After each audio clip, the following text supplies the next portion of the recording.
Yeah. War campaign.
Oh yeah, no, that's just the war campaign assholes. They do that kind of thing.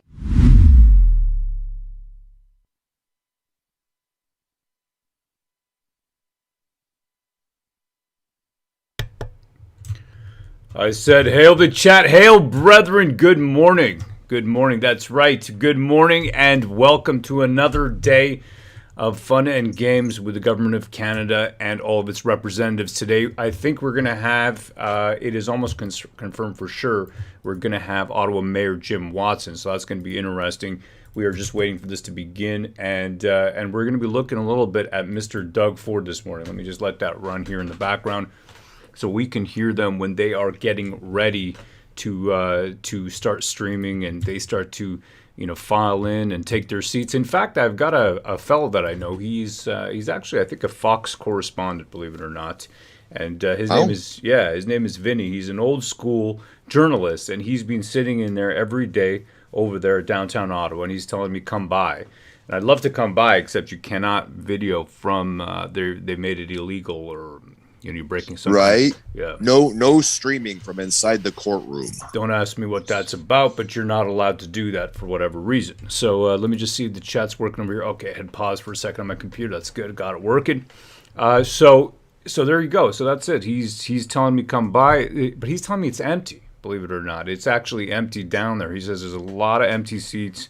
So if you want to go down there, then you can go down there and witness it yourself. I think probably I would go a little bit mental if I actually had. You would start thrusting. You get in there and you try to sit still, but you would just have to thrust eventually. Absolutely, brother. And I saw this morning. Okay, hold on a second. Let me see if I can pull this down. Okay, here we go. Yeah, I can. Okay, watch this. This is Doug Ford talking yesterday. He did a press conference. I'm going to pull up the original source, and then I'm going to pull up the actual. So this is a clip over here from the New Blue Party. All right, right over here. But I want to show you the actual source so you know what I'm talking about. Let's see what we got in the chat. We got Ewatch2. He says, "Hail from Orleans, Ottawa." That's where I live. That's right. He's a neighbor of mine. So let me see here if I can pull this up. This is going to be probably off of CPAC. CPAC is where all the action happens. I've never been as knowledgeable about CPAC as I am now. Let's put it that way. You know what I mean? Okay, here I remember when I was a little kid, my dad would always watch C-SPAN, that network for news, and I always thought it was so boring. And now we're basically, doing it on YouTube. What my dad used to do at the family room. So, yeah. Believe it or not, it's hard to imagine that this would. You know what? Man. Then again, what do you expect, really? Right? What do you expect when the world and all of the political stuff is actually more wild and crazy and farcical and fantastic? Fantastic's probably the word. Than any fantasy book, any fantasy novel. There's a Chinese curse, right, that Zexi Li's family purportedly told her as she grew up to be a very, very wonderful peach. And that story goes a little. So there's a curse in that story, and the curse is, "May you live in interesting times." And the Zexi Li peach curse is with us today, brethren. Let me take a look over here. Okay, so this is 22 hours ago. PM Trudeau and Ontario Premier Ford on Nokia's Ottawa expansion, Emergencies Act. So this is the two of them. Here he comes on. Okay, you got the Nokia. If you remember, Nokia is the old school phones we used to have. It was. I remember when I got my first Nokia candy bar phone, and we used to call them camera phones. It was very high tech stuff. I remember putting flip phones are coming back, believe it or not. There you go. Yeah, flip phones, man. I remember still changing my background on my Nokia phone to a pretty girl. It was that was really just the whole thing. You could do that even. You could change the background on your cell phone. It was fantastic. And now here they are, chilling together, Doug Ford. You got to remember, everybody says, okay, well, they just voted him in, just like they voted in Legault, right? So in June, this guy was voted in, Doug Ford. Here he comes on now. And I'm going to kind of just scroll through this over here. There's a moment here where he's talking, and right behind him, over the shoulder, and I got the clip, but I just want to see if I can scrub through here. There it is. Okay, so this must be it over here. I'm going to play this on mute. All right, but you can see this. They're standing next to each other. This is supposed to be the Conservative Party, right? I'm going to speed this up here at 1.75. I watch typically this stuff at 1.5, 1.75, even 2x. But there they are. These guys are that's supposed to be the Conservative Party of Ontario, right? That's what Doug Ford is. He's supposed to be Conservative Party. Well, I'm going to play a clip for you right here. They seem to have no animosity. It's one big club, and we just ain't in it, brethren. They're buddies. Yeah. Look, they're standing so close, very comfortable. Very comfortable. Very, very comfortable. They're very comfortable taking away all of our civil liberties. Very comfortable with that. And I don't know who these minor functionaries are. Probably some people who are running some kind of bureaucratic apparatus that I don't know the name of, or yet know what scandal they're implicated in. But I'm sure one of these days I will find out all too well. So let me just see here. Hold on a second here. There you go. Okay.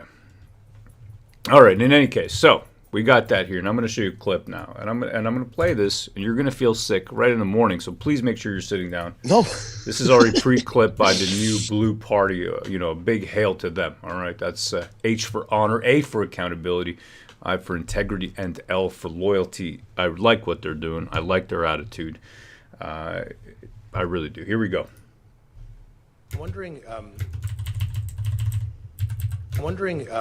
why you're not one of the people who's testifying at this inquiry, but also if you can think back to February, do you think that the federal government was justified in using the Emergencies Act to lift the occupation of downtown Ottawa?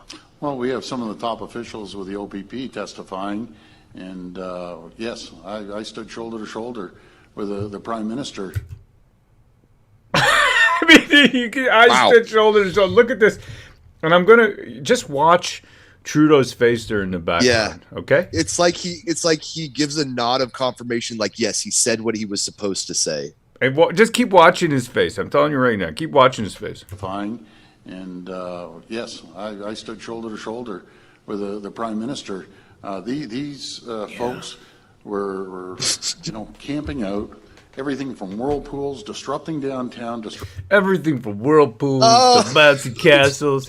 Are you kidding me? Are you kidding me right Cooking now? hot dogs, giving away free soup. I mean, lots of love and compassion and Canadian spirit. Here it goes, some more. disrupting the lives of the people of Ottawa. We work collaboratively with the mayor and the Prime Minister over at the borders. They were holding up $1 billion of trade. I just want to interrupt him here. The fine, Mr. Doug Ford, the border blockade, that was already resolved before the Emergency Act was invoked. So that's not a valid reason for calling the Emergency Act, for using what used to be called the War Measures Act until it was Newspeak renamed. So let's keep going Every here. single day getting across our borders. We were getting phone calls from governors. It's unacceptable. Look at Trudeau's face. Just look at it here. Myself and I know the Prime Minister believe in What I'm going to do here is I'm going to actually expand this, try to expand this as much as I can. I think that'll work. Yeah, that works. Right there. Okay. And I'm going to just do it again. And I'm going to be quiet, and I'm going to allow it to play through entirely. I'm wondering why you're not one of the people who's testifying at this inquiry, but also if you can think back to February, do you think that the federal government was justified in using the Emergencies Act to lift the occupation of downtown Ottawa? Well, we have some of the top officials with the OPP testifying, and yes, I stood shoulder to shoulder with the Prime Minister. These folks were, camping out, everything from whirlpools, disrupting downtown, disrupting the lives of the people of Ottawa. We work collaboratively with the mayor and the Prime Minister over at the borders. They were holding up $1 billion of trade every single day getting across our borders. We were getting phone calls from governors. It's unacceptable. Myself and I know the Prime Minister believe in free speech. And if you want to protest, protest. If you want to come down to Queen's Park and do cartwheels. But if you disrupt the lives of the people of Ottawa every single day, disrupt the lives, the economic flow across our borders, I have zero tolerance for it.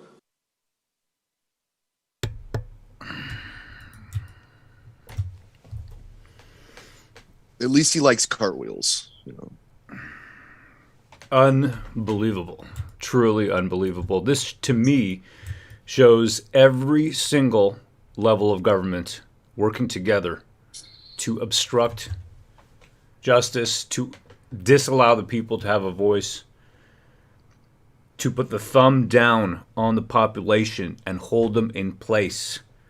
That pyramid, these few at the top, us, the many, the workers at the bottom, those who are striving to build their own businesses, who want to own land, who want to own their own home. How is it possible that in Canada today, it is harder to own a 3,000 square foot home than it is to own that same home in other places, developing countries, places where there's less land? I know areas in the States, they got a huge, big economy, and it's easier to buy a home than it is right here. We have so much land. You're telling me it is that hard? And every single year the houses get smaller. I'm seeing over here in Orleans, Ottawa, where I live, the new buildings, tiny little boxes. They want me to get used to not eating meat. Why the push? Why the push for crickets? Why the push for every level of government collaborating? That's what they are. They're collaborators against the people. That's what I see here, frankly. They're in on it together. If this isn't evidence enough, he has zero tolerance for the people speaking their mind when we've had enough against their governmental overreach. Let me take a look at the chat over here. We got the guy by the lake. The blockades were opened prior to the Emergency Act vote. Ford sold out. And I mentioned that earlier. Exactly. You cannot use the blockades as an excuse to use the Emergency Act because those were cleared already, the border blockades. So what we're discussing here specifically at the inquiry is the situation and the status in Ottawa. That's what we're talking about, the situation and status in Ottawa. The phantom honking, the possibilities of a potential threat of a bomb. We've heard that yesterday. An armada. Theoretically. Theoretical. That's theoretical right. Bomb. The word was theoretical. You got it, Pan. That's right. A theoretical bomb in a truck. What else did we hear? And you know what? Interestingly enough, I'd have to get through my list over here to get the name of the fellow. And I do have a name of the fellow. I have all these names. It was Steve Kanalikos, if I'm correct. Crack-a-lackin'. Right. I might be incorrect there, but definitely there was a fellow who mentioned this, saying, clarifying that doesn't make any sense because those trucks had been already parked there. So there was no threat of that possibly happening, considering that they had already been parked there for many days. So very hard to justify. And we're going to see more today. Jim Watson. Let me get that on the screen over here. Make sure this is playing through. Okay, yeah, it is. I just like to refresh it just to be sure. I don't want to miss a minute. It's just too exciting. So, this is it. I'm telling you, this is exactly it. And I want to say a big thank you to people out there buying Vestige, supporting the war campaign. It really means a lot to me. Thank you so much. I am taking time from working right now, my regular programming job, to stream this. Pan has also gladly given up his time to be here every day so that we can do this and bring you what we consider to be a value add to just simply the stream.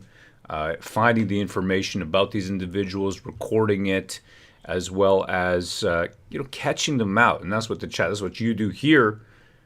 Is you help us, we all help each other catch them out in their lives. Not to mention, we've seen it with Catherine McKenney and Mathieu Fleury as they whisper to one another. Now, do I think the hot mic incident, will that happen again? Probably not. They've probably got the memo.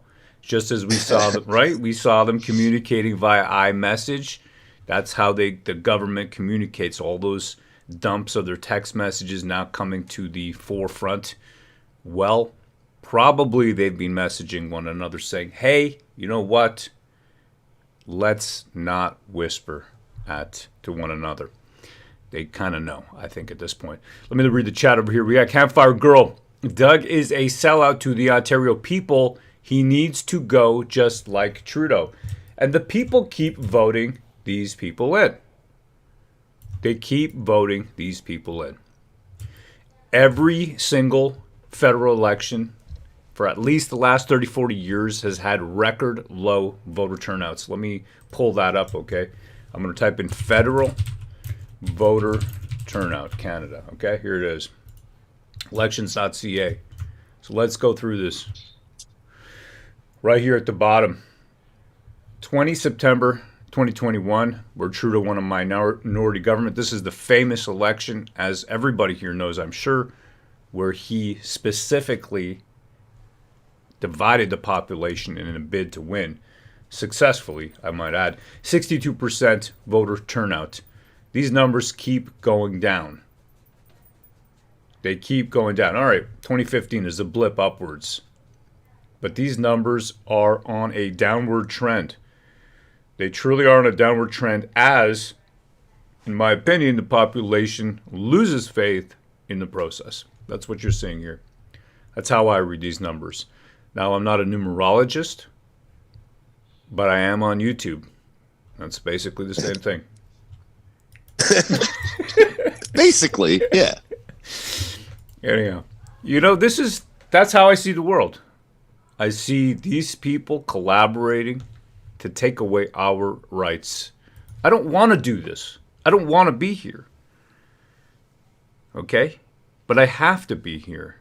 I have to put down my keyboard. Stop writing code. All I have here is computer technical manuals. That's all I have. That's all I read. Apart from comic books, which is my business, my side business, right? My second business, which I gratefully thank you for supporting. Okay, the link is in the description right there. I'll throw this up on the screen. Might as well get a little bit of promotion on this, but here it is. Okay, that's Vestige, and this is Vestige number 3, and this is how I'm keeping the business running. Because before this, we'd be doing content around comic books and Dungeons and Dragons and all that kind of stuff, hobby material. But this political situation has been so bad that I had to put down the D20. I had to put down the comic book. Had to stop being an incel for a little bit here. Can you technically stop being an incel? I mean, there's only one way, and you have to score. But we won't get into that. We're not getting into that. I'm not interested in scoring. I'm married. Okay, I've been with the same woman for since 1999. I met my wife in 1999 at University of Ottawa. I was a frosh boss. She Okay. was just coming into university, and I said, "Hey, baby," and it went from there. Now that's a microaggression, according to Matthew Fleury, Right. by the way. Yeah, that's probably like some women would say that that's not very nice to refer to them as "hey baby." Absolutely, You know? brother. Absolutely. Can't do that anymore. So I gratefully thank you for supporting us over here. We're not going to give up, but like everybody else, we got to eat, got to keep the businesses going, got to keep all that going. And I'm getting right back into programming, which has been my primary breadwinning mode and method of supporting my family. But this is a business that is specifically founded to put out top tier quality entertainment and give the finger to the culture war. All these people who tell us that putting a pretty girl in a comic book or in a movie is a microaggression, and that instead we should make our heroes and heroines fat and ugly. We say no. We're going to make them beautiful. We're going to show real heroism. Check that out. Every historical artifact that you can think of, weapon, what if those weapons retained the spirit of those who had wielded them, and they impacted those who now wield them today? And that's the basis of the Vestige historical epic fantasy series. We're on book 3 right now. You can purchase all 3 together in one top tier package. The link is in the description. I'll drop it in the chat again. Let me see. I'll drop it right now, actually. Here we go. There you go. It is in the chat. It is in the description. Right over here. Okay, check this one out. This is pretty cool. I'm going to read a little bit of this right over here. As is written in the Poetic Edda and the Hervarar saga, Slavormi, grandson to the mighty Odin, enslaved a pair of dwarves who were skilled in the art of the forge. He forced them to make a magical sword that would always strike true and would never rust. The dwarves made the sword, but also placed a curse upon the weapon. Every time the sword is drawn, it must take a life, causing an irrational rage to build within the mind of its wielder. Prophecy foretold that this sword would be the cause of the 3 great evils. And this is the mentality, this is the story. It's all about these weapons. No other weapon has shed as much blood as the cursed sword Turfing. It's incredible. The writer is a historical expert as well as an expert storyteller. And it is a story of Charles Gamel, who works on the docks. Thinks he's an ordinary life. And he's thrust into greatness. He meets a mystical. He drinks ale. He gambles, as Charles Gamel, and occasionally chases women. However, a chance encounter with a beautiful siren will soon change his life forever, plunging him headlong into a visceral nightmare and upending his reality. Beneath the veil of his shattered worldview lies a fantastic realm filled with magic and intrigue, but also great peril. Look at this beauty. Oh, ooh la la. Please, stop. Looking good. Yeah, man, this is Looking it. good. This is Vestige. That's it. Check that out. Really appreciate it. And you know what? We'll look at that again some more later on. All right. We are about 3 minutes away from... There you go. People seem to be filing in. Let me put this on the side there. Yeah, I really appreciate your support. That's... Like I said, we had to put down all that, the culture war stuff, and hit this politics. It's just too important. It's too important right now. I want to go back. You know what I mean? I want to go back to the D20. That's what I Maybe wanna one do. day Yeah. we can go back to just doing our old parody show where we just rip on pop culture and make fun of cucks and just have a laugh. It's kind of like, locker room type humor, just the boys getting together. But, it got serious up there in Canada, and then, regular old news media isn't going to show you the truth. So Here's we a kind of note. feel like we need to fill that gap. Check this one out right here. These guys are still going. I got them in the background. Just want to make sure we don't miss anything. But yeah, this is it. Take a look at that right there. Look at that. Yeah, That's man. pretty cool looking. Yeah, this is action fantasy. Okay, let me see over here. Oh, we got a guy in a mask. Ooh, ooh la la. The zombies are filing in. The zombies are hungry. They're hungry, brethren. All right, let me see here. We've got. Oh man. Oh man. Oh. Here we go.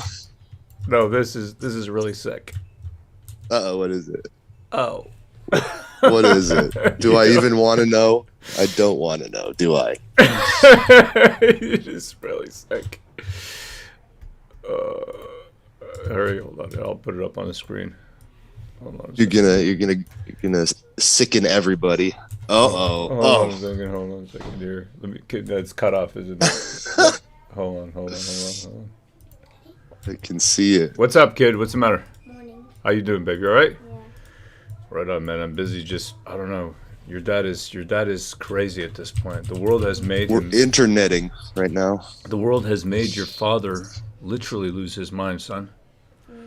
You all right? Can I use your tablet to draw? Yeah, absolutely. Just look at this. Ow! Ow! Ow! Ow! Ow! It's always great to be here with friends, particularly you, Premier Ford. Oh, how nice. You sound like What a you nice just lost message. Your nut. Say again? You sound like you just lost your nut. Get out of here, you little punk. You did though. Oh, wow. Man, these kids today, you can't take them anywhere. That's Netflix. You know that? That's Netflix right here. This kid's learning Blame from Netflix, man. You watch too much Netflix, kid. I don't even watch Netflix anymore. All right, keep it quiet. I'm busy. Okay. All right? All right, good. I'm going to up the volume of these guys today because I did a Order play. à l'autre. Oh, here we go. Uh-oh, here we go. The Public Order Emergency Commission is now in session. La commission sur l'état d'urgence est maintenant ouverte. Bonjour, good morning. Okay, today I think we start off, unless there's any preliminary business, I think we start off with the Mayor of Ottawa. Is that correct, Ms. Rodriguez? Okay, go ahead.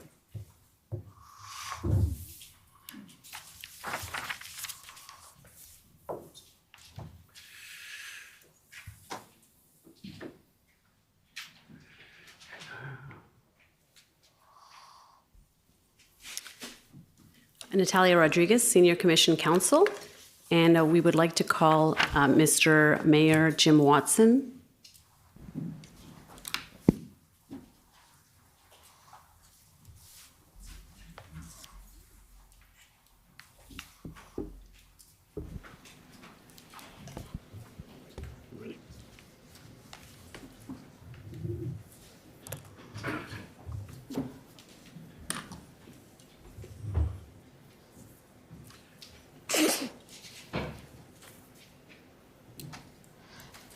Mr. Mayor Watson, will you swear on a religious document or do you wish to affirm?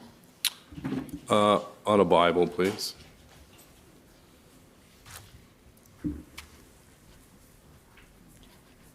Please take the Bible in your right hand.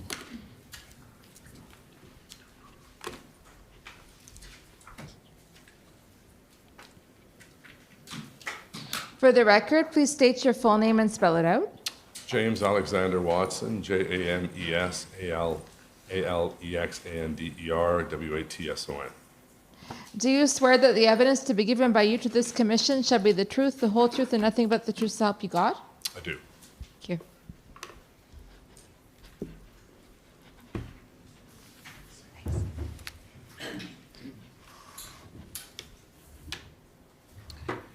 Go ahead. Thank you. Good morning, Mayor Watson. How are you? I'm good, thank you. Thank you Good. for the invitation. Nice to see you again. And you had an interview with Commission Council on August 18, 2022, and on September 7th, 2022, correct? That's correct. And you've had a chance to review the interview summary that was generated from those interviews? I did? Do you have any corrections at this time to make to that interview summary? No. Okay, thank you. So I'm just going to pull it up. WTS 6018. And so that's your witness summary there. That's correct. Okay, so we will enter that into evidence today. Thank you.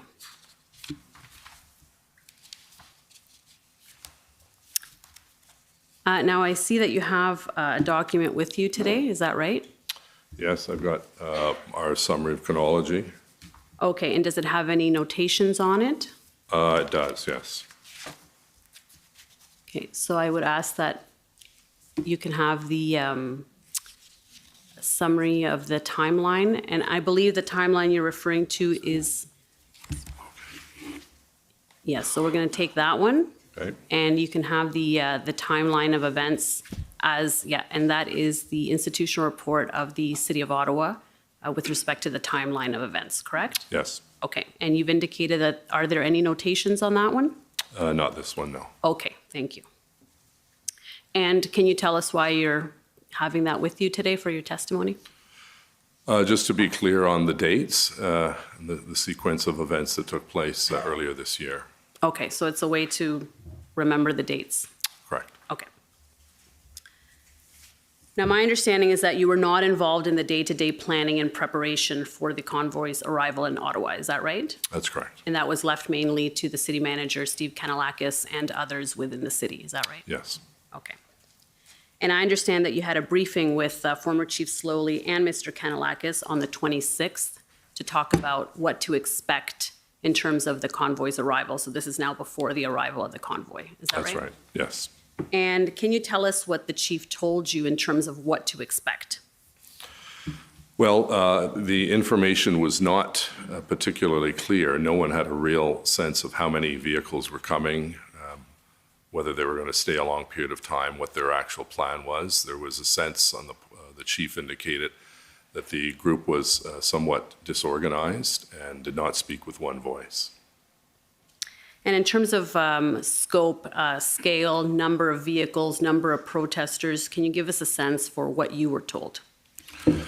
That they were coming from 3 different locations, the West, the East, and Central Canada, to convene on or near Ottawa, and that they were upset with the mask mandates, which were primarily, as you know, a provincial matter, but they were upset with the federal government as well. And did he give a sense for how long you could expect them to be in Ottawa? My recollection was that they would be here for 1 or 2 days. That was the norm. You know, a lot of people protest in our city, and our police do a very good job of controlling and managing the situation.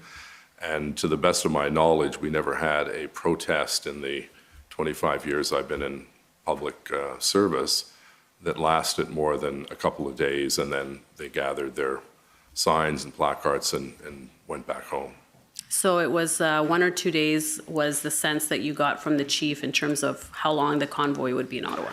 Yeah, there was a bit of a moving agenda for the organizers of the convoy, because at one point they had, I believe, Mr. Bernier wanting to speak, and then he wasn't able to come on the Fridays or the Saturday, and then it was pushed back a day. So there seemed to be some challenges that they were having as to who was going to speak and when they were going to speak, and that prolonged it. My view at the time was that it would probably last a couple of days. My understanding was most of these truckers were independent, and if they weren't on the road doing business and pickups, they were losing money, so that they would in fact go home on Saturday or Sunday, and obviously that did not happen. Right, and the chief didn't give you any indication that it would be anything other than the weekend? No, we didn't have any indication. We had a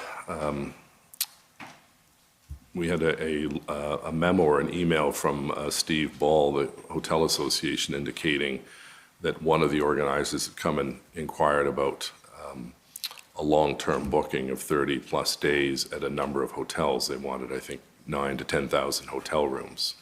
And did that concern you at all? Well,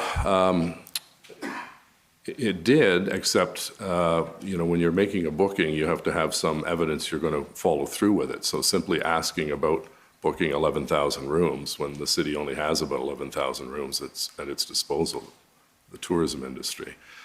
I don't think most took it seriously for the simple reason that there was no follow-up.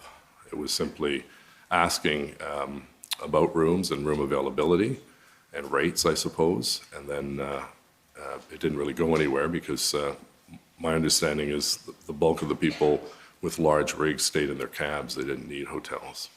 And so in your discussions with Chief Slowly on the 26th, was there any discussion about what would be done in the event that the protesters decided to stay longer than a couple of days?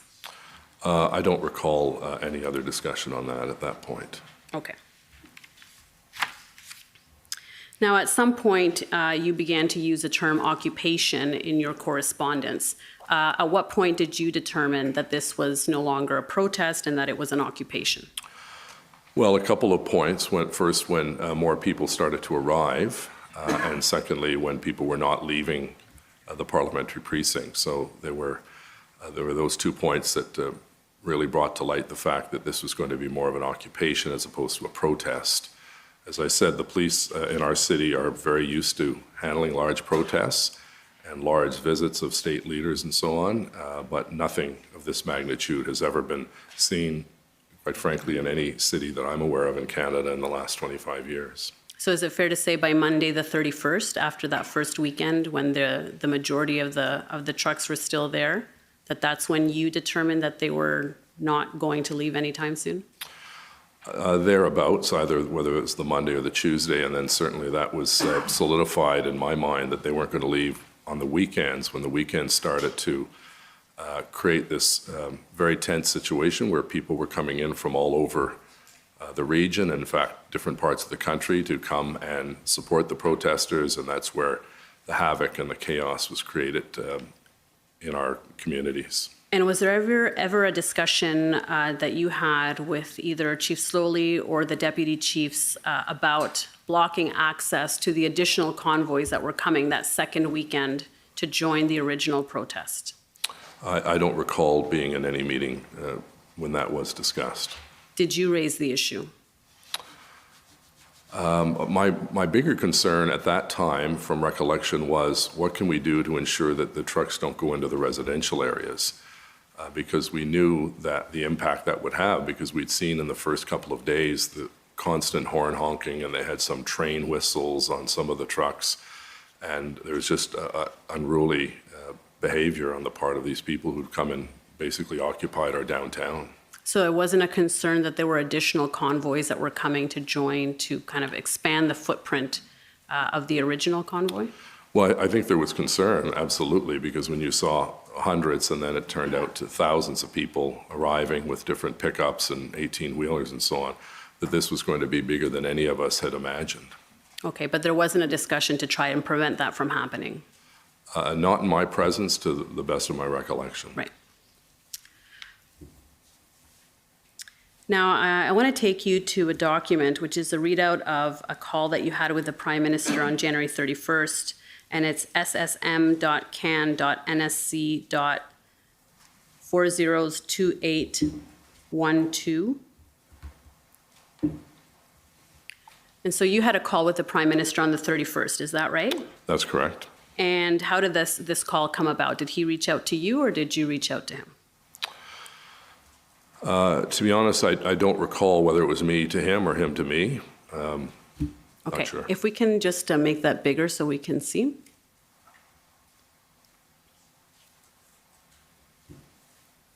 Okay, so you say hi. And as we know, these are summaries of the call. It's not a transcript, but it gives you a sense for what's being said.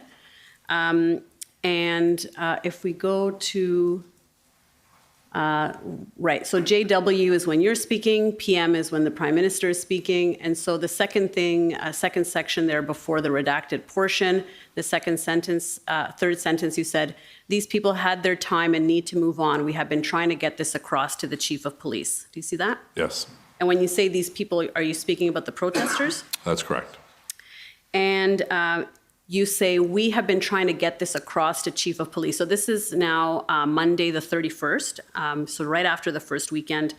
And so what discussions did you have with the Chief of Police about this issue, about letting them or asking them to move on? Well, I was interested in what the plan of action from the police was going to be in order to clear out the downtown core, because my sense was that this was not shrinking in size as people started to go back home. It was growing in size, so everyone could see that. And I stressed to the police, as you know, we can't direct the police on what to do, but certainly in conversations I had with Chief Slowly, he understood very well the importance of getting this situation resolved sooner than later, because it would grow into a bigger issue. So you had discussions with Chief Slowly over that weekend or on the Monday? Sometime in that period, I don't know if it was a Sunday or a Monday, but I was in contact almost on a regular basis with someone from the police service, whether it was the chief or the deputy, Bell. And so at some point you told him it's time to move on, we need to get these people out of here. Is that right? No, I can't. As I said, I can't direct the police, but certainly I asked the questions.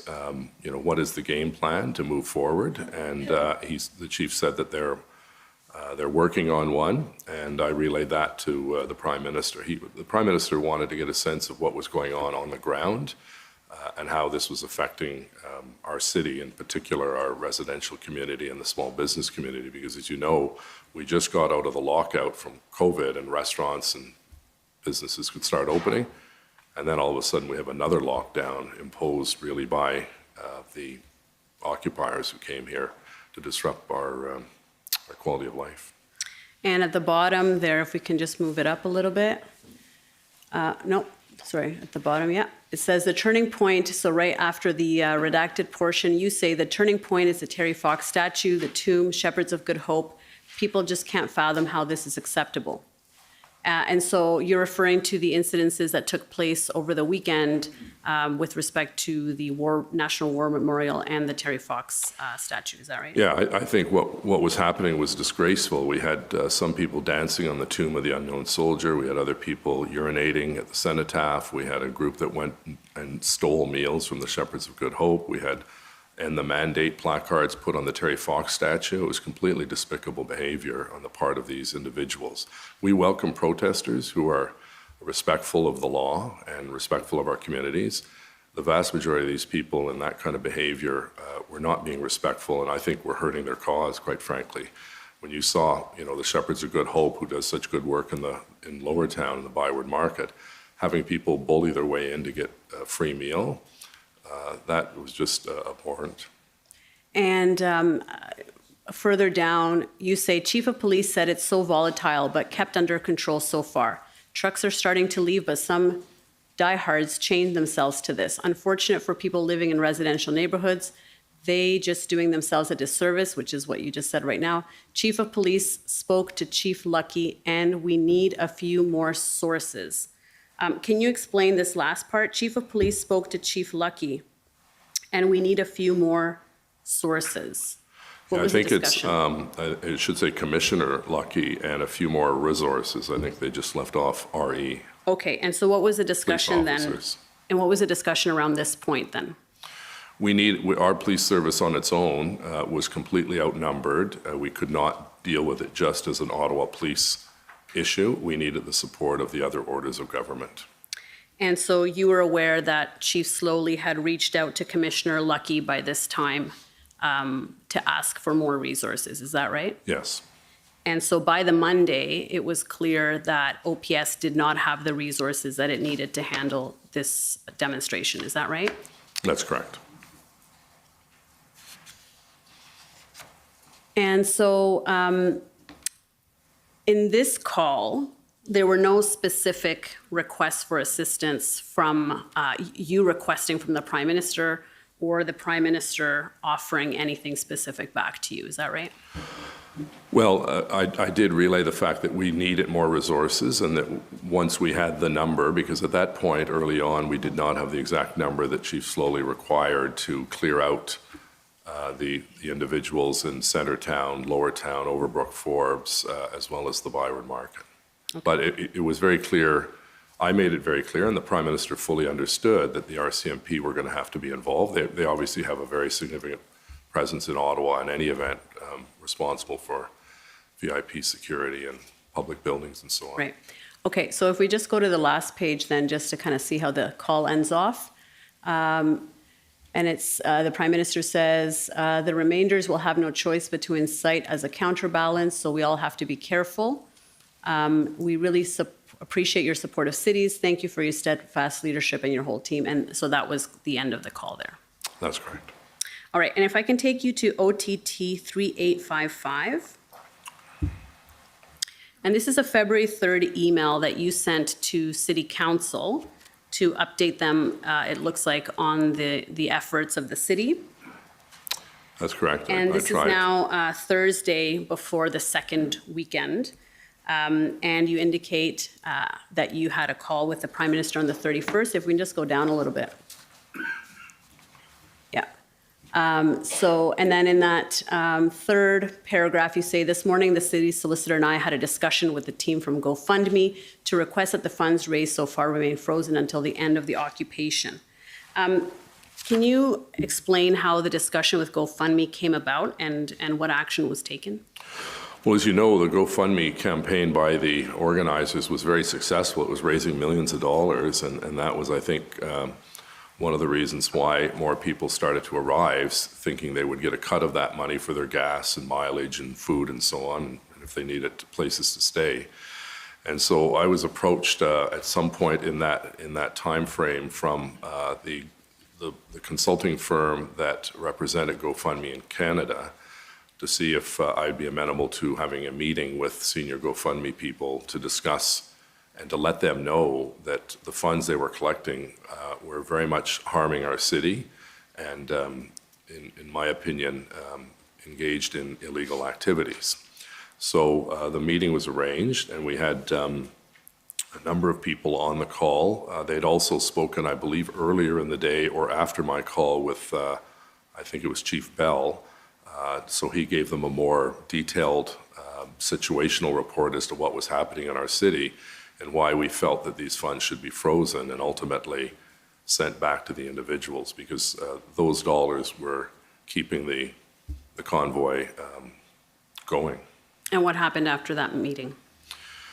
Well, I can tell you, during the meeting, I think they underestimated how big an issue this was, and I told them this was certainly hurting their reputational or their reputation, because they were funding a group that was very much involved in activities that were harmful to our city and our country. And I can't recall the exact time, but a few days later, I believe, there was a decision by GoFundMe to freeze the funds, and I lauded them for doing that. And were there any subsequent calls after the initial call with GoFundMe? Did you have any more discussions with them? I don't believe I did. Whether someone on my staff did, that may have been the case, or with their consultant. But they also, I believe, started to send the money back to individuals. And so if we look at the following paragraph, it says, in the last hour, I had a very good discussion with Federal Public Safety Minister Marco Mendicino, where I reiterated our city's call for additional resources to support our officers responding to this demonstration on the ground. He assured me that our request for assistance was being given the highest consideration by Commissioner Lucky, and he offered his ongoing support until we see an end to the occupation. So by this time, February 3rd, that's the language you're using there. And when you say you reiterated the city's call for additional resources, when did you make the original call for resources? Because this is February 3rd, and you're referring to reiterating the call for resources. Are you referring to the 31st call with the Prime Minister, or was there another call for resources between the 31st and February 3rd? Well, the very first time that I had asked for additional resources was with the Prime Minister on that phone call, and he understood completely the situation we were in. He lives in Ottawa, obviously, and he was seeing firsthand the challenges our city was facing. So he was the first person that I contacted. This call with Marco Mendicino, or Minister Mendicino, I may have had another phone call with him, I can't recall, but certainly he was very, very well aware that we needed additional resources. He asked how many. I said that's being worked on by our Chief of Police. And I also indicated that we were going to reach out to the OPP as well, and that Chief Slowly, who had very good contacts with municipal leaders, would reach out to municipal police forces as well. And I certainly called a number of my mayor colleagues across the country, bringing them up to speed on what was happening, and said that you may be getting a call from your Chief of Police, and we hope that you can help us during this difficult time. And the municipal police forces were very, very responsive, and we appreciate their support at our time of need.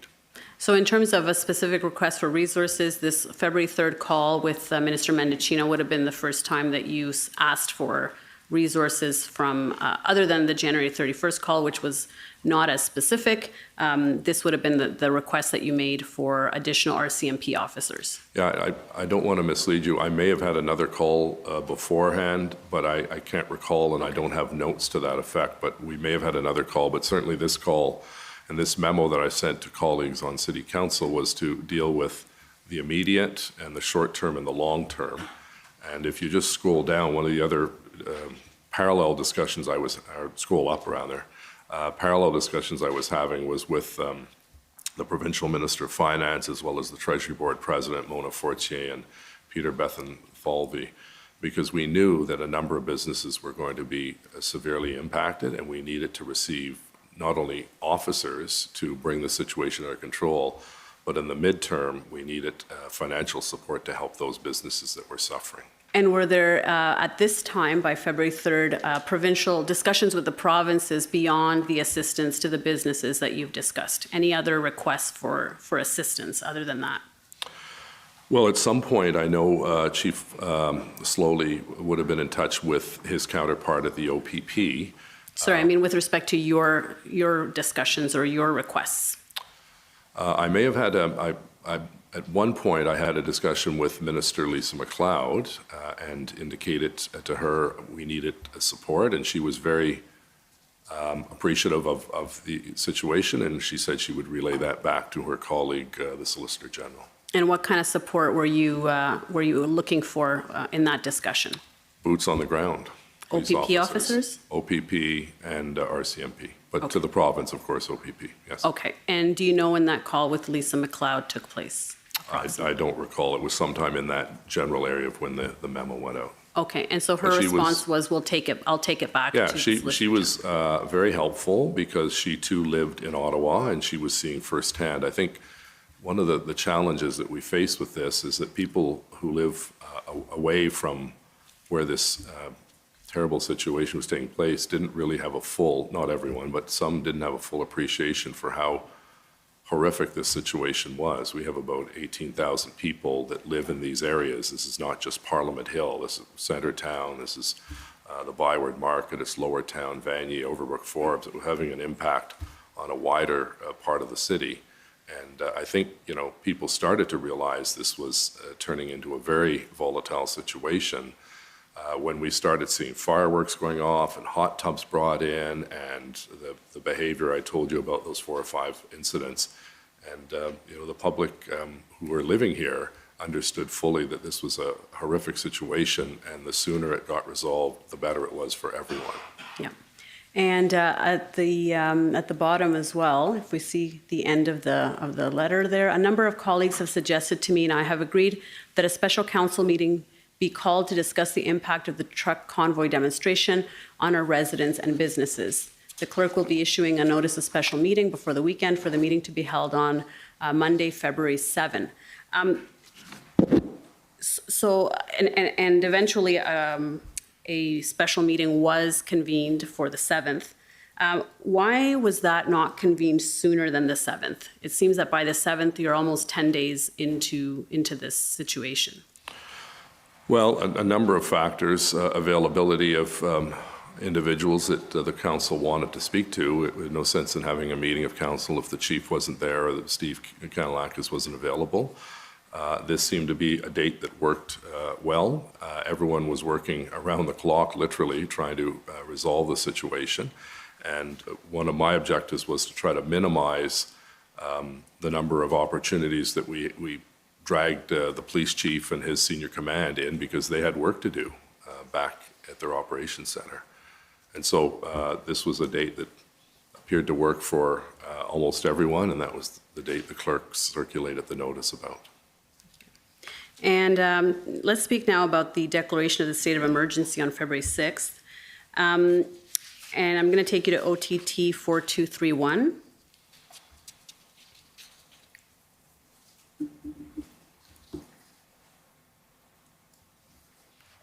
And this is the declaration of the state of emergency that you issued, is that right? That's correct. Okay. And why was this done on February 6th? What was the tipping point or the reason why it was necessary at this point in time? Well, there were a lot of people asking up to that point, including members of council and members of the public and members of the media, why didn't we declare a state of emergency on the first weekend? There's a little bit of a urban myth or misconception about what a municipal state of emergency. It has very little impact on public safety. It really is an administrative tool that allows the city, for instance, to bypass the procurement policy of the City of Ottawa. A good example is during the pandemic, I declared a state of emergency and allowed us to go and get personal protective equipment without going through a tender process of the top three and so on. So it made those kinds of decisions quicker.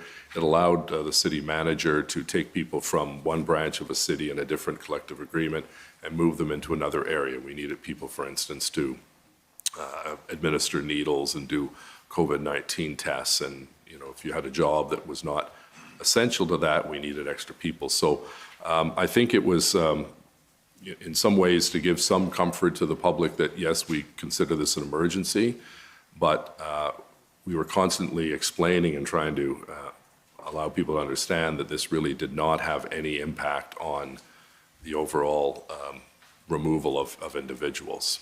But beyond the potential measures that were made available to you as a result of this declaration, it's also, as you say, an important signal, or it's symbolic in a way, and it allows others to understand that the city considers that it is beyond the capacity of the city to deal with the emergency.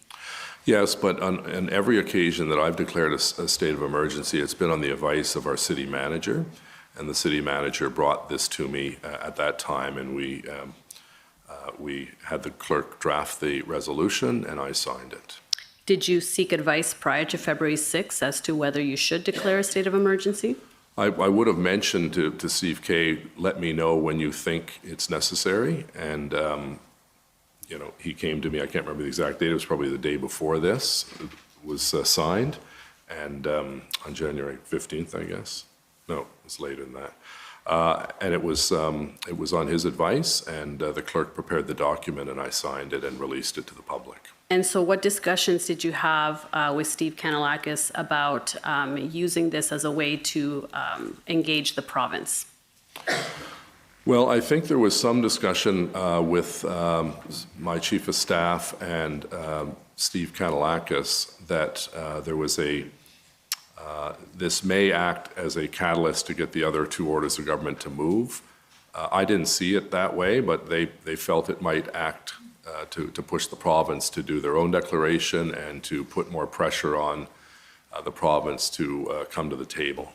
Okay, so if I can take you to ONT 311.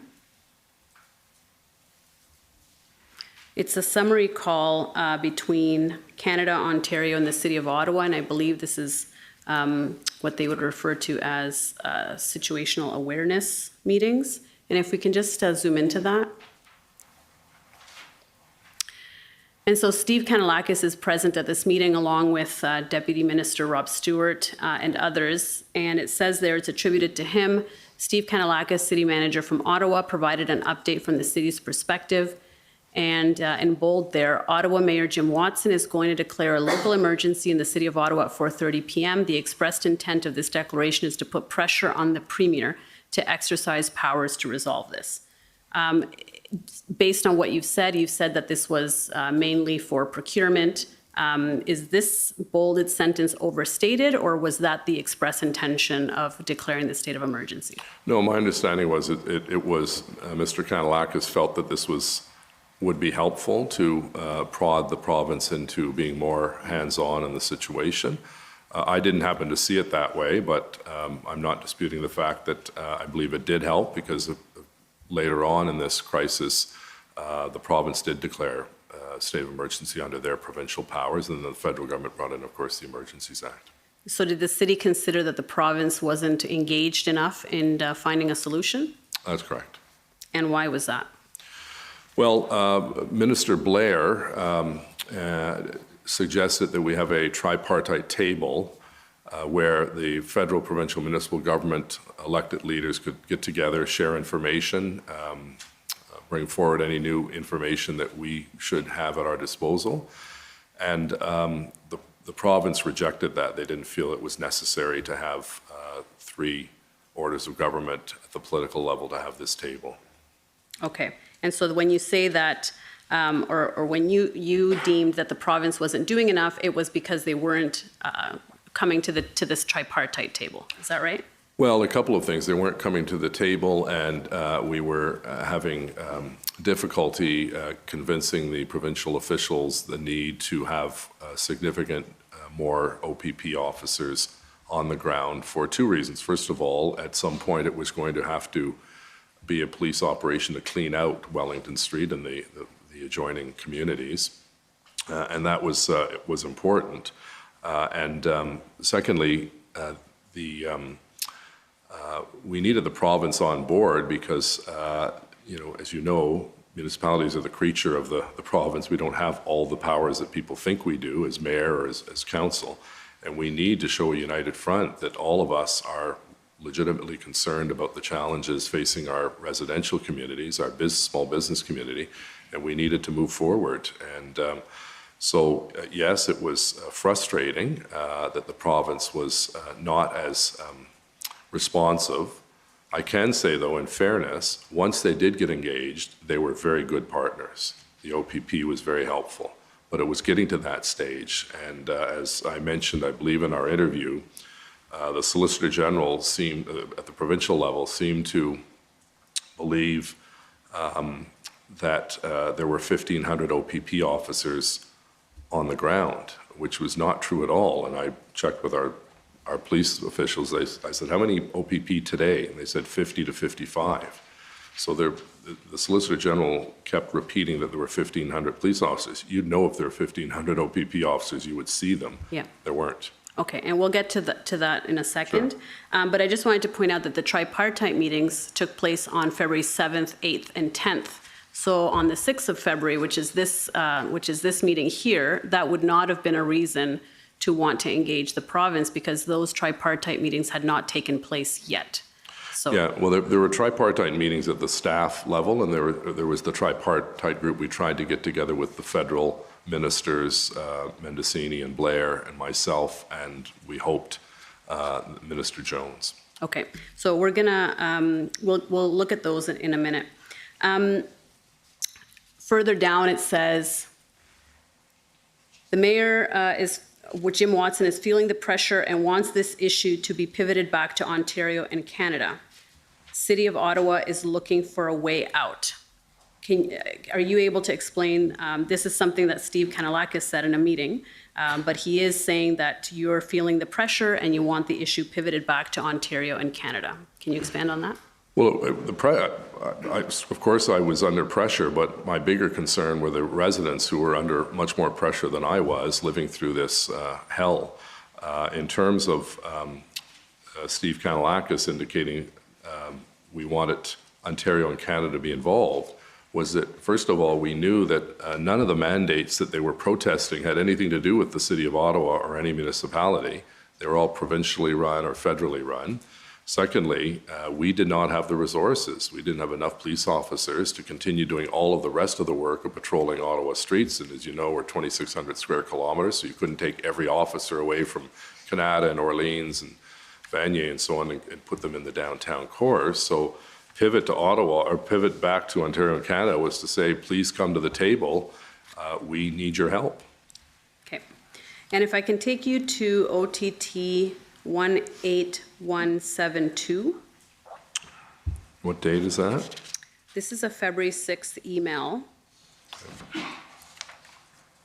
from, it looks like OPS to you and to Chair Deans. So it's from James Armbruster. I believe he's with the OPP. No, Or the OPS, sorry. No, he was my EA. Oh, okay, I'm sorry. And that's to you and to some other people in your office. Sorry, I'm reading, it says to James Armbruster from me on what I'm seeing. I'm looking at the one above. But in any event, if we go down, yeah, you're looking at the one underneath it. Right. Yeah, sorry. And if we go down to the original one, okay, okay, perfect. So if we go up to see the two, so this one is from the Ottawa Police Service, John Steinbach's. Right. And it's to you and to Diane Deans, Serge from your office, and other people there from the OPS, et cetera. Right. And it says, Chair Deans and Mayor Watson, please find below the list of Ottawa Police Service asks to the federal, provincial, and municipal levels of government that was requested yesterday by the board. These asks are designed to assist with the management and safe conclusion of the demonstration. Right, and what date is that? This is February 6th. So it's Okay. the day that you declared the state of emergency. Right. And then it says the chief is requesting a meeting as soon as possible to discuss. We're available this evening. And if we go down to see what the list of asks is, there are some things there for the city to do. And it looks like then the chief was asking the city to assist in several ways that are reflected there. Is that right? That's correct. And one of those points, the third bullet point on the second page there, it says, yeah, sorry, if we go up, yeah. Where did it go? Convene financial institutions, insurance companies, gas companies, trucking associations, and local BIAs to restrict material and financial support to demonstrators. Can you explain what was being asked of the city in that point? On that particular bullet point? Yes. That's something you'd have to ask Chief Slowly because it was his request, but my understanding was that they wanted to try to see if they could stop, for instance, gas stations from filling up jerry cans because we knew that was the transportation method by members of the convoy to keep their rigs running in the cold weather. So, we also had, I know, over the course of this period, I was invited to, I think, 5 or so meetings with different business groups, including BIAs, and it never came up at those meetings that I was at that we were asking their merchants to stop selling supplies and so on. So that's something that the chief asked for. I'm not entirely sure what benefit it would be, but I relied on his good judgment. And was that done? Did the city take any steps towards those things?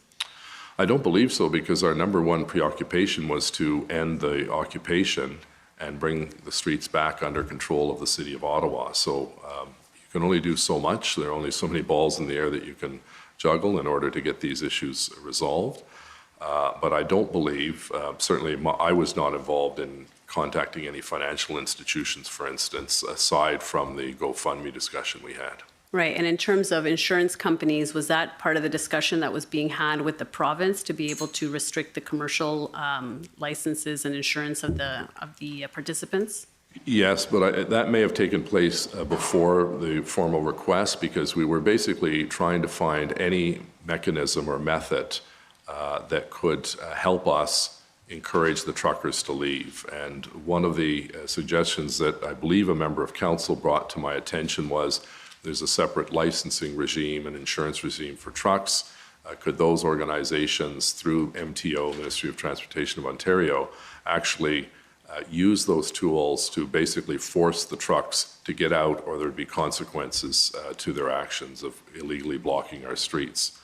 and the Ministry of Transportation did not follow through on that. They didn't seem to think that was a reasonable idea, or maybe they didn't think it was a good idea. So you had a call with the representatives from the Ministry of Transportation, is that right? It wouldn't have been me, it would have been some member of staff, but not me personally. Oh, no. okay, so you were not on those calls, but it was reported back to you that they didn't think it was a good idea. That's correct. Did you have any understanding as to why they didn't think it was a good idea?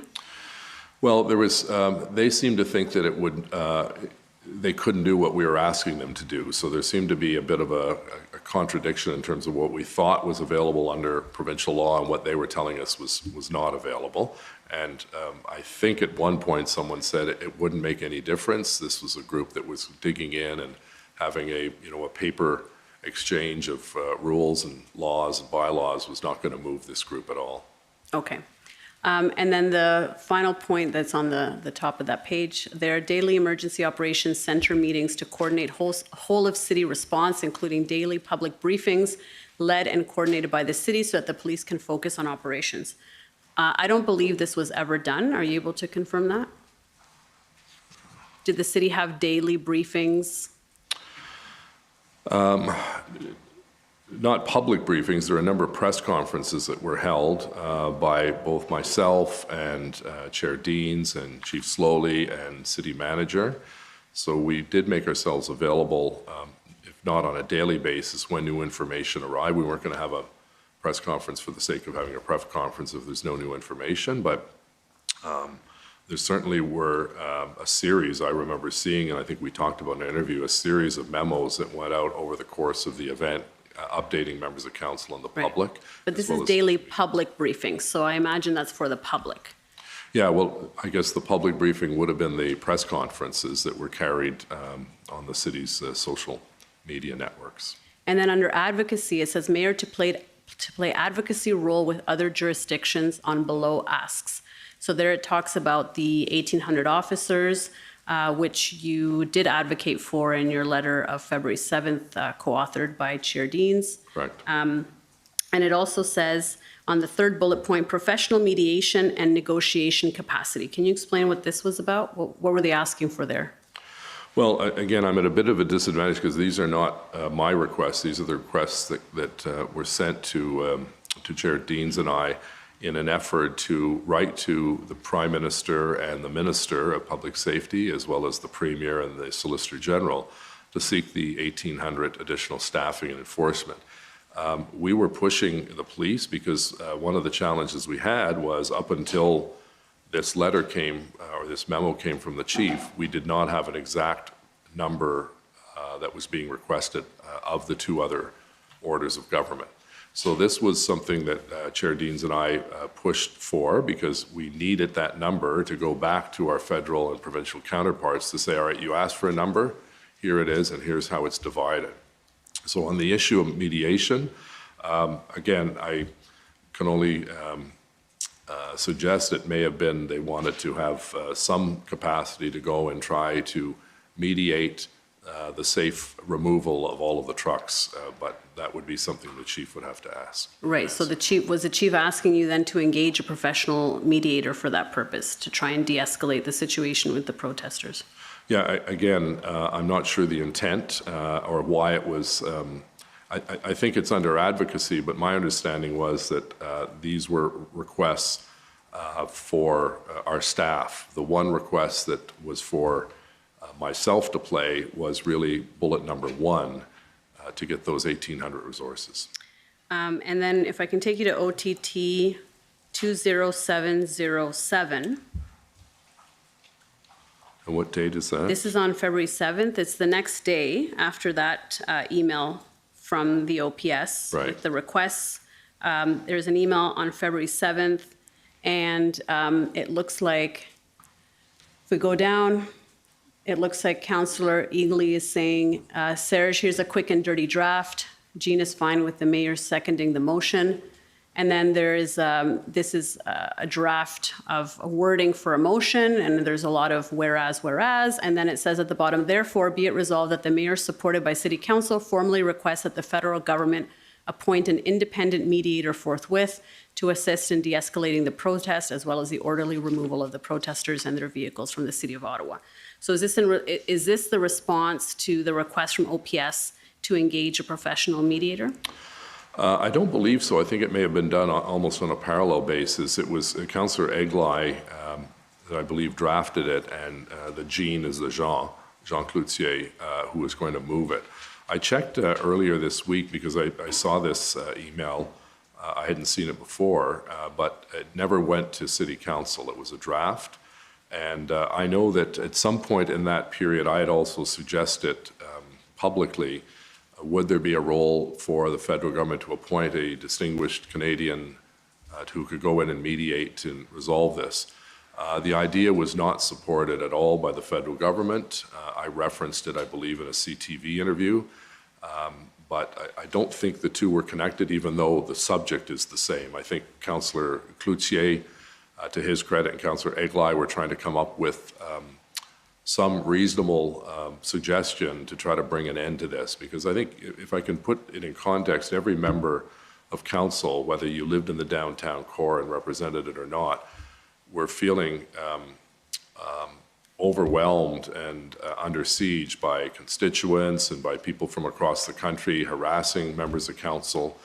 And I think all members of council, to their credit, were trying their very best to come up with sensible ideas that they could present to us, including the chief and the city manager and myself and my office, to see if this would help resolve the situation. So all members of council in good faith were trying to do what they thought was best to end this.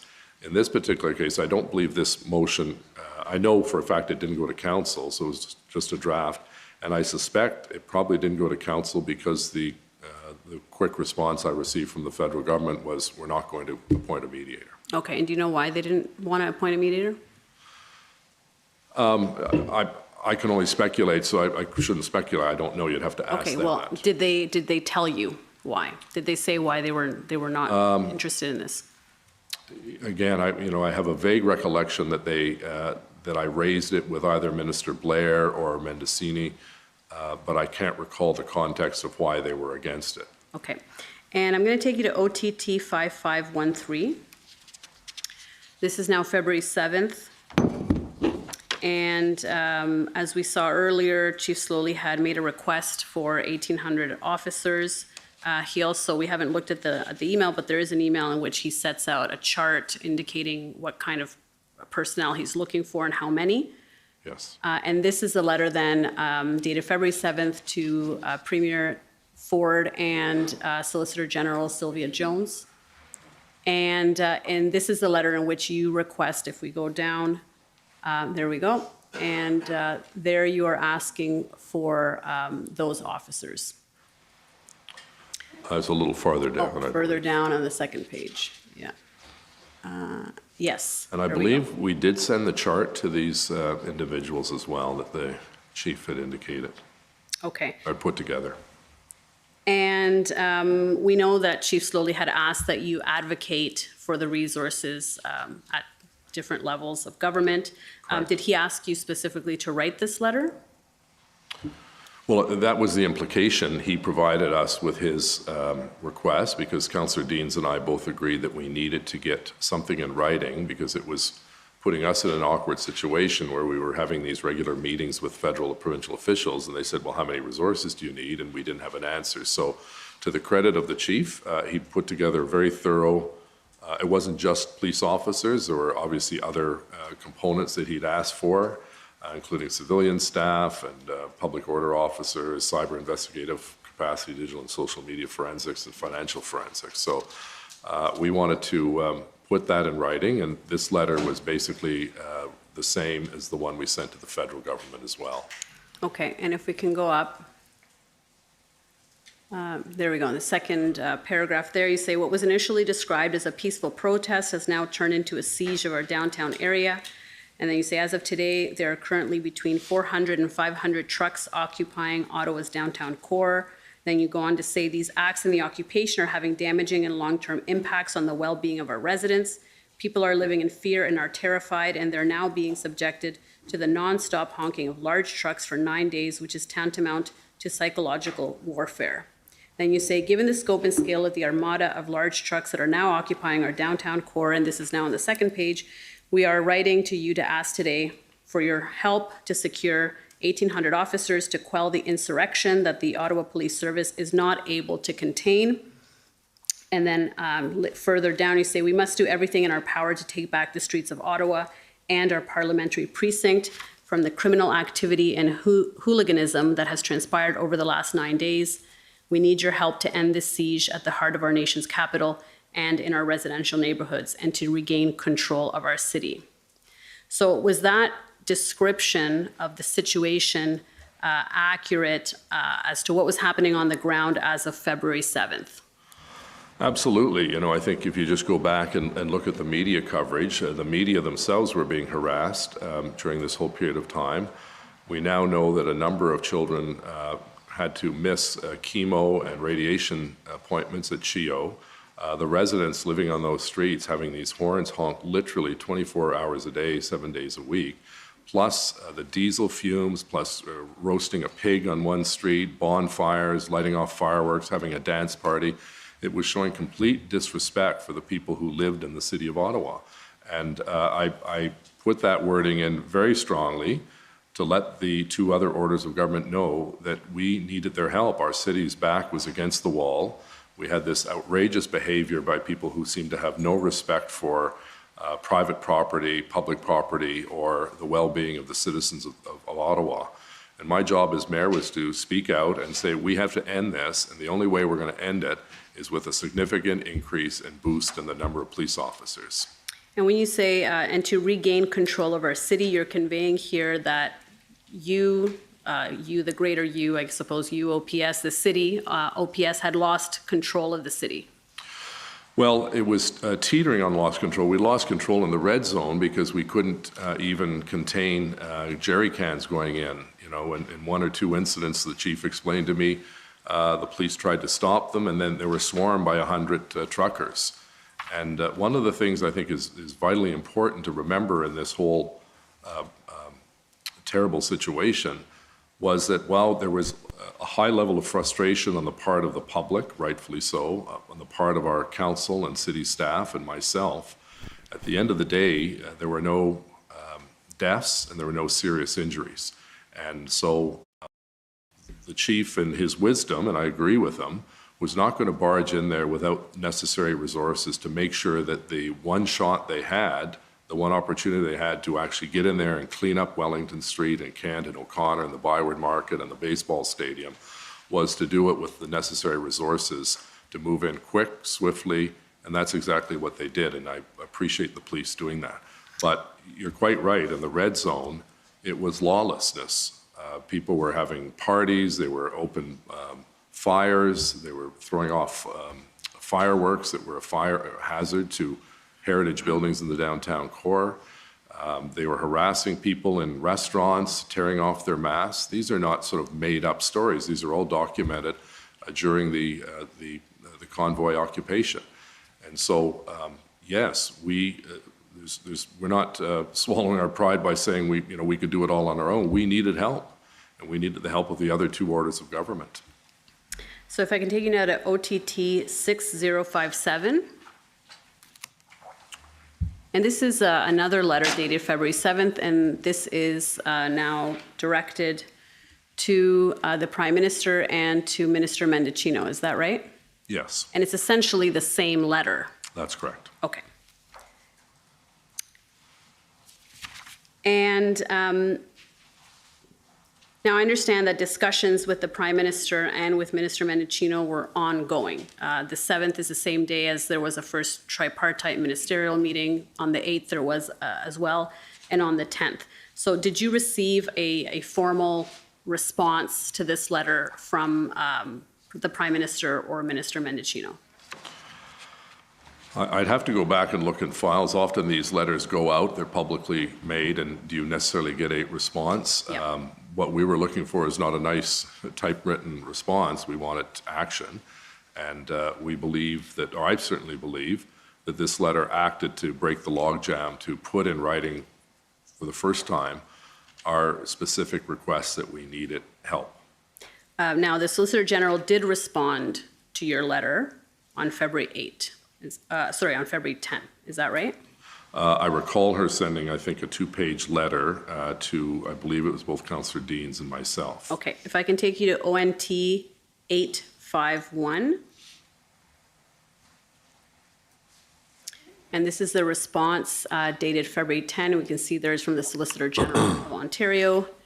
And it's to you and to Chair Deans as well. Thank you for your letter, also addressed to the Honourable Doug Ford, Premier of Ontario, requesting additional officers. And then she says, public safety is a top priority for this government. The Ministry of the Solicitor General is committed to working with our policing and community partners to provide them with the resources and tools they need to keep Ontario's communities safe and resilient. Then she talks about the right to protest is core to our Canadian identity. Peaceful protests are a cornerstone of a healthy democracy. However, criminal behavior is never tolerated, and hatred or intolerance must be condemned by all. She says, this last paragraph at the bottom, we have been encouraging all those participating in the Ottawa protest to govern their actions in a way to ensure they are peaceful and respectful to the community and to those charged with keeping the peace. And then she says, regarding the request for significant additional resources, please note that I have shared your correspondence with OPP Commissioner Thomas Carrick. Commissioner Thomas Carrick and RCMP Commissioner Brenda Lucky will continue to liaise with Chief Peter Slowly, Ottawa Police Service, to determine how policing partners can provide support based on available policing resources and the operational plan proposed by the Ottawa Police Service. What's your reaction to this letter? Did this satisfy what you were looking for in the letter that you sent on February 7th? No, but I think, as a former minister myself, the provincial government, this is the kind of letter that, is pretty much a template. You thank them, you explain the situation, and you are told that, rightfully so, the minister can't direct the OPP on what to do, but she forwarded it to the commissioner of the OPP. So, we knew at some point we would get through to the province and they would come and help us. And when they did, it was very much appreciated, and the OPP did a remarkable job. But, there's the level of frustration that we had was that it's fine to forward this to the commissioner of the OPP, but by that time, the commissioner would have known what our request is because Chief Slowly was in pretty regular contact with both commissioners. So did the Solicitor General commit to do anything, either in this letter or in any discussions that you had with her? Any kind of specific action that the Solicitor General was committing to take? Well, again, when I had a call with her, I can't recall the date, but with the Premier and Solicitor General were both on the call, and they indicated that they would not be participating in the tripartite group, which was disappointing, but it's their call. But I reiterated with the Premier on I believe the 2 calls that I had, that it was essential that we get police officers here as quickly as possible. And the whole issue, as I talked about earlier, the Solicitor General was under the impression that there were 1,500 officers assigned to Ottawa, which was not the case. I think what may have happened was that the minister or the OPP were, giving you a cumulative number, 50 here, and then maybe 40 came back, and then another 60 arrived, so you count 50 plus 60. And the other thing is, I think you have to keep in mind, in this period was the Windsor situation, which was viewed as a higher priority given the $1 billion a day trade blockade that was taking place in Windsor. Mm-hmm. And so we certainly saw through the news a significant OPP presence in the Windsor area. And I thought at the time, well, I wish they were here because we think we're just as important as Windsor. But I thought, well, at the very least, they did a very good job in Windsor. And once that's wrapped up, they'll be sending those officers to Ottawa. Okay, so you expected that the Windsor issue, and by that we mean the blockade at the Ambassador Bridge, would be resolved before Ottawa became a priority to become resolved. Is that right? Yes, and that's in fact what happened. Okay, and if I can take you to ONT 858. Now, this is a letter that was not sent to you. It's the next day after the response from the Solicitor General, the kind of template letter as you described it.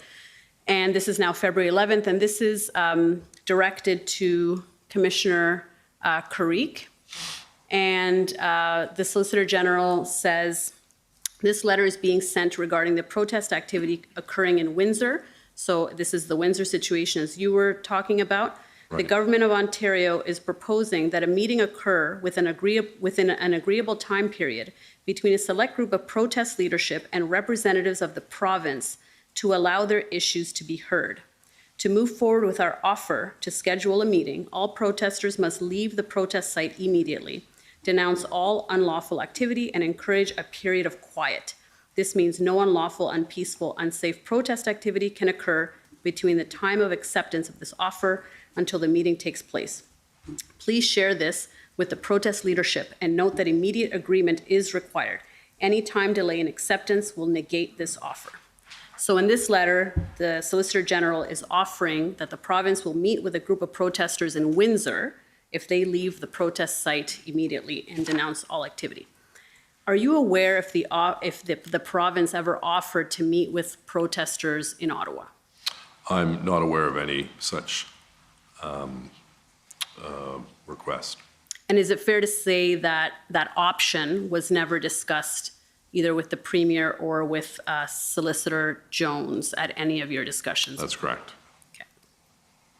And I actually, in fairness, I have not seen this letter. I don't believe it was CC'd to me, so it's the first I've seen it. No, that's right. It's not a letter that was sent to you, but the question was whether this type of offer that was being made with respect to the protesters in Windsor, if that ever came to your attention, if that ever happened with respect to the protesters in Ottawa. And what I hear you saying is that no. No, that was never an option that was presented to me or anyone in my office. Okay. If I can take you now to, I'm going to take you to the first tripartite meeting that occurred on February 7th, and it is pb.nsc.can 2335.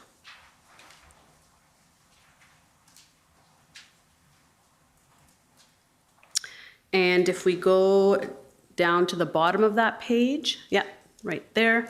Okay, so this is, my understanding is that this is a readout of the first of the 3 tripartite ministerial meetings that took place with you, Minister Blair, Minister Mendicino. I believe Mr. Kanellakis attended as well, and at times Deputy Minister Rob Stewart was in attendance as well. Yes, it was all done virtually. Yes. And BB there is Bill Blair, and in the second line he says, spoke to PM last night, felt it was important to convene table. All of them have already been working well with city officials. And so it looks like there, the Prime Minister felt that it was important to convene this tripartite table with everybody at the table so that issues could be discussed. And if we look at MM is Minister Mendicino, and in the third line he says, we have confirmed 250 Mounties have been deputized. He says, we have been timely and responsive in putting our response together. Minister Jones will want to have a discussion with what they can contribute. So I understand that he's saying here that they have made 250 RCMP officers available. Is that your reading of that too? Yes. Okay. And if we go to the next page, you say, in the first line, you say 150 already pre-assigned. And are you talking about RCMP officers here? That's correct. You say not on Wellington Street or Kent. Counted as part of the total, but this doesn't help our foot soldiers with OPS. Down to 100 spread over 3 shifts over 8 hours, this isn't a lot. Our request is significant. Biggest crisis facing our city. We are filled with angst. So what are you trying to convey in this section here? Well, I have to say, Minister Mendicino was very approachable and reasonable to deal with in the many opportunities I had to deal with him. He understood the file, But we had a disagreement in terms of what I'll call it 250, I guess, officers on the ground, as the federal government was saying. They were on the ground in Ottawa, but they were assigned 50 to West Block, which was the new center block, 50 to Rideau Cottage, and 50 to Rideau Hall. So out of the 250 or 257, you remove 150 right away because those individuals stationed at West Block, Rideau College, and Rideau Hall were not helping in Centertown or the residential area of Centertown or the Byward Market or Overbrook Forbes. So, it was a bit frustrating because, when you read through this, once you get down to 100 spread over 3 shifts of 8 hours a day, it's not a lot of officers. And so while we appreciated every time we saw a Mountie or we saw an OPP officer, we needed the large number of 1,800 to get this situation under control and kick these yahoos out of our city who were disrupting the quality of life of the people of Ottawa.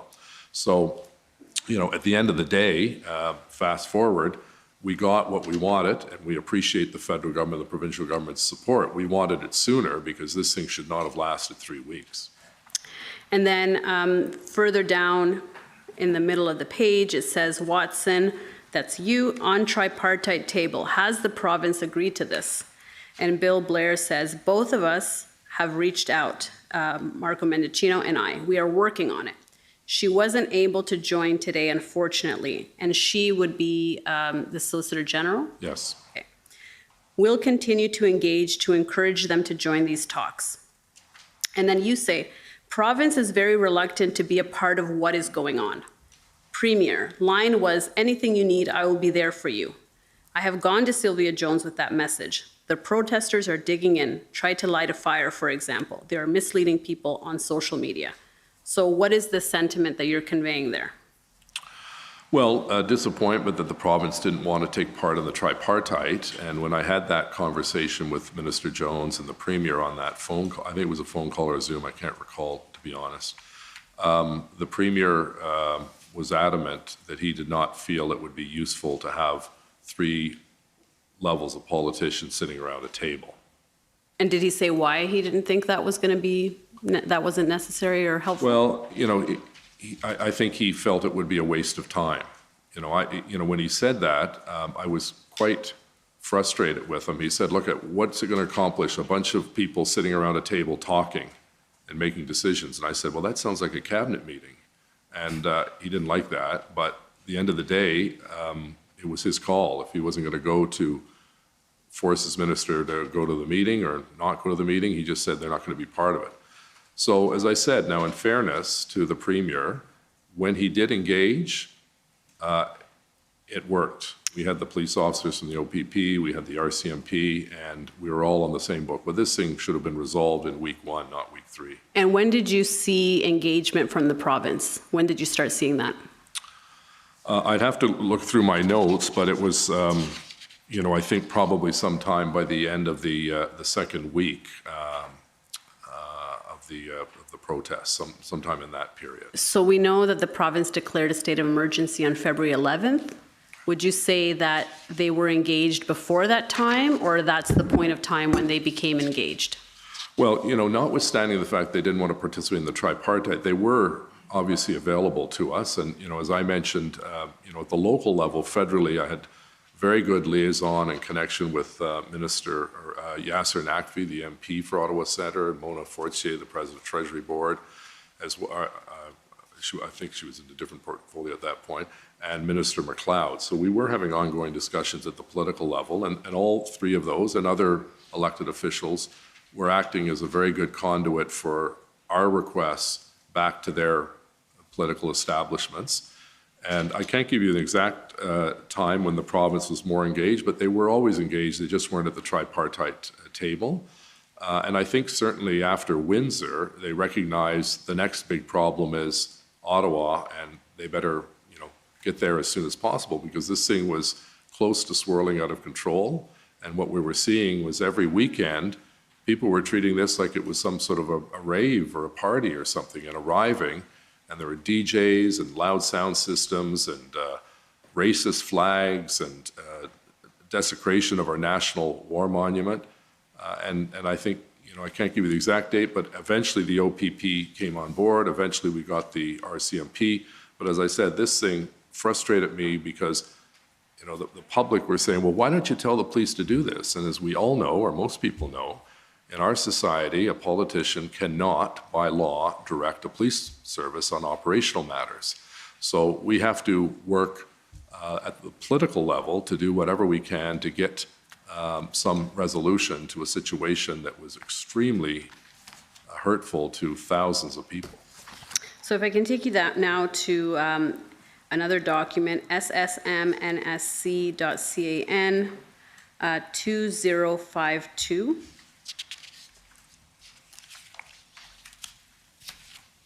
And I believe this is a readout of the second tripartite meeting.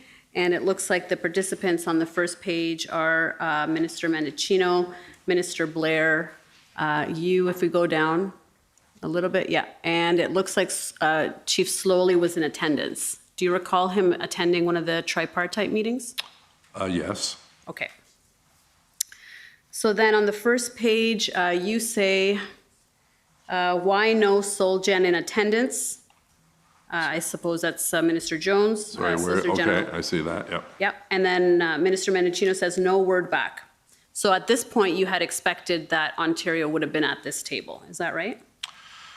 Yes, I don't know the sequence of dates as to whether, because I did have that conversation with the Premier where he rejected the idea.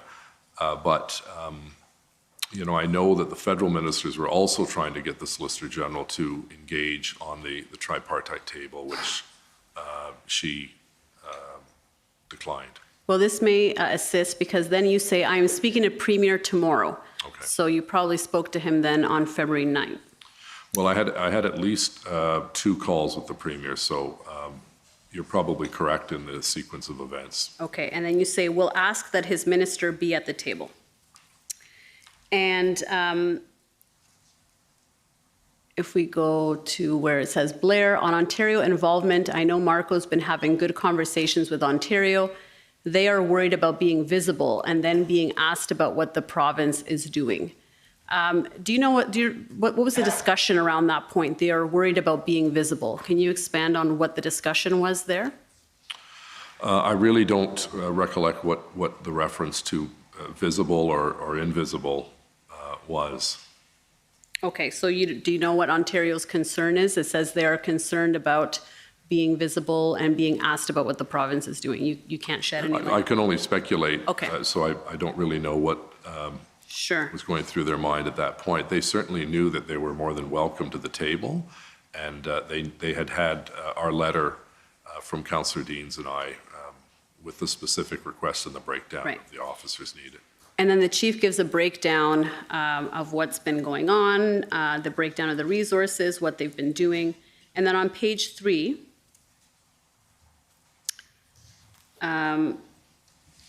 so it says on page 3, at the very top, public safety risk is higher on Rideau. It's being contained by Sorry, where is this? on the very top of page 3. Okay, go ahead. Yeah. Thank you. It says public safety risk is higher on Rideau. It's being contained by QC criminal organization, and they are radicalized elements as well.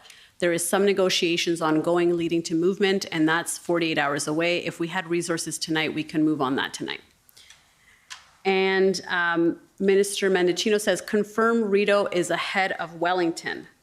So my understanding that this is in terms of clearing areas, that Rideau and Sussex would be ahead of Wellington in terms of an area to clear because of the criminal activity that's being described here. Is that your understanding as well?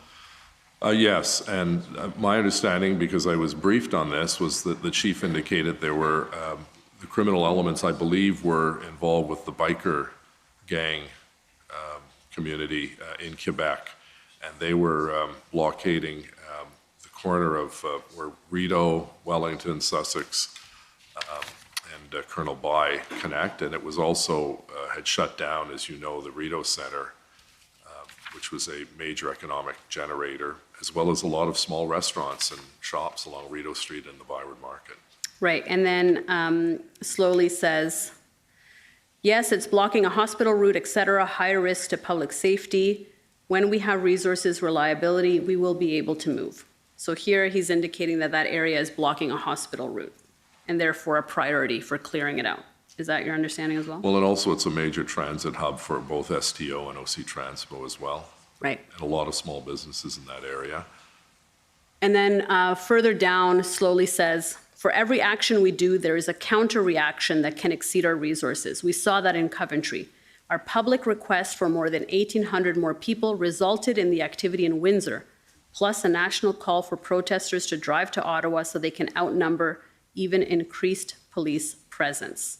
So do you recall what Slowly was saying here about the public request for 1,800 officers? Did he see that as a concern that that request was publicly made? Well, I think what we were trying to do was to keep that number confidential because we didn't want to show our hand and the police's hand as to how many resources were coming in. But I don't know when the 1,800 came out. It may have come out at a police services board or a question from a member of council. You know, you couldn't keep it suppressed forever. But, you know, I certainly was not concerned with protesters coming all the way from Windsor. What my preoccupation was to get the police officers that had quelled the situation in Windsor to get to Ottawa as quickly as possible. And I think his point is it was a bit of a game of whack-a-mole. When they'd sort of resolve one situation, another thing would flare up. A good example of that was the shack that was being built near the canal and the NAC in Confederation Park, this permanent structure where it was a food distribution point and it was very, very unsafe. There was propane, open fires, gasoline, all stored in this area. And our fire chief and fire service said this is a tinderbox that could explode. So, you know, we had the request from the NCC because it was their property to move in. They eventually did move in, tore all of that down, but then people started to come back again. So it was one of these great frustrations that people had. Where you got one thing resolved, then you moved on. He just didn't have the resources to keep enough police services there to ensure that a flare-up wouldn't happen again. So it all boiled down to we needed more boots on the ground. And so then Bill Blair says, have you looked at traffic laws, et cetera? So he seems to be suggesting to use existing laws to deal with this. Well, you know, the police have the responsibility for the Highway Traffic Act, you're correct, and, you know, police can issue tickets for bylaws, parking and so on, but we had, you know, I think the figures are in the documentation. There were thousands of tickets that were issued, hundreds of people that were charged and arrested, but we couldn't, for instance, send unarmed bylaw officers into a very volatile situation to hand out parking tickets. If police were being swarmed, you know, certainly you can expect even worse treatment of individuals who are not given the proper training to deal with a confrontation of that nature. I would not want to send a friend or foe into that red zone or into the area where the Quebec And bike group at the was. bottom, oh, sorry, yes. Yeah, I wouldn't in good conscience want to force bylaw officers who are not geared to dealing with angry unruly mobs into a situation where their safety could be in danger. Right, and Chief Slowly alludes to this at the bottom. He says it's a challenging situation to enforce. Just yesterday, 100 people surrounded 30 officers when they apprehended an individual with a gas can and were almost overcome. We need extra public order. Bylaws aren't my control. So he's essentially saying existing bylaws, existing resources is not helpful to end the situation. Yes. Okay. And then you say, show me the Mounties. We need to come out of the meeting with a down payment on resources. What will you commit to? And then Minister Mendicino says there is a 5 p.m. RCMP call with the city, I believe. We need to have the province present on these calls. OPP will play a critical role. And then you say, it's hard for me to blast the province when I don't have a commitment from the feds. So explain that comment there. Well, you know, there was a level, we were a bit like the meat and the sandwich. We were trying to get both orders of government to provide their national and provincial police services to the city of Ottawa in the numbers that the chief and his command team required to get this issue resolved. And we knew, if you go back and look at the sequence of events from week 1 to week 2 to week 3, we started to see a lot more action in week 2 than we did in week 1. And what was important, I think, from my perspective, was, we all had a skin in the game in the sense that we had a police force, the OPP is the provincial police force, and the Mounties are the federal police force. And we needed all to be working and following the same script, because the last thing we needed was a bunch of distractions where, they don't agree and they're fighting and squabbling. At the end of the whole process, when the police finally did move in and they had the 1,800, I believe it went up to 1,900, it was, in my opinion, and I'm not a policing expert, but a very good case study on how to resolve a situation relatively quickly. They moved in, I believe, on the Friday. They had the notices attached to all the vehicles on the Thursday, and most of the work was done on Saturday, and then the last of it cleaned up on Sunday. And so my point was, I can't go and start criticizing the province if you still haven't given me a commitment for the number of officers we needed from the RCMP. Now, to get back to my point on sequence, I understand, I think a lot of public were saying, well, why weren't there more police here more quickly? We had police from Vancouver, Calgary, all over the country, municipal forces. The Mounties had to ship people in from all parts of the country, and that takes time. There's logistics to that. That's why I wished that it had started 2 weeks ago at the end of week 1 instead of the end of week 2. But at the end of this process, there was a logistical challenge to get that number of officers, most of whom had to fly or drive to get to Ottawa. We had to put them up. This was an expensive undertaking. We had to make sure they had proper food. They had to be sworn in, those Mounties that were coming in, because they didn't have jurisdiction on municipal grounds as a Mountie, but the OPP did. So there were a lot of things that took time. So I wish I could have snapped my finger and said, let's have 1,800, get them in there, and end this nonsense. But that was not the case, because it took, 4, 5, 6 days. When they finally ramped up and they had the 1,800 to 1,900 individuals, it was a very good show of leadership and a very good show of the professionalism of the police officers. And I repeat this because I think this gets lost. We'd be having a much different commission and discussion if someone had been shot and killed or seriously injured. That did not happen, and that is good, I think, credit to the police officers on the ground in miserable conditions. As you recall, it was freezing, February, ice all over the place, and they cleaned it out.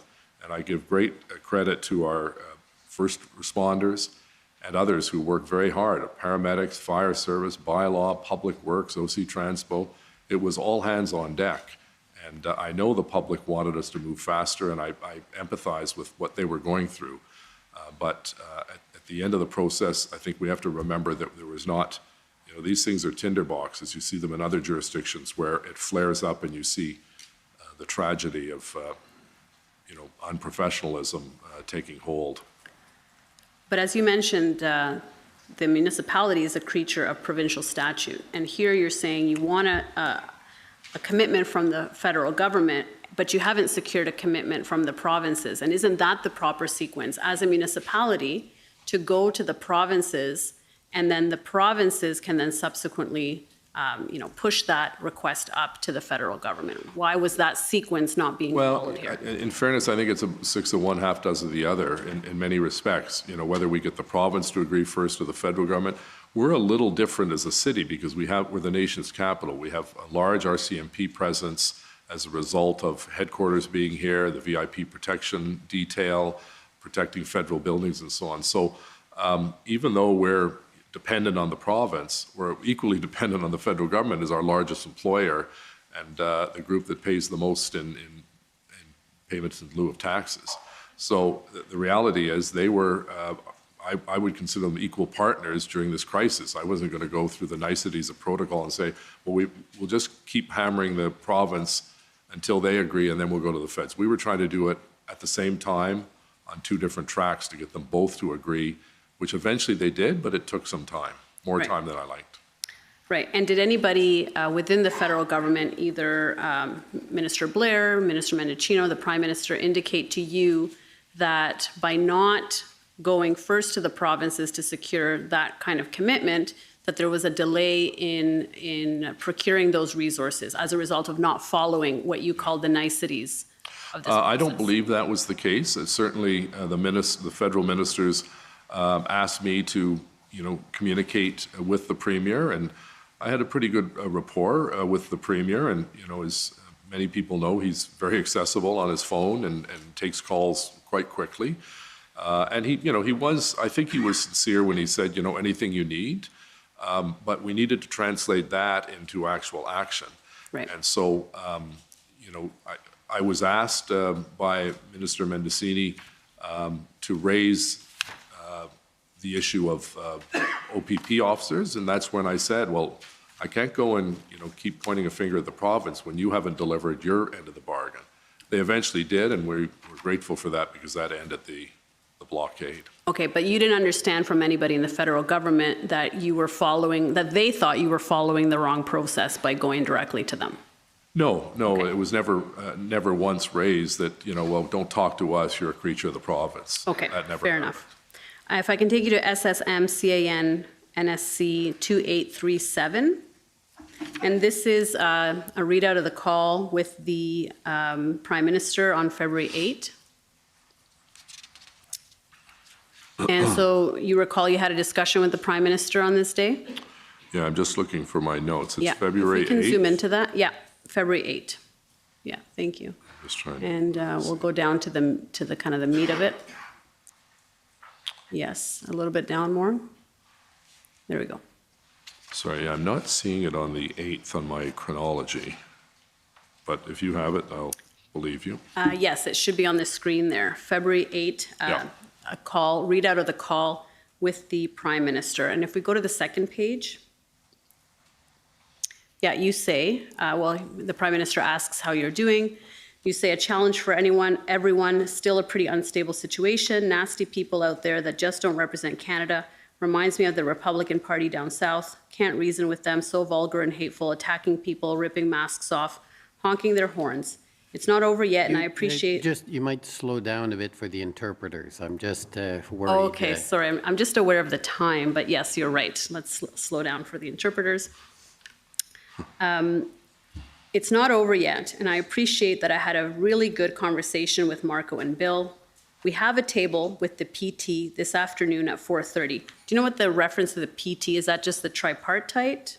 Or what's the PT, do you know? I'm assuming it's with the province. Usually you think of PT as provincial territorial, but Okay. And hopefully more resources from you on RCMP. But then you say Ford is just staying away from this, but I want to bring him into the tent. So when you say Ford is staying away from this, what is the this? Is it, well, it's the tripartite table that he didn't think was helpful. okay. And then the Prime Minister says, have they, province, indicated that they will be there at 4:30? You say, it's been set up by Bill's office. Sylvia Jones is the name on it. She has been disingenuous, saying there are 1,400 OPP, but that's not true. I spoke to Ford yesterday, and he said anything you want, so I'm going to hold his words to it. So this was the issue that you had raised about the 1,400 OPP officers, correct? Yeah, I think it was 1,500, but close to 1,400, correct. Okay, so for either 14 or And, 1,500. And on the Sylvia Jones, her name was on it, but she did not participate. So she was on the invite, is that right? Yes. Okay. And then you ask about resources, and the Prime Minister says, one of the challenges is that it goes in steps. The first step is to go to the OPP, then RCMP. It's difficult for us to say what we need to do directly until we have a better idea of what the province is doing. That's why this table is so important. So can you explain what the Prime Minister told you here? Well, I think he was alluding to the fact that it would have been helpful to have the province, it's like a three-leg stool. If you only have two legs on it, it's not that sturdy. You need all three. You need the provincial, municipal, and federal orders of government, number one. And I just think, during a crisis, from a leadership point of view, the more information you have, the better to share with your partners. We're not in opposition to one another, but we need all three to be singing from the same hymn book, as they say. So my interpretation of that on that call with the Prime Minister was that he felt that we needed to continue to put pressure on the OPP and the province, not the OPP, but the province, to get the OPP to come in good numbers, just as they did in Windsor. You know, I think Windsor was wrapped up relatively quickly, and then there was the situation in the small town in Alberta where you know, there was a fairly large RCMP presence. We needed both of those police services on board in order to move in. The police from Ottawa could not do it on their own, and having 50 OPP and another 50 or 100 RCMP was not going to cut it. We needed the 1,800 total. And so when he says this goes in steps, the first step is to go to the OPP, then RCMP. Did you understand him to be saying that the proper order of operations was not being followed? No, I wouldn't interpret it that. I think normally, in the normal course of events, you know, for instance, the declaration of a state of emergency or requesting the military, there is that process where you have the municipality ask the provincial government, who asks the Minister of National Defence. We did that, for instance, during the flooding, I believe, in 2017 and 2019, where the military were very helpful to come in and help. But from my perspective, this was completely different. This was not a regular, situation. This was a very unique situation. And I challenge anyone to come up with any time in our recent history in the last two generations where this kind of an occupation took place for a prolonged period of time. So I think he was referencing probably the normal course of events is that we would normally go through the OPP and up the chain of command. But we had requests in based on the letters Councillor Deans and I sent to both orders of government, and it was very clear that we needed both of them to respond as quickly as possible with action and not words. So Minister Mendicino and Deputy Minister Stewart, as we saw yesterday, they were both very active in reaching out and offering their assistance and asking what the city needed. On the provincial side, what was Di Tommaso or Laurie LeBlanc or Sylvia Jones, were they also reaching out proactively to see how they could help?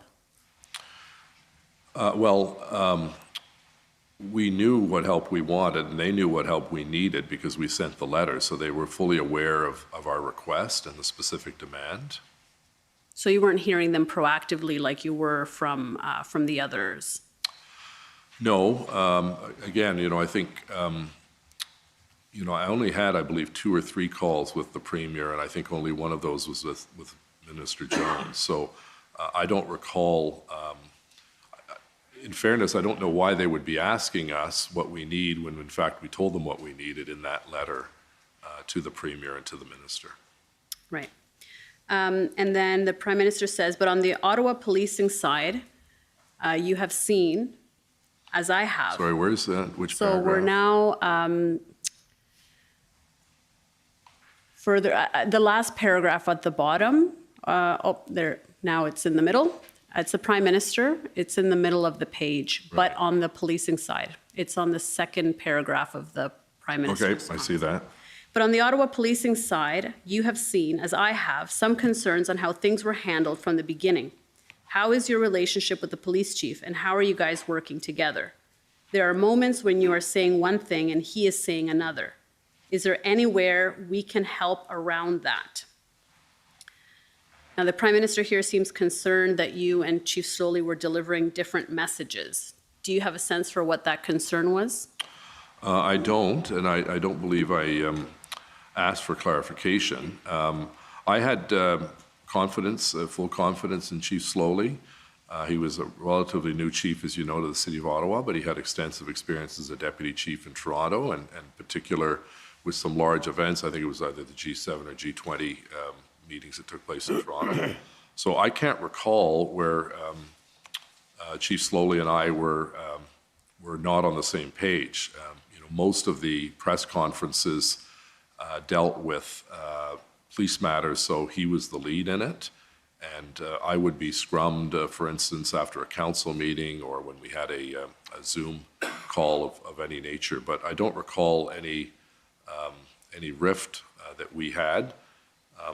I think one of the things was, I was probably very impatient at how slow the process was going to get the police officers and how slow it took to get the actual breakdown as to what the chief needed. So I may have said, in public, that I wanted to see this letter go off to the two orders of government much more quickly, and he may have had a different opinion because, he sent it when he sent it. So the Prime Minister says he had some concerns with how things were handled from the beginning, and he said, you have seen, as I have, some concerns. What were those concerns? Well, the concerns were what happened to our intelligence system, both at the three orders of government, that we did not have a better sense that these individuals were going to come and stay a long period of time. Why were so many vehicles allowed to enter what I consider the most significant historic street in the country, because it's the street that houses our Parliament buildings, and why the roads were not blocked off when we started to see an increase in the number of trucks coming down the street and parking on King Edward. And I think almost every Canadian has that same question. Why were these allowed to happen? And it's easy to be, talking about hindsight and looking in the rearview mirror. I think this thing came about and it just kept growing and growing, and we collectively, all three orders of government and the police, did not respond quick enough. And we allowed that major street and bled into the residential streets to be taken over by a group of people that had no respect for the law and no respect for the people of our city. So when you say all three levels of government kind of erred in this way in letting them in, what could the city have done to prevent that situation? Well, again, I'm not an expert on policing matters, but the first thing should have been was to, once we saw a number of vehicles arriving on Wellington Street, get in there with a Jersey barrier and shut off Wellington Street. Now, that would have pushed them on to other roads, but my understanding from the discussions that I saw taking place in the media was that the prize pig was Wellington Street. They wanted to have Wellington Street with a flatbed truck and a podium and sound system to denounce the federal government. So if they couldn't have that going on to Queen or Albert or Slater, not much of a backdrop on those streets. So this was very much, I think their intention was to go in and have them with these vulgar flags and swastikas and Confederate flags and so on swirling all over the place, with the backdrop of Parliament Hill, like they'd taken over the country. And so, but if we go back to that time, there were no discussions with Chief Slowly that you had with him about blocking access to the downtown area, right? No, again, that would have been handled at the staff level. As you know, the staff at bylaw and public works would be responsible for blockading physically the street, but you would need police presence there because you had to maintain a corridor as they do now. If you go down to Wellington Street, there's still a corridor where an ambulance or a fire truck could get through. But you're quite correct. The challenge we all faced was that this thing came. We didn't think it was going to be as big as it did. And I've had conversations with other mayors who said, you know what, we learned lessons from you. Toronto, I think, handled the situation, and the mayor told me, Mayor Tory, that, we were the guinea pig of these protests, and it allowed them to get their act together at the start of the issue because they saw what the pattern of activity the truckers were doing here in Ottawa. And as a result, they were able to secure tow trucks quickly, and they were able to close off access points to Queen's Park, and the same thing happened in Quebec City. So, these mayors, learned lessons from us, and if it had happened in another jurisdiction, I think we would have acted differently and quickly to secure Wellington Street as quickly as possible. And then you say, in response to the Prime Minister's suggestion that maybe there is some concerns about how things are being handled and your relationship with the chief, you say one thing was when he said, and he is the chief, right? Correct. It's not a police solution, but it is a police solution. I think he is just a bit frustrated. Everything is coming down on him, but that doesn't make sense. This is a police matter. I have been trying my very best to back him up every day. As you know, PM, now is not the time to change courses. We have to do our best to support him. And so when you say now is not the time to change courses, are you speaking about, what are you speaking about? Well, it's not the time to change the leadership of the police service, namely the chief. But if you go back, I just wanted to, that was one of the frustrations I did have with Chief Slowly when he said this is not going to be a police solution. And I think a lot of people were sort of scratching their head, and I said, well, if it's not a police solution, how are you going to solve it? These individuals, by and large, you could not argue rationally or sensibly with. They were emotionally charged, angry people from all parts of the country. And I just thought that was a strange statement to make. But again, as I said, I very much backed the chief. And I thought, given the situation he found himself in, he was doing the very best he could to manage a lot of different groups. His officers, 2 other orders of government, the Police Services Board, City Council, residents. It was a very stressful time for everyone, I'm sure himself included. But I don't know at that point if there was some discussion about whether to remove the chief or not. I certainly don't recall it later on, yes, because obviously he did in fact leave the police service. I can't recall how many, I think it was on the He left on the 15th. 15th, correct. So on that point, did you ever have any discussions with anybody, either within the provincial government or the federal government, about Chief Slowly's leadership and whether or not there should be a change in course? Yeah, not with to the best of my knowledge, not with the federal government, although I do recall some comments that Minister Blair made because he knew Chief Slowly, because Minister Blair used to be the chief of the Toronto Police, but I can't recall the context or what was said about that. I know, for instance, during the call I had with Minister Jones and the Premier, they expressed some concern about the chief's plan or lack of plan to get this issue resolved. And, again, I suspect Premier Ford knew Chief Slowly from his days as a Toronto City Councillor, but it didn't go farther than I think there was Minister Jones made some reference to the fact that she was hearing that things were not operating at the operations center as well as they should be, and there was some conflict and division of opinion. Now, at the bottom, the Prime Minister says, listen, yes, you can say the federal government will be there with more resources, but again, the thing that frustrates me, and everyone is conflated, and then there's some inaudible part, and then he says, but Doug Ford has been hiding from his responsibility on it for political reasons, as you highlighted, and important that we don't let them get away from that, and we intend to support you on that. So what was your understanding of the political reasons of why Premier Ford, according to the Prime Minister, was hiding from his responsibility? Well, I can't speculate on what the Prime Minister said, but I think I shared his frustration that they wouldn't participate in the tripartite. We couldn't get a clear answer as to whether they were going to support the number of officers that we needed. The Premier did not come to Ottawa during the occupation. I think there was a sense by some in the community, why is the Premier not here? But in fairness, sometimes when you bring a leader into a situation, it causes more disruption because you need extra police and so on.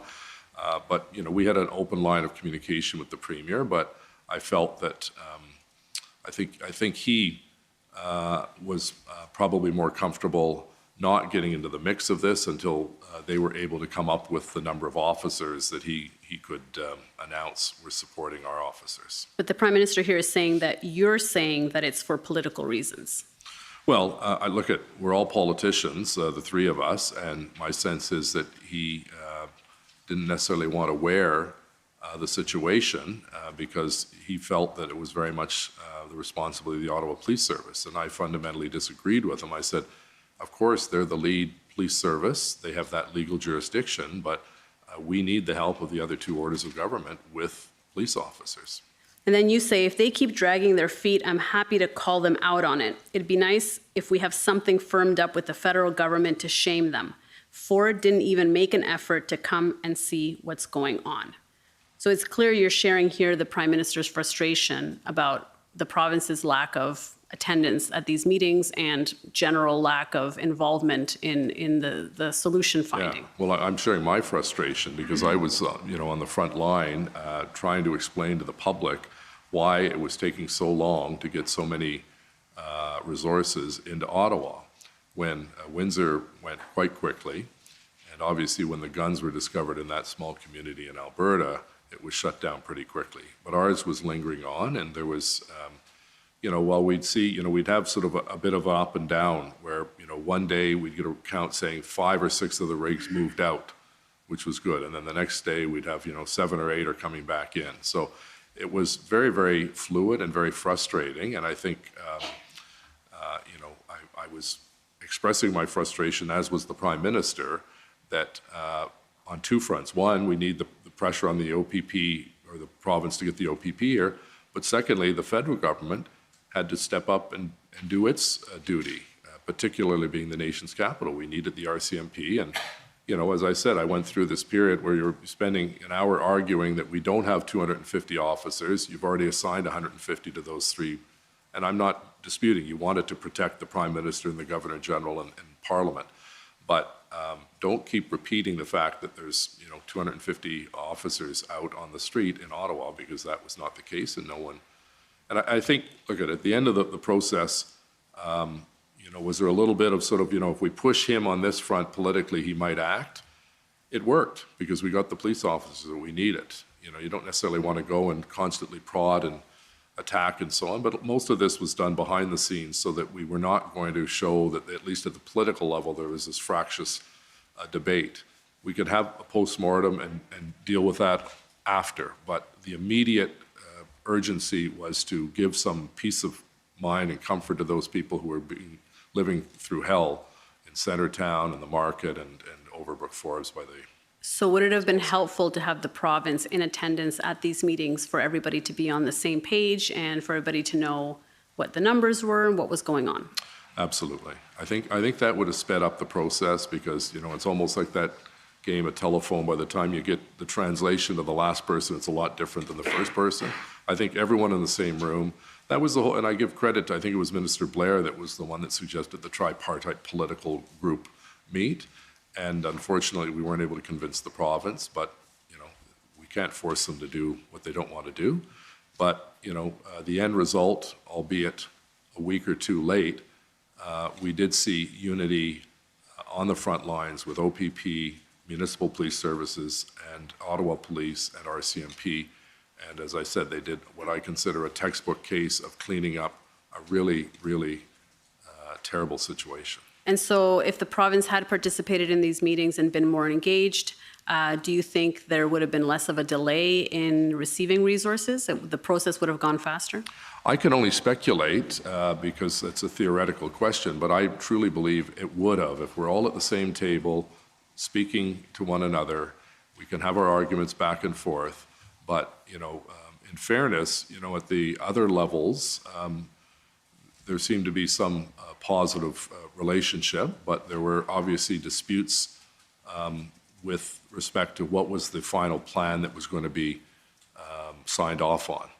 And then, of course, as you know, Chief Slowly left the service, so that created an element of instability, but it didn't last long because just a few days later, the police, with their plan, took hold and cleaned up the city. Okay, thank you. And Commissioner, this may be an appropriate time for a morning break, if you wish. Okay, so we'll take 15 minutes, be back at 25:02 or 24:02. And thank you. Thank you. We'll take the time and So, washroom break. The commission is in recess for 15 minutes. La commission levée pour 15 minutes. Good thing we don't need the washroom here at the war campaign. Why don't we need the washroom? Because we power through it. That's right. We wear diapers.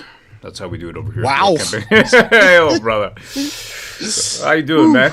You're a Yahoo. We're all Yahoos now, Pan. Did you know that? Yeah, I think Watson is the biggest Yahoo around. He said some pretty wild stuff. My favorite part was where he said the police should be commended for not shooting anybody. I think they Good should job. be. Good job. Wow. Absolutely, man. Not shooting any of the peaceful protesters. Good on the police. Man, what I really want to see is cross-examination. Get out there and smash this guy, because you can see he's not doped up like yesterday. Steve Arpin, his name was actually Serge Arpin. I'm sorry, who was the from the city of Ottawa yesterday. Serge Arpin, that guy was doped up. He talked for hours. You can see Jim Watson is ready to crack and crumble. He's using language that is, let's say, highly expressive in the terms of these guys can't control their you heard that in the background, they can't control their audio properly. Anyways, they have a very hard time running their streams, I'll tell you that much, over there at the government. I don't know who they've hired for their IT. Well, I mean, can you blame them? They're trying to corral the biker gang that was the convoy, as Watson described the convoy. Absolutely. Look, they've actually biker gang. They've screwed up their setup over here. They're gonna have to restart their web server, believe it or not. That's what they've done right now. What a joke. What an They're on absolute top joke. of it. Nah, really, man. What a joke. What I would like to ask everybody right now, if you have a moment and you like what you're seeing and you like what we're doing here at the War Campaign, then I would highly appreciate it if you would check out our graphic novel over here. That's Vestige number 3. I really appreciate it if you take a look at this. It makes for a great gift for the young and old. I'm going to play the intro so you know what we're doing here. We've been fighting the culture war, now in politics, now observing and watching these guys lie mendaciously like Mendocino. Continuously, we're seeing Jim Watson over here ready to crack with his Armada comments, his comments about Yahoos, all the characterization of people who simply were there for freedom. From the culture war to the political landscape, that's where the War Campaign is. If you see over here, let me put it up clearly so you know what I'm talking about. The core of what we do here and the mentality that we have, that we took from the culture war to the political world, it's honor, accountability, integrity, and loyalty. Those are hardcore beliefs and true virtues that we want to see a resurgence in, because today we're seeing just lies. And there was a great comment from Bozena, right, a Polish lady, and she said, this reminds me of the 80s. Lies, lies, lies from the government and redactions. So there it is, and we're seeing the culture become degraded, and now here we are today with an absolute degraded political system. I'd like you, if you can, I would, and it will help us tremendously, because we're going to be taking the time from, well, at least for myself, from working regularly, and this is my business, so that will really, truly help me, and it's really an excellent win for everybody, because you get a great product, and you keep us doing what we're doing over here. So I'm going to drop the link into the chat, and I'm going to play the Vestige promo video. If you'd be so kind as to take a look, I would highly, highly appreciate it. Here we go. Let me take a look. All right.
That right there is what we are doing in the culture war. Vestige number 3. I'm going to scroll through some of this over here. The culture has become degraded, and now so has the political system. You've seen in Oakville those very large peaches and cream. Oh my God. Right. I mean, would you ever think that that was possible, and yet nobody can call it out? What's the reason for that? Because we're in a society of lies. We live in a society of lies where people are not able to even speak the truth as they see it. Okay? Neighbors snitching on other neighbors. I got a call over here. I was walking my dog and 3 cruisers pulled up. This is about, what, 2 weeks ago? Something like that, Pen, when I told you. I can't remember now. Right? You know, neighbors snitching on other people. I have 2 doors down, okay, a thespian lady. And she specifically has taken issue to playing of my, I'm a big fan of Viking music, okay? And I played that at Nice. night, and I throw the Frisbee for my dog, and I'm having a good time. You can see here some of this historical stuff, inspiring vestige, right? And, you know, I have this, we have this siege mentality. I would actually say that the people have been under siege. It's not that the Ottawa city has been under siege. The people have been under siege. We have been under siege mentally for 2-3 years. People losing their jobs, forced to take medical procedures that they didn't want to take. Still today in Ottawa, my wife is much better. You know, we are blessed by God. She was ill for a while last year. I don't want to get into too much right now. But let's just say that we are blessed. But if she does need to go back to Ottawa Hospital, I still can't visit her.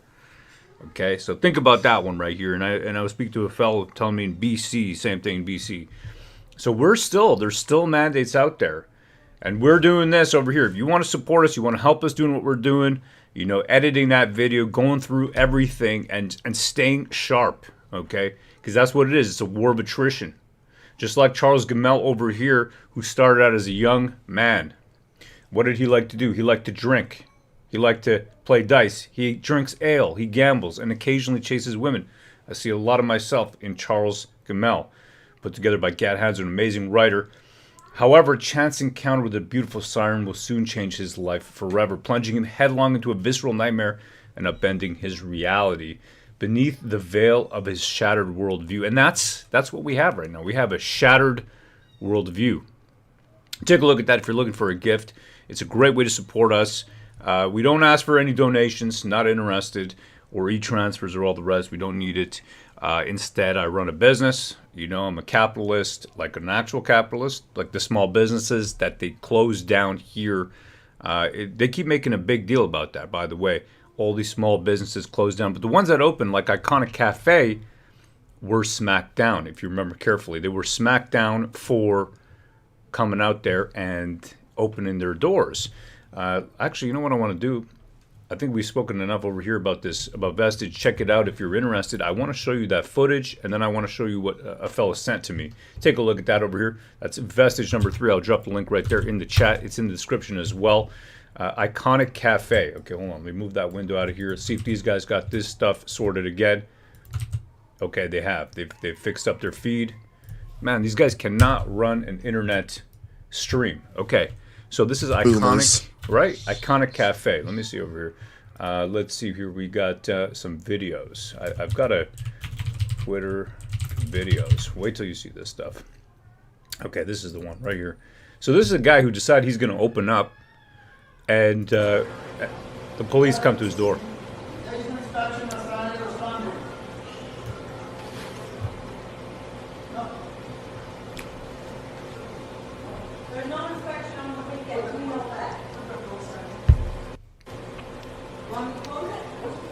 And they're there in this footage. This lady right over here. Okay, share this out, you guys. Get it out everywhere. Now, get it out. They're saying they're going to break the window. Absolutely nuts. There's this. Open this door. Open this door. You cannot open your business. You can't run your small business, bro. I'm never going back after being fired as chief technical officer for Get It Local at 130 Slater in Ottawa, you know, where I was in charge of writing mobile applications for food delivery for local Ottawa businesses. It was quite a neat strategy, but effectively firing me, calling me supremacist, misogynist, the whole, you know, homophobe, whatever, all that in a firing letter. Why? Because I decided to go down the Freedom Convoy, and I said to them, look, our team, you know, we're not disclosing medical information. And I had this beautiful lady, okay, that I had hired. And she was from Kazakhstan. And she said to me, she's like, I'm not giving up my medical information. She's from Kazakhstan because she didn't want to take this stuff, okay? Now, neither did I, and I didn't. Neither did she, and she didn't. And I said to her, I go, listen to me. I'm not going to use her name. It's a beautiful name. And I said to her, I go, look, you don't need to do this. As long as you're working with me, I have my great big angel wings, and you're under them. all right? And that's what it is.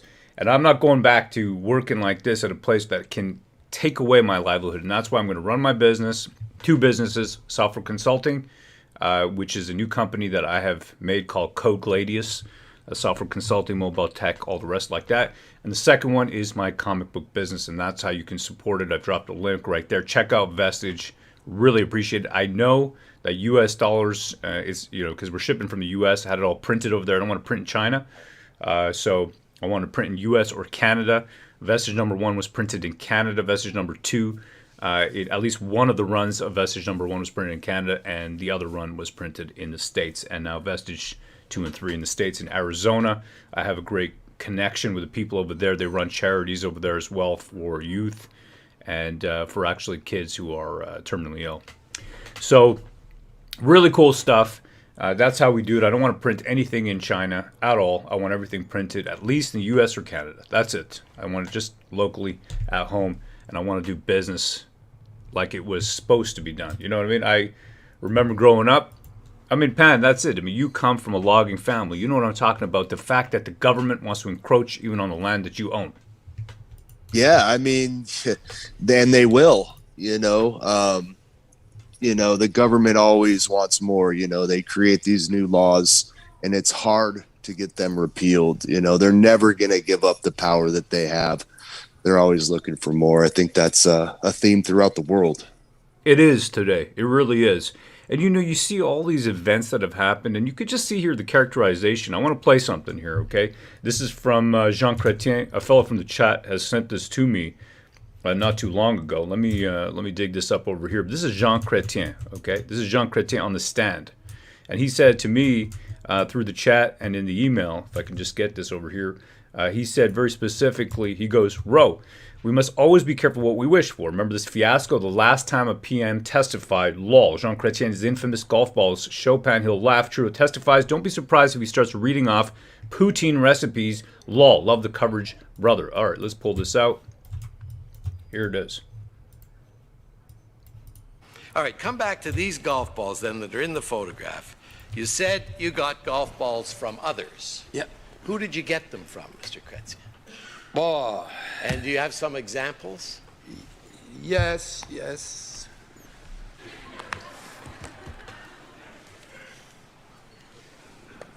I have a ball here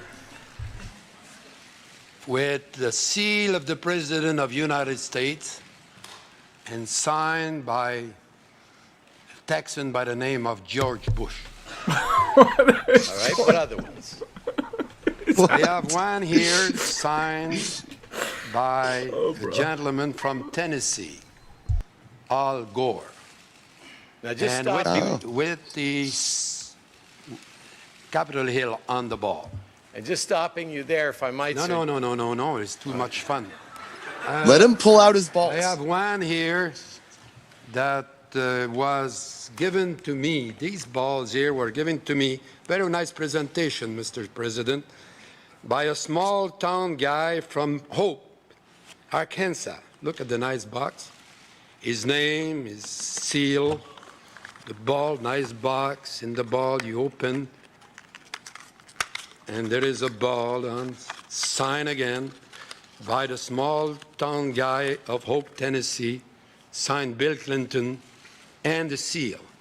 What seal? The seal of the presidency of the United States. If I official. have one from another guy from Texas, from small town Crawford, Texas. George W. Bush, with the seal of the presidency and his name signed. Here I have What is one happening? What's happening, Pat? from a small town I don't guy, know. I guess, Oh, he's got like from these signed Manila. balls. Philippine, President Ramos, plus the flag of his country. Okay, Got a gifts. It's very collection common. of I have one here by balls signed by a politicians, very I well-known think. group. Okay, these are gifts for politicians. This is problematic Ogilvy post. Renault. Got it. You know, Mr. Mr. Roy and Mr. Maroney and Mademoiselle Gomery are all members of that firm. Cannot call them small town and call them Westmont cheap. It will be an oxymoron. All right, Mr. Chrétien, Did you receive those golf balls Yes. from the persons you've identified? Yes, only one that was given to me by another is from George W. Bush. The others, I received them from them.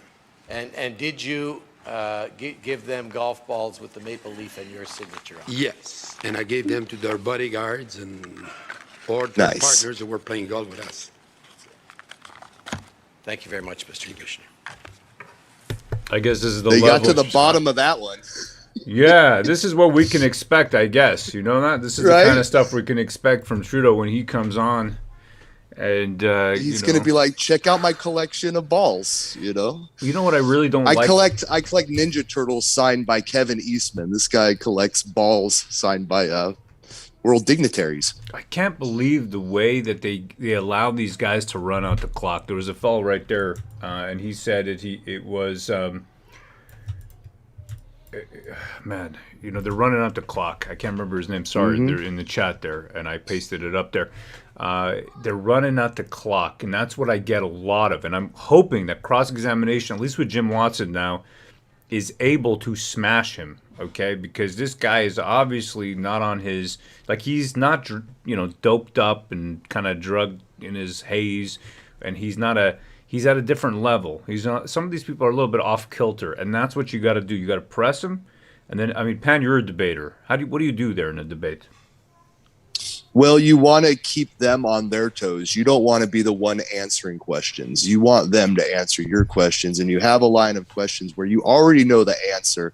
You use the Socratic method to pin them in the corner, and then you just start thrusting on them.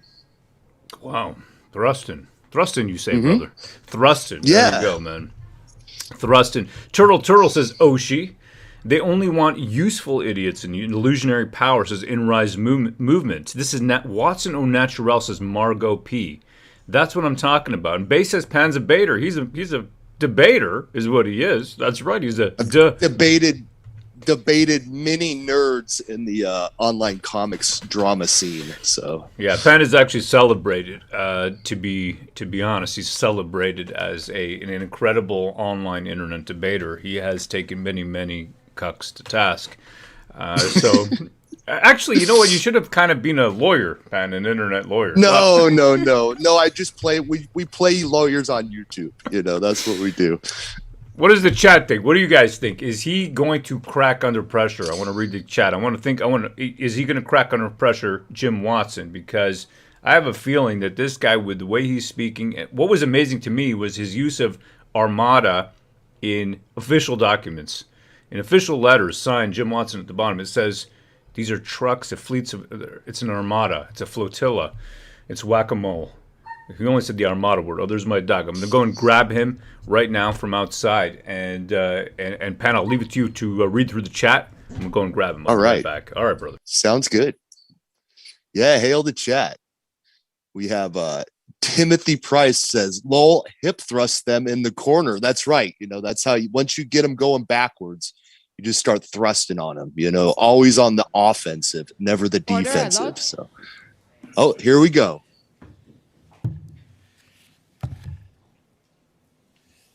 The commission is reconvened. La commission reprend. So I want to take you now, Mayor Watson, to ssm.can.nsc2676. And this is the readout of the third and last tripartite ministerial meeting dated February 10. And it looks to be with Minister Blair, yourself, Minister Mendicino, Mr. Kanellakis, and Deputy Minister Stewart. And on the first page, Minister Mendicino talks about discussions with Commissioner Lucky of the RCMP to provide an additional 275 RCMP officers. And then he says, this will be operationalized in conjunction with the OPP. Need to have a sense of the plan. It's in the middle of that big paragraph. Do you see that? This will be operationalized, there it is, yes, in conjunction with the OPP. Need to have a sense of the plan. And then on, so my understanding, and we'll see a little bit later, is that this is in relation to Chief Slowly's plan to use the resources that will be made available. Is that your understanding as well? I believe so, yes. Okay, so if we go to the second page,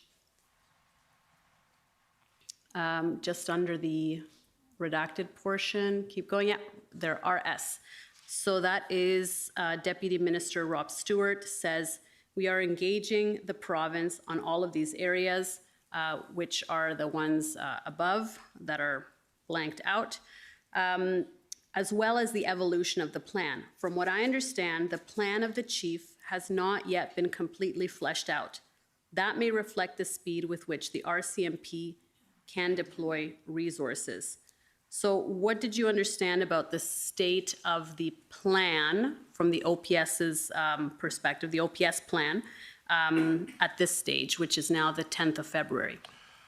Well, my understanding was that it was still being worked on, and there was still debate amongst different agencies as to what was going to be the final plan. But in terms of the specifics, as I'm not a member of the Police Services Board, I would have no information or knowledge about what was going on behind the scenes. Right, but here in this meeting, they're not talking about specifics of a plan, but they're talking about we need to have a plan in order to deploy the resources. So was the discussion that the fact that the plan had not been completely fleshed out, that would affect or that could delay the RCMP resources?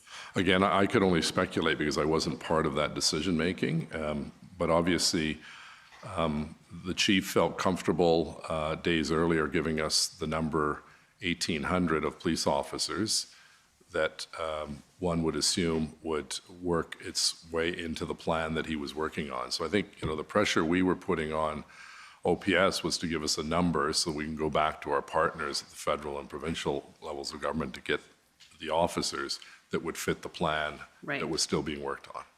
Right, and so your federal partners here are telling you that the plan is not completely fleshed out, right? Yes, and they would have received that, I suppose, from the RCMP that are at that command center. As you know, politicians are not part of putting a plan together to deal with an operational matter. Sure. So I'd have to rely on their comments to get that information. And were you hearing this from others as well, that there was issues with the chief's, with the readiness of the plan? Well, at one point, I received, I had a conversation with Steve Kanellakis that indicated that there was some dispute and argument about what the final plan was going to look like, but that was really the extent of it.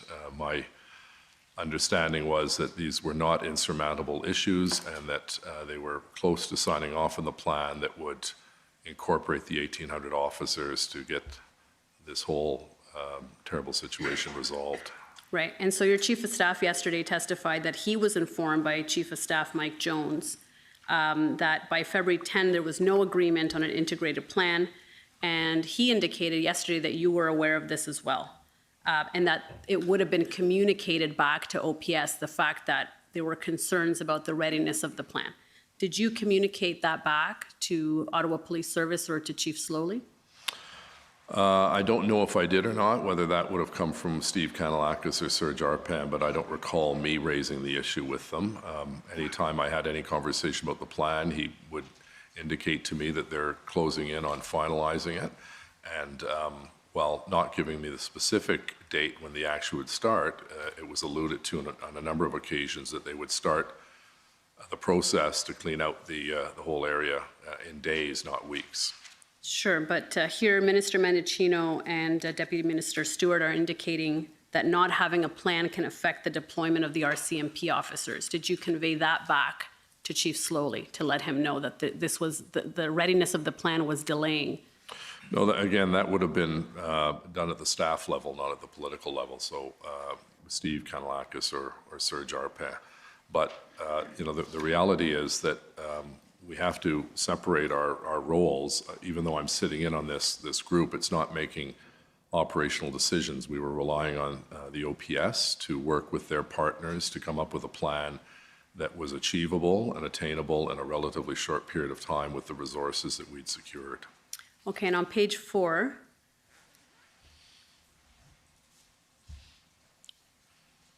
if we go down, Okay, and then you say, thank you if we can get word from the commissioner to slowly sometime today, we can get this moving. We don't have to pick it up and leave it on Monday. Okay, sorry, I meant the second point at the bottom there, where you say, this is a good step. At some point, I will call the premier to get them to sit at this table. So this was the last tripartite meeting, correct? I believe so, yeah. And so in the end, the premier did not come to the table, right? That's correct. And do you know why the tripartite meeting stopped after February 10?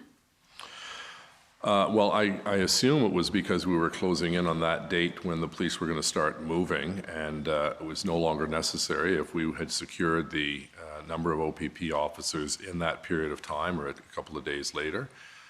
There was not much point in meeting again, although I suspect if you looked at all of the different phone calls and Zooms and so on, we would have had meetings, bilateral or multilateral, but not the full tripartite. That was the last one.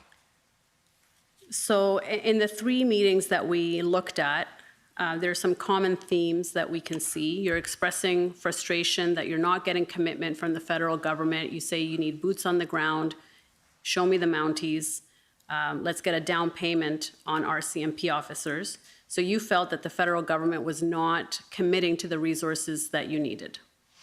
Well, at that time, but then we sent the letter. We had the 2 calls with the Prime Minister, had a number of calls with Minister Mendicino, and eventually it all culminated in the officers arriving, both, I forgot to mention municipal services as well. They were quite substantial. You know, when you walk through the site and you saw Belleville police cars in York Region and Toronto, it was actually quite a relief to see those other police officers helping their fellow police officers. So, you know, at the end of the day, the process unfolded as it should, but as I've said, one of the frustrations I had as a common theme was the lack of commitment to officers earlier on in the process.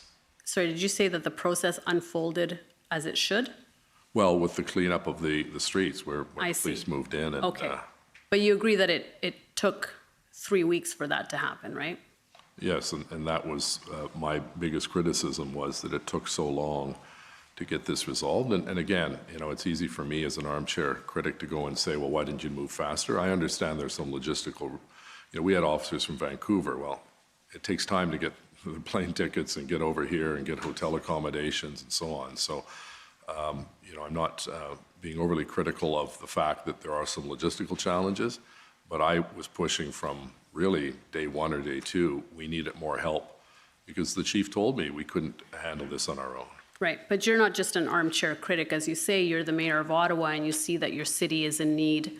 And so you have a duty, really, to raise those issues and to push all levels of government to do whatever they can to get this resolved quickly, right? Yeah, and that was why I took on the role of ensuring that we had the political lines of communication open, why we established the tripartite committee, and why we sent the letter from my office and from Councillor Deans, and why we continue to have dialogue with local elected officials, members of council, and our political counterparts at the federal and provincial government. But ultimately, there was a significant delay in getting those resources, although they ultimately did come, clearly.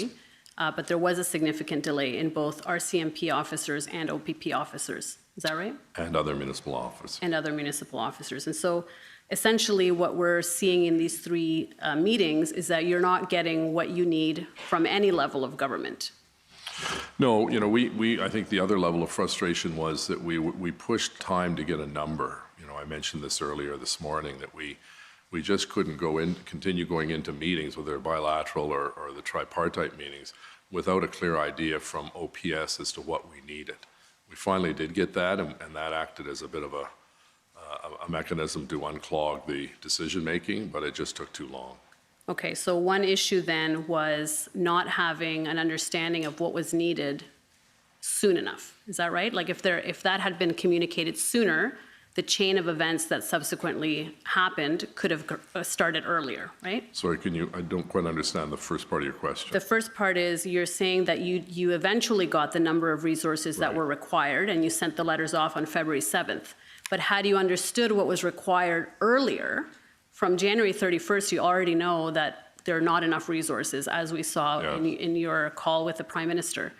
So had the chief communicated to you the requirements and a number sooner, that could have been passed on sooner, and the sequence of events of the meetings and trying to get those resources could have begun sooner, right? In theory, I hope that would have been the case, yes. Okay, and if the RCMP officers had been secured, and if that commitment from the federal government had been secured earlier, then also the situation could have potentially been resolved sooner. There was a delay there in getting those federal resources, correct? That's correct. And if the province had been at the table, at the tripartite table, and had been part of the discussions, and you were able to communicate directly to the Solicitor General or to the Premier what was needed and when, that also could have helped resolve the situation sooner, correct? That's correct. Okay, thank you. So really, it was a failure at all levels. Would you agree with that? Yeah, there's no question that, when you look back in hindsight on what happened, there were many failure points along the way. And, whether it's the city or the provincial or the federal governments, we all have to take responsibility for the fact that we did not act fast enough, and that the people of Ottawa suffered the most as a result of the fact that we did not clean up that occupation for 3 weeks. It should have been done sooner. And so we've talked a little bit about what the OPS could have done differently, what the federal government and the provincial government could have done differently. What about the municipality? What could the city have done differently? Well, as you know, we have limited authority and responsibility and powers in a situation like this. This was early on, literally within the first 24 hours. This was clearly a police issue. And I'm not simply shrugging our responsibility. We had certain responsibilities from bylaw and keeping the streets open and municipal requirements and policies and permitting process. This overwhelmed the city of Ottawa. It overwhelmed us at the administrative, bureaucratic, operational, and political levels. We'd never seen anything like this in our lives, and I think we were all, quite frankly, treading water, trying to keep our head afloat as we saw this situation unfold in front of us, both on television and in person. So it was, a horrific experience for the people who live there, who tried to work there, who tried to visit our city. It's had long-lasting impacts on many people's health. It's hurt our tourism industry, for instance. And, we have to rebuild that trust with the public and with the police. And we have to, on a go-forward basis, learn lessons, and hopefully the Commissioner's report will bring forward a series of recommendations that we, if we ever have a situation like this, we do much better for the public. And so you said, early on it was clear that the city was overwhelmed and that it didn't have the resources to handle this, right. Not just on the police side, but on the municipal level as well. From the 31st, I think it became clear that this was not something that was going to just resolve itself on its own. And I'll come back to this point. Could declaring a state of emergency earlier, as of, for example, the 31st of January, have signaled that the city was overwhelmed, that it was treading water, and a signal to the other levels of government to act accordingly? No, our staff were very clear that, again, I reiterate the fact that a municipal state of emergency, I think people see on television mayors in United States cities declaring states of emergency and the powers they have. It wouldn't have made a big difference at all. In hindsight, I suppose, if I was to recommend to my successor, we often get this question by the public and people get quite exercised. Why aren't you declaring a state of emergency? In hindsight, maybe we just declare it so it brings that peace of mind to the public that we know it's an emergency. We didn't need a document to know that this was an extraordinary, dangerous, serious situation that was going to have negative impacts on our residents and, quite frankly, the country. And the frustration was that the reason why we wanted the RCMP there was the protesters were protesting federal legislation right across from Parliament Hill and the Prime Minister's office. We needed provincial support, as they did in Windsor, because there was an economic imperative that our city not be shut down for 3 or 4 or 5 weeks. And so aside from maybe signaling that need for assistance earlier with the state of emergency, what else could the city have done differently, and what else will the city do differently next time?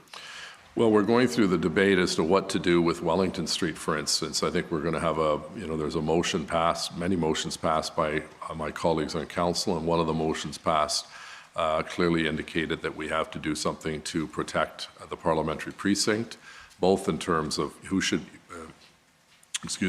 be patrolling Wellington Street, the roles and responsibilities of PPS versus OPP versus OPS versus RCMP, and then the military police. So we're very much a jurisdictional challenge because we have so many different layers of responsibility. But if I was looking back and had the ability to change what was done early on, I would have insisted that we have barricades blockading Wellington Street as a first step, because as I said, I think it was symbolic on the part of the truckers. They wanted that as their backdrop, and forcing them to come in on Slater or Albert or another parallel street to Wellington did not have the same effect or impact. Right. So now we're going through a dialogue with First Nations, with community groups, with all of the different policing organizations to determine what are we going to do with Wellington Street, because we were concerned a few weeks after the convoy. There was the motorcycle rally that was somewhat disruptive but much better contained with Chief Bell, Acting Chief Bell, and concern about July 1st. There was some protest, but it didn't amount to much. And what's going to happen next February and January and March? Are they going to come back and try to repeat the behavior that we saw this January and February? So we have to be better prepared to protect those national symbols such as Parliament Hill. And you agree that it was unacceptable that residents would have to go through this for 3 weeks, right? Absolutely. It was unacceptable for one day, let alone 3 weeks, but we know that in a free society, people have the right to protest. But this went well beyond protests. It was illegal activity, hurtful activity, harmful to the public's health. And, I think the organizers, seem to show very little respect for the law and very little respect for coming into our neighborhood. We even had members of parliament going out and taking selfies and so on. And I asked those individuals who are critical of us moving them out, how would you like to have 40 18-wheelers blaring their horn literally 24 hours a day, spewing diesel fume, cooking a roast pig on a spit, throwing off fireworks at all hours, threatening people, being called homophobic slurs and racist slurs? How would you like that in your neighborhood in Saskatoon or Halifax or Winnipeg or Red Deer? You wouldn't tolerate it for a minute. Downtown Ottawa is not just some sterile environment called Parliament Hill. There are people that live there, thousands of people that live there. And they were affected the most. And we have to do better if this situation ever comes close to being repeated. We must do better for the people of Ottawa. And I just want to ask you about the negotiations that happened with the protesters. We heard much more detail yesterday about that, and we'll hear more detail in future, I'm hoping, with Superintendent Drummond's evidence. Can you just tell me, what was your understanding of the deal that was struck? What was the deal? The deal was to, let me just backtrack for a moment. The reason why I went down this route was simply there was very little progress being made on any front to get the situation resolved. And my preoccupation, number one, was to bring some relief to the residential community. I wasn't as concerned about Parliament Hill or Wellington Street, even though those are important symbols in our country. But the people being affected the most were the people that were trying to get a good night's sleep and that were living in that red zone. And so I was approached, as you know, by Mr. French, who said he had contacts with trucking companies and some of those that were involved. And he said, I'm willing at no charge, I'm not doing this for money or anything else. I'm trying to be helpful because he was watching what everyone else was watching on television, this mess that was hurting so many different people and small businesses. So I'd met him 2 or 3 times. He was the former chief of staff to the Premier Ford. I'd had occasion to deal with him in my capacity as mayor and he as chief of staff, and was in 2 or 3 meetings with he and the Premier over a number of months. So I was a little skeptical, who does this guy know? And I said, I'm not interested in meeting them, but if you can come broker some kind of a deal to get trucks out of the residential community, good for you. So I referred him to my chief of staff and I think Steve Kanellakis, and over a couple of days they negotiated an agreement based on the letter that I sent to one of the organizers, Ms. Leach, indicating that I would be willing to meet with them on a number of conditions. And there are, I think, 4 different conditions. I think you have the letter. I don't want to give you the wrong conditions, but basically, you got to get a number of trucks out of the residential area. They can't be replaced by other trucks. And if this is done and a couple of other things, then the mayor would be pleased to meet with you. This stemmed from the fact that the police liaison teams approached the city because there was concern that communication had broken down between the liaison teams from OPS and the protest leaders. And as you know, there was not one united voice that spoke for the protesters. There were many different leaders in different camps. So prior to Mr. French's call, Steve Kanellakis did meet with a number of the protesters in his office and heard them out. And when he told me they'd asked for a meeting, I was initially reluctant, not with me, but I said, I'm not sure if this is a good idea for Steve. And he thought it was, and I said, okay. What were your concerns? Well, that we're meeting with this group that has been causing such damage, and is this just a public relations stunt to get a couple of pictures to say, look, we met with the top city bureaucrat, and we're going to meet with the mayor, and we didn't get anything in return, and it remained the status quo. So they met, and Steve Kanellakis reported back that they seemed to be serious in their attempt to try to bring the temperature down. And then I believe a day or 2 after, that's when Mr. French got involved. We sent a letter. Ms. Leach sent a reply back agreeing to the conditions. And they started, I believe, on the 13th or 12th to move the trucks. The letter, I think, was the 13th. They started to move some of the trucks out of the residential areas onto Wellington Street. Yes, I believe that was on the 14th. On the Monday, the 14th, they began. The 13th, I think there was a meeting. The 13th was the letter. Yes, I think and it the was 13th, dated. there was a meeting to sort out the logistics, and on the 14th, they started that movement. And the police assigned a senior officer to go down by, basically outside of this building, roughly, to coordinate the movement of those trucks. And my understanding, sorry. Go ahead. No, go ahead. My understanding was that 40 big rigs moved, and there were upwards of 60 other vehicles of different sizes that started to move onto Wellington, away from the residential community. And then that process was stopped when the Emergencies Act was implemented, I believe, on the 14th. Okay, and so in total, about 100 vehicles in total, 40 of them big rigs, and the balance passenger vehicles and pickup trucks, right? Campers and things like that. So I think it was a total about 102.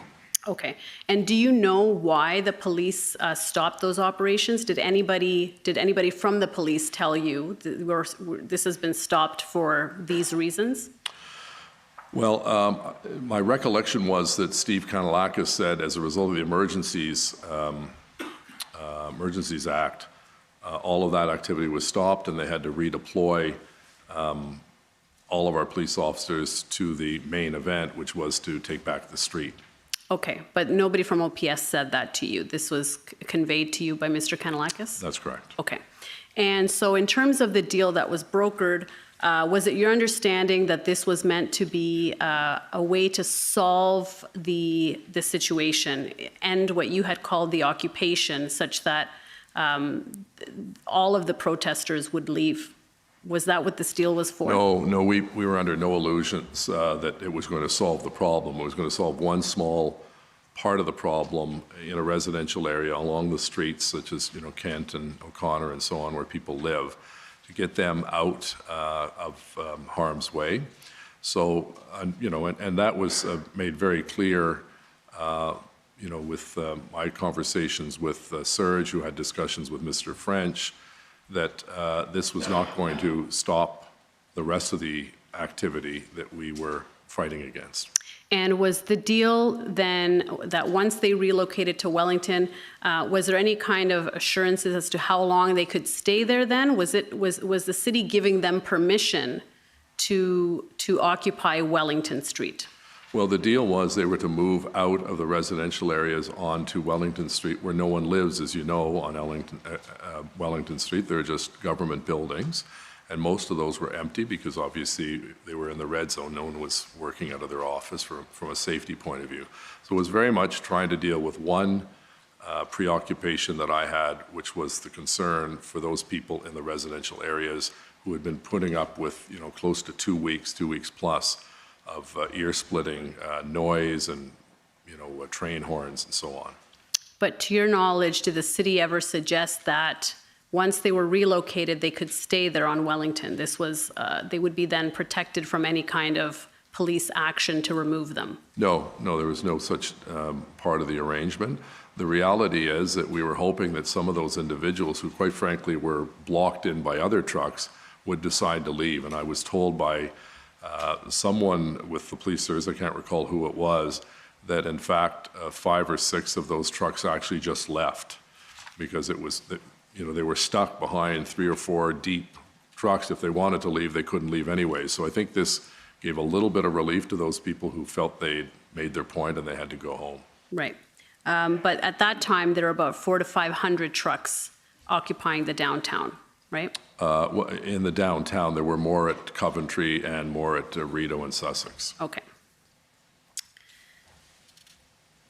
Now, on February 14th, we know that the Emergencies Act was invoked. Were you consulted on the invocation of the Emergencies Act before it was invoked? No, I wasn't. Okay. Did the city request that it be invoked? No. Did the city weigh in on whether it was required, necessary, or needed?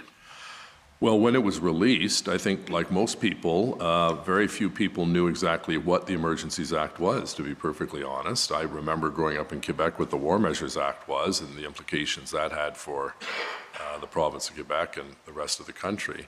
But no one had raised the Emergencies Act with us. But when it was invoked and I was briefed on what its powers were, I thought this is a very positive step to getting this situation resolved once and for all because of the provisions in the Act. So I very much supported it, and I was, as you may recall, the current chair of the Police Service Board, Eli El-Shantir, and I sent a letter to the Prime Minister thanking him for invoking the Act because it actually acted as the catalyst for us to move forward and get that whole situation in the downtown core resolved once and for all and give people their street and their homes back. And do you have any knowledge as to what measures under the Act were used in order to effect the police operation that ultimately ended the occupation? Well, the single biggest issue for us was that we did not, even if we moved in, we didn't have the capacity to move the trucks out because we had basically 2 OC Transpo large rig trucks, tow trucks, and so this compelled tow truck companies to provide the service. And I can tell you, it sounds a little bit hokey, but when I came out of City Hall after the Emergency Act, I saw a whole row of tow trucks parked on Laurier Avenue.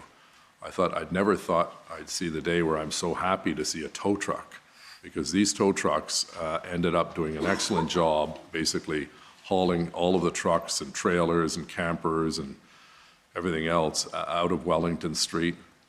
And, you know, what they had to do, because the companies were still fearful there'd be retribution by some of the trucking convoy, they had to put decals of the Ottawa Police Service over their company decal, almost deputizing them with a logo so that they wouldn't be harassed after the whole incident was over. But you don't have any knowledge as to where the tow trucks came from or who procured them or under what authority, right? Well, I'm assuming that it would have been a combination of the police and the city that procured them. I know, for instance, I wrote to, or I texted John Tory because I saw the number of tow trucks they had in Toronto, and I said, "Where, you know, do you have tow trucks that you can lend us?" And he said, "Well, here's the names of 3 or 4 different companies in Toronto that we use," because he had some, but he couldn't give up his TTC tow trucks, just as we couldn't give up our OC Transpo tow trucks. So he provided names. I don't know, and I passed that along to Steve Kanellakis and the city staff, and the tow trucks showed up because they had no choice, and they did great work, and they helped to speed up the cleanup of the street substantially. So just so I'm clear, do you know that these tow trucks were procured under the authority of the Emergencies Act, or is that your assumption? Well, we were told by every tow truck company that they were not going to participate, and then when the Emergencies Act was introduced, tow trucks suddenly appeared. So I think the cause and effect was, yes, the Emergency Act compelled them. I read the section just the other day in preparation of this hearing, and it was made very clear that they were not going to be coming and helping us unless they were forced by law, and that's what the Emergencies Act did. Okay, so that's your assumption based on the fact that they were refusing to do it, and then they showed up essentially. Well, yeah, I don't know the procurement policies of OPS versus the city's procurement policy. We often procure vehicles, for instance, for the OPS, so whether it was OPS doing it directly or the City of Ottawa, it was one or the other. Okay, but you don't know. I don't know definitively, no. And we know on February 15th that Slowly and OPSB reached a mutually agreeable separation. Were you consulted on Chief Slowly's departure before it happened? No, I received a press release like everyone else did that day. Okay.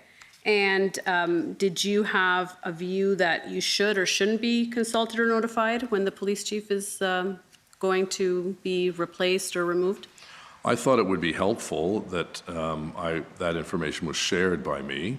There's no requirement, I suppose, of the board to do that, but it would have been helpful because if I found myself in a scrum and was being told this for the first time, it would have been nice to have a heads up about that. Okay. And on the 16th of February, there was a City Council special meeting. You recall that meeting? Yes.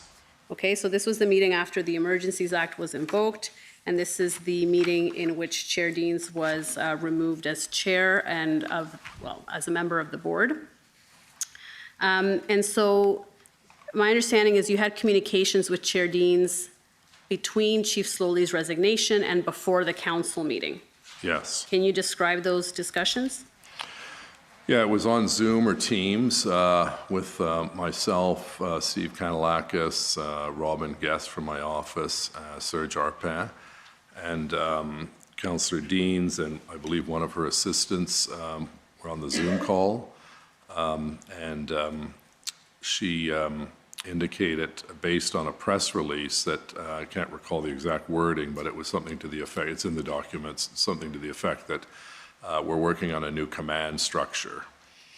And I was curious about what this was, and also indicated a new command structure and hiring a new chief. And I thought, well, this seems a little strange. We're in the midst of a crisis.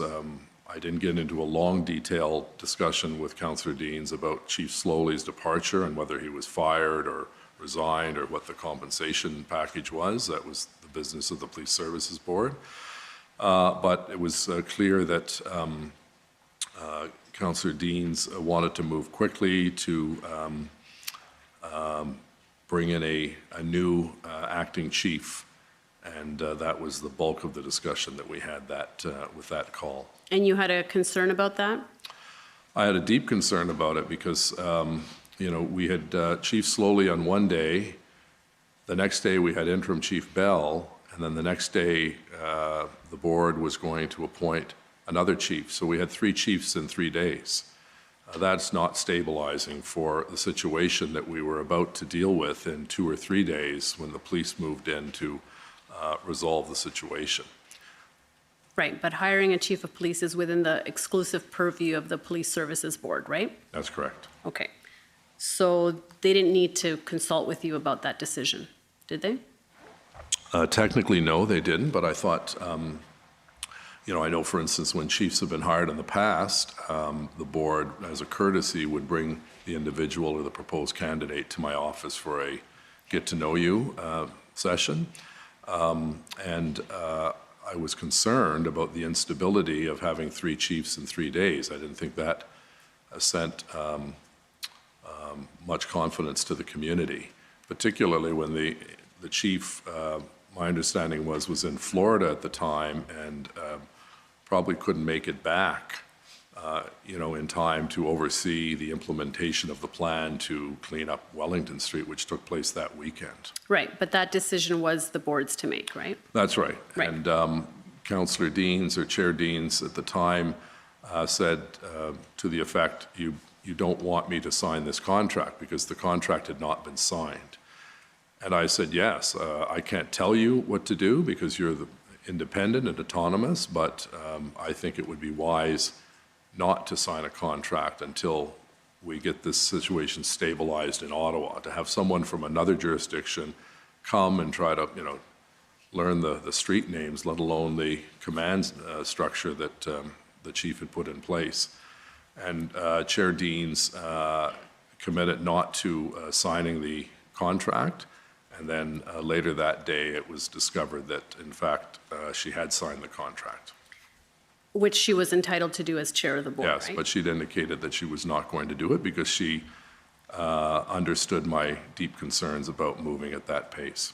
And did you consider that discussion with her about asking her not to sign the contract or telling her that you wished her not to sign the contract compromise the independence of the board in any way?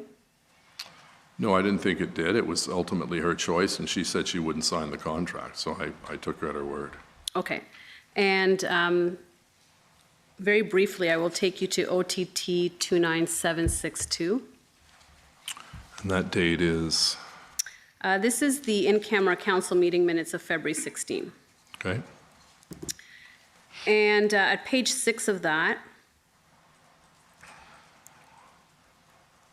Councillor Leeper at the top observed that the motion spoke of a loss of confidence in the board, which was linked to the hiring decisions. So it says there that the motion to remove the chair as a member of the board was linked to the hiring decisions. Now, what we heard yesterday was that the motion was linked to a loss of confidence that you had lost in Chair Deans. Can you clarify what why this motion was brought forward to remove Chair Deans? Well, you're correct. From my perspective, it was the decision to sign the contract, despite giving me assurance that she wouldn't sign the contract, number one. And secondly, the instability that had. And thirdly, that no one really outside of the Police Services Board was consulted. There was no public consultation with different groups in society, in civil society.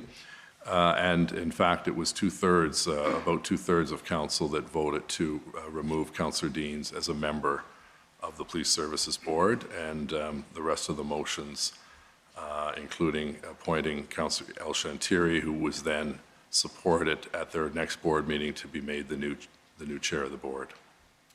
Right, and in this in-camera minutes, we don't see any mention of the assurances that the chair gave to you, according to you, about not hiring a new chief, but that it was linked rather to the board's hiring decisions. And ultimately, as you know, the chief that had been selected ultimately rescinded his offer to take on that role as a result of the turnover at the board. You're aware of that? Yes, and after he sent the board a note asking that his name be withdrawn from consideration, I phoned him to thank him for the gracious way that he dealt with a very awkward and potentially embarrassing situation to himself and his reputation, and the fact that he was not going to pursue any action against the city, and wished us well in our search. And it was a very civil and kind call from the former chief of Waterloo, I believe. And before the motion was introduced at council, you had asked Chair Deans to resign, correct? No, she asked if I'd lost confidence in her, and at that point, at that meeting, I said, I'm talking to members of council, I can't give you an answer on that. But then, obviously, when we learned that the contract had been signed, despite assurance that it wouldn't be signed, I did lose confidence in her, and that's why I supported the motion by Councillor Moffat. Okay. 2/3 of council. And do you consider that the turnover at the board contributed to that instability that you were looking to avoid? Well, you'd have to ask the province, because they rescinded the 3 appointees to their board as well. But the reality was that the board, as you know, does not involve itself in operational matters. It's policy and budget driven. So, you know, the challenge we had was that I think there had been greater instability if we had Chief Bell, Interim Chief Bell, who was working on implementing the plan, signing off on it, and ready to deploy the officers into the red zone to clean it up. It would have been, I think it would have delayed the process if you had someone from an entirely different jurisdiction who did not know, and there's no criticism of Mr. Turrigan, but he wouldn't know the intricacies of the City of Ottawa and their road grids and so on. That would have, you know, if he was coming in on Monday, he would have said, don't start till I get there. I assume he'd want to be involved. And so I was pleased that when Chief Bell, oversaw the operation, we got sign off by the other police services, and the action that took place on Wellington, Coventry, and Rideau was quite remarkable at how quickly they moved it out and cleaned out the streets as fast as they did and as efficiently as they did, and without losing a life. Okay, thank you. And I see the commissioner glaring at me, so I am out of time. And those are all my questions for you. Thank you. Thank you very much. Okay, thank you. So we're now into the second phase of the testimony. So if could call on the convoy organizers to go first.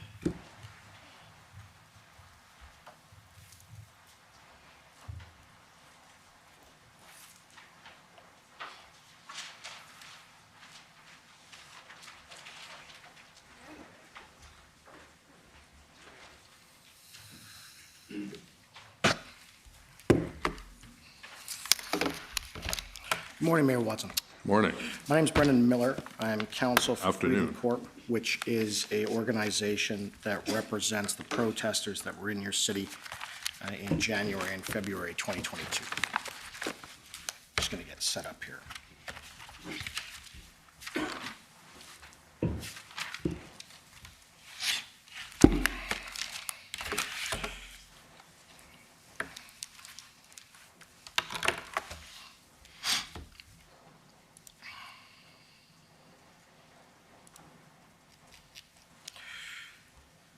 So, Mayor Watson, following up on some of my friends' questions that have been put to you today and how things have come out, can you agree with me that you did not handle the situation that was before you in January and February of 2022 properly?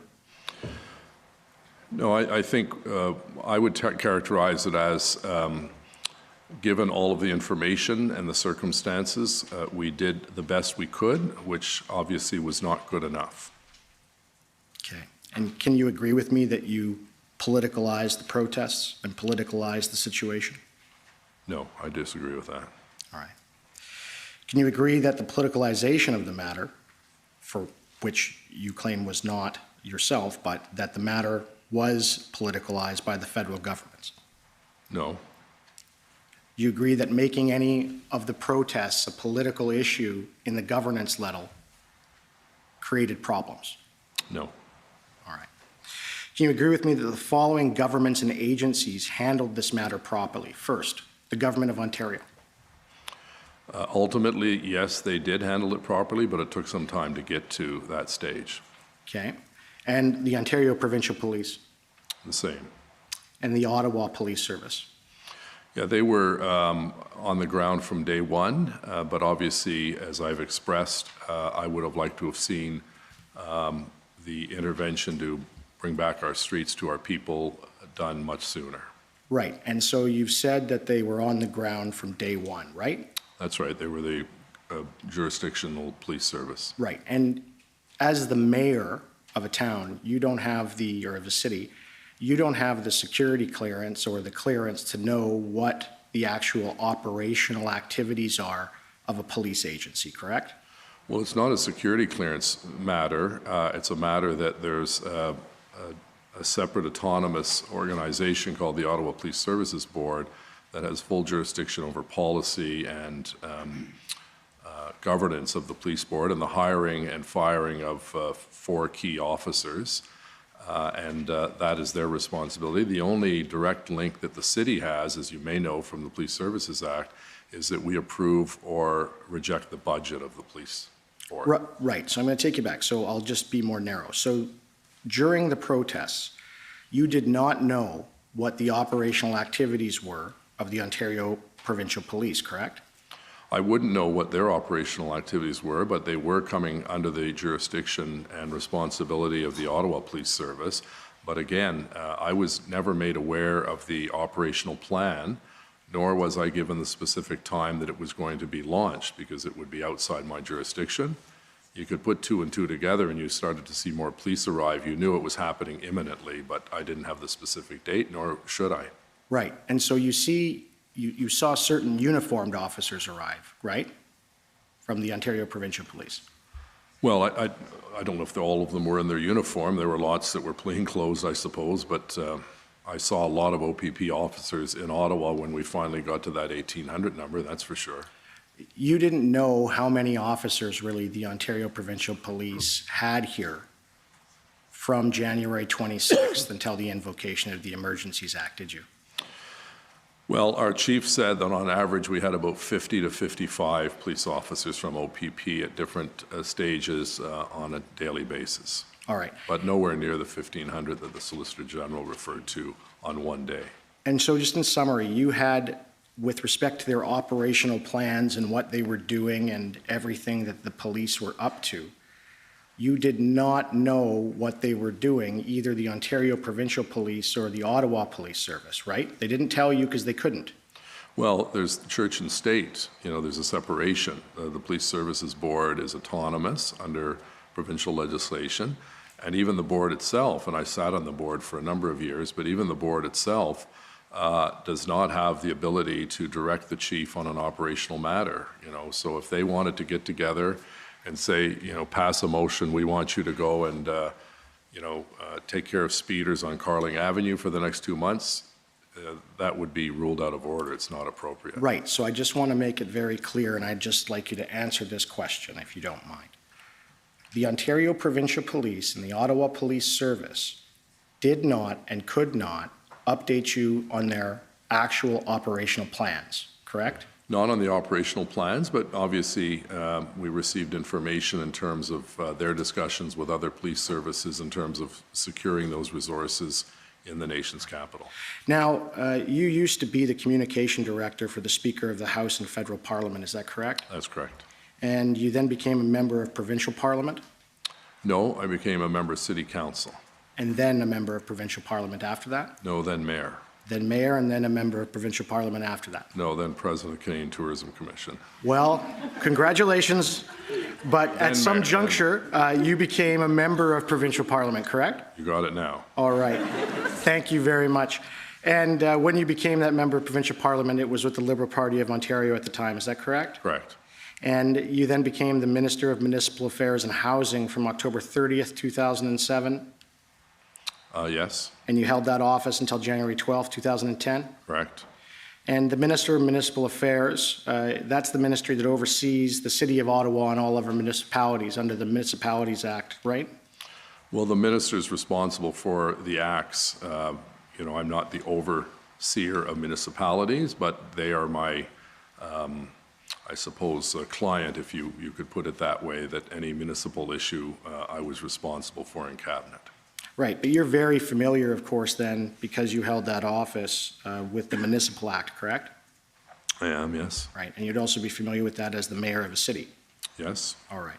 And the current Minister of Municipal Affairs, and at the time of the protest, was Mr. Steve Clark, correct? Correct. And the City of Ottawa, like all municipalities across the country, it's a creature of statute that exists at the behest of the provincial legislature, is that correct?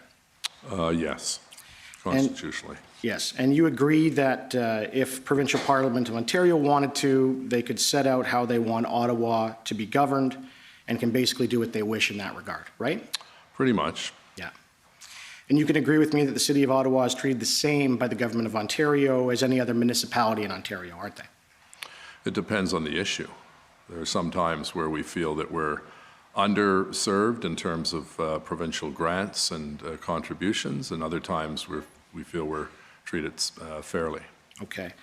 I've not seen in any of the many records in this proceedings that have been produced that at any time whatsoever that you contacted Minister Clark. I don't know if I had a call with Steve or not. I certainly had discussions with his colleague, Minister MacLeod, on a number of occasions, and she was very helpful in relaying information. But really, the matter we were dealing with fell completely outside the jurisdiction of the Minister of Municipal Affairs and Housing. It was very much the Solicitor General who was the lead minister, and that was amplified by the fact that the Premier brought her on the calls.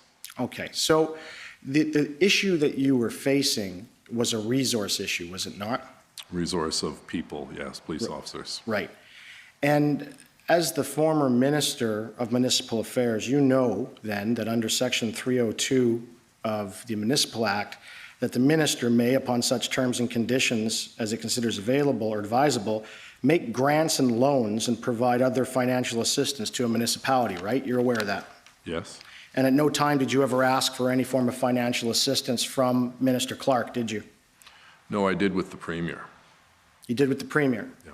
Right, but you and I both know from your former workings as the actual minister that you go through the minister's office, right? You ask them for financial assistance and they can give you a grant and give you money to deal with things like protests on an emergency basis, even if they want, right? No, there has to be a program in place. You just don't go up to the Minister of Municipal Affairs and ask for a grant. We indicated to the Premier very clearly, as I did with the Prime Minister and his ministers, that we are counting on those two orders of government when this is all said and done and finished, that we would be keeping very close tabs of all of the extraordinary costs that we incurred in order to bring peace to our city. And both the Prime Minister and the Premier said that we'll be there for you to help financially.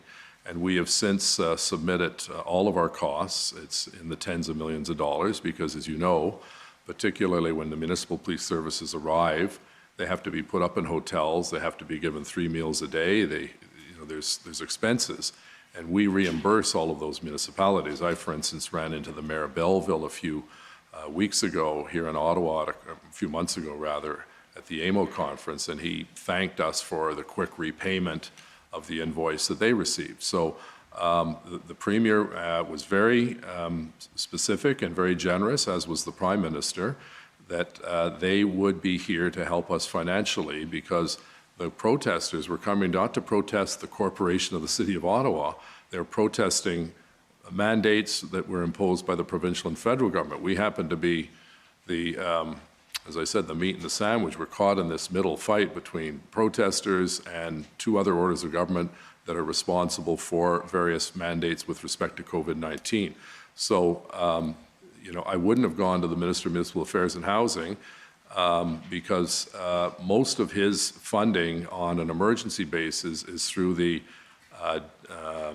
DRAP program, the Disaster Relief Program. This was not a disaster. So it wasn't a disaster? No, it was a crisis. Okay. And the disaster is a natural disaster. The bad storm we had a little while ago, the flooding in 2017, 2019, the tornado in 2018, that's where we seek support of the Minister of Municipal Affairs and Housing. and also through, again, the Solicitor General when we called the Army in to help with the sandbagging and the flooding in Ottawa. Right. So the thing is this, can you agree with me as the former Minister of Municipal Affairs that having a program set out is not a requirement for the minister to give a city a grant? They can actually just do it under the Municipal Act, can they not? Well, there has to be a program in place. There's not a slush fund that's kept by the Ministry of Municipal Affairs and Housing that is there in case a bunch of truckers come and take over a city. There's no such program. You can't, Well, I understand that, but what I'm saying to you is this, is that the minister, and when you were minister, you had the power to grant these grants even if there was no program. Is that not true? No, that's not true. Okay. And secondly, I'm not sure why we would be going to the Minister of Municipal Affairs and Housing for a grant. All we were asking for was the compensation to make us whole, to ensure that we received after the whole situation had been resolved, to make sure that we had the necessary receipts. And our treasurer is very good at this, along with the CFO of the Ottawa Police.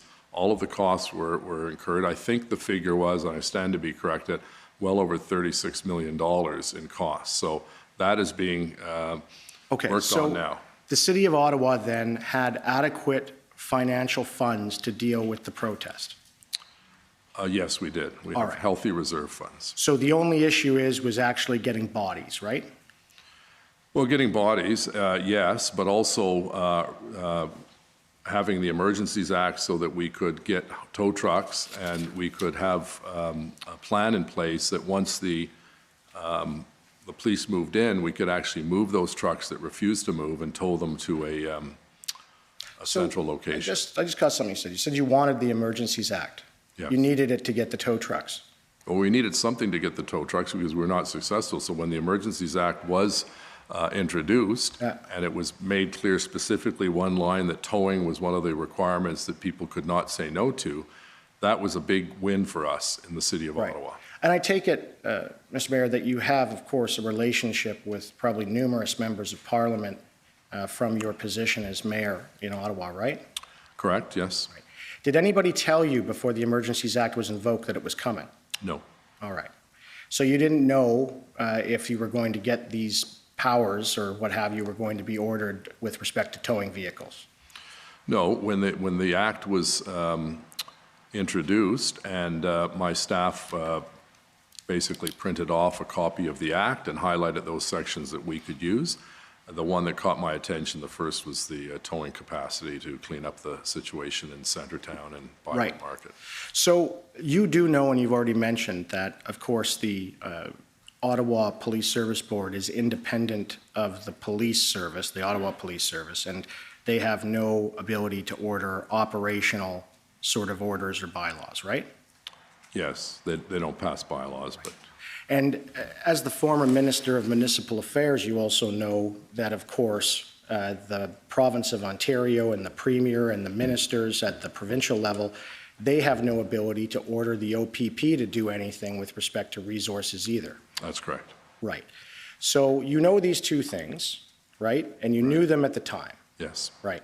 And it would have been the commissioner of the OPP that would be making those decisions, right?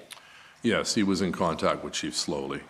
Right. And at no time, and that's Mr. Thomas Carrerick, is that correct? That's correct. Right. And you agree with me that at no time while you were looking for these resources, did you contact the commissioner of the OPP to outline what you wanted, right? No, that would be inappropriate. That would be inappropriate. To contact an OPP officer. He's the commissioner of the OPP. What's the difference? You're okay with having contact with the prime minister of the country, but you're not okay having contact with the commissioner of the OPP to ask him for what you need. Because we have a system in place where we do not have politicians interacting directly with police officers or superintendents or commissioners. That would be highly inappropriate. That's why, as a politician, my counterpart is not the OPP commissioner, it's the Premier and the Minister responsible for the Solicitor General. So it would be highly inappropriate. During this whole period, I did not once speak to the Commissioner of the OPP or the Commissioner of the RCMP. Completely inappropriate. So, I dealt at the political level with members of parliament, members of provincial parliament, ministers, and the premier and the prime minister. That was my role in this period in our city's history. Okay, and did you have phone calls with the Minister of Justice and the Premier with respect to what you needed? Well, we had discussions with the Solicitor General and the Premier, and at the federal level, it was the Minister of Emergency Preparedness and Public Safety and the Prime Minister. Right. And so, again, just in your statement that you provided, I didn't see when the dates were that you had these conversations with the Premier. When were they? What were the dates? Well, I'll have to look them up. I don't recall what they are, but I believe it was in, it was 2 or 3 during the month of, I believe, February. February. So I stand to be corrected, but I don't know the specific dates. The Prime Minister's office did provide a quasi-transcript, so we have the specifics on that. But these calls that I had with the Premier were, one of them was basically he called me on my cell phone. We had a long discussion about the situation that was on the ground, and then the other was when the Minister of the Solicitor General joined us and we had a discussion about the need for OPP officers. okay, so, and I can tell you that the Prime Minister and the Premier were talking around that time too. And the Premier had told the Prime Minister, and I'm going to put it to you that he also told you, that he had no ability to order the OPP to provide you officers. It had to come from the Commissioner and the OPP themselves, right? Right. Right, and he told you that. I don't know if he told me that, but the Solicitor General sent a letter, as we saw earlier today, indicating that she had sent our request, the letter that Councillor Deans and I sent to the Premier and the Solicitor General. She had sent that to the Commissioner of the OPP, which is the proper route, not telling him what to do, indicating that this request has come in and to please take the appropriate action. Right, and the Premier told you that he wouldn't join the tripartite meetings because it was pointless. He felt it was a waste of time. Right, and it was. How do you know that? Because you were looking for officers, and they couldn't order officers. No, that's, I don't think you fully understand the situation, that I can't pick up the phone and start barking orders at a commissioner of any police service, whether it's the OPP or the RCMP. There's a protocol in place, and that protocol is to have a politician to politician. And the RCMP and the minister said the same thing. He can't direct Commissioner Leckie, but he can certainly pass along our request. And she made the decision, and we thank her and the Commissioner because at the end of the day, they did provide the resources that ended up cleaning up this terrible situation our residents found themselves in. Right, and this protocol that you've been talking about and mentioned, is it in writing? Well, it's the law that politicians are not allowed to direct police services. It's very... I understand that, but there's nothing that I know of, at least, and if you could point me to it, that says that you were prevented from either calling Commissioner Leckie or calling the Commissioner of the OPP and saying, hey, we need some more resources. Can you do this? Again, I think that would be entirely inappropriate, you know, to give the powers of operational responsibilities to politicians is a very I'm not saying that, slippery sir. slope. I'm asking you if there's an actual policy that says you are not allowed to call and make a request to the police. Is there a policy in that regard? Well, our city solicitor advised that the route that we should be taking is the letter to the Premier and the Prime Minister and the two appropriate Okay, so it wasn't a protocol. It was what the city solicitor told you to do. Well, I'm assuming that he would have told me what to do based on the law of the land. And, Okay. the policy is very, I'll ask very him clear. about that when he testifies. Sure. The other questions I have for you have to do with the mediator. Now, you had asked the Sorry, federal- with what? The mediator. You had asked the federal government if they could appoint an independent mediator, is that right? Yes, And the federal government said no. that's correct. Right. And they said no because they didn't want to look like they were engaging with the protesters. Is that right? You'd have to ask them. I can't speculate why, although, as you know, there was a movement on the same day by two colleagues on council to bring a resolution to council to ask the federal government to allow a mediator to try to find a middle ground. That motion never made its way onto the council agenda, so Right. the council didn't take a position. You said that you had no issues with financial resources at the time. So why didn't you just hire a mediator? Well, again, the issue that the protesters were in Ottawa was not to protest the city of Ottawa, but federal and provincial mask mandates, among other issues that the truckers were upset with.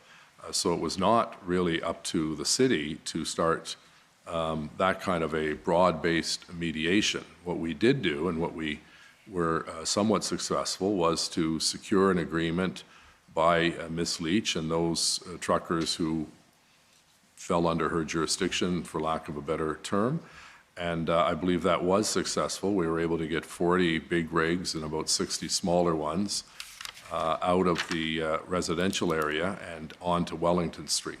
So that was not mediation. That was an individual, Mr. French, who came forward and offered at no charge the ability to see if there was some common ground between our police service and the protesters. But in terms of why the federal government didn't want to deal with a mediator, you'd have to ask them. So Mr. French steps forward. He says, I can help. And he finds some common ground and was going back and forth, of course, between the city and the protesters. Yes. So he mediated the issue. Well, he was a facilitator because he ended up getting a letter from me and then a subsequent response from Ms. Leach. And the activities took place, I think, the next day, and then they were halted once the Emergencies Act was implemented, I believe, on the 14th. Right. And after that agreement was done, the protesters followed the agreement and tried to get onto Wellington, and the only thing that ended up stopping them was the police. Is that correct?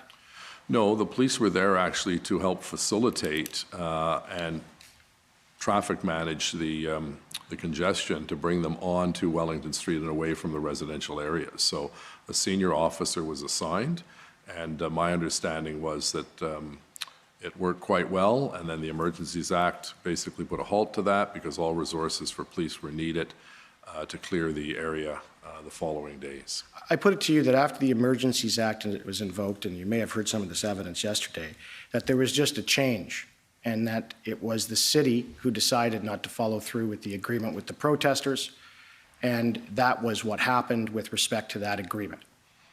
No, I believe that we did our best to live up to the agreement, and as did the truckers who did move, and we appreciate that. Because that was the first time, as you know, where there'd been any kind of movement on the ground. There was a level of frustration. There was more and more rowdyism that was taking place in the streets of Ottawa. And we felt, as my number one preoccupation was to protect those residents who had been putting up with horn honking 24 hours a day, diesel fumes that were coming into their apartments and condominiums, and general unruliness where people were afraid to leave their homes. Right. And so you would agree then these statements that have been out by various people that the protesters did not live up to the agreement are incorrect. In fact, they did. So I'm not sure who you're referring to. There's been numerous. It's okay. But you agree that the protesters lived up to their end of the bargain, right? On that particular issue, yes. Right. And you had earlier said in your evidence that, you know, you couldn't negotiate with these people rationally, but you did have that done in the end, didn't you? No, I didn't get involved in it because I did not believe that I should be personally involved, but Mr. French acted as a go-between between the city, OPS, and the group under Ms. Leach. And, you know, we're appreciative of Mr. French. He had really no skin in the game. He was not being paid for this. There was no business angle. I think he saw what was happening, and right. It was his capital as well. And sorry, I don't mean to interrupt, but I just want to get my question answered. So they said, you said earlier you couldn't negotiate with them rationally, and you had no dealings with any negotiations with them except for the issue with Mr. French, right? I had one or two calls with Mr. French, and then it was handed over to Mr. Kanellakis and Mr. Arpa. Right. And so prior to that time, you had no attempt or nothing of involvement with respect to attempting to negotiate with the protesters, correct? That's correct. All right. So your statement earlier that you could not negotiate with these people rationally, you agree that the one time that you actually had any involvement whatsoever, you did, right? You had a rational negotiation that resulted in an agreement, correct? No, I didn't, because I wasn't involved until the final agreement came I understand. forward. Okay, thank you. Those are my questions. Thank you. Okay, thank you. The next up is Mr. Slowly, his counsel.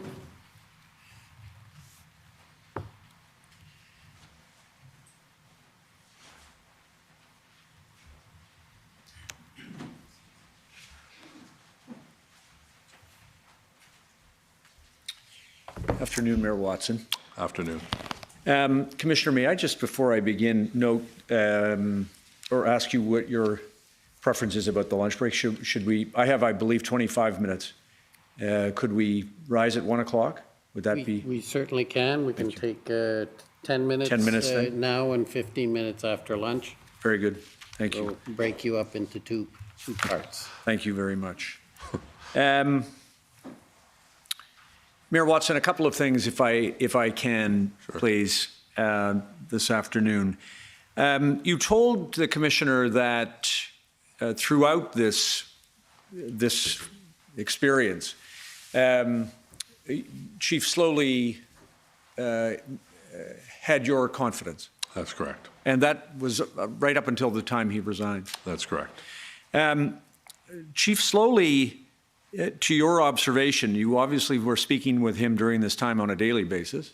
Almost daily. Yes. Almost daily. During the time that you worked with him and observed him, do you agree that he performed his duties in good faith?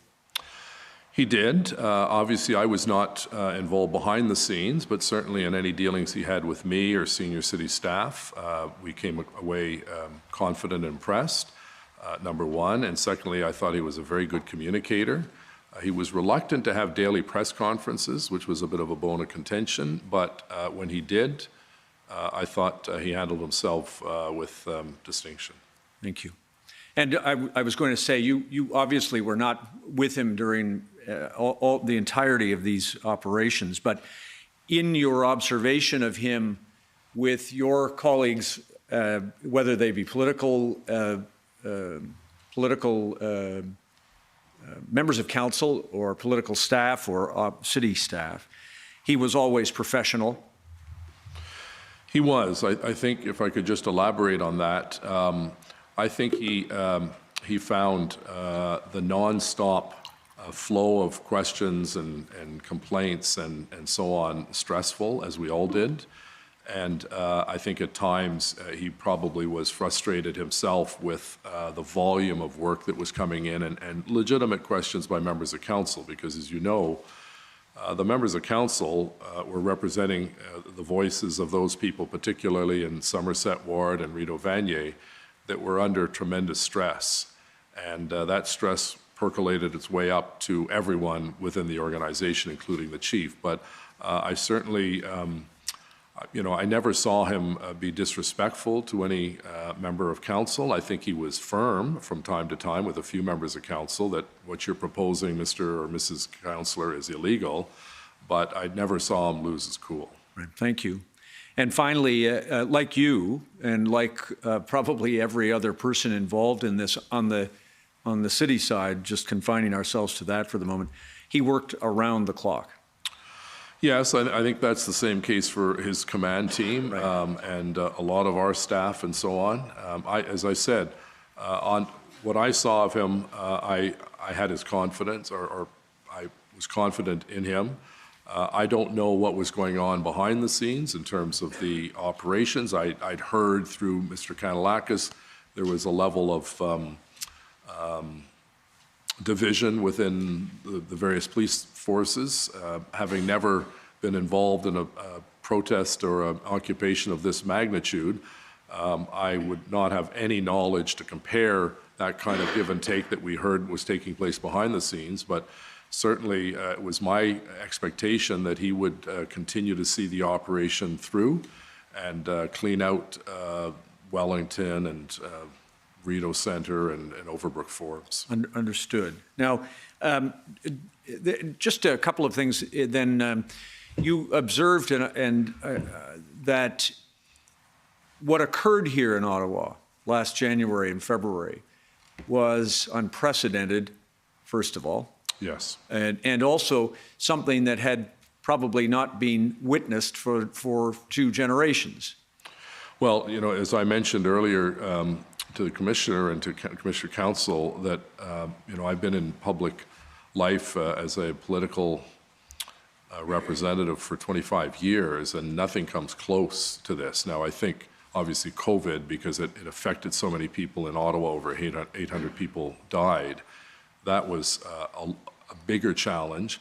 But in a condensed period of time, in a condensed section of the city, nothing compares to what we went through.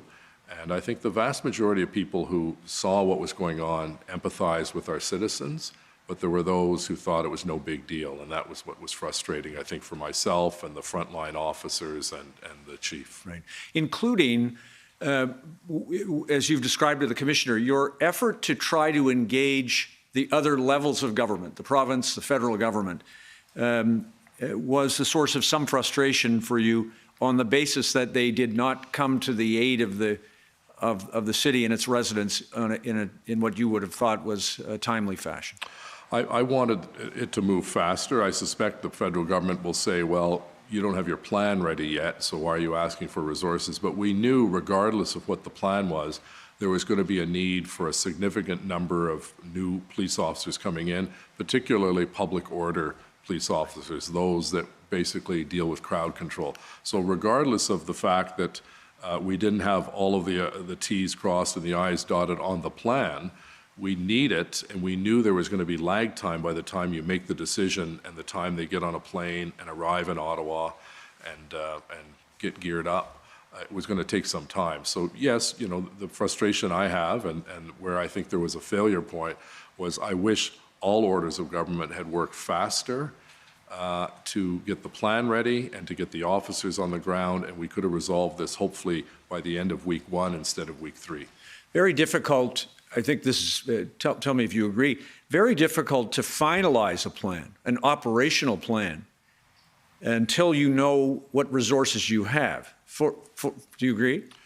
Well, I'm not a police expert, so I can't give you an informed decision. Certainly on the surface of it, we knew that we were going to need hundreds and hundreds of police officers because we were outnumbered 100 to 1 or 200 to 1. You just have to see the video of the raves and the dance parties and the honking of the horns and all of the other activities that were taking place that really stole neighborhoods away from the people who live in them. Right. What perhaps more precisely, what I was getting at is that if the RCMP or the OPP in the aggregate had told the city through the proper channels that instead of 1,800 or 1,900 additional personnel, the only personnel available was 1,000 in the aggregate. Right. What I understand you were, in listening to your OPS colleagues and Steve Kay and others, was that the finalization of a plan would require some knowledge of what that number is. If you're sending 1,000 people, the plan is different than if you're sending 1,900. You agree? On the surface, I think that makes eminent sense, yes. Now, Commissioner Witt, may I suggest then, I think I've got just about 1 o'clock. Can we rise here and Yep, we'll rise until 2 o'clock. Thank you, Mayor. Great, thank you. The commission is in recess until 2. La commission est levée jusqu'à 14 heures.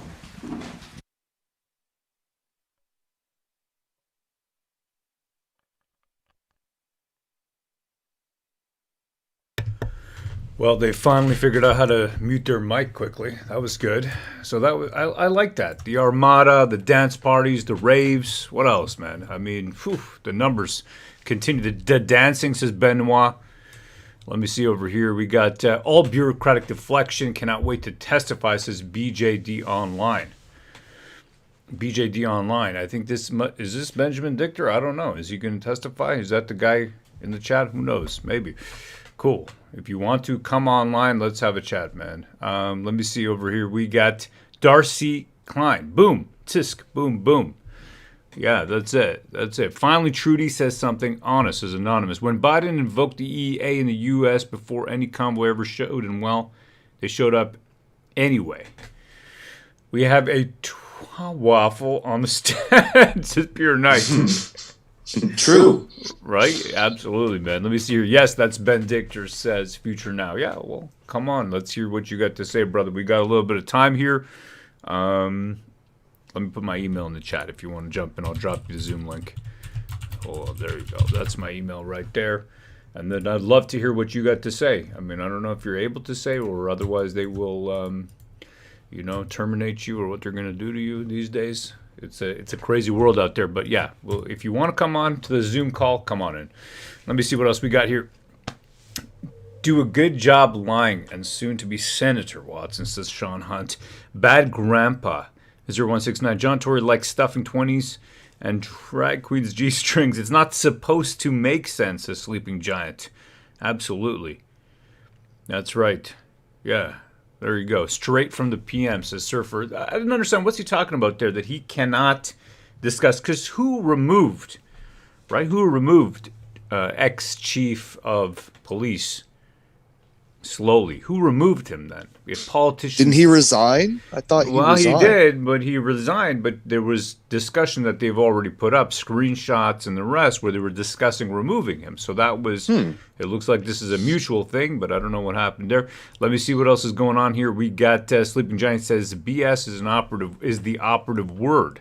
Their disdain attitude of the defense of the act shows just how split our nation truly is, says Shannon Lang Charlebois. Yeah, absolutely. Mayor Twanson and Twattawa, says Slice Cube. Absolutely, man. Wow, absolutely crazy. RCMP are just bag boys who help criminals crossing into Canada, says Mark London. Just bag boys who help criminals crossing into London. That's what it seems like. You know, they just go down to Roxham Road and come on in. We got Alex Dietz. BS is my sleeper cell word.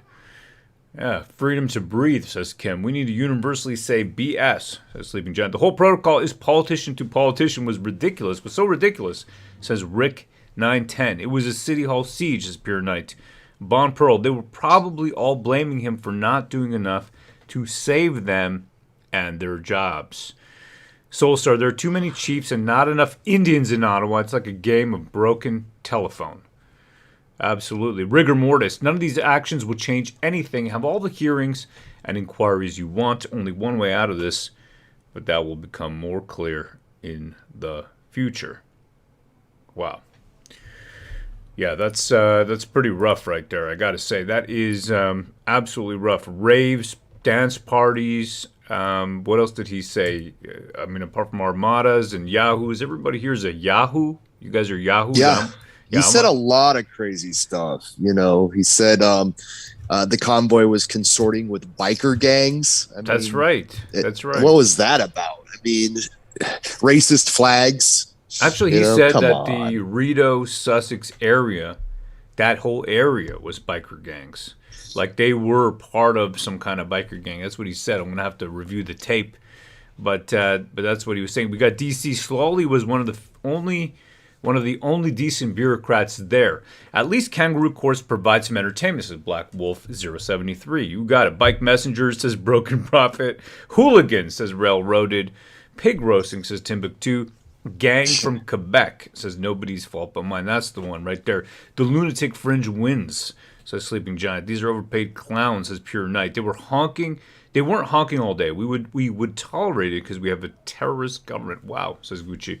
Biker gangs are the scariest white people, says Problematic Post.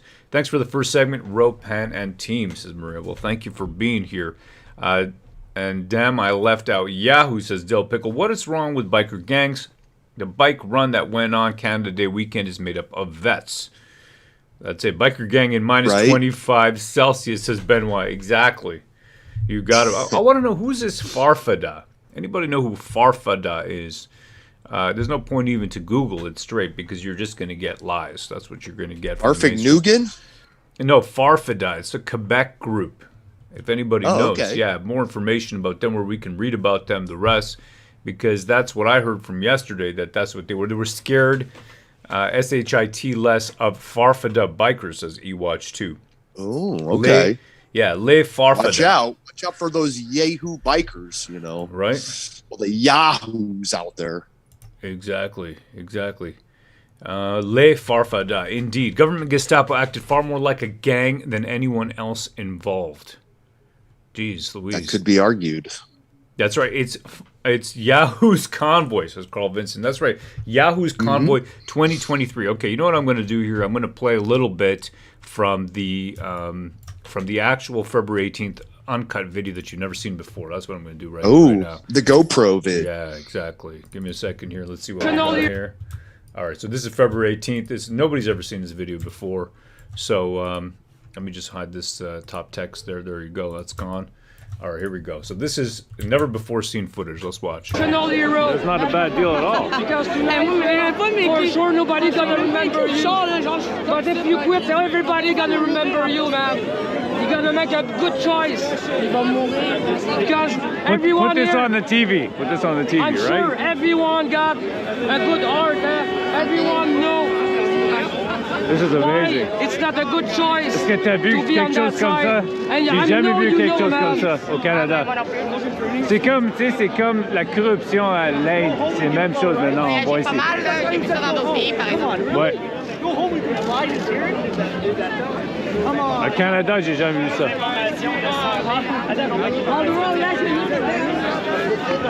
If there's one person who can talk to you people, is you.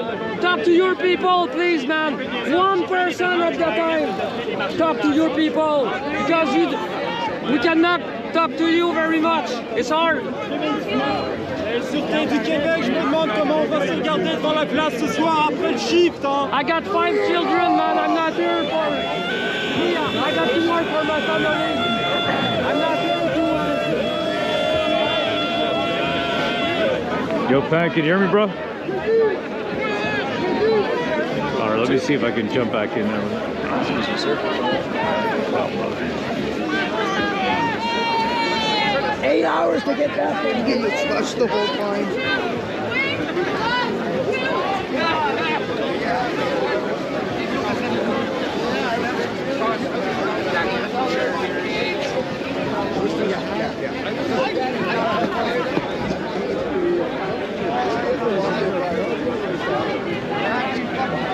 All the action's here.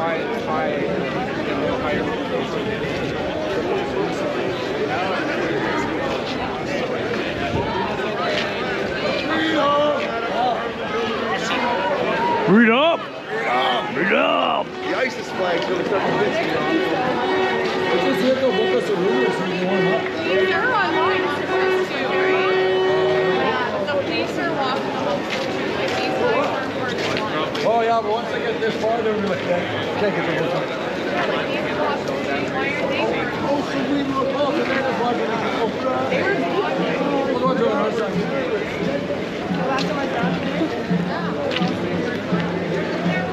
Oh, we're just slowly this whole time, guys. We keep pushing. We keep rescuing you. We just keep going. So what is the plan exactly? What are they doing? I don't get it. I don't know. We're going to go all this way for them to even get up to the monument up there where they'll never take. You know, come on. What, just keep pushing everybody? Yeah. Push them and then what? Yeah. We're in the wrong way. Push us off the map? Hey, is that you, Pen? Yeah, 1 second, dude. 1 second, bro.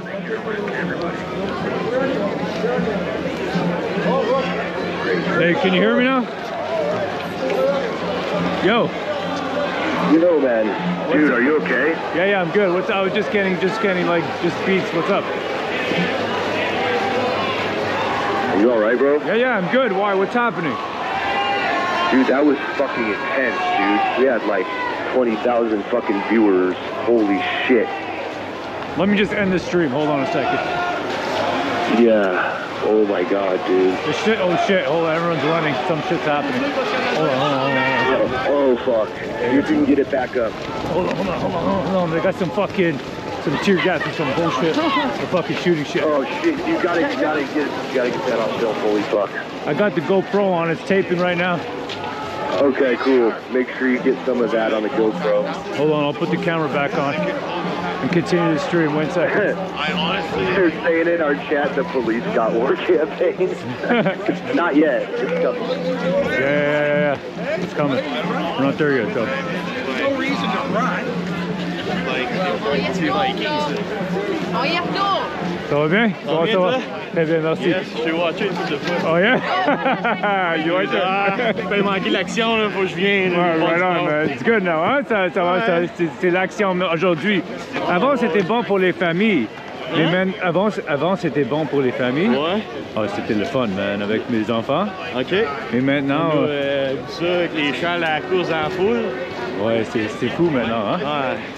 Now it's crazy. These guys are nuts now, man. They lost their minds. I got hit a couple times with his... Did you? You got hit? Oh, shit. One of these dudes here got hit a couple times, man. Well, that's why I'm taking a break. Yeah, man. After I'm going back. I'm just gonna reconnect the camera parce que je dois filmer. It's cold, eh? Pardon? It's cold. Yeah, man. Ça fait froid aujourd'hui. Ouais. Mais je dois faire le film, hein.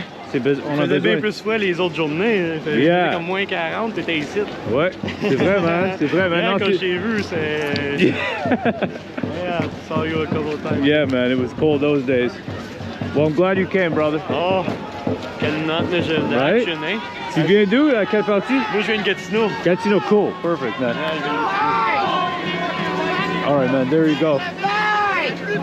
Cool. I'm gonna pull out my phone. See if we can get it back up. Yeah. The people were loving that shit, huh? Yes, sir. Dude, that was the most intense shit I've ever seen on YouTube, dude. I was having a good time, bro. It's the mosh pit.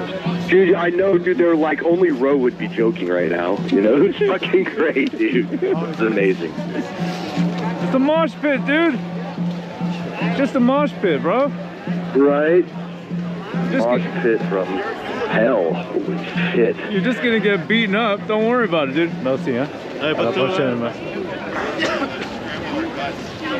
You're just gonna... People are saying, tell him to sit down, but dude, don't sit down. You'll get trampled, dude. Oh, Do not sit down. Yeah. I'm not stupid, dude. I'm just holding my piss. All right, here we go. We should be back up. You can refresh it and take a look, man. Hey, how are you, brother? How you doing, buddy? How you doing, man? I'm listening to you. Oh yeah. I've been down here. I don't want to be on. Well, maybe I don't even give a shit, but I don't really want to be on the camera. But yeah, I've been down here since day one. Happy, man. Yeah, and I recognize your voice. You know, I never saw your face, but I recognize your voice. Yeah, man. Yeah, and they ran through us with horses a minute ago. We're not being violent. Somebody threw something, and everybody policed them right up. Don't throw anything. Don't throw anything. We're pushing. We're making them work for their every inch. But here's the thing. Yes, sir. Everyone listening should understand. They are going to retake this territory because we're not going to fight them. Exactly. Okay, and they have like an armored vehicle. I don't know what, you know. Right. I actually know a lot about this stuff. I'm not sure what that thing is offhand. Sure. I bet you it's got a water cannon in it. They just ran horses through us. Right. And they're going to keep doing that, yeah, right? And they're going to take all this territory back violently from us. We're going to make them violently take it from us each and every inch. And we're going to make them sweat for every inch of it. And everybody listening, get your ass down here. You got no excuse. This is Canada. Get your ass to Mars. You know what I'm saying? Yeah, man. It's time to get your ass to Mars. Get your ass to Mars. That's right. That's right. Get your ass to Mars. Hey, listen, it takes courage to do what you're doing. Thank you, brother. Especially not being a white person and trying to mix into this crowd. Thanks, and but listen, no, I know your background. I get it, right? But I mean, after everything you might hear, yes, sir. There must be something in the back of your mind that says maybe these people don't want me here, right? But your courage is what we want, right? And appreciate it. Anyway, I'll see you another time. Appreciate it, man. I like that. Thank you, sir.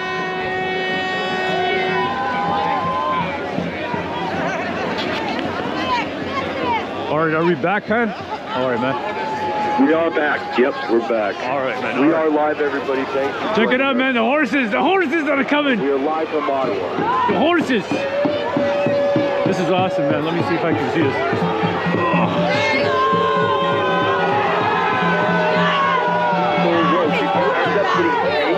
What happened? It's okay. It's okay. You're my girlfriend. No problem. I can be your girlfriend. Hey, did they pull them down? Let's see if I can climb up. Shit. Getting too fucking old for this shit. All right. There we go. They're doing these runs through, they're doing runs with the horses now. It's a new thing. It's where you basically trample people. It's fucking cool. Check it out. I love this shit. Freedom! I said freedom!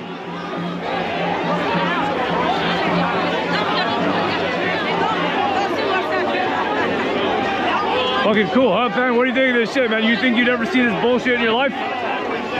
No, I've never seen it up close and personal like that live. That was something else, you know.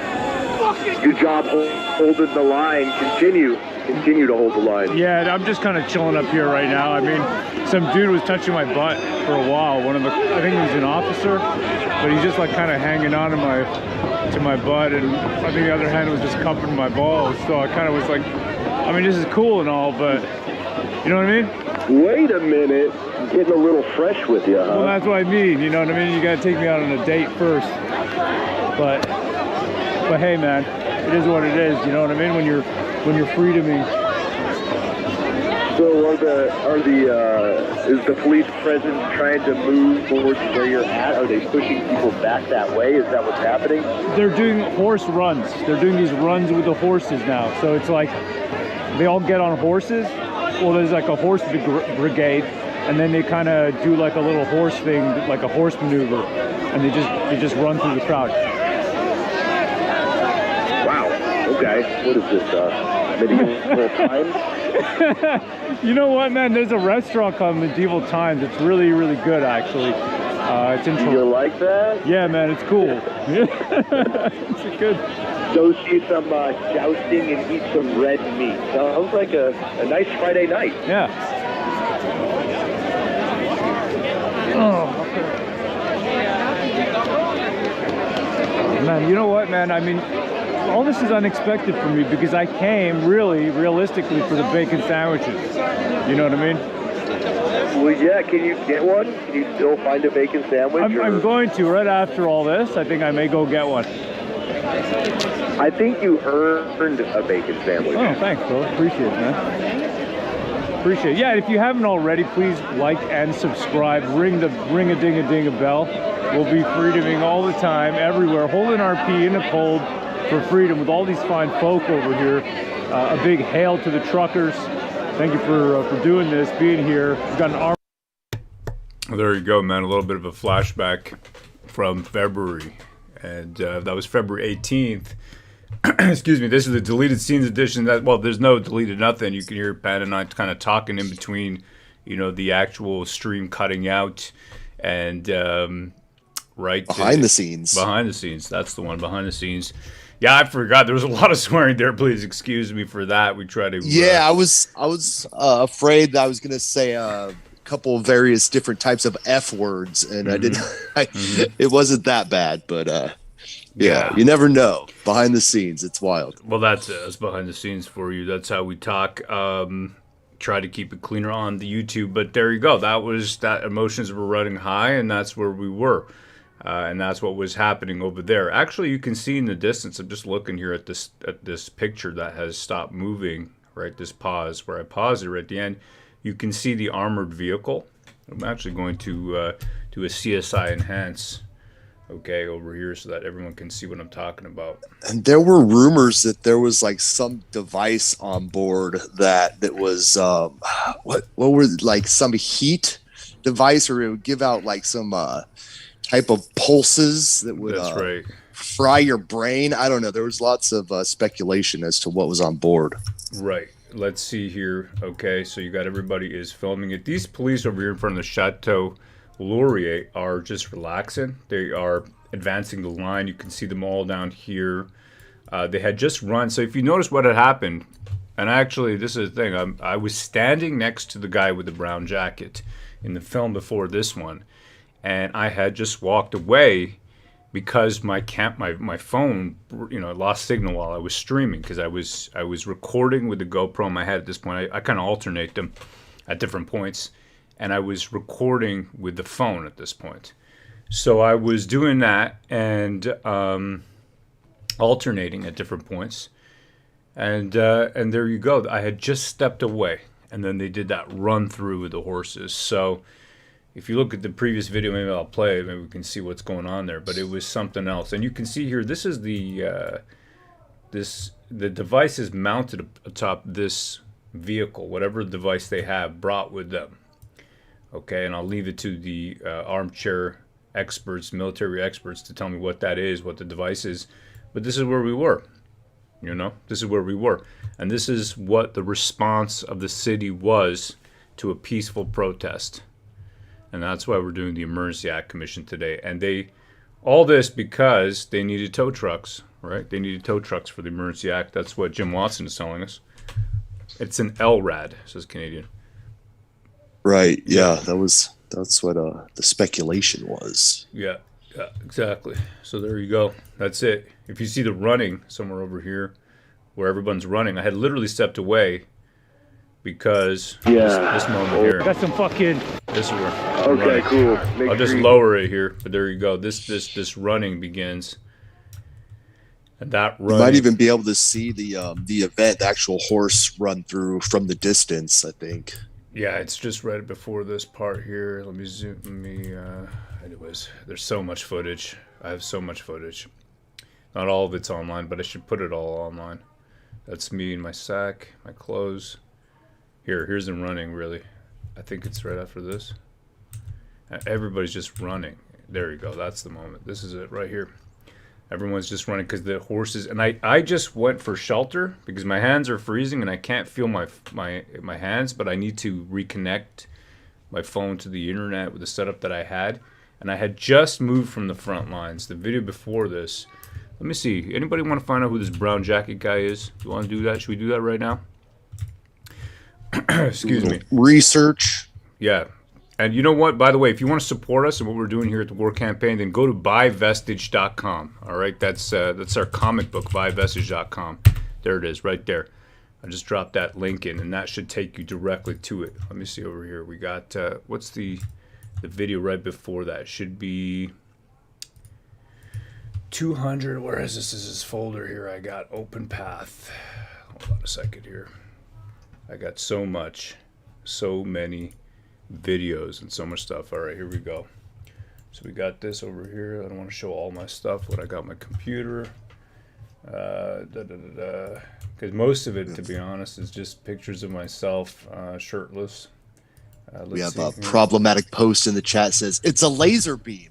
Yeah, I mean, I wouldn't put it past them at this point. I would not be surprised. Okay, hold on a second here. This one should be the video. Let me order this. How do I order this? View, order, sort by. How long we got about here? Date modified. That should be the right ordering. Date modified. All right, hold on a second. So that was 2021. So this one should be the video before it then. All right, let's take a look here. This should be the video. Let me go through here. Let's see here. Yeah, this is the video right before. We have a yeah. Angry atheist in the chat says, don't LRAD me, bro. Yeah, so here's the end. So this is the end, okay? So you see I make my way right to the front. And I think you see the guy with the brown jacket right here. Hold on a second here. Right, so I'm walking to the front. I'll just move it up. So there you go. I'm walking up. Right before should I get back in the mosh pit? Sure, why not? Were you weren't able to find a bacon sandwich? No, I wasn't. I guess I'll get back in the mosh pit. Okay, I'm gonna choose. Well, you couldn't find an actual bacon sandwich, but if you go into the mosh pit, that you will be sandwiched between bacon. That's for sure. Yeah, I'm just trying to figure out which one I want to be beaten by. There's a pretty one down there. I think I'm gonna go and get beaten up by the pretty cop. Pick your officer that you want to get tased by. Yeah, exactly. Okay, I'm gonna choose these two ladies. Oh no, they're being pulled. Oh, it's a dude. I don't want to be beaten up by a dude. That's gay. I don't want to be beat up by a lady. You know what I mean? I know what you mean. I don't know if it's a video right before. I don't know if that's the right one, or I'm gonna have to go through this in my own time and really track down. That was classic footage. So when we were trying to determine which cop you wanted to be beaten by, and you picked the woman cop naturally, Right. Female cop. Oh, man. It was between her and like the big fat stinky cop, and Oh yeah, these guys were great. Look at them, man. There's a dude crying. Let me see if I can find him. Yeah, here's a guy. Here's a dude crying. This guy. Tears in his eyes. Yeah, man. The whole time, this guy had tears in his eyes.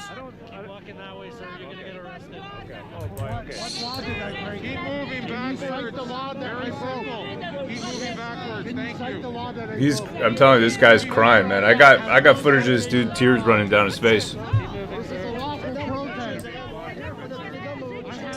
They probably fired him for that. Yeah. You're gone. We had a Don't have cop what it takes. almost switch side, says Douglas to mine. Wow. There you go. Yeah, man. That's hard to see. Cold weather tears at problematic post. Nah, this guy was upset. He was not. It wasn't just cold weather tears. The evil is stronger than his will, says Johnny Bravo. He looks like the Brendan Fraser meme. He wasn't the only one. He should have walked there and then. Pretty incredible stuff, man. Horrible what they did to Brendan Fraser. It's horrible. This is good footage, though, man. It's really good footage. It's so high quality. Ooh, clean. Captures, yeah, man. It captures the tyranny in like friggin' 1080p. It's perfect. Right? It's like almost not real. The picture's so good. You expect it to be like grainy black and white. Perfection. Tyranny in 1080p. Beautiful.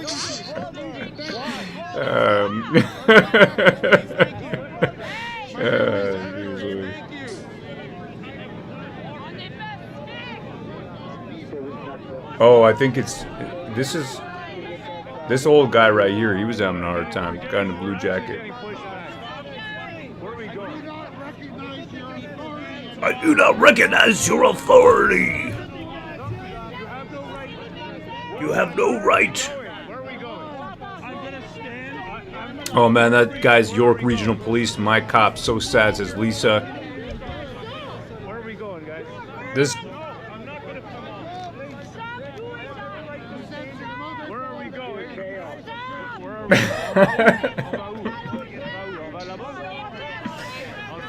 Where are we going? Relax, you're fogging up your visor. Right? Where are we going, Mom? I haven't watched this footage again, man, since February. Yeah, the French ones are still dated to Quebec. That's right, Rixo. Yeah, tyranny in 1080p. I'll put up like the fully perfect rendered stuff at maximum quality up, so you can really get a good view, man. February 18th, that was the best day.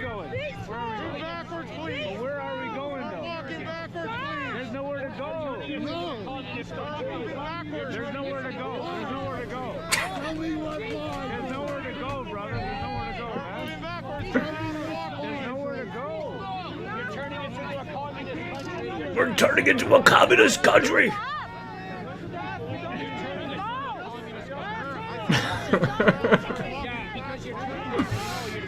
Oh, man. There's nowhere to go, guys. Guys, there's nowhere to go. Hey, there's nowhere to go. On y va où, man? Come on. On y va où? On va où? Hey, mon ami, on va où?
This is what Trudeau does. This is what Trudeau does, man. Tell all the police to push people. Unbelievable. We're standing in there. These guys are decent people and you're telling them to push us. And push us where? I'm pushing women. Pushing women, man, and old women. This is shameful, man. This is Canada and this is a bloody shame. It's a shame, man. I'm telling you now, this is an absolute shame. I've never seen this. Look at this before, man. Pushing peaceful people for what? Trudeau is an absolute shame, man, to the world. No war. Absolute shame, man. Absolute shame. Shame on you guys, man. This is not right, guys. Shame on you guys, man. Shame, guys. It's shameful, man. Shameful, man. Very shameful. Very, very shameful. Very shameful, man. I've never seen this.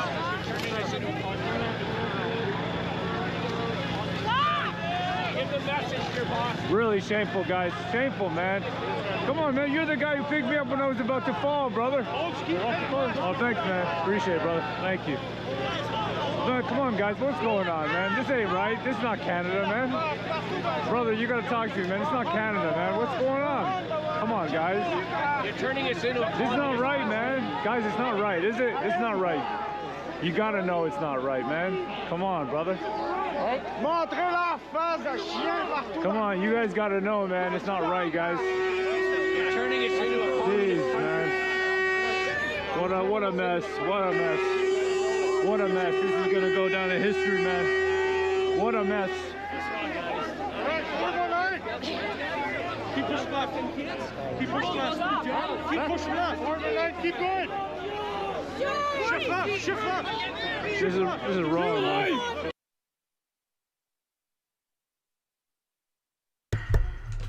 That's the reason that we're here today. That's the reason we're here today. Let me make sure this hasn't started already. No, I don't think so. No. But this is the reason we're here today. That's the reason that I can't go back to comic books computer code. Women, steak, whiskey. That's the reason. You're stuck here. You're stuck covering the hearings, you know, the dog and pony show that it is. But people need to see it. That's why when they make a mockery and they lie to your face, and you've seen this, and you've been there, and everybody here in the chat who is, you know, watching, witnessing either on the ground there or watching from their homes. There's other countries watching, other people in other countries watching. I mean, that's the reason that we're even here. That right there. That's the reason, man.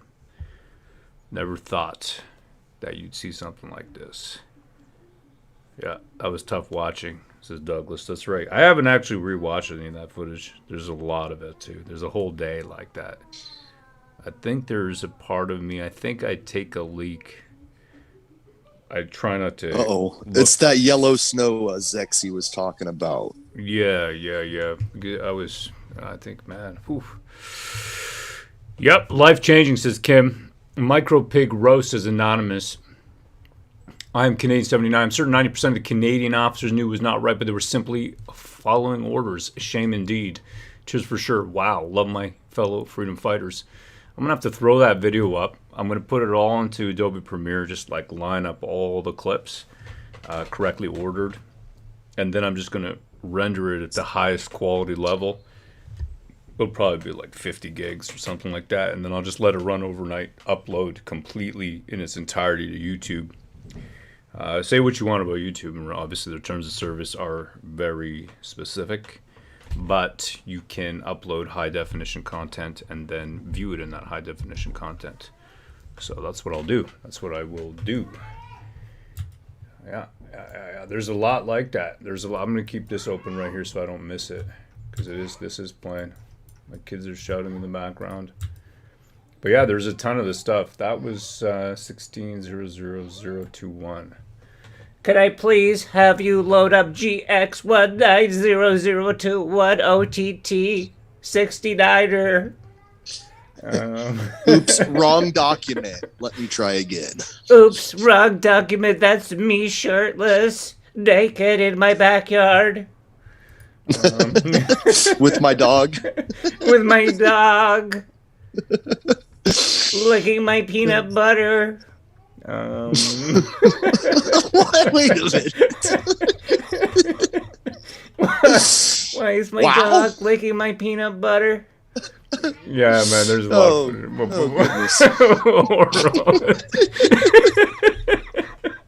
Don't click the dog licking your peanut butter. Don't click that file. Don't do it. Click that file. All right, yeah. Sorry about that. I'm sorry. This is the intermission. Wow. This is the intermission. Right? Yeah. We're just trying to pass the time, get through the day with all this testimony. This some would argue meaningless testimony.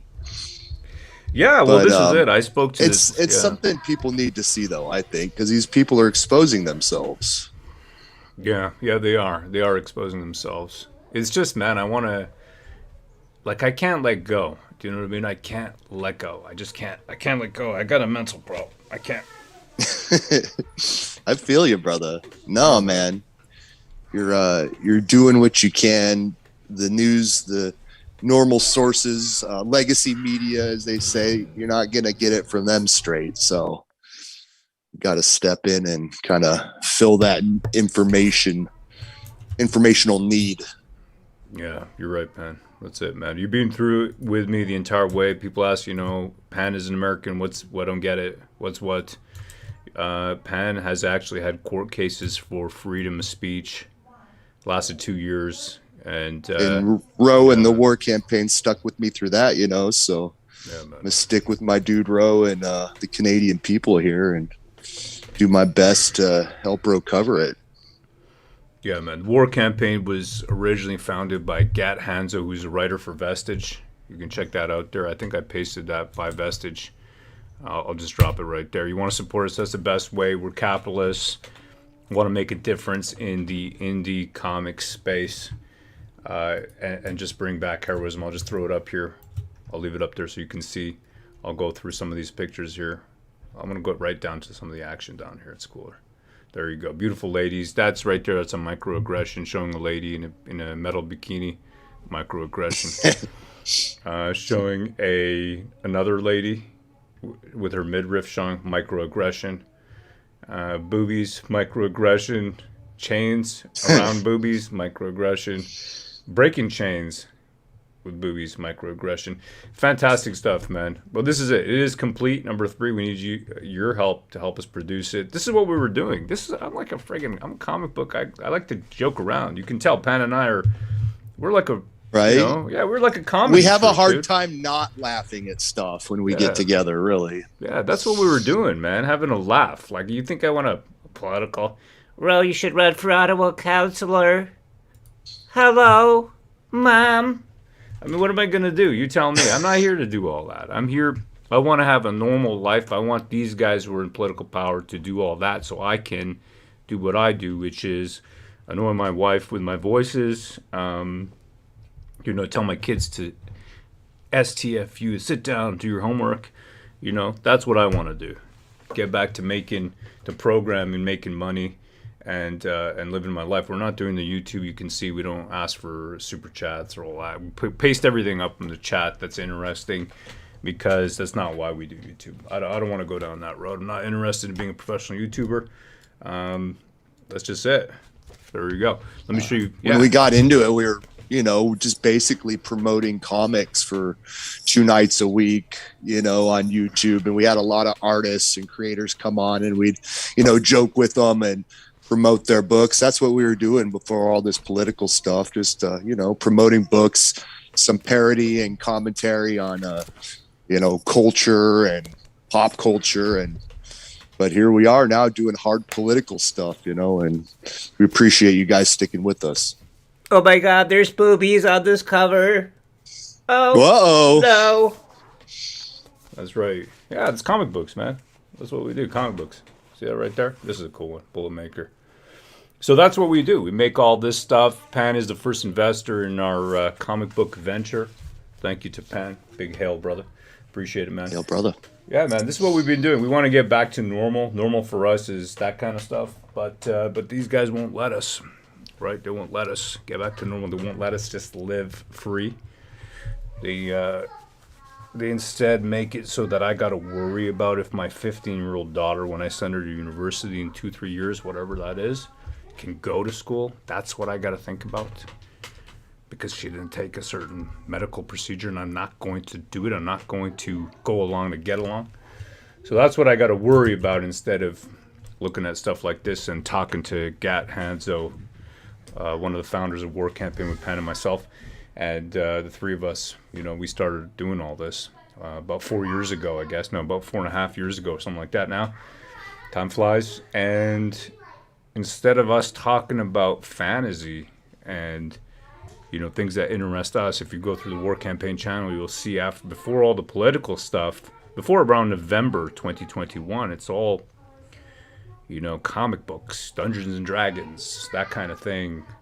We used to do parody live streams and jokes, and that's the reason also that we've been out there saying, hey, look, jokes should not be criminalized. They just shouldn't be. Pan standing up for meme freedom to meme, that kind of thing. Make a joke on the internet. Got yeah. other guys out there. Yeah, I mean, I went through a court case. You got other guys out there that are actually in jail, so those guys like Mackenzie, I feel for him. And I think what he said is stupid. I'm going to say it point blank. I think it's absolutely, I want to use words that I can't say here on YouTube, but I think it's crap, okay? It's joke that doesn't land, and it's stupid stuff to joke about and then to broadcast on the internet is moronic. Now, does that mean that he should be targeted by high-level politicians and dragged to jail? You tell me. Does that make any sense? I think it's no. It was clearly a joke. Whether people thought it was in good taste or if they liked the joke or not. I mean, it was clearly a joke. I think it's crap. I think it's stuff I'd never say, and it's totally friggin' moronic. But you shouldn't go to jail for it. That's my stance. Yeah, I feel for the guy. Yeah, of course, man. And there's so many dudes who've been. I mean, we've seen Tamara Leach be dragged to jail. You've seen Pat King. Same thing there, Pat King, right? I got all his videos. I downloaded all his videos. Let me show you a couple things here. So this is before what? Hold on a second. These kids, eh? It's gonna be interesting when Pat King testifies and Miss Leach. Wow, that's what I'm waiting for. That's gonna be some hard hitting stuff. So what I did here, I'm a computer guy, right? So what I did here was, I knew these guys were going to take him offline because that's what they do. That's their modus operandi. Their modus operandi. That's their method. Hold on a second. These kids are killing me.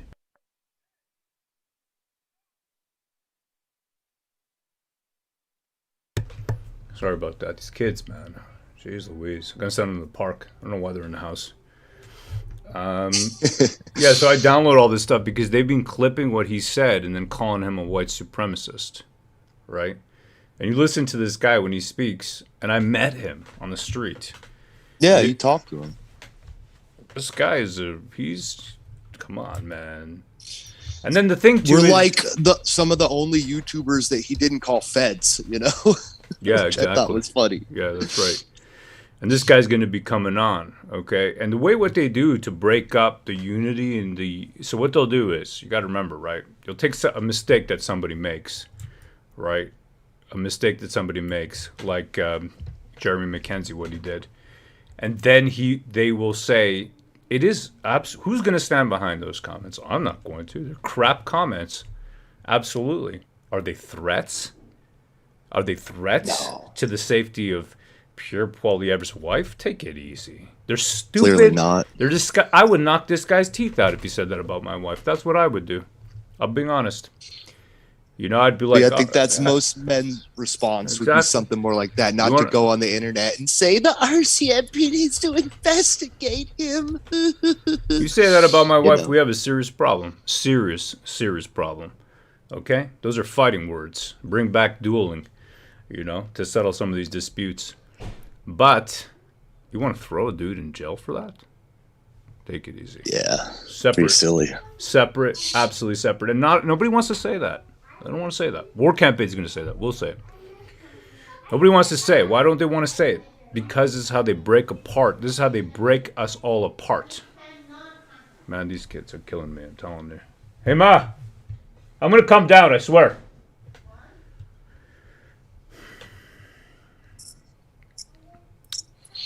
So anyways, Pat King, they've done the same thing with him over here.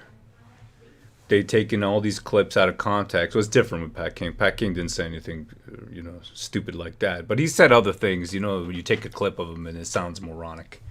Right? But that's a clip job, in my opinion. That's much more of a... Well, even here with Jeremy McKenzie, it's probably a clip job, too, because there's a video before that where he's talking about... I don't know. I don't watch his show. I like the dude where we've had him on here, but I don't watch his show, man. I mean, I just don't have the time, And... But this is it, and I knew they were going to take this guy's stuff out of context right here, Pat King. And then what they were going to do was they're going to silence him. So that's what they did. 4 months he sat in jail. Right, 4 months. And then they would remove him from the internet so that you couldn't even get the source material to disprove their lies. And we're used to this. Yeah, we've been fighting the culture war, like I keep saying over and over. So we know the game. We've already fought these NPC social justice warrior lying sacks of whatever. So we know exactly what they do. We know how they operate. And we know that you need evidence, hard, concrete evidence, and you need to retain all digital evidence at all times. So that's what we do. It's part of what we did in the comic book, indie comic movement when we were calling, major companies like Marvel and DC and pointing out what they were doing with these characters. We would retain the messages that those comic book professionals were saying, the kind of things that we're saying and putting out on Twitter and videos and everything. So that later when we said X and Y and Z about them, X and Y and Z about them, then they would not be able to backtrack. And here it's to defend somebody because he's not able to defend himself. Pat King is not able to defend himself. That's what they've done. They've silenced everybody. They silenced Tamara Leach.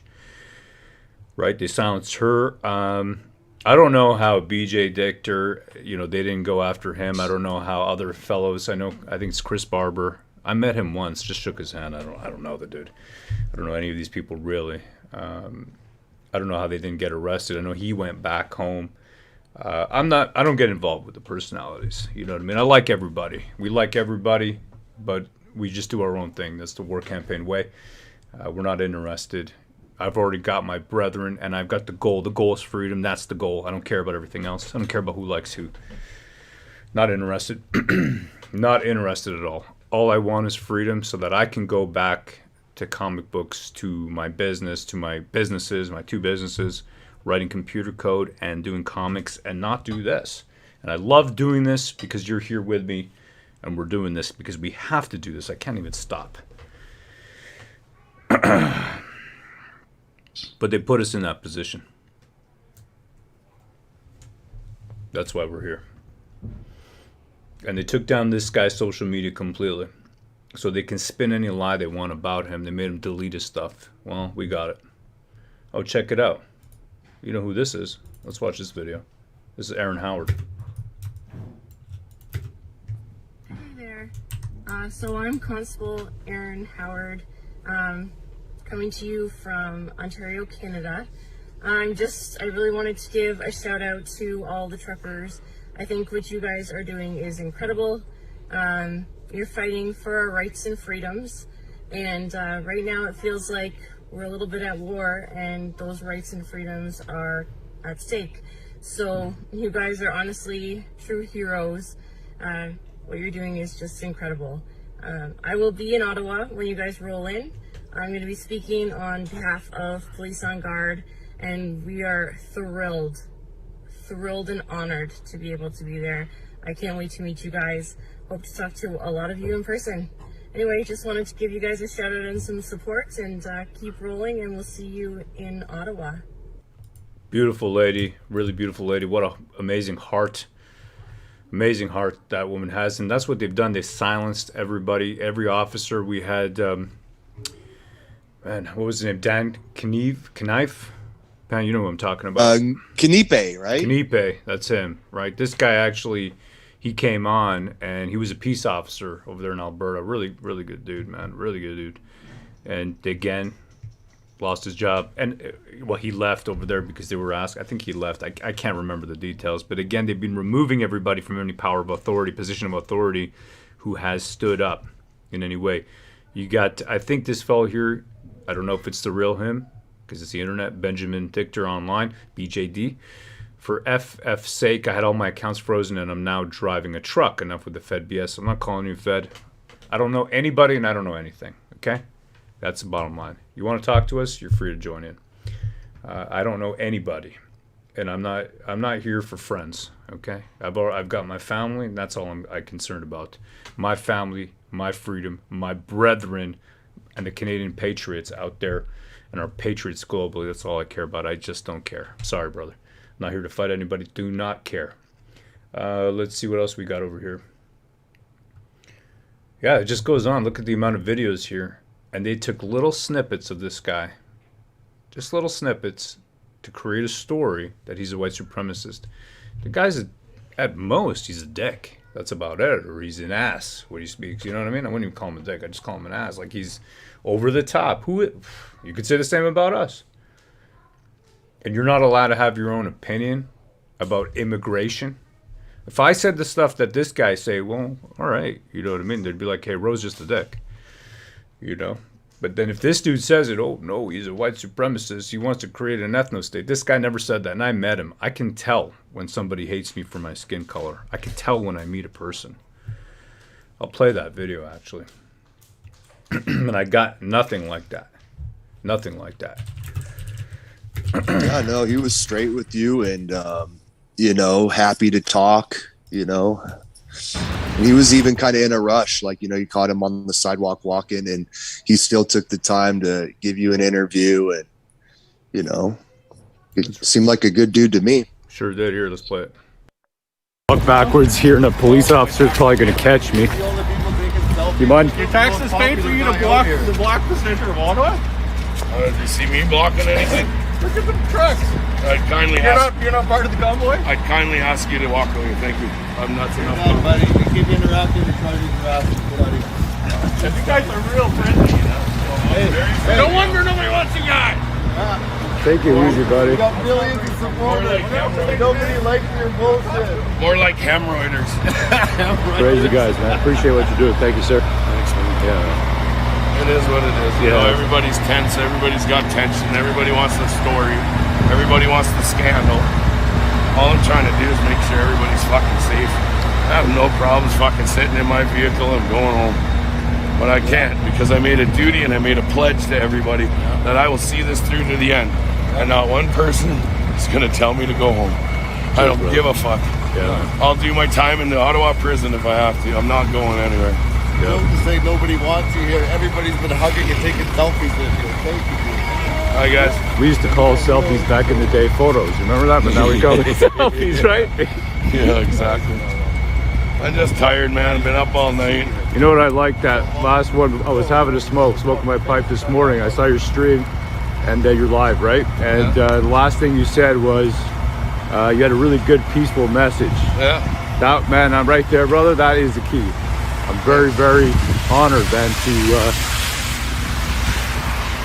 Look at the amount of police presence, man. This is sick.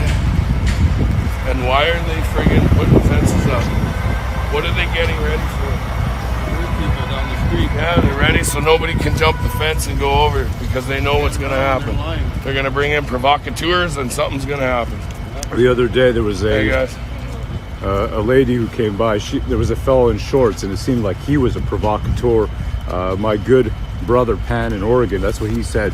He's got experience with Antifa and that kind of thing, seen the Proud Boys and the provocateurs. Well, we see the cops all around us, right? And when the cops are here and they're swarming, there's always media, and there's always a provocateur in the crowd.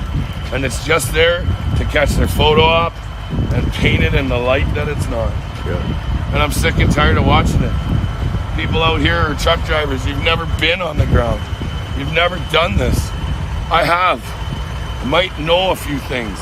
Not trying to say I know everything, But I definitely know a few things when it comes to this. Everybody else in that fucking room. And I've been arrested, and I've been detained. I've been held down. I've been fucking dragged through the mud by them. I know how they act. I know when they react. I tried to prevent it this morning. I saw that. You were trying to get people not to circle. Yeah. Right. You know, well, that was yesterday, but even this morning I was trying to prevent it by showing them where their foxhole is, that we knew where their foxhole was. Maybe they won't act. Right. Yes. So we found their foxhole, and then we seen 6 friggin' buses show up. 6 buses showed up. Yeah. What do you want me to do? I got how many thousands of people out here? Yes, sir. And a lot of them, not saying it's all about me, but a lot of them are listening to what I'm saying. All I'm trying to do is look after their safety, man. That's good, brother. That's what I do. I'm an OH&S guy. I'm a safety guy, and I'm just trying to keep everybody safe. Cheers, man. When I drilled on the rigs, if I saw a kick and I saw a little bubble, I went into action. I started my kick procedures. I started my pumping, my weighing up on my mud fluids so that nobody would get hurt. You know what? All I did today was weigh up on my mud fluids. That's all I did. I just increased my viscosity and holding that gas bubble down. That's all I'm doing. You're the man, brother. I'm going to let you go. Get on with your day. Thank you, sir. See ya. Cheers. We'll be around, Yeah, man. can I say something to Mr. King real quick? Yeah, no problem. I got my buddy Pat wants to say something if you don't mind. You got a second? Yes, sir. Yeah, Mr. King, hey, thanks for what you're doing here in the United States. We're watching closely, and you're making your country proud, sir. Hey, man, you know what? It comes with its trials and tribulations. I got big fucking shoulders, man. I know I do, and I'm okay with that. The downfall is when your team doesn't stand for you or stand with you, but yet they all think they know what they're doing.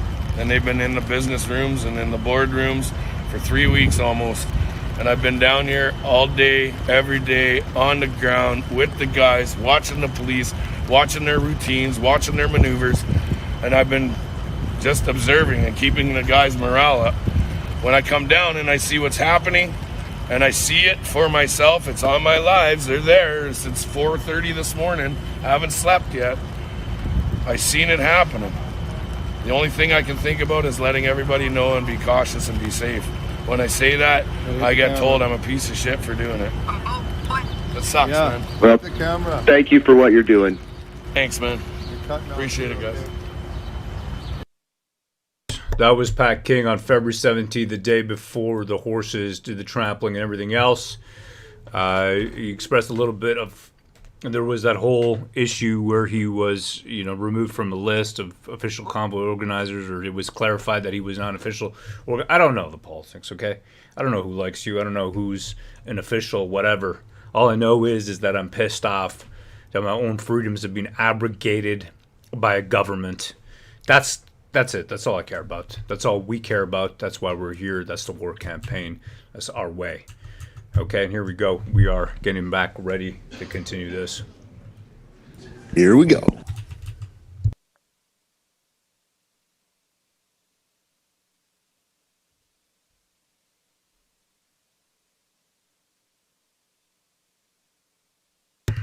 Still continuing. I think we've got another minute or two while they get ready, Pat.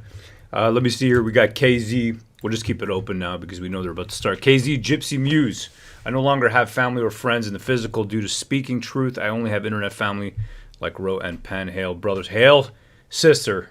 And that's the thing. Everybody, is part of our freedom family. That's what it is. And that's the reason we don't want to argue with other people who are in the same have the same mentality. Okay, they're here for freedom. All the rest are details. You like this politician, or you like that politician, or you want, or you like this personality, or you don't like this personality. We're not here to argue. We don't want to know. Not interested. We just want our politicians to take action. I don't care what stripe they are. Whoever's in power, take action that the people want. Right? If you remember, Justin Trudeau in 2015 was elected on one of his major planks was electoral reform. If you remember that, right? Because the West especially is not being represented. Order à l'ordre. There we go.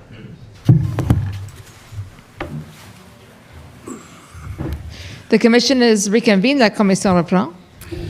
Good afternoon. Bon après-midi.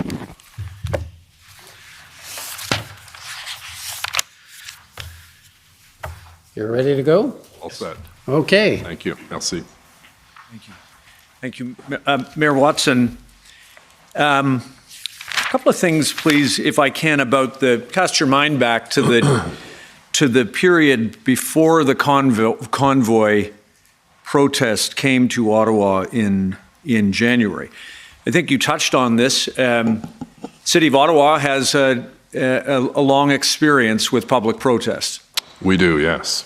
Besides, quite apart from all of the events that are held by the city, and there are many of them, as the home to the nation's capital and parliament, the city has a long tradition of respecting the democratic right to protest.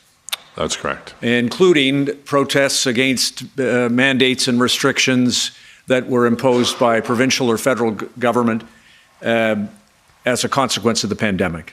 Correct. And in terms of the use of vehicles, or in the bringing to Ottawa, if I can put it that way, of vehicles by protesters, the city also has a long experience of facilitating vehicles to come to the city. Yes, on occasion, there's been arrangements made where they'll park on Wellington Street, for instance. I know there was a farm protest some time ago, and that was arranged in collaboration with the police liaison, and it worked well, and they left after they had their speeches. And in this case, as you pointed out to the commissioner, the expectation was that the protesters would arrive in vehicles, make their point, demonstrate, and pack up and leave. I think most objective people would see that as a most likely scenario. There is no thought that this thing was going to drag on for 3 weeks. When, the first time I saw some trucks on Wellington was the Thursday before the Friday, and I think there were 2 or 3 pickup trucks with some flags, and that was it. And then obviously we received a lot more vehicles on the Friday and the Saturday, and it jammed the street. There was no indication of which you were made aware that the protest was either expected to last as long as it did or to be conducted in the fashion that it was, correct? I had no information that it was going to go on for 3 weeks. I think we saw early on there was a little bit of disorganization in terms of timing of speakers, which pushed their agenda back. And I thought, worst case scenario, they'll be gone back home by Sunday. Right. And am I also right that from your perspective as the mayor of the city of Ottawa, there was no indication from your policing partners at the OPP or the RCMP that you should consider this protest to be any different than protests of a similar kind in the past?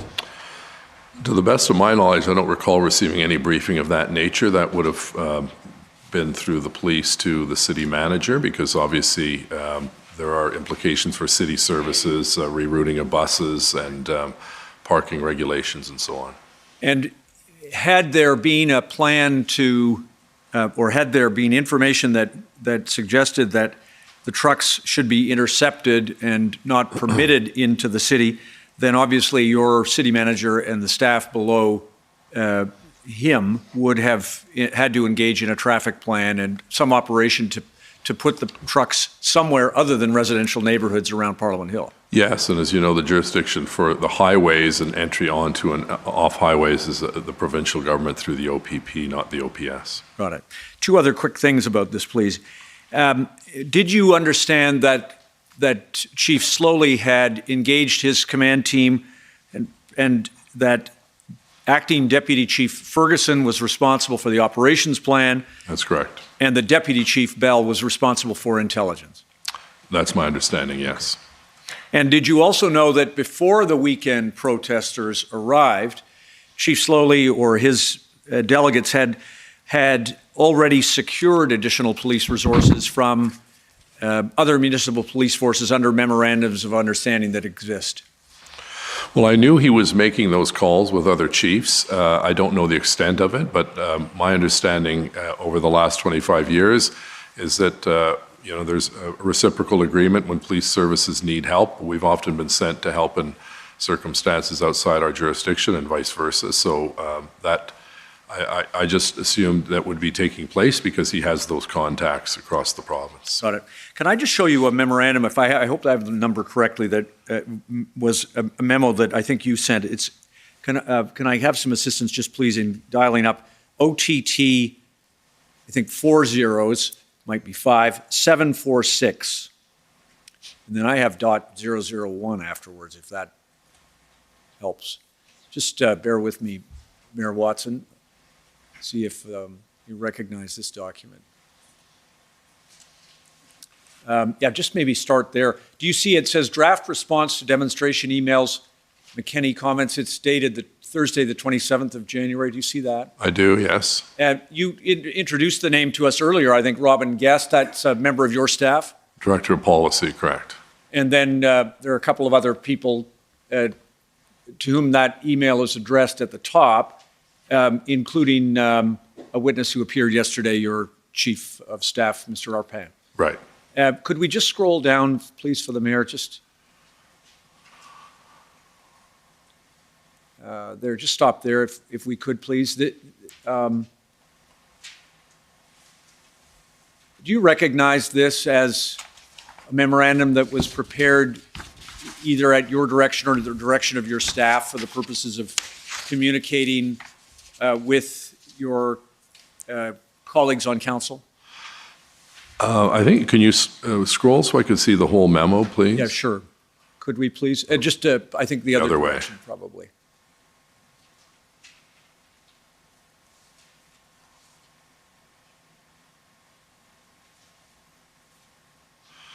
Yeah, this was a letter that was a draft for people writing me via email about the convoy, because the gentleman it was from, if you scroll up to the top again, Ben Poirier, he's our correspondence officer in the mayor's office, so he would have received a draft from probably Robin Guest in terms of this was the template that we would use initially when people started to write in with concerns about the convoy. Understood. And I won't go through all of it, but you described a reference to past practice, to the right to protest in our democracy, and the plans that were in place for a safe weekend. Correct. Okay, understood. Thank you. That's fine. Thanks very much. Along the way, a little later, you had, and again, when I say you had, the city has a solicitor, I think David White. Yes. And Mr. White was requested to prepare a set of options that I think were legal options. I don't know if this came as a consequence of a direction that you gave or perhaps someone under your direction. But could I please show the mayor OTT 0029767?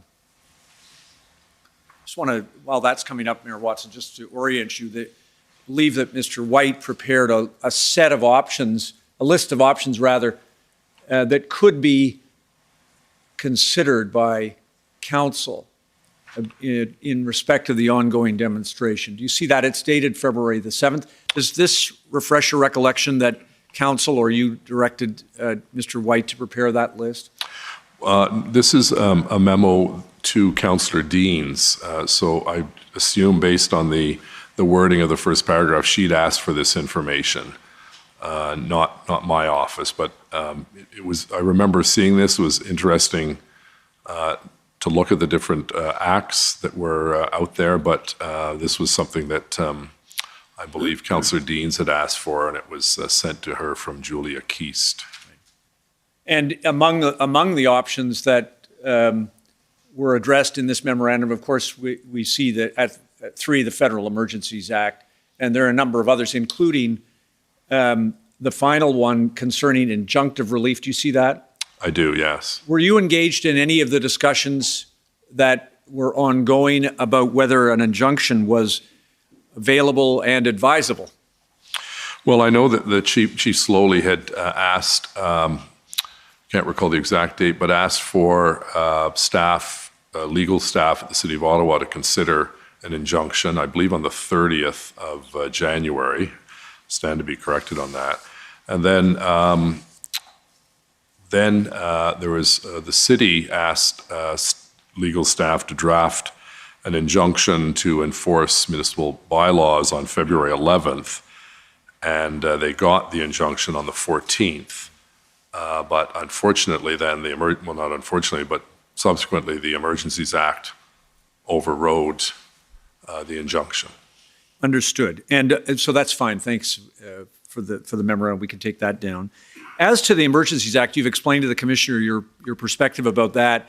From your observation, the Emergencies Act played an important role in the peaceful resolution of these demonstrations. It very much did, yes. And the police services that were on the ground were provided additional powers, not just to deal with those who were occupying those spaces, but also to deal with anyone who might wish to come and participate in the future. Correct. Okay. Can I just ask you now, please, about resources? You explained that Chief Slowly was requested to provide a detailed list of the resources, particularized, the resources that the OPS required. Do you recall that? Yes. And am I right that he was asked to do that on February 5th at the police by Chair Deans and the Police Services Board? I believe that's correct. And then provided it the next day, February 6th? Yes, and we had to redraft the letter and decided that both Councillor Deans and I would sign the letter that was sent to the Premier, Minister Jones, Prime Minister Trudeau, and Minister Mendicino.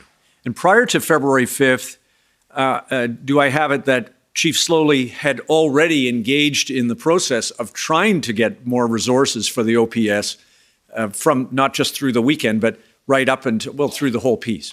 Yeah, my understanding was that Chief Slowly was making many calls to other police agencies, municipal police services across the country, and that was taking a fair amount of time, but at the end of the day, I think it was helpful because they supplemented the resources that we got from the OPP and the RCMP. And the detailed resources plan that the chief provided and his team provided on the 6th of February, as you told the commissioner, set out not just a raw number at 1,800, but it was broken down by uniformed police officers, non-uniformed personnel, public order units, and various other specialties. Yes, it was quite detailed, and to my surprise, there were references to additional resources for jails and lawyers and other people, not just frontline officers. So it was quite a detailed request, and that was the basis of the letter that we sent to the two other orders of government. Thank you. And you and Chair Deans and certainly Chief Slowly were under, I'll say pressure, but small p pressure from your council members to answer questions about not just these resources, but to identify that specific number that Chief Slowly had given and that you had conveyed in public. Is that correct? Yes, I don't know when that number became public, but at some point we knew it was going to get out. But I think the concern on the police services part was that it was best that it not be public because that shows our hand to a certain degree in terms of the magnitude of the police operation to clean up our city. Understood. And just you got to the question I was going to ask, but just to confirm, it wasn't Chief Slowly's idea to publish that number. It was, as you pointed out, it was inevitable that it was going to come out once there was this caught in the middle status and political requirements. That's correct. Okay. Now, can I just ask you quickly about then a couple of other things about the news conference where Chief Slowly made the reference, I think it was February the 2nd, that among other things, there may not be a policing solution to this problem. Did you understand, or do you now understand, that what he was getting at was the very issue about resources, that the Ottawa Police Service on its own did not have the resources to deal with this as a matter of its own police service? Yeah, initially I didn't understand that to be the case. I just thought he might be saying we need, whether it's a mediator or some other resource to solve this. And most people, I think, were under the impression they were scratching their head wondering, well, if it's not going to be a police operation, what other kind of operation is there? So I think, given time, that makes more sense when he says it's not going to be a police operation because he doesn't have the resources. But at the time, I was surprised that he'd said it in that way and didn't really elaborate or clarify what he meant. Right. Subsequently, of course, he was asked about it and did provide additional clarification, I think. I believe that is the case, correct. Now, and as to that issue, I think you've explained this to the commissioner, but just so that I have it, there was never going to be a solution to this problem unless there were a lot more police service members than Ottawa Police Service have. Absolutely, yeah. There's no way, I think even a layperson like myself recognize that the Ottawa Police Service was outnumbered in terms of the resources they had. Plus, as I mentioned earlier, we have a whole city to police. We can't take all of the police from rural Ottawa and suburban Ottawa. There's still calls and activities that require police services. They couldn't all go down to the Bioware Market or Centertown. That's why we needed to supplement them with the other two forces plus municipal forces. And do you share the view that there wouldn't have been any different outcome no matter who was the chief of police if the matter was the resources? Yes, I truly believe that. We needed those 1,800. That was the best estimate of the police service and their expertise. And in combination, we also needed the Emergency Act, or I believe truly that we would have been in a stalemate for several more weeks, which would just be intolerable for the public.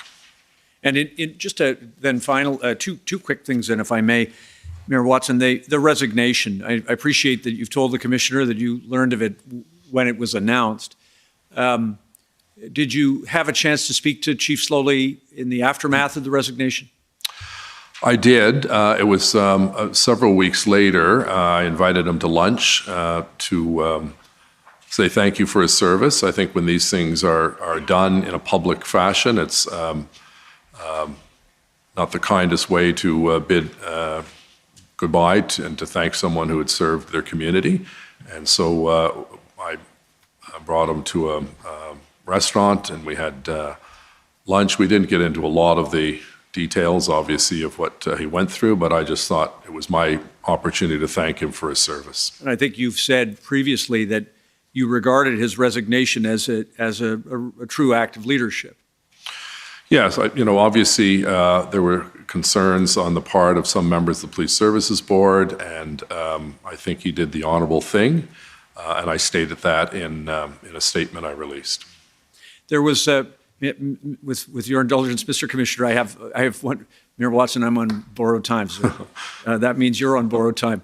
Could I just ask you one quick thing, please, about the negotiation to remove trucks from the residential area? I won't show you the letter that was already described that you wrote to Ms. Leach and her response and so on, but can I have it from you that in respect of Chief Slowly, that Chief Slowly was unaware of the final destination of the trucks that were moving out of the residential area. And the letter that you wrote to Ms. Leach doesn't describe the final destination of those trucks. There were some references that we've seen in other documents to renting farmland, to leasing farmland rather, or to parking on the Sir John A. Macdonald Highway. There was some flexibility or uncertainty about those matters. Is that fair? Well, there was no reference specifically to Wellington, but it just common sense would dictate if they're coming down from where the Garden of the Provinces is into that area around this building, in fact, that it would be onto Wellington because there was space on Wellington. Whether the chief knew immediately or not, I'm not sure, but a senior officer was assigned to help with traffic management of getting those 102 vehicles out of the site. I understand. Thank you very much. And your term as mayor is coming up, so thank you for your public service. 22 days, I think. 4 hours. And counting. Okay. The Ottawa Coalition, please.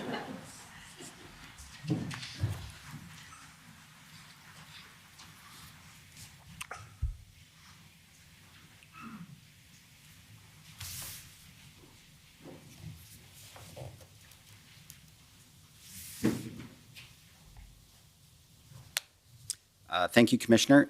My name is Paul Champ, Mayor Watson. I represent the Ottawa Coalition of Residents and Businesses. Just have a few questions for you, Mayor, following on your testimony.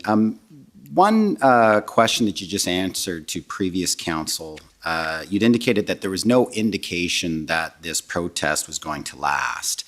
But wasn't it true, Mayor Watson, that we were aware that by the time they arrived in Ottawa, even that first weekend, that they had raised several millions of dollars on GoFundMe to, keep providing them with fuel and food and other resources? We knew about that, correct? I don't recall exactly when we were informed about the GoFundMe. The first time I had any contact with GoFundMe was when their consultant approached my office, and as a result, we had a discussion with 3 of their senior people, asking them to do what they could to prevent the dollars from coming into the community, and they subsequently, I think a week later, agreed to freeze the account, and then ultimately my understanding was that the money was returned to the individual donors. Another question or area I want to ask you about is your communications with the chair of the Ottawa Police Services Board. Now, it's my understanding, Mayor Watson, that you and Ms. Deans, the chair, you generally speaking wouldn't communicate directly. It would be through your chief of staff, Mr. Arpan. Is that correct? Yeah, almost all of the back and forth on this issue was dealt with by Councillor Deans and Mr. Arpan, correct? Yeah. You and Ms. Deans, she doesn't have your phone number. The two of you don't talk directly. Is that correct? I don't believe she has my phone number. Actually, very few people do have my phone number. I never keep the ringer on, so I don't rely on that very often. But she had a good rapport with Mr. Arpan, and he briefed me on any item, and we did have at least one Teams call or two during the course of the occupation. Well, while we're on it, Dean French, he's got your phone number, correct? I believe he does from my time at when I met with him through the Premier's office. Okay. You, throughout this protest, you've told us that you would have regular communications with Chief Slowly. Is that right? Yes, or his deputies. Well, yeah, and that was my next question. How much or how often would you speak with his deputies, Acting Deputy Chief Ferguson and Deputy Chief Bell? More with Deputy Chief Bell because I knew him better. It would vary. Sometimes there'd be 1 or 2 calls a day. Sometimes there'd be no calls if there's no information. I often got a lot of information from the police via Steve Kanellakis, which was a more appropriate route, and he would provide me updates. As you know, or as you may know, Mr. Champ, my office is right next to Mr. Kanellakis, so we see each other literally every hour during the crisis. So you were getting some information from Chief Slowly and sometimes from his delegates, primarily Deputy Chief Bell? Correct. Okay. And Deputy Chief Bell had your phone number? I don't know if he did or not. Not sure. How would the two of you connect? Well, usually through a Teams or a Zoom meeting, or he'd be in my boardroom. Okay. And what about Acting Deputy Chief Ferguson? How often did you speak to her? I don't recall I had any conversations with her. I think at some point she was, there was one point I think she was on leave, but I didn't really know her. I saw her at press conferences, for instance. When there was a press conference, she was often there with the chief and the other deputy. Right. Now, we heard your testimony, Mayor Watson, that you were hearing from both the federal level and the provincial level that there were some concerns about the Ottawa Police Service's operational plans to bring an end to the occupation, correct? That's correct, yes. And you'd heard a little bit that because of some dispute or disagreement about the OPS operational plans, this was causing some delay in the deployment of boots on the ground? No, I wouldn't equate that the lack of a plan with the request for boots on the ground. We needed both. We needed the plan, but we also knew that it was going to require a significant amount of time logistically to get these police officers from coast to coast to coast to arrive in Ottawa and get them set up and get them sworn in if they were RCMP or municipal police services from other jurisdictions in Canada. So the two had to go in tandem, and I think as the previous lawyer talked about, the reality is that we knew that we needed 1,800, and we had to be flexible enough to determine if we were only going to get 1,000, then the plan would have to change. So I think it was in flux, but there was no question from my briefings by Mr. Kanellakis that there was some argument in the command structure as to what the right plan was. At the end of the day, I believe they chose the right path because it solved the problem and it brought our residents back to some degree of peace and quiet. Yeah, no injuries or anything like that when the plan finally unrolled. I think I agree with you, Mayor Watson. Yeah, no deaths, no serious injuries, and given the fact the number of people that were involved and the anger level, I'm very grateful that the police did a very professional job.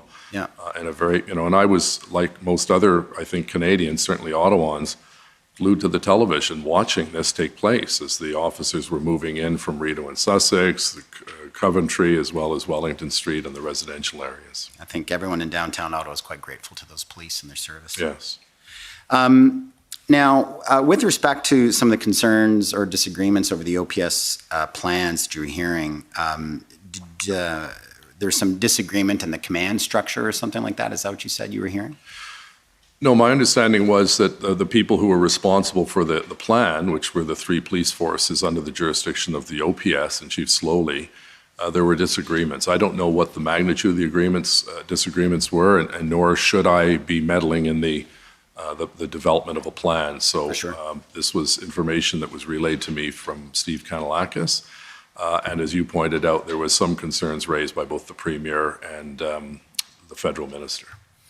And you were aware, Mayor Watson, were you not, that there was, while Chief Slowly no doubt was doing his best to serve the people of Ottawa, that during his tenure, you were aware he was experiencing some difficulties with conflicts and friction in the ranks of the Ottawa Police? I don't have any specific evidence of that. I think there were some rumblings and rumors, but I could not, no one came to me directly to say there were concerns. I think anytime there's a new chief that's brought in from outside, there's always some degree of animosity that people think that should be an internal candidate and so on. And Chief Slowly was brought in really as an agent of change. Right. We'd been well served by Chief Bordelot, but I think it was remarkable that we had, for the first time in our history, an African-Canadian leader who had served the people of Toronto very well for over 30 years. And I was very supportive of his hiring. As you know, I didn't sit on the police board at that time when he was hired, but when I was introduced to him, when Councillor Deans brought him around before the announcement, I was impressed with his qualifications and his way of handling himself. And in fact, I think before he moved into Ottawa, I had breakfast with him and just got to know him a little better. Just stepping back a bit about the information you were receiving from the provincial and federal levels about concerns with the OPS plans. We've heard from Mr. Arpan that neither he nor yourself shared that information with Councillor Deans, the chair of the board. Can you tell us why you didn't share that information with Councillor Deans? Well, these meetings with the Premier and the Prime Minister were held as confidential meetings, and I didn't think it was appropriate to breach that confidentiality. But the Ottawa Police Services Board, you're aware, they're responsible for the direction and for directing the chief and monitoring his performance. You were aware of that? Yeah, but not directing operational matters. And what was being discussed by the Prime Minister and the Premier and myself was resources to help him implement the plan and rid the streets of the occupied truckers. So it was your concern with maintaining the confidentiality with the Prime Minister and the Premier. That's why you didn't want to share that information with the chair of the Ottawa Police Services Board? That's correct. You didn't think that information might be helpful for the board to know when they were having their interactions with the chief?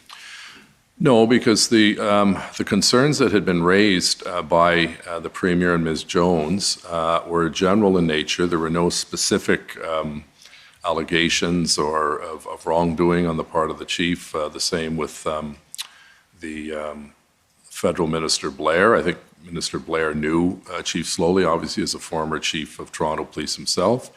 And he, like others at that political level in those confidential meetings, was expressing concern that the plan was not coming together as quickly as possible.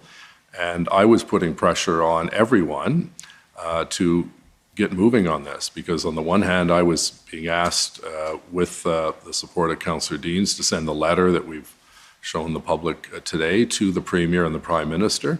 And my obsession really was to get the commitment by those two orders of government to get more police officers, because we knew full well with our contingent of OPS, we could not do the job that the public expected us to do, and that was to clean up what was a horrific experience for your clients and our citizens. Indeed. You testified this morning, Mayor Watson, that words to the effect that from a leadership point of view, the more information you have to share with partners, the better. That it's important for everyone to be singing from the same hymn book, I think you said, or all on the same team.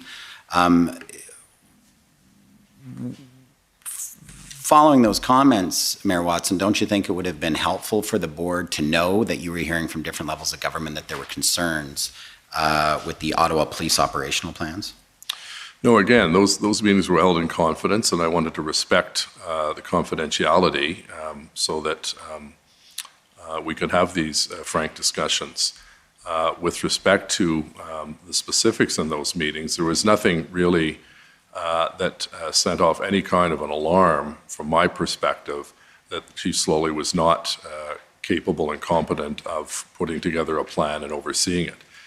With respect to internal divisions, that's something you can ask Councillor Deans, as she is the chair, but I don't have any inside or outside knowledge of what was going on behind the scenes with that command team that were putting the plan together. I can speculate that obviously once Chief Slowly left the OPS, it was literally a matter of, I believe, 2 days and the police action started. So one has to assume that the plan that he put in place by and large was the plan, and there may have been some tweaking by the new interim Chief Bell. But I certainly give credit to Chief Slowly for bringing it to that stage, and Chief Bell deserves great credit for bringing it to the actual point where the police officers moved in swiftly, carefully, and succinctly to bring an end to what was a miserable experience for the residents and the small businesses of both Centertown, downtown, as well as the Byward Market, Vanier, Lower Town, and Overbrook Forbes, where the stadium, the baseball stadium, is located. Mm-hmm. I just want to ask you some questions about the negotiations with the convoy organizers. I believe you testified, Mayor Watson, that the first you heard about potential contact was on February the 8th, that Mr. Kanellakos approached you and indicated that a police liaison team had suggested that it might be helpful if there were some discussions between the mayor's level and the convoy organizers. Is that right? That's correct. And then after Mr. Kanellakos had some contact or had a meeting with some of them, he then reported back to you that the meetings had gone generally well. Is that right? Sorry, the meetings between? With the first meeting that Mr. Kanellakos had with the convoy organizers, their two council and Mr. Marazzi. Yeah, my understanding from Mr. Kanellakos was that it was a respectful, positive meeting. Right. And they would keep the lines of communications open. And then it was approximately 2 days later, on February 10th, that you had your first conversation with Mr. French. Is that right? I'm just checking the date here, and that's correct, yes. Okay. And then that led to negotiations roughly over about 2 days to come up with those two letters between yourself and Ms. Leach. That's correct. And you had a number of conversations with Mr. French, is that right? No more than two. The first call, and I believe I had a second one, but I can't recall what the specifics was, because I indicated to him at that first call that the primary contact he would have would be with Mr. Arpin and Mr. Kanellakos. And then Mr. Arpin and Mr. Kanellakos, they took over the communications with Mr. French and negotiating that deal with Ms. Leach and the other organizers. Yeah, and I had no other, when the letter was signed, no other contact with Mr. French, but I can certainly say publicly I appreciate the fact that he stuck his neck out. There was nothing in it for him from what I could see. Lots of comments about Mr. French himself and, his time with the Premier, but I found that he was acting in good faith, and that resulted in the letters, which resulted in taking some pressure, not all the pressure by any means, but some small pressure off that portion of the residential area, down by the Garden of the Provinces. In your two conversations with Mr. French, he indicated to you that he was aligned with the protesters, that he shared their point of view on many issues? Sorry, who was that? Mr. French.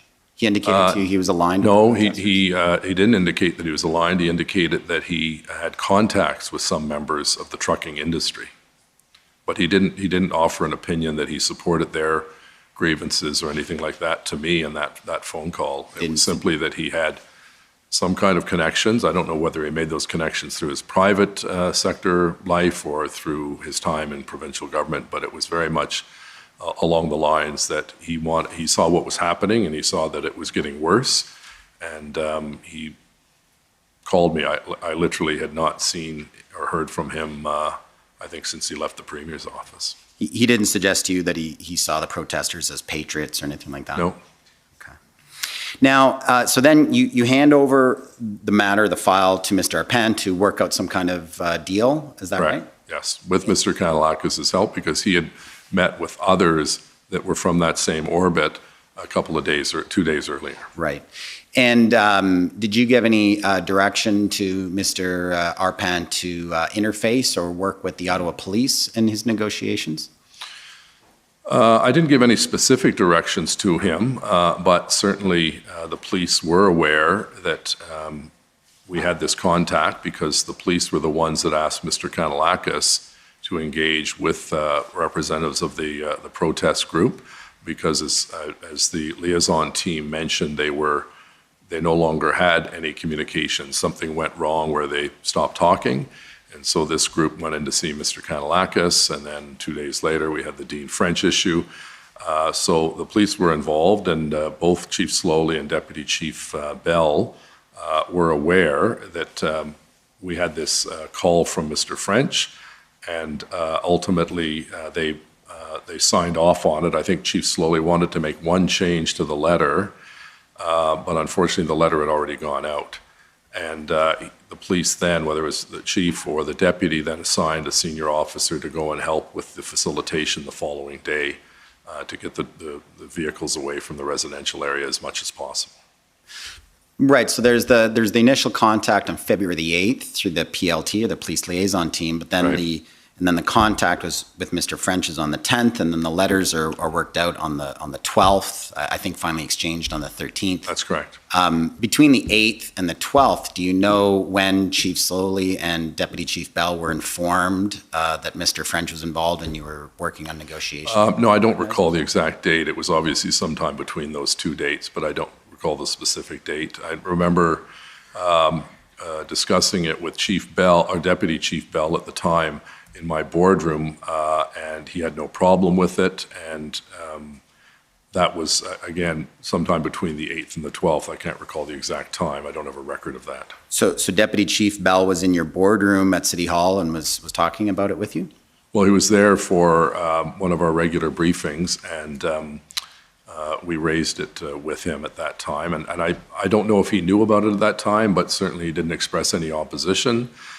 He felt that if it helped get some of the pressure off, one of the things he pointed out was that it shrunk the footprint of the protests, which helped the police in the long term contain the situation when they finally went in that weekend. Did Mr. Arpan have experience in hostage negotiations or anything like that? No. Do you know what background experience he had to negotiate a deal like this? Well, goodwill and common sense. You know, we were in a crisis and we needed all hands on deck. And he's been my chief of staff for 12 years. Excellent communicator, solid education, and bon francophone. And I had no hesitation in asking him to do this. He was, over 12 years, he was given a lot of different tasks, and I had full confidence that he could negotiate this. He was dealing with another former chief of staff, namely Mr. French, so they had, I suppose, some some connectivity. But at the end of the day, I think what ended up happening was that we were able to get an agreement. We were able to get 40 big rigs, 60 smaller rigs out of there, total 102, 101. And it did shrink the footprint, as Deputy Chief Bell said, and it also brought a little bit of relief for those people who lived in those corridors on Kent and so on, farther south down Bay Street. Mayor Watson, just want to ask you just a little bit about your relationship with other city councillors. You've told us that every councillor felt overwhelmed and under siege and was getting a barrage of emails from residents and so forth. But you'd agree with me, Mayor Watson, the city councillors for Somerset and Rideau Vanier would have really been experiencing it far more acutely than any other city councillor, correct? Yes. And although in fairness, absolutely, they were the worst hit, but it had a ripple effect on the whole city because obviously residents in Orleans work downtown and people downtown work in Canada and so on, but no question it was Somerset and Rideau Vanier. People in Orleans weren't having Overbrook fireworks going off their windows and trucks outside their door. No, correct? but also Yeah, I think we have to okay. include Councillor King's ward as well because the baseball stadium was there and that was turning into quite a circus as well with fires and so on. Sure.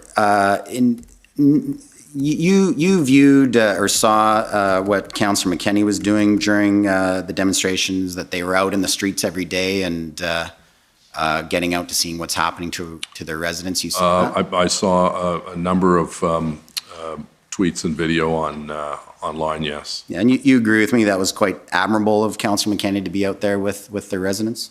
Yes, I think there was, I know Councillor Deans had expressed concern about having counter-protests because it took away from police resources, but I think, both Councillor Fleury and Councillor McKenney did good work representing their constituents during a very difficult time. Right. Is there any reason, Mayor Watson, that you didn't reach out personally to either Councillor McKenney or Councillor Fleury personally to offer them any kind of comfort or support about what they were going through during this difficult time? I went back and reviewed that I had at least 2 calls and 1 Zoom call with Councillor McKenney. I had 2 or 3 calls during the period with Councillor Fleury. And then post the event, I invited both councillors to breakfast at a downtown restaurant to show our support for the downtown, along with Chief Bell to do our own postmortem on what went wrong and what went well. And then a few weeks later, I hosted a breakfast or a lunch in my office and invited Minister Marco Mendicini, along with Councillor McKenney and Councillor Fleury, and our first responders, the chiefs of the different services, to thank all of them for the work that they did, including the 2 councillors. But one-on-one calls, you didn't have one-on-one calls with those councillors during the course of the demonstration, Yeah, correct? I did. I had at least 2 calls with each of them, and then I think at least 1 Zoom call with both of them. Okay, I guess they forgot that when they testified last week. You'd agree with me? Sorry, I don't believe that's not what my notes of Councillor Fleury's evidence reflect. Okay. Mayor Watson, you'd agree with me that there's some political disagreements in City Council? Every day. Well, more than it's been. You've been a municipal politician for a long time, Mayor Watson. You agree with me that this last term has probably been a bit more bitter and hostile than. No, I wouldn't use those words. I think it's a lot more challenging and a lot more pressure-filled. When you take into account what this council has had to deal with, and forget just the council, the public, there were 2 tornadoes, there was a flood, there was the massive storm, Derocio, I can't remember the name of it. There was COVID-19 that was with us for 2.5 years, and there was the truck convoy occupation. So all of my colleagues on council, myself included, we're feeling the pressure of a very challenging time in the history of our city. As I mentioned earlier, I was asked by some students I spoke to at, I believe, Algonquin College the other day, last week. They said, what was the most stressful time as mayor this term? And I think a lot of them were going to say, the truck convoy. And I said, well, actually, not to diminish the truck convoy, but it was COVID. 800 people died as a result of COVID. Thousands more were seriously impacted. People lost their jobs, their livelihood. And that was a project that, or a challenge that every single citizen of the world had to face. The truck convoy was a terrible experience, but it was for a set period of time, 3 weeks. It affected dramatically the people in the inner core, but it ended. We're still dealing with COVID and we're still losing people every day. So from my perspective, I think that added tremendous stress because people were calling and upset with vaccination policies and mask mandates and everything else. And all of that came to a boil, obviously, when we had to deal with the storm and then with the convoy. And so just final question, Mayor. The city was in crisis. It was unprecedented. Residents and businesses were suffering. This was a time for the city to come together, a time to put aside political rivalries. Mayor Watson, do you think you did that? You served your city by getting over political rivalries, by bringing all city councilors together, whether it was Ms. Deans or Ms. McKenney or others who you had disagreements to lead the city through this unprecedented time? Well, I think as, it was Churchill, I believe, that once said, Parliament in his case is not a tea party. People come to these seats after a hard-fought election. They have strong emotions, they have strong opinions on different issues, and there's often clashes. That's the joy, I suppose, of democracy, where you don't have everyone agreeing all the time with everyone else.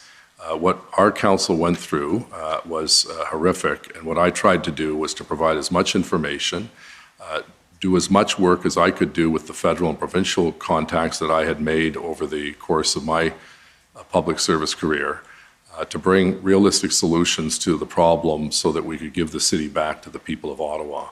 And ultimately, we did do that. It was not a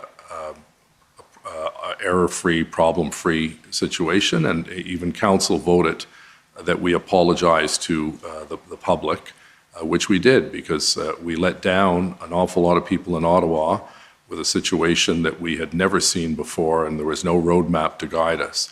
And given the fact that no one lost their lives, no one was seriously injured, people were affected, but the police, I believe, should be commended. And secondly, I think the Prime Minister did the right thing by bringing in the Emergencies Act, because that solved our problem. It's easy to sit back and be a Monday morning quarterback, but the people who were suffering the most were the people of Ottawa, not the people of the West Coast or the East Coast. And so I thank those colleagues, all colleagues, particularly the two that were affected the most, Catherine McKenney and Mathieu Fleury, but all members of council were feeling the pressure because they were getting emails from around the world, with some pretty vulgar, foul language and lots of threats against individuals, myself included. I think that's all my time. Thank you very much, Mayor Watson. Thank you. Thank you. The next is the Ottawa Police Service.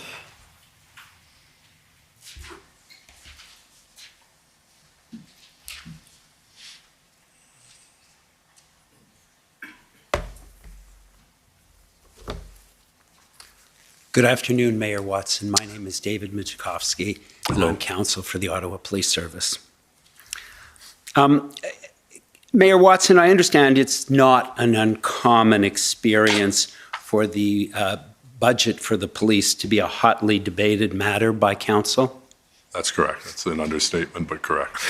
And I know that for 2022 budget year, which I guess was completed that process in November, December of 2021. The budget increase that Chief Slowly had requested was, I believe, a 2.86% increase from the previous year, and what the Ottawa Police Service Board approved was a 2% budget increase. Is that your memory?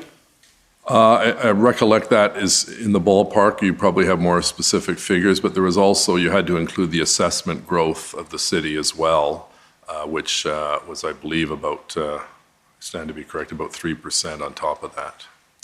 And so according to the media reports, that budget once it had been approved by the Ottawa Police Service Board, came before council for a fairly contentious debate, and ultimately council did approve the 2% increase? Yes, there were some members of council that wished to be engaged with this defund the police process, but the majority of council, myself included, did not support that, and we felt it was important to support the chief's request, and also the increase also included assessment growth, which I'll have to check back, but I think it was another 2% on top of that. And in fact, Chief Slowly had requested more from the Ottawa Police Services Board, but they had not given him what he had been asking for. Is that your memory? I believe that's correct, yes. And I believe Chief Slowly was on record telling council that there would be significant risks to policing. Do you recall that? In fairness, I'm not trying to be glib with this, but almost every chief says that when they don't get 100% of their budget. So I think that's probably what he said. And, our job as city council is to basically vote up or down the budget. We don't get into the micromanagement because the act says that we can't do that.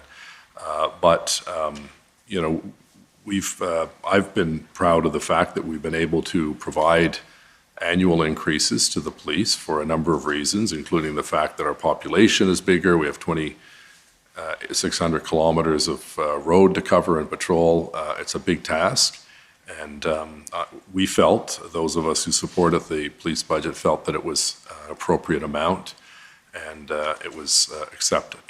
And several councillors at the time, in fact, voted against the 2% increase, saying it was too much, correct? I believe that is correct, yes. And ultimately, what it took to resolve the protest in Ottawa was a massive amount of resources.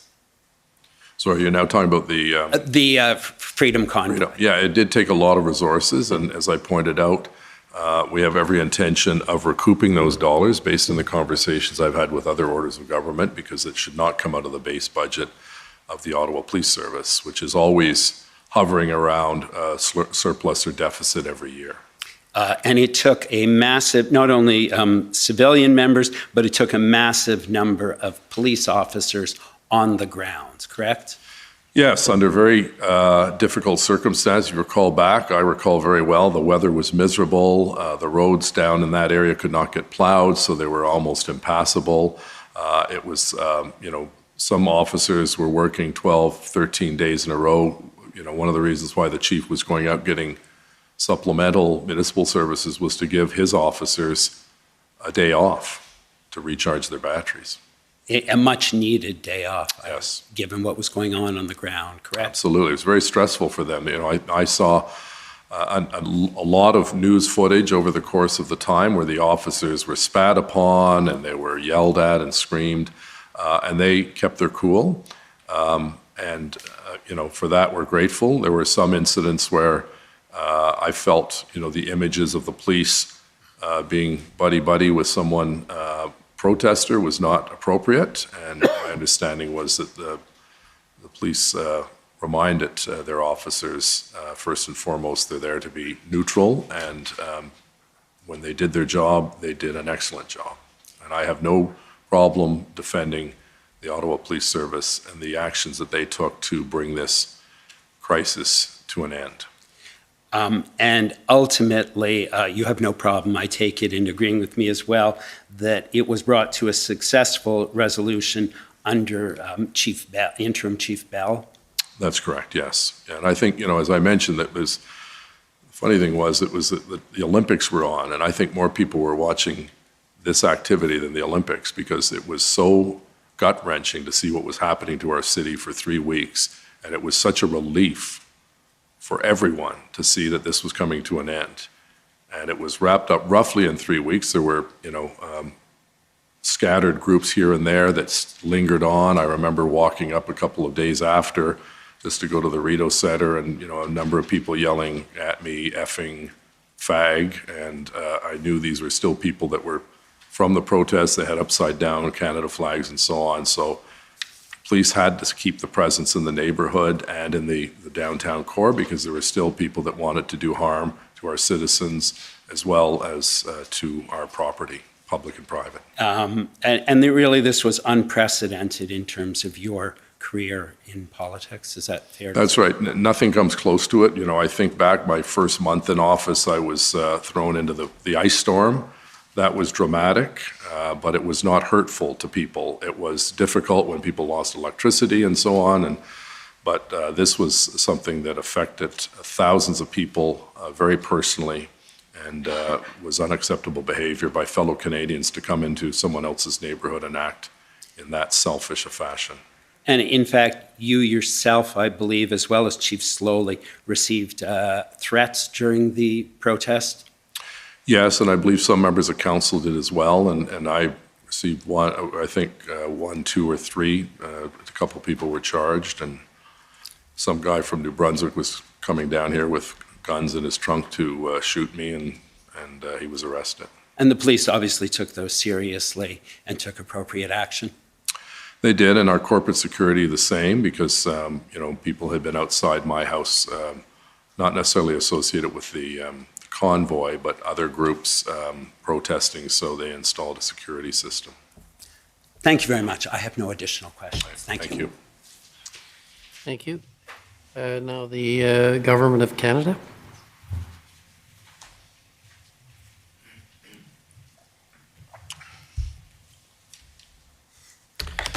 Thank you. Mayor Watson, my name is Brendan Van Nieuwenhuis, and I'm one of the lawyers for the Government of Canada. Hello. I wanted to start by asking you about some of your concerns that were expressed in your conversation of February the 3rd with Ministers Blair and Mendicino. Do you recall that first conversation with that group? Let me just get my chronology here. Sure.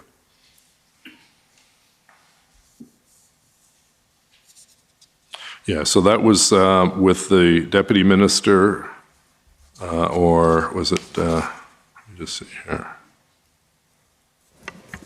There's no indication in the City of Ottawa or the documents that have been produced to date that, and council may have information, but we haven't seen any indication that Minister Blair was on that call. We don't object to my friend's question. He may very well have been, but if the mayor is looking for it, that's probably why, council. It's the February 3rd call, Mayor, and I'm sorry if I've misspoken. Yeah, you said February 2nd, I think. So February 3rd, yes, the mayor and the, no, sorry. Yeah, the tripartite meeting at 5:15. Is that the one you're referring to? I believe so. It isn't too material at any rate. My point really is that as early as the conversations you are having with federal partners on February the 3rd, you are already understandably growing extremely anxious to secure more resources for the City of Ottawa, right? That's correct, yes. And you were getting engagement certainly at the political level from the ministers initially and later from the Prime Minister, right? Sorry, can you repeat the question? You were getting engagement on these issues Yes. initially from those ministers and ultimately from the Prime Minister as well, right? Yes, no, we had no difficulty having calls returned by federal officials. It was quite a cooperative relationship. And at the political level, at any rate, you were getting the commitment to do what they could to assist you in getting boots on the ground, right? Well, in theory, yes, but before we could celebrate, we wanted to see the boots on the ground. So that took a longer period of time. But at the very beginning, they understood clearly, both Minister Blair and Minister Mendicino, they understood that we needed help, and they offered that assistance. We just wanted it faster. Yes, sure. And you certainly took them to be serious in their desire to get you that assistance to the best of their ability at the political level, right? That's correct, yes. And the purpose of getting those boots on the ground, and when we say boots on the ground, what we mean in those conversations is RCMP officers working on Ottawa streets, right? Absolutely, yes. The purpose of getting those officers working on the city's streets was to enforce the law, right?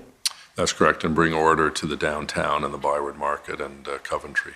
And in your first call with the Prime Minister that my friend took you through earlier, You expressed some, I think, understandable frustration, given the situation you are in, with the difficulties and the pace of bureaucracy at times, right? Yeah, I outlined to the Prime Minister that while we had a very positive relationship, his ministers were doing good work. I have to say thank you to the local MPs, Mona Fortier and Yasser Naqvi in particular, because their two ridings were the two ridings most affected by the convoy. Minister Fortier, Ottawa Vanier, including obviously Vanier, the Market, Lower Town, Sandy Hill, and Member of Parliament Naqvi, Centretown, and the Glebe. So the Prime Minister was empathetic and sympathetic to the fact that we needed help sooner than later. And, I think when we finally did get the help, it was exactly what we asked for. And it worked because we saw the result the following days, the Friday, Saturday, and Sunday, where the whole operation was wrapped up quite successfully. In the press of events, though, you were feeling a great deal of urgency, and you weren't sure you were seeing enough urgency in terms of the implementation of these efforts. Is that fair? Yeah, the interesting thing is, of course, being the nation's capital, the Prime Minister lives here, the MPs are here for their House sittings and so on, and the senators are. So they were living and breathing what a lot of our residents were, although they had the luxury of leaving and not having to stay in the red zone. But there was, at the initial stages, there didn't seem to be the sense of urgency on the part of the provincial or federal government. But I think when the Prime Minister got engaged and then the ministers suggested the tripartite table, they set up a structure that we could actually start making decisions and start seeing results. So I think the more calls we had, quite frankly, the better it was, because I think they were tired of listening to me hound them for more resources more quickly. Sure. And at the same time, there's matters going on behind the scenes that that you may not be able to be aware of in detail, and that they may not be able to be aware of in all of the detail, because they are operational in nature, right? Yes, and both the Premier and the Prime Minister indicated that I should continue to work with respective ministers, which we did. And also our Chief Slowly at the time, obviously was working the phones to ensure that Commissioner Leckie knew exactly what he needed. We followed that up with the letter by Councillor Deans and myself to the Premier and the Prime Minister and their respective ministers. And we started to see some action. We saw slowly more RCMP officers coming in, more OPP. And then when the plan was finalized and ready to go, we had the necessary resources of the 1,800 in the city to bring an end to this terrible situation.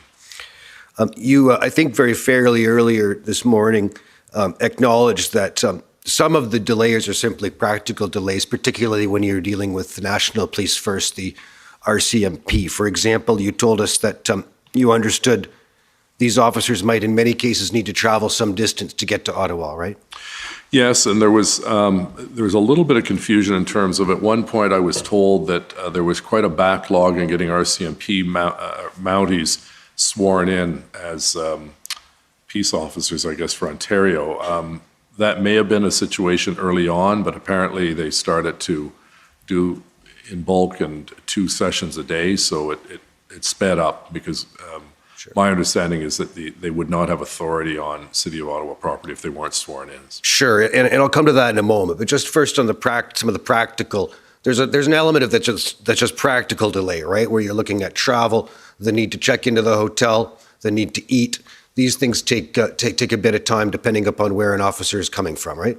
Yes, I think that's a legitimate issue. My point was, though, that if we'd started the process earlier and we didn't have this lag time, we may have been able to go in on the second week instead of the third week. But sure, it's just common hindsight. sense, right? If you start something earlier, you finish earlier, but the question is, right. What's done as matters unfold. So, and one of the things that would take a bit of time too, then once you're checked in, once you've had a meal, maybe gotten sleep and so forth, is to receive shifts and operational orders and be equipped to go out and start policing, right? That's right, because the vast majority of these officers, maybe not so much for the RCMP, who may have been stationed over the years in Ottawa, but most of those officers would not know where the police station was, for instance, for the Ottawa Police. So they had to go through some kind of an orientation to ensure that they knew what their instructions were.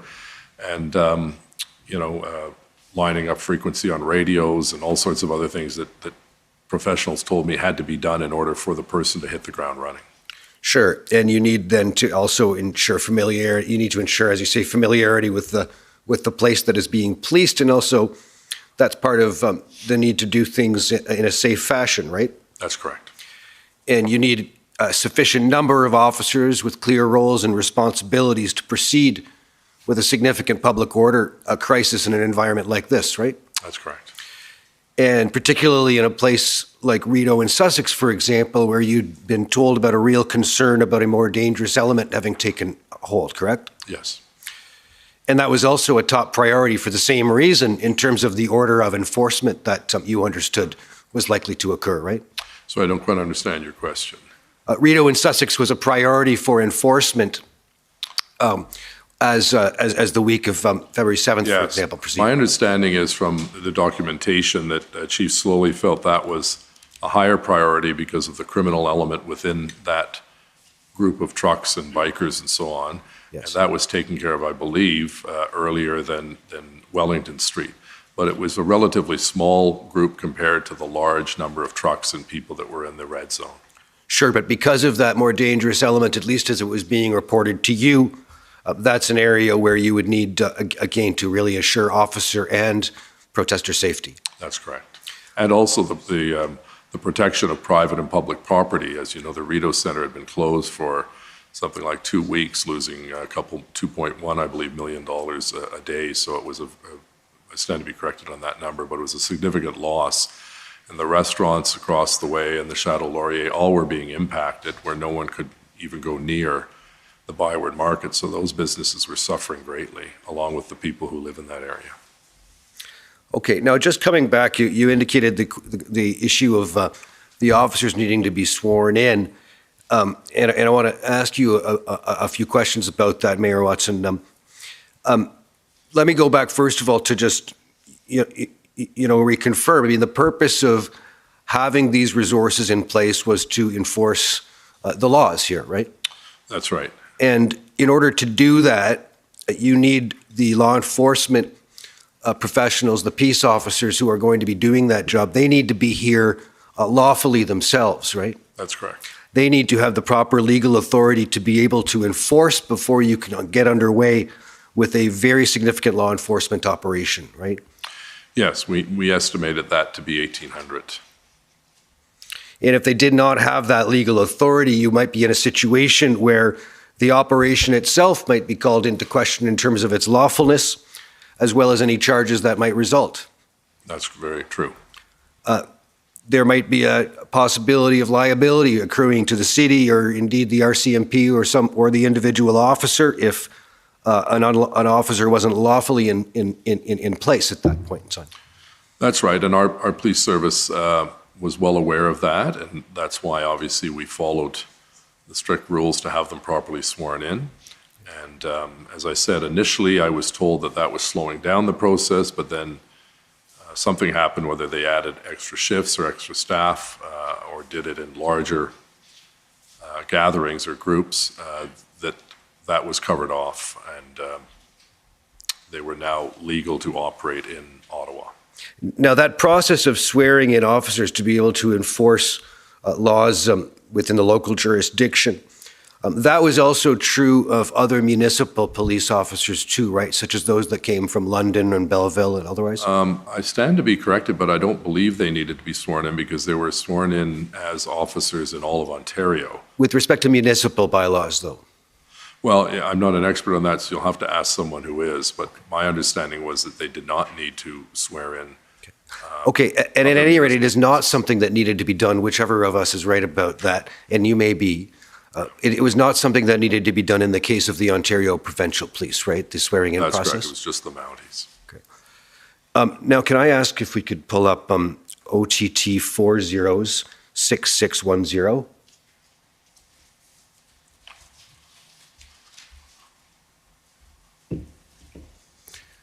You are, of course, at the Ottawa 7 Emergency Council meeting, Mayor, I was, yes, I was chairing it. and quite a number of motions were passed, unsurprisingly, with respect to actions the municipality should take in response to the convoy that had then been entrenched for just a little over a week. Yes, there were many, many motions. I'd like to just focus on a couple of them. The first is at page 10, begins at page 10. And this is a motion that your colleague, Councillor Dean's, excuse me, it's the motion at the bottom of the page. It's a motion that we asked your colleagues, Councillor McKenney and Councillor Fleury, about last week, but it is a motion, if you go over to the top of page 11, you'll see that it's carried. And what it asks is that the council formally petition the Government of Canada to assume responsibility for public safety and security within the precinct, and to commit to an immediate and increased level of support to the Ottawa Police as the police force of jurisdiction, subject to the resolution of any jurisdictional discussions between the Ottawa Police Service and the RCMP, right? Yes. And that motion's carried, of course, unanimously, I take it? One dissent by Councillor Shirelli. Oh, excuse me, I missed that. It's right there in front of me. With the exception of Councillor Shirelli, that was passed. That's correct.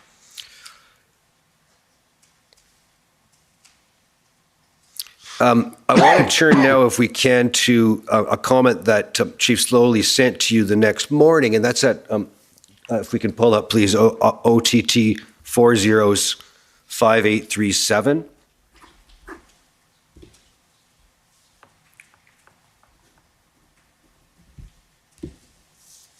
You see, this is an email from Chief Slowly to yourself and Chair Deans, Councillor Deans, copying a number of others from the Ottawa Police and the city manager, et cetera. Do you see that? Yeah, I think if you can push it up so I can see the full email, that would be helpful. Of course. Do you mind pulling that down?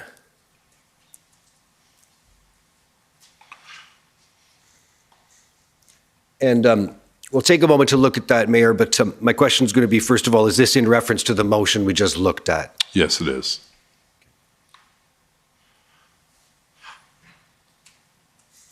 And I'm just going to direct you to the second paragraph there, where Chief Slowly is indicating to you, in Ontario, policing is governed by the Police Services Act. In accordance with Section 5 of that Act, the city has discharged its responsibility to provide police services by establishing its own police force, the Ottawa Police Service, right? Yes. And he indicates that, therefore, Ottawa is the sole police service of jurisdiction. But then he continues, says it's also important to note that the Police Services Act defines police force as either the OPP or a municipal police force. Do you see that? Yes. And that's consistent with your understanding of that's the reason why OPP, for example, need not be sworn in? That's correct. Okay. And when you compare the situation as you did this morning in Ottawa to the situations that were in place both in terms of enforcement efforts down the road, that were in place both in Windsor and in Coutts, you saw that those operations were able to move more quickly than you perceived they were in Ottawa. Is that fair? Yes, granted the magnitude of protesters and occupiers was significantly larger in Ottawa than it was in Coutts or in Windsor. So I think we had a much more difficult situation. If you just saw aerial shots or drone shots of the crowds around Parliament Hill and the Byward Market and the Cenotaph and so on, it was significantly larger than, I looked like, in Coutts there might have been, 50 vehicles. Now, for a small town and a small crossing, that's a big deal. I'm not diminishing that, but certainly just in sheer volume. And I think if I could just comment on this, I think what Councillor McKenney's motion was trying to get at was that there was a level of frustration that Ottawa police were on Wellington Street trying to keep the peace and deal with issues of jerry cans coming and so on. And it then stretched our officers and didn't give them the ability to go in and patrol the residential neighborhoods, which was Councillor McKenney's true, Councillor McKenney's desire to represent her constituents and protect those constituents. And similar to Councillor Fleury, we had the tail end of the parliamentary precinct is in his riding by just the other side of the cenotaph. So, I think it was an attempt at the motion to ensure that we had some ability to have the Mounties come in and take jurisdiction on Wellington Street, and then it would free up those Ottawa police officers to go deeper into the community neighborhoods. So the chief came back and obviously pointed out that this was not legally possible to do. And then there was the other issue that we really haven't talked about. I think we talked about, one of the lawyers asked me about, was the issue of what do we do with Wellington Street on a go-forward basis in terms of access and so on. So that's one discussion, and this is another discussion. But it's clear that Chief Slowly was not consulted on this, or otherwise I think he would have told the mover of the motion that what they are proposing is not legal. Well, I think, and the point he's making, to your point, I think really is that there's both legal obstacles and there's practical obstacles to getting this to move forward as quickly as everyone wanted, right? Yeah, I think, there was the sense that, well, why don't we just take the Mounties and maybe PPS and put them on the street and then move everyone south? And I think, Chief Slowly was trying to be respectful and not embarrass the councillor, but I think he felt an obligation to inform them of the law. Surely. This is not a situation like it was in Coots, where the RCMP was already the police force of local jurisdiction and didn't have to worry about any of those legal obstacles. Yeah, and certainly I knew the desire to get greater presence in the Centertown residential communities. And as a result, I certainly raised it with Chief Slowly on at least 2 occasions that you needed to see a large presence. If we keep announcing we're protecting the Central Core, you needed to see a large presence, not 1 or 2 officers walking down Kent Street or O'Connor. It had to be visible. And, again, we couldn't always do that until we had more police officers to share the burden. Now, you told us this morning, I believe, that before the 14th of February, when the Emergencies Act was invoked, that you, in fact, were not familiar with the particular authority that existed under that act. Is that right? Yeah, just the one memo that we showed earlier that showed that that was one of the options. I think they listed 5 or 6 options. It was very brief. It didn't give any details. But when it was introduced by the federal government, and to be very clear, I've been consistent on this since day one, we needed that act. And it's fine for someone out, west or down east to say, well, it was overkill. No, we needed that act. We needed to give our police resources the tools they could use, such as tow trucks and so on, to actually solve the problem, or this thing would have gone on for many, many more days, if not weeks. So I was not familiar with it, but when it was introduced, our legal staff provided me with a copy of it and highlighted the points that we felt we could use to our advantage to clear up this terrible situation. And one of the points that you've raised in that regard is the important point of the towing issue. And I'm sorry, Mr. Commissioner, just have to finish this one question. Okay. But the second aspect of it, Mayor, am I right, was that the regulations passed under that act permitted RCMP officers, regardless of the niceties of being sworn in, to enforce provincial and municipal laws in the streets of Ottawa. Is that fair? Yes, that was something that was brought to my attention. I'd heard a contrary view to that, but I stand to be corrected. But my understanding was that it would allow them, without going through the whole swearing-in process, to be automatically, in essence, deputized to enforce Ottawa bylaws and Ontario laws. And that enabled the clearing operation to occur later the week of February 14th. That's correct. Thank you, Mr. Commissioner, for your indulgence. Those are my questions. Thank you. Okay, next we have the Democracy Fund.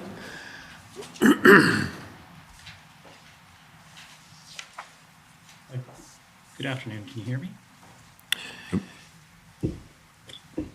I'm sorry, can you hear me? Yes, we can. Go ahead. Thank you. Good afternoon, Mayor Slowly. My name is Alan Honor. I'm appearing remotely today. I'm a lawyer with the Democracy Fund. I'm Jim Watson. I'm not the chief. Oh, pardon me. Sorry. I think you said Mayor yes, Slowly. Mayor. Oh, I apologize, Sorry. Mayor Watson.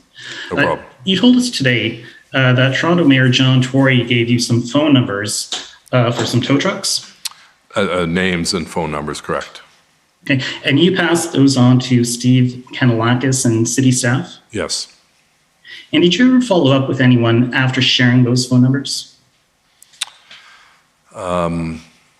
No, because once the Emergency Act was proclaimed or introduced, I actually saw the tow trucks on Laurier Avenue lined up for quite some distance, so there's no need to follow up because they'd obviously done the work that we had asked them to do, was to find trucks. Do you recall when you gave those phone numbers to Steve Kanalakis and city staff? Well, you'd have to go back and check my text messages, which I believe are on public record, and the phone numbers and the names and the text from John Tory were on that. And it was basically, I would think, an hour or so after receiving them, I would have walked next door, or had someone walk next door and give them to Steve Kanalakis. I don't know. But let me interrupt you. I'm just asking you if you recall when you shared those phone numbers. What is the date? Do you know? I can't remember. It was probably the day of or the day after I received the information from Mayor Tory. And how many days was that before the invocation of the Emergency Act? Well, as I said, I don't recall the actual date I met with or I received from Mr. Tory. So if you can get me that date, then I can work my way back. Okay, so you didn't follow up, and you don't know how many days passed between those messages being passed on and the invocation of the Emergency Act. Thank you. Well, no, you asked me a question, I'm going to answer it. Yeah. If I had the date, which I have back in my office, I can tell you the date that John Tory sent me the text with the names and numbers of the towing companies, and then I would have referred those either that day or the next day to Mr. Kanalakis. But you don't have the dates? I have them back at my office. I was told I couldn't bring anything other than the chronology. You can't tell us now. Mayor. Well, if I can, I don't think I'm going to be allowed to leave and go and get my document at my office, but I can certainly email it to you if you'd like to know. But that's fine. I'll move on, Mayor. Okay. Mayor, you did not speak to Premier Ford or to Sylvia Jones about the tow trucks. I'm sorry? You never spoke to Premier Ford or Sylvia Jones about tow trucks. Is that right? No, I would have had, in my first call with Premier Ford, I indicated to him that we were at a disadvantage because we just didn't have, we had two OC Transpo tow trucks and we couldn't even guarantee that they would cooperate. So that was a problem we had. And I can't recall if I told him I was contacting John Tory, but certainly the reason I contacted John Tory was because I saw the number of tow trucks that he was able to mobilize in Toronto after learning from our example a week or so after. And I wanted to know if he had any TTC or City of Toronto. And he said they had these private companies that came out and they were the ones whose numbers he gave me via text message. You had 2 telephone calls with Premier Ford? 2 or 3.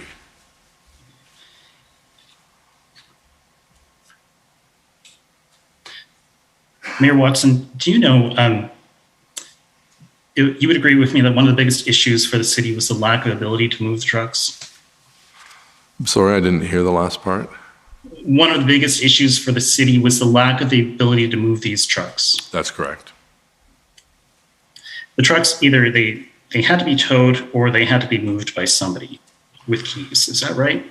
Well, someone would have to drive them out, or they would have to be hooked up to a tow truck and lifted out. And that's what happened with those that refused to leave, and they were brought to a compound. Similar and to do you know if... Sorry. That's fine, Similar to... go ahead.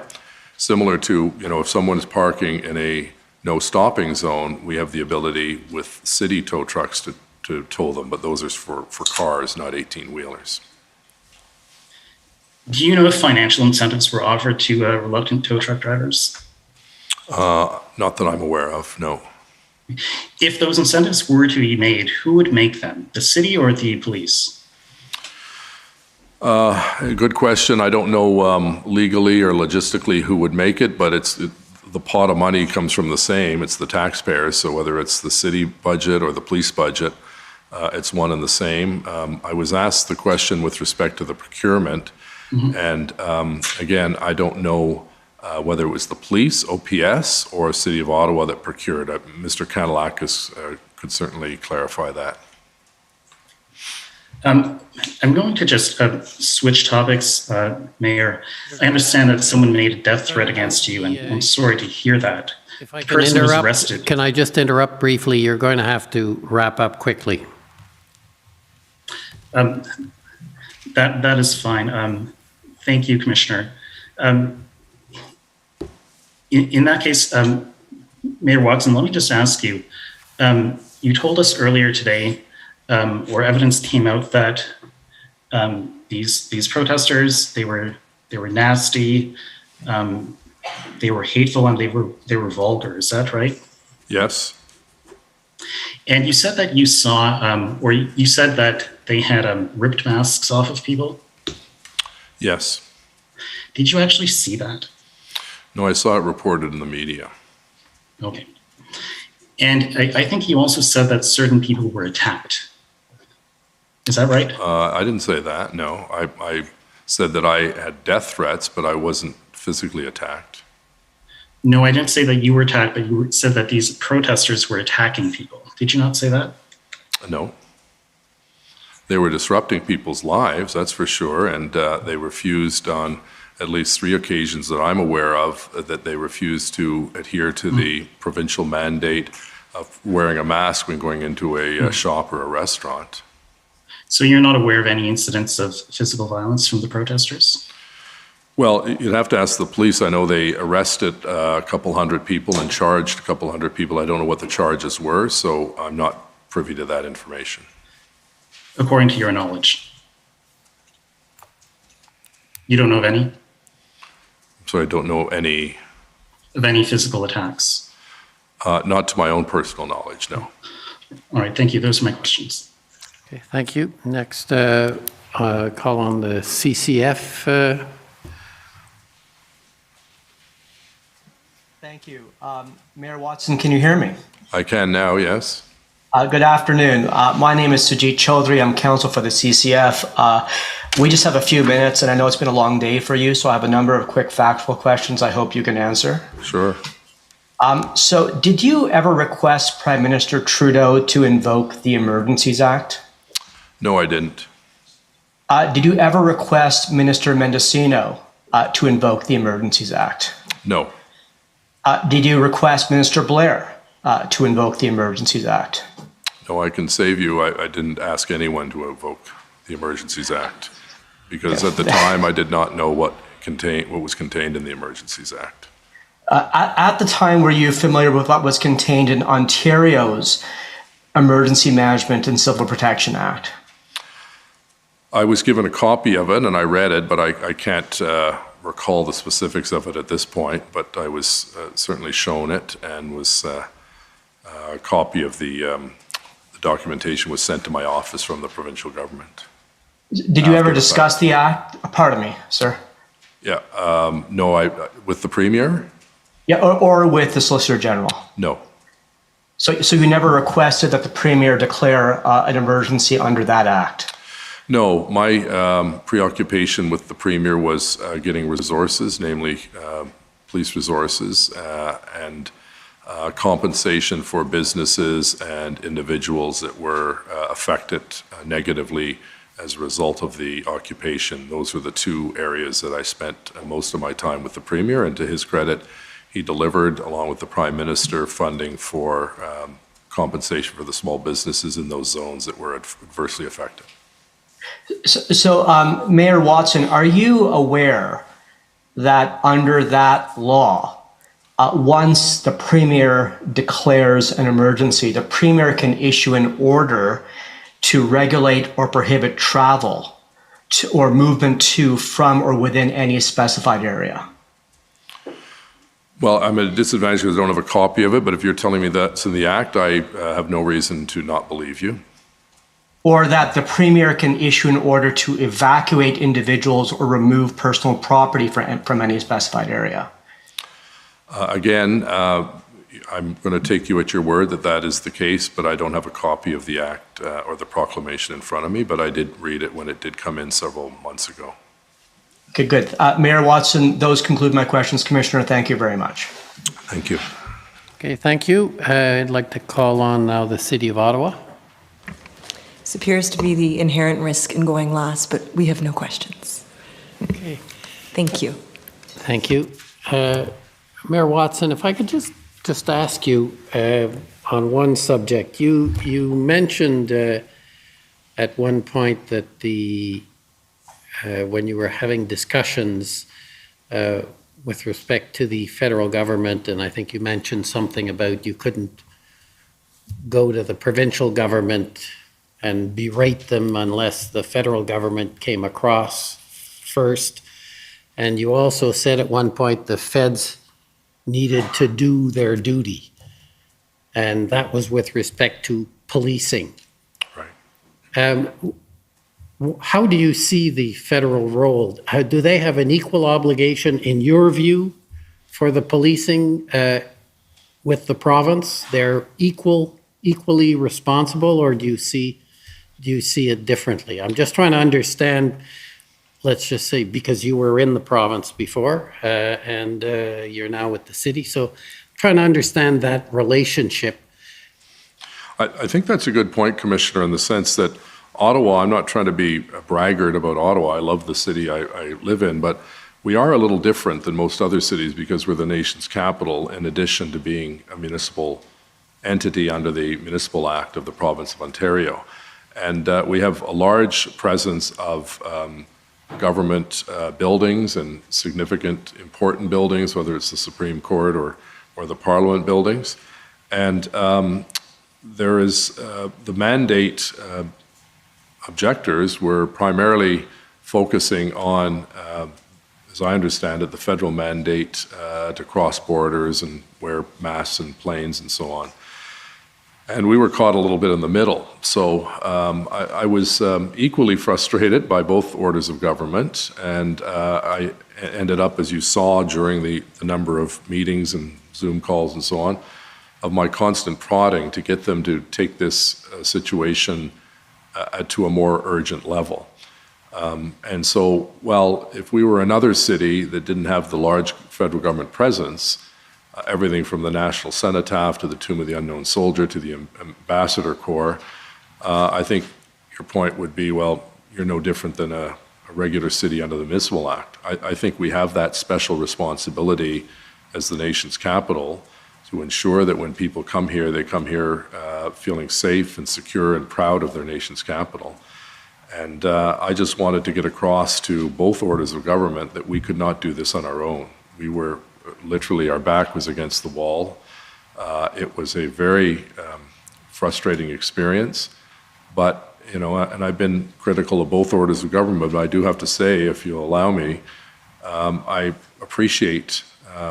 Yesterday, I was with the Prime Minister and the Premier at an announcement, and the Premier was asked if he supported the Emergencies Act, and he said he stood shoulder to shoulder with the Prime Minister. There was that unanimity. Myself as Mayor, the Premier, and the Prime Minister, all were at wit's end as to how to end this peacefully without any harm to citizens or protesters. And the end result, notwithstanding a very miserable experience for people who lived here during that 3 weeks of hell, the police did an excellent job getting the situation resolved. But we now have to remain vigilant because this thing can pop up at any time. Yeah, I guess my question was, you said the feds need to do their duty, and my question is really, do you see the federal government and the province having equal responsibility for policing in this area? Do you see that? Yes, for a number of reasons, but I think it was a joint responsibility because we needed all hands on deck, and we went farther than just the provincial police and the federal police. We went and reached out to municipal police forces across the country that brought resources into the city to help us as well. So the answer to your question is yes. Thank you, and thank you for the time you took to come here, and good luck on your last stage in a very distinguished career. Thank you very much, sir. So now, while Mayor Watson leaves, I believe we're going to be filing some documents. Sorry, before we do that. Sorry. Oh, I forgot. Mayor Watson, there is a possibility of re-examination. I'm sorry. It's not actual re-examination, but I have been asked to just reference the document that Mayor Watson has in front of me by Doc ID, so that it can be clear for the record. And the document is the timeline of events submitted by the City of Ottawa in its institutional report, correct? That's correct. Okay, and the reference for that is OTT.IR.502, maybe 6 zeros, but 2 is the last number. So that's just for the record. Thank you. Would you like? Should I give this to someone? No, you can keep that. Thanks. Okay, thank you, Thank you. Mayor Watson. Thank you, sir. So now we're going to just, before we go to the next witness, we're going to file some documents, which is going to be a weekly event.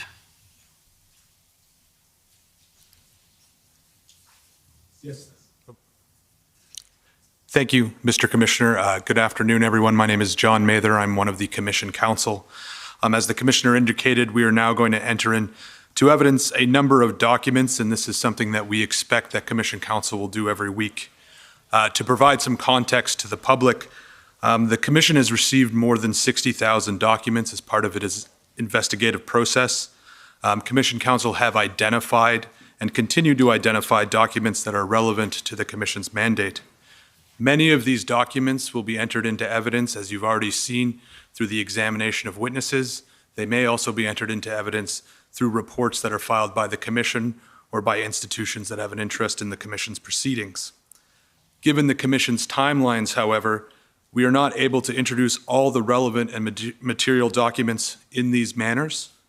And some of these documents then will just be entered through this process. These are documents such as affidavits the Commission has received, meeting minutes, situational reports, other standard records and correspondence. On a weekly basis, Commission Counsel advise the parties about the documents that they intend to admit into evidence the next week. These are documents that the Commissioner may refer to or rely on in his final report, and for this reason, the parties are given an opportunity to object to the admission of any of the documents before they are admitted. Today, we are entering the first batch of these documents. There are 447 documents in total. They include, by way of example, city bylaws for the City of Ottawa, City Council motions, minutes of the City of Ottawa and the Ottawa Police Services Board, and letters of request for assistance relating to the city. As noted, these are documents that the parties have had the opportunity to review and advise whether or not they have an objection, and we are admitting those documents over which there was no objection. These documents will be posted to the Commission's website in the coming days, and again, as I noted, this will become a regular part of these proceedings. Thank you, Mr. Commissioner. Thank you. Now, next, we have a further witness, Ms. Rodriguez.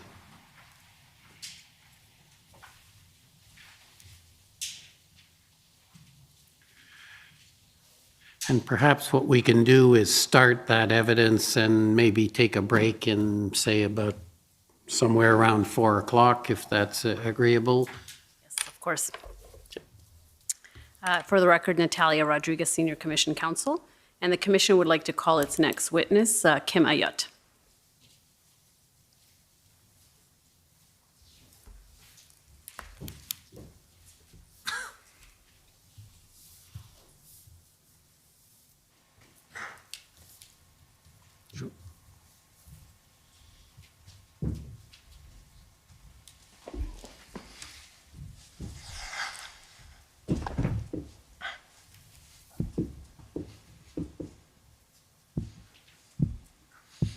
Will you swear on a religious document, or do you wish to affirm? I prefer to swear on the Bible, please. Please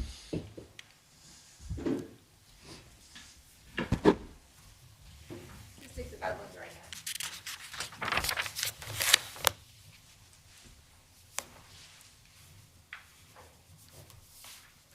the record, please state your full name and spell it out. Kim Ayotte, Ayyotte. First name Kim, Kim. Do you swear that the evidence to be given by you to this commission shall be the truth, the whole truth, and nothing but the truth, so help you God? I do.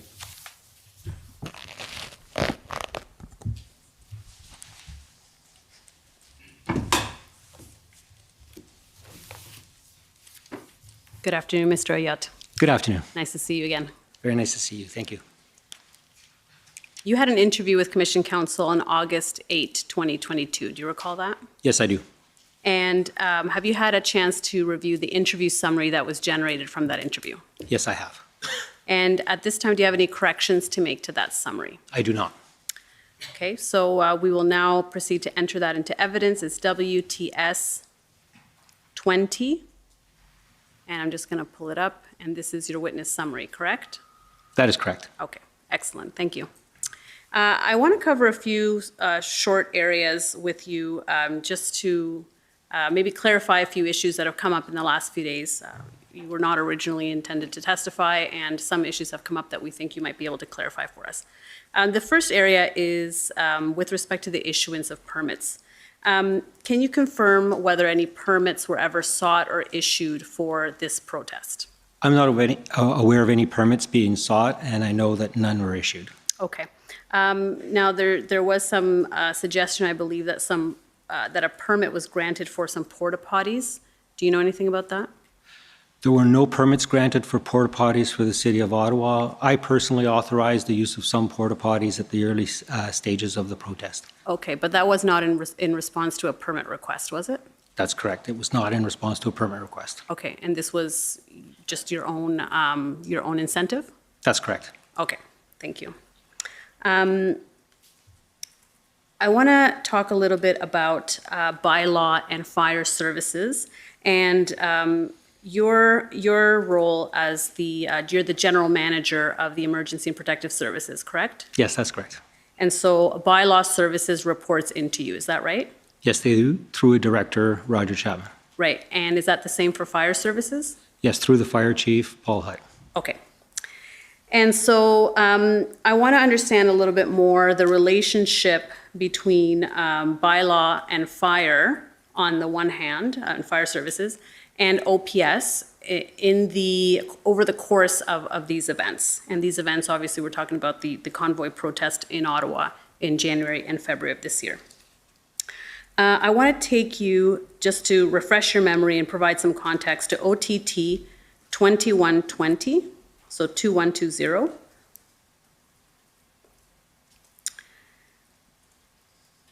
And the document is entitled Media Availability, January 31st, 2022. And you're the custodian of this document. It was brought to us by the City of Ottawa, was produced by the City of Ottawa, and you were listed as the custodian. Did you author this document? I did not. This was authored by our Public Information and Media Relations Department. However, we do provide input into it, and this is a document that's prepared for me for media releases or for media events where I may get asked questions in certain areas, and these are the key messages and responses to some of those areas. Okay, and you would have reviewed this document before any key messages were delivered to the public based on this, right? That's correct. Okay. And so if we look at the fifth bullet point, so there's a few questions there. Yes. So it says, what was bylaw's role this weekend? And by this weekend, it means the first weekend of the convoy, since this is dated January 31st. And it says, how did they support Ottawa Police and what kind of infractions were incurred? And then it says, bylaw and regulatory services role is to support the lead enforcement agency, Ottawa Police, to keep demonstrators peaceful by assisting with parking control and other issues as requested by the City of Ottawa. Yes, demonstrations peaceful, yes. Demonstrations, yes, thank you. So can you explain what bylaw's role was in that weekend, meaning did it have the role of enforcing as requested, or could it enforce on its own initiative? So in Ottawa, we work under an incident management system, which is a document also recognized by the province of Ontario with regards to any type of incident or any type of event that we participate in. Through that system, we identify incident commanders or agencies that have jurisdiction and agencies that play support roles. And in this particular case, as it was a protest or demonstration, it fell under the authority, the sole authority, quite frankly, of the Ottawa Police Service, and we were playing a support role. So we would assist or we would attend and do bylaw enforcement. However, we would always report to police with regards to what we were seeing and if there were any potential threats towards our officers with regards to, violence or anything of that nature. Then we would certainly back off and ask for police support to go in. So initially that was the mode of operation. We would report to police and we would allow bylaw officers to issue tickets. Our primary purpose was to maintain the emergency routes on the first weekend to ensure that vehicles, emergency vehicles such as fire trucks and paramedic vehicles, et cetera, police vehicles, can actually make their way around the city, as all of those things were pre-planned prior to the demonstration to look at every risk in every building, to identify how we would respond should there be an incident at any one particular building. Now, did you participate in the update that Chief Slowly gave, the briefing on January 26th with respect to what to expect when the convoy arrived? I believe the mayor was involved and Steve Kanellakis. Were you there as well? Yes, I was. Okay.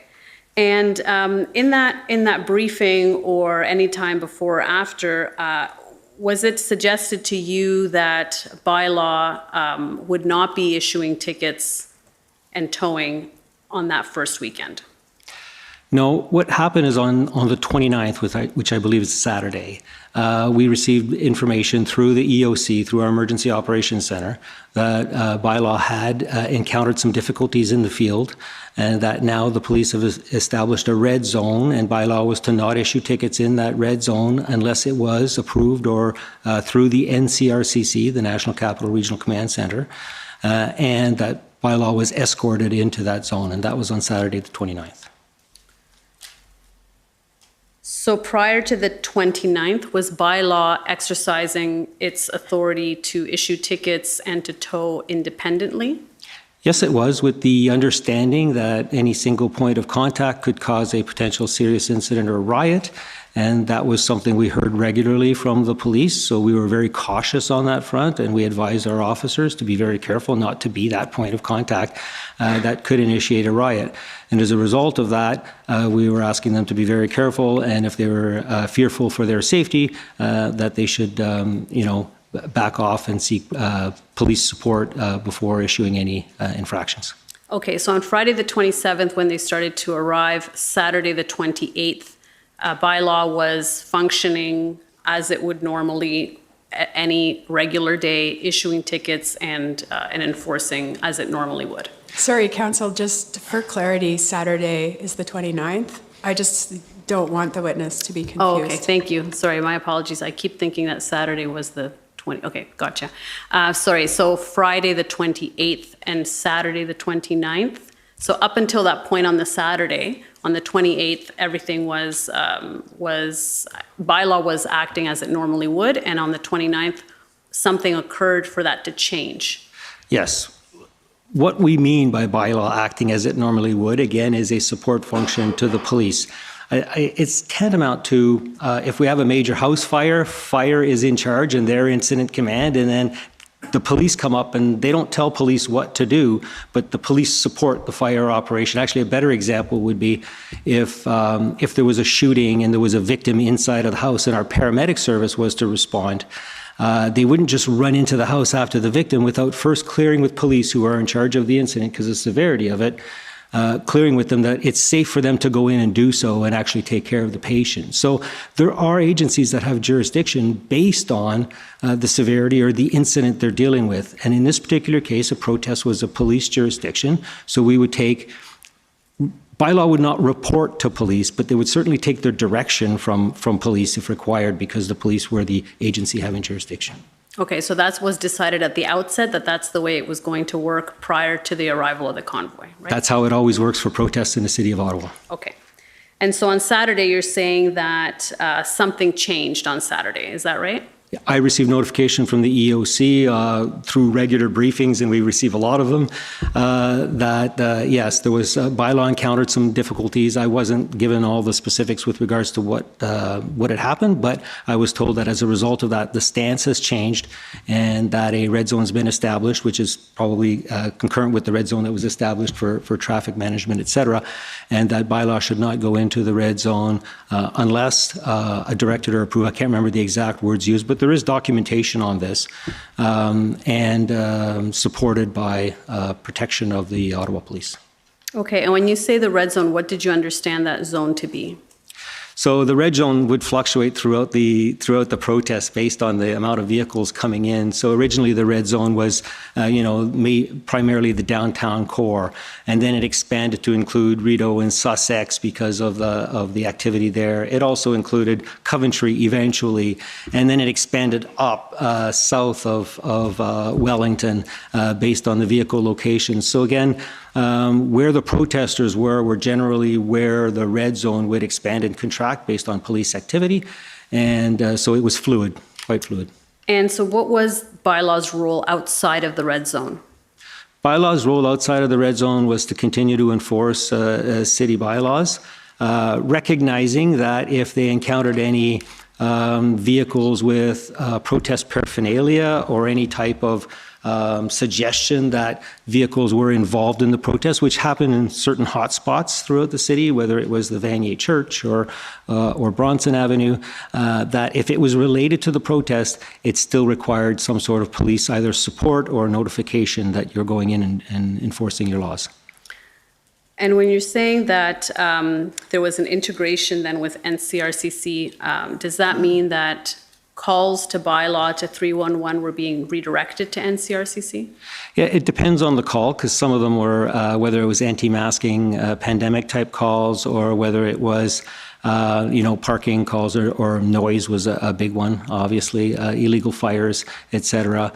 So in the hot zone following the 29th, yes, those calls would go to Ottawa Police to triage and the NCRCC if they were to be acted on. And so I just want to clarify in your witness statement, just to make sure I make sure that is, in line with what you're saying now. In your witness statement, and we can pull it up if that's helpful to you, but it says OPS directed the city on January 29 to instruct bylaw officers not to ticket or tow vehicles anywhere in the red zone without police approval. Is that essentially what you're saying about what happened on January 29th? Yes, that's a paraphrasing of what I had been advised of through the EOC. Okay, so this was told to you through the EOC. Beth That's Gooding correct. would have been the one to inform you of that? That's correct. Okay. And so that stance from January 29th about the red zone and that bylaw was not to ticket and tow without police approval, that didn't change throughout the protest, did it? Well, in the enforcement stance changed, and I believe it was in approximately February 4th, where police wanted to take a more aggressive enforcement posture, and they established a special team where bylaw and police would work together and just go out and start ticketing in full force. And so that was called a quick response team, I believe is what it was called at the time. Right, but the stance that bylaw could not ticket or tow without police approval, that was maintained throughout the entire protest. In the red zone, yes. In the red zone.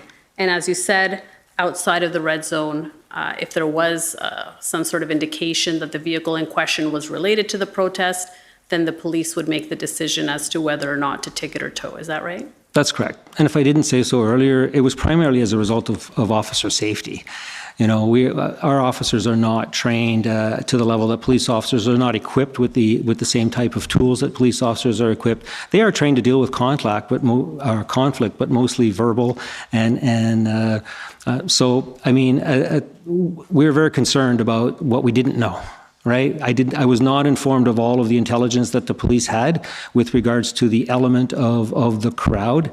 And what I was basing a lot of my decisions on was based on what I was seeing south of the border when, buildings are burning and riots are happening and people are dying.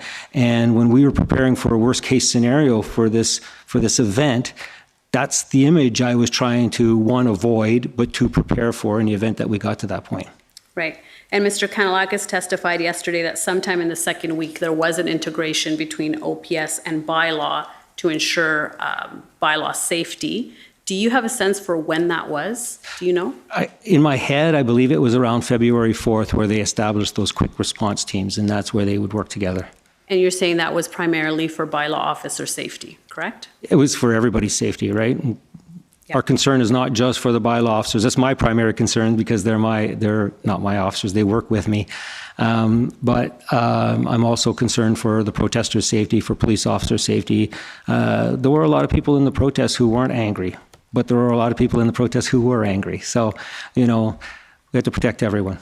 And when 311 calls were being redirected to NCRCC, was that within the entire municipality of Ottawa? How did that work exactly?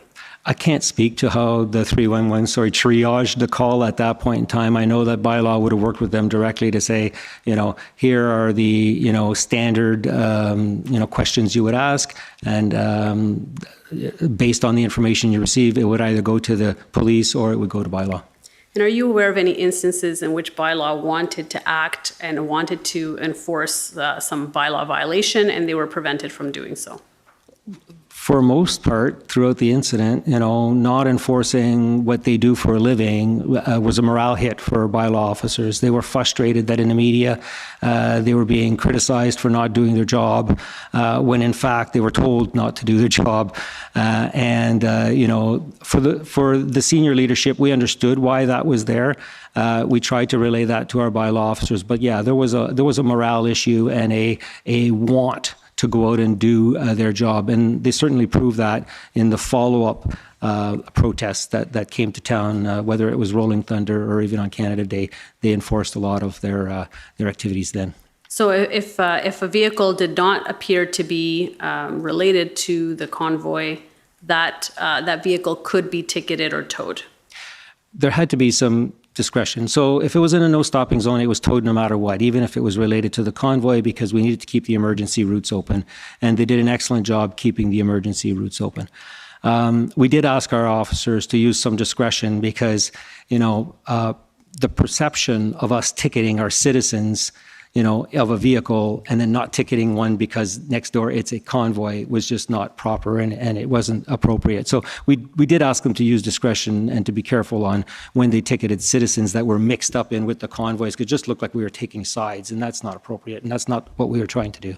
Right. And quickly, it appears based on the evidence we've received so far that there were numerous fire code violations and other infractions that would involve fire services, such as open fires in barrels, stockpiles of fuel, illegal fireworks, etc. Not just in the red zone, but in residential areas as well. So I want to ask about how fire services, which is also under your direction, was able to exercise its function within this system that you've now described, where bylaw is essentially integrated with the police.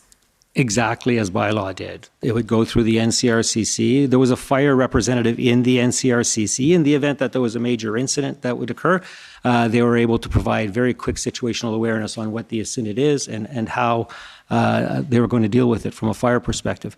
But with regards to enforcement of the fire code and open air burning, it was the exact same thing. We would either receive a complaint through 311 and we would advise the NCRCC, and they would say, we know we have a fire. They go, yeah, we know it is. We know there's a fire there. And the police would actually make the decision, do we go in or don't we go in? Some of it was based on their resources. Other it was based on the criminal element that was holding the fire. But for the most part, the fire took not their authority, but certainly direction from the police with regards to, and they did it on several occasions where they did go in and put out fires. But that was with OPS support, correct? Exactly, always with OPS support. And so if fire services saw a potentially dangerous situation and wanted to act to remove that hazard, they had to have OPS support in order to do that. Is that right? That's correct. And that was seen with regards to the removal of the flammable liquids at two of the sites where there was an accumulation, a quantity of flammable liquids. Okay. And so fire services never acted on its own authority, like independently from the police? fire services would go out and do inspections on their own, whether it was undercover or whether they were, just to see what they can observe. They would report back through their chain of command, and they would get direction from the police on when can we go in and deal with this issue. Report the risk, and then let the police identify when the police had the resources to deal with the risk. Okay, and we're going to take our afternoon break now, and thank you very much. Okay, thank you. Okay, so we'll take 15 minutes and come back at 4:15. Thank you. Recess for 15 minutes. La commission levée pour 15 minutes.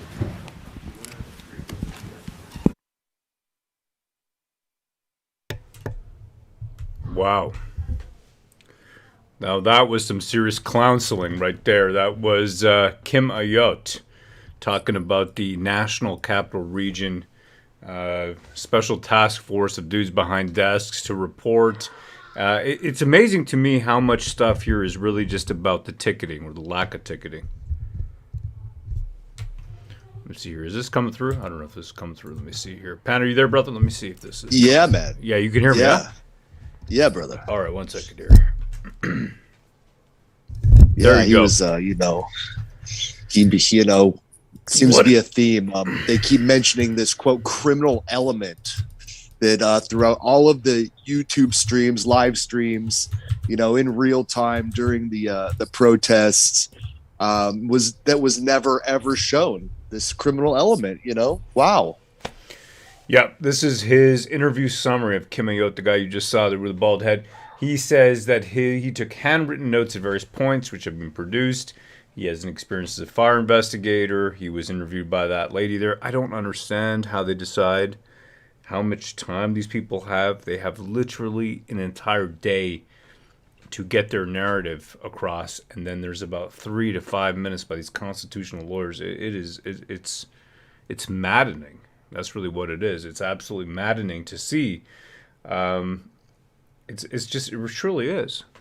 I don't understand how you're going to get to a point here where there's any kind of justice. I just don't see that. And you got this issue here with the permits. The first questions she asks, Natalia Rodriguez here, is were there permits for this protest? They're trying to find some kind of legal loophole to say that there was no permits for the protest, and thus it was an illegal protest because you don't have the right permit. And I remember talking to a very fine lady who runs the Freedom Fighters Canada. Right, her name is Bethan. Remember this? We've interviewed Bethan. her. Yeah, Bethan.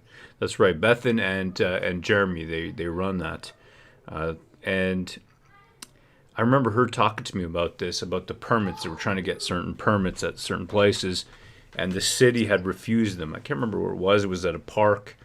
And I said to her, we were discussing this. It was, and I get it, because you're trying to work with the police. Hold on 1 second here.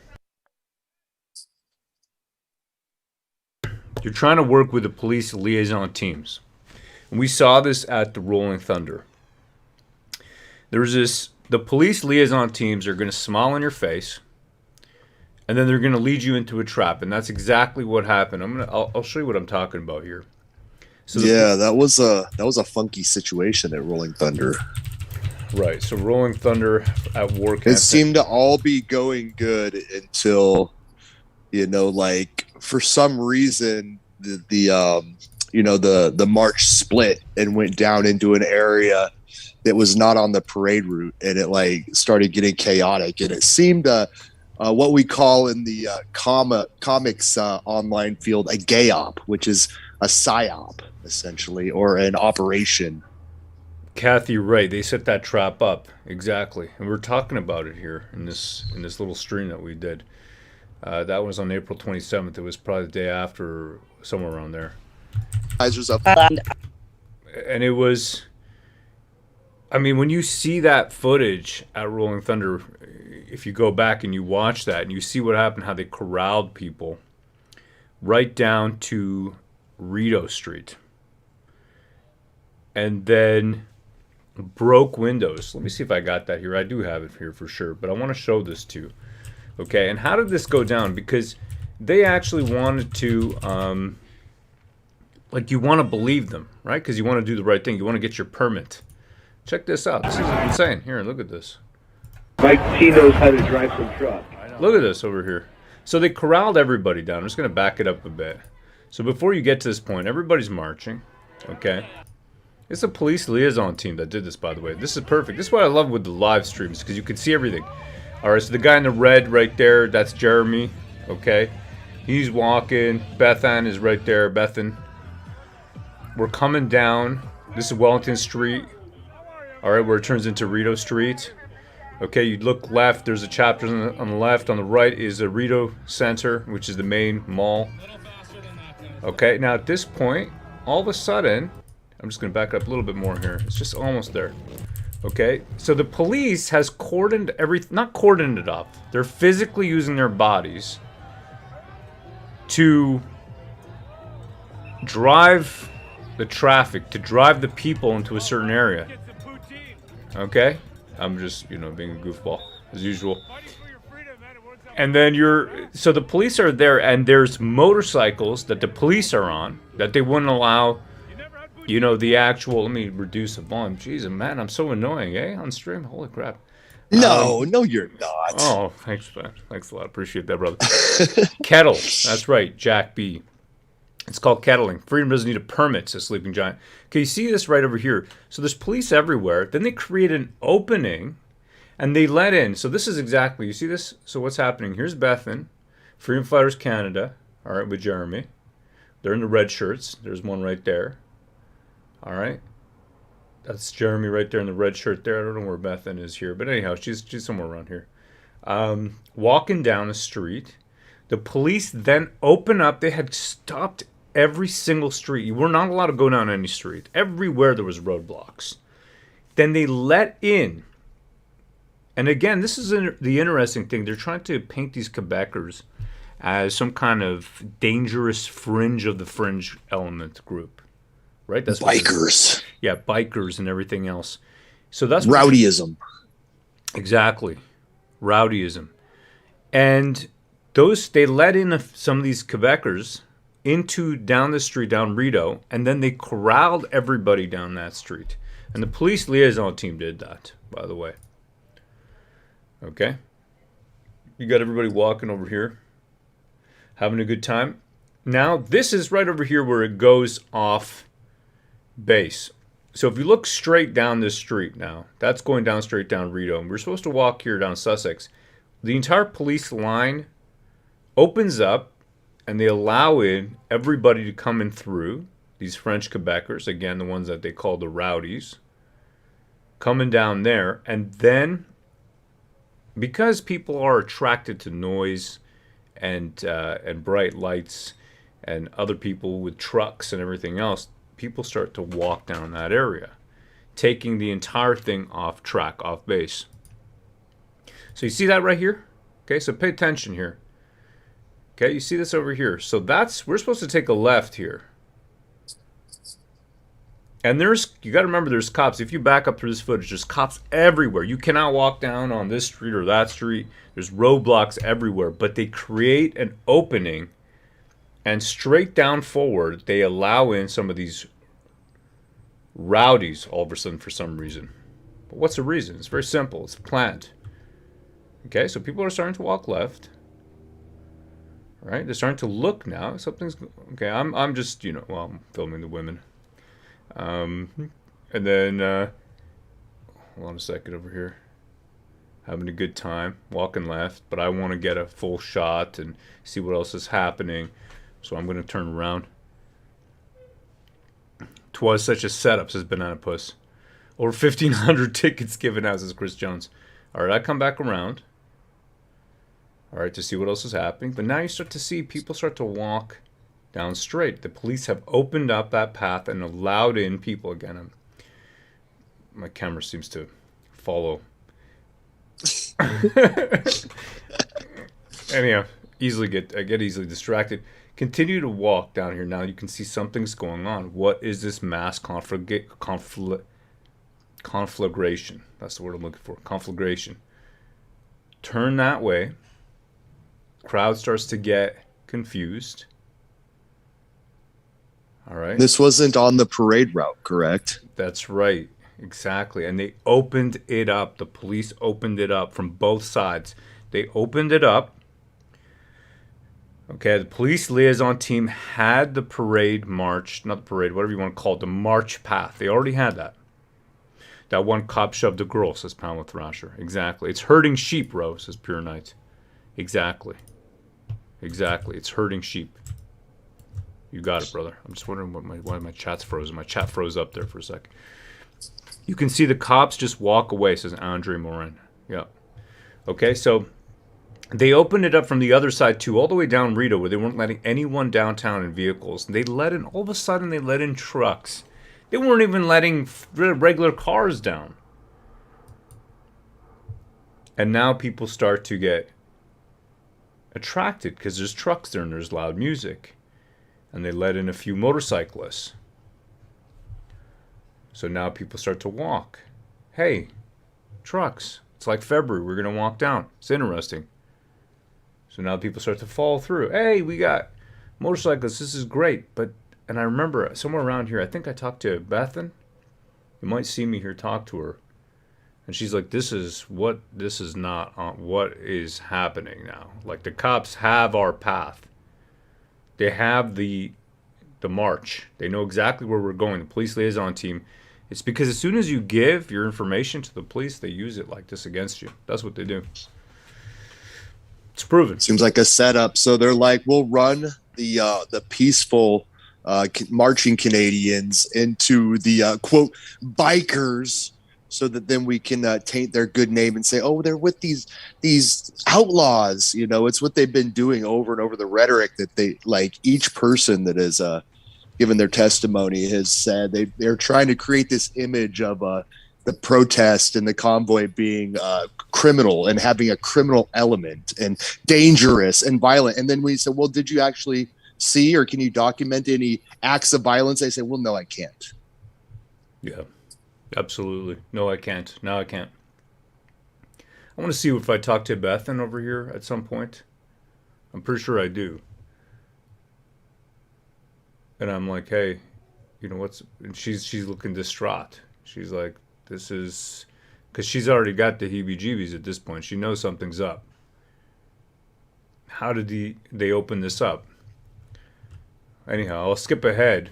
But, the sun starts to set. Okay, how do you get trucks in all of a sudden? You can't even drive your car down Rito. What's happening? They let them in. That's what they did. They let them in. They let in the rowdies to create a narrative, create a story over here. That's what they did. And they weren't even rowdy. I mean, these dudes on the bikes are just chilling. Like, I mean, it's ridiculous. This the lies and just the narrative that they're trying to paint. So I'm going to fast forward a little bit here. I think there's the, let's see where we are. I want to show you this part, okay, specifically. Okay, how the night ended up, so you know. So what happens? All of a sudden, the cops start to show up. Isn't that interesting? They come in and they close off both zones, both entryways on Rito Street. They disappeared and then they reappear and make it so you can't get out of there. Exactly. That's exactly what happened. So I'm thinking, what are all these guys doing here? What are all these guys doing here? And the police liaison team guys, right? They're going to wear a special jacket and it says liaison or something on it. This guy right here in blue, there it is. This guy right here. Right here. Let me do a CSI enhance. Okay. Let me get rid of this off the screen. There you go. Okay. So that's how they dress right here, police liaison. But these guys are not to be trusted because they work for the police. And the police, as you can tell from the testimony, are just bodies to the politicians. They're considered bodies, resources. What's the word that they used? It was a word that was written, or the guy said. Jeez, I'm gonna have to review it, right? But maybe in the chat can tell me exactly the word that he used. It wasn't jackboot. They used a word for it. It was foot soldier. That was the word. Oh yeah, foot soldiers. That's the word they used. They used the word foot soldier for their own people, not just resources. Foot soldiers.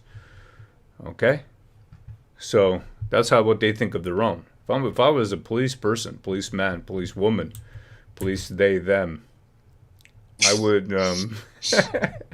I would be offended. I would be offended. I'd be like, how can you, I'm not a foot soldier. I'm here to uphold the law, and I believe in the country, and I'm doing my job to do the right thing. And some of the police officers, I've spoken to them alone, okay, and they've said to me that they're very disappointed.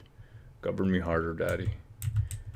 They've said to me they're very disappointed, very, very disappointed with the way that the public is treating them. And there's a reason for that, I said to them. It's because of what you guys have done. So now there's a swarm of them. They're already ready for this. Okay, so now they're forcing some people to back up and back out. They've blocked off this area over here. Okay, if you go down that street, that's where Parliament is. And now they're going to start to break stuff. And you're going to see it. This guy thought this was Viva Frei, actually. Other Viva. Oh, yeah, they're Viva. That's not actually Viva Frei. And then... It's an impersonator. Yeah. And then look at the amount of police. Look at this. Look at this amount. Yeah, they just showed up all of a sudden. Holy smokes. Yeah. They came out of the alleyways. Exactly. And I was look at this over here. It's bad, man. Oh, that's it. You got a flag, you're done. You're toast. Get out of my way. You got a flag. Mind you, this guy's pretty aggressively waving this flag or his protest, whatever he's doing. He's pushing his... Oh, no, that's Chinglish! That's Chinglish! Chinglish is agitating. Chinglish has got to be a Fed. He's got to be a Fed. I was wondering who is this guy agitating. It's friggin' Chinglish. It's just Chinglish. Chinglish is an agitator. He is most likely a federale. Okay? Mm-hmm. So, and the night continues on, and then they start to break things. Look at this handsome fellow. Right? How handsome is that? That's Michael. He's a very, very handsome fellow. Used to always show up to every protest wearing a suit. Okay, look at the amount of cops. Now the night is falling. And what do you do when the night falls? Well, you got the LRAD. Hold on, there it is. I think that's the LRAD. Correct me if I'm wrong. And then, we're going to break stuff. Right? We're going to break anybody in this zone. You're going to get your head busted. Look at this. Oh, yeah. Gonna smash out your windows a little bit. Let's break some protests. I hate you hippies. You're going down, hippies. What'd you say, freedom? Freedom hippies. Did you say freedom to me? Did you say freedom to me, MFer? Did you just say freedom to me? This is Canada. This is Justin Trudeau's Canada. He's got freedom paraphernalia. We need to go confiscate that contraband. You're done, bro. You're done. Don't you even try. Do you have a permit for that flag? You got a permit? You got a permit? Huh? Where's your permit at? Oh, that dude later ended up on the ground. Some young bucks. What else we got over here? And these... Oh, jeez Louise. Yeah, the night ended up bad. I saw this lady with her baby. They got their camper busted up. And then, I was saying...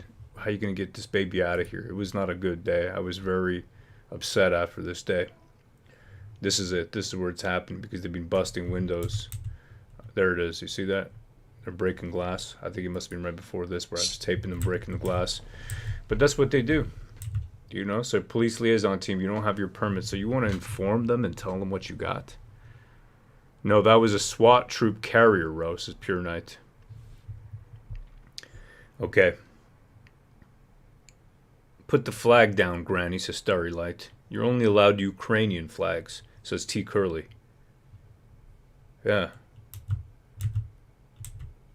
Yep, so that's it. And you know what I found interesting? I don't know if anybody noticed, but when Jim Watson was testifying, Ottawa Mayor Jim Watson, he said July 1st. He didn't say Canada Day. He said, yeah, he goes, yeah, the biker Rolling Thunder thing was, that was a success for us, and so was July 1st. And I was wondering, why didn't he say Canada Day? Weird. Isn't that weird? Isn't that weird? Yeah. Yeah. This is the woman with the baby. It's like you can't mention or you can't have any mention of patriotism. No, you can't. It's really getting weird. It's getting weird. It's getting really weird now. July 1st. Yeah, we had a good success on July 1st. No, we had a success on Canada Day. We had a success on July 1st day. Friggin' weird. Yeah, anyhow. So that was Rolling Thunder. A setup, of course. Let's see what these guys are doing if they're back. Welcome back, Mr. Ayotte. Perfect timing. Thank you. If I can take you to OTT 9778. And before we do it, I have been asked if you can please slow down your answers a little bit. I am also guilty of this for the purposes of the translation, so I think we will both try to speak a little bit slower, if that's okay. Agreed. Great, thank you. Okay, and this is not the document I wanted. 9778, yeah, okay. Well, it may be that I have it wrong here in my notes, but in any event, if we can actually go down, this is, I did want to take you to this one for something else, so we can go to this document, that's fine. So this, my understanding, is a letter that you wrote to Mr. Paradis, who is the Director of Real Property Services at Public Services and Procurement Canada. Is that right? That's correct. And what was the purpose of this letter? We were trying to get security around the cenotaph in that it had been desecrated.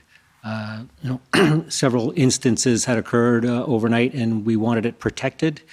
And so I put the request in through the EOC to contact the federal government to see if they can provide security services and or a fence around it so that we can protect this very important site. At which time I received notice that, yes, they wanted it in writing, so I proceeded to put it in writing. Okay, so you contacted them first and they said, put the request in writing, and that's what this is that right? That's correct. And did they provide that fencing, and did they put that fencing up? Yes, they did. Okay. And did this request come from OPS, meaning did OPS ask you to reach out to procure this fencing, or was that something the city did on its own accord? It came through me through the EOC, which has an OPS sergeant in the EOC. So I believe it came through the OPS in that they did not have the resources to secure and protect the site, and they were asking if the federal government could actually provide that security. Okay, so OPS through the EOC was asking the city to ask PSPC to provide this fencing. That's correct. Okay. So we can take that down now. I wanted to ask you about towing and towing capacity. My understanding is that, and I had a document ready for that, but it's the wrong one. In any event, that there were about 28 vehicles that were towed that first weekend. Does that sound about right to you? That sounds correct, yes. Okay. And my understanding is that most of this towing was directed at ensuring that the emergency lanes were cleared. Is that right? That is correct. Okay. And were any heavy trucks ever towed by the city? No. At any point? No. Okay. So any towing and any towing numbers refers to pickup trucks and passenger trucks, essentially, passenger vehicles. Is that right? That is correct. Okay. Now, we see later on, and I think you'll agree with me, that minimal towing happened subsequent to that first weekend. There was sometimes there would be no days where, sorry, there'd be days where there'd be no towing, and there'd be days where there'd be one or two vehicles towed. Does that sound about right? Correct. And so we heard that towing companies were not willing to participate in towing for various reasons, and that was the reason why towing wasn't more aggressively pursued. Is that right? Well, there are two issues there. One is towing of small vehicles. We are still accomplishing that, but we had to work within the red zone, and the emergency routes were staying clear. So I think the protesters got the message early on that we were going to have zero tolerance in the emergency routes for the protection of the citizens and themselves and the buildings of the City of Ottawa. But secondly is the larger vehicle towing was the real challenge for obtaining those tow services. And so we reached out, the EOC again reached out looking for resources. We were getting it from all different directions. The police asked the EOC to see if they can make some contacts. The police were also making contact with various tow companies. They were asking if we had any contact with the province. So through the EOC, again, we were contacting the province to see if they had resources. The mayor suggested that, Mayor Tory in Toronto had contacts. We did receive those from the mayor. And again, we would inquire with regards to the availability of towing. And for the most part, it was no. They didn't want to participate, and initially they were sympathizers for the most part. The other thing was that it was their client group, and their reputational risk down the road with regards to losing those clients. I didn't hear damage to trucks much, but then they came out and said it was a driver safety issue, and that's what they kept bringing forward all the time, following other discussions with them. Any leads we had or any possibilities of towed were passed down to the EOC, the work was being done by the EOC to make these contacts. They were provided to the police, and police ultimately made the contacts and got the appropriate tows to end the protest. But the towing that was being procured or was being looked at was heavy towing capacity, is that right? That's correct. And so in terms of the other towing capacity for passenger vehicles, the city had that, right? Yes, we had those contracts. They were still willing to do the smaller vehicles. There were delays in obtaining tows at times, and that caused some issues. But for the most part, we were able to tow if we needed to tow smaller vehicles. Right, and passenger vehicles or smaller vehicles include pickup trucks, correct? Yes. Okay. So the reason there were 28 tows in the first weekend and very minimal towing after that, there was no other day where there were double-digit towing. It was 1, 2, sometimes 0 vehicles being towed, and there is a chart that will be entered into evidence that shows the number of vehicles that were being towed every day. Is that because the towing companies that had been towing that first weekend refused to continue towing, or is it because bylaw was not requesting additional towing of passenger vehicles after that first weekend? It's not the first thing you mentioned. It wasn't because we couldn't get the tow trucks. It was primarily because the emergency routes were being maintained and they were open. And that's what we normally find with a major event is the first few hours you get a lot of people who aren't familiar with the closure of the emergency lanes or keeping the no tow zones. And then, they get towed. And then the word gets out quite quickly that those are no tow zones or tow zones, sorry.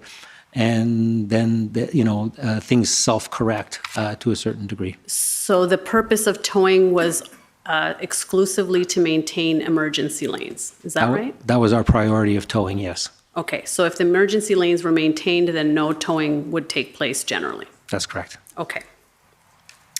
So let me ask about emergency lanes then. I want to understand a little bit about how they worked. So the question is whether there was an emergency lane maintained on all streets, or whether certain designated routes were ensured that they had an emergency lane north, south, and east, west. Can you shed some light on that? Yes, only certain routes had emergency lanes. Again, these were all pre-planned. So part of our planning cycle, and we do this for all events and demonstrations, is we have a city department, transportation department that actually has experts that look at traffic flows and how to best manage the traffic and the incident. And it's called TIMG, the Traffic Incident Management Group. And they work closely with police to identify, how are we going to manage the incident that's being proposed or coming forward. And they would close certain lanes. For example, Kent Street was closed completely. There was no emergency lane on Kent Street. And there were a few other streets like that. But for the most part, we had the emergency routes that we had identified through the TIMG group were maintained throughout the protests. Sorry. So if an emergency occurred on Kent Street, a street that you've indicated was completely blocked off, so a building in the middle of Kent Street, there is a fire or some emergency, how would the emergency vehicles get to that street? We were able to access it through other streets. So, the streets that are running perpendicular or parallel to it, the buildings were accessible by other means. Okay, so... it's not an ideal situation, but it was the best situation that we could come up with based on the planning. Okay, so, and I assume then that there would be some areas that would not be completely accessible if a lot of streets were closed off completely, or there were several streets that were closed off, then there would be at least some buildings that would have been inaccessible to emergency vehicles. Every building was pre-planned in that they would, fire and paramedic service would look at their CAD and look at what they were dealing with in the preparation for all of this. And they do it for other city events such as Canada Day, et cetera. And they go, okay, so how are we going to get there if there's an incident? And what's the biggest risk incident that we have in this building? So let's say for fire, it would be a fire, a major fire. And then how would we access it? And we ensure that we have multiple access to every building.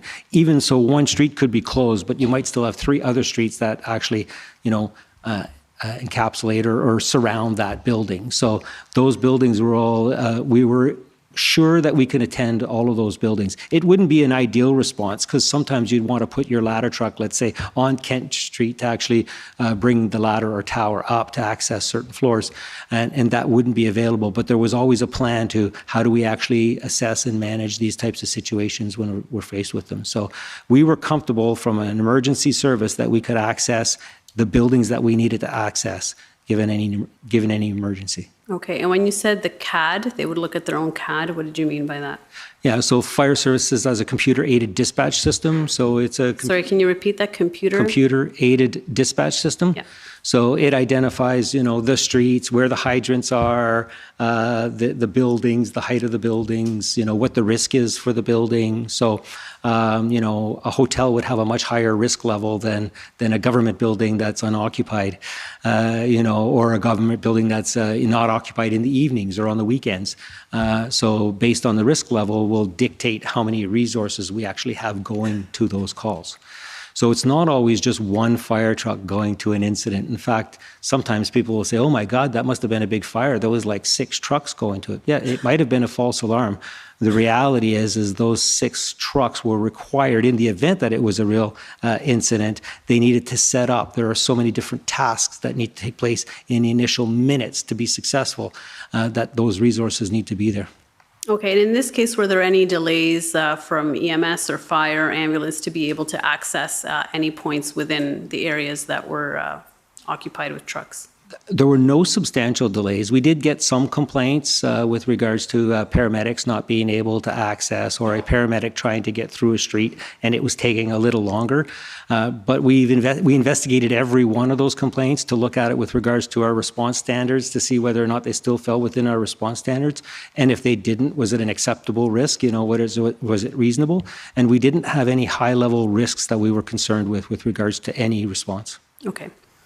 Now, I just want to ask about the relocation of the trucks as part of the negotiation between the protest group and the City of Ottawa. I want to take you to OTT 30057.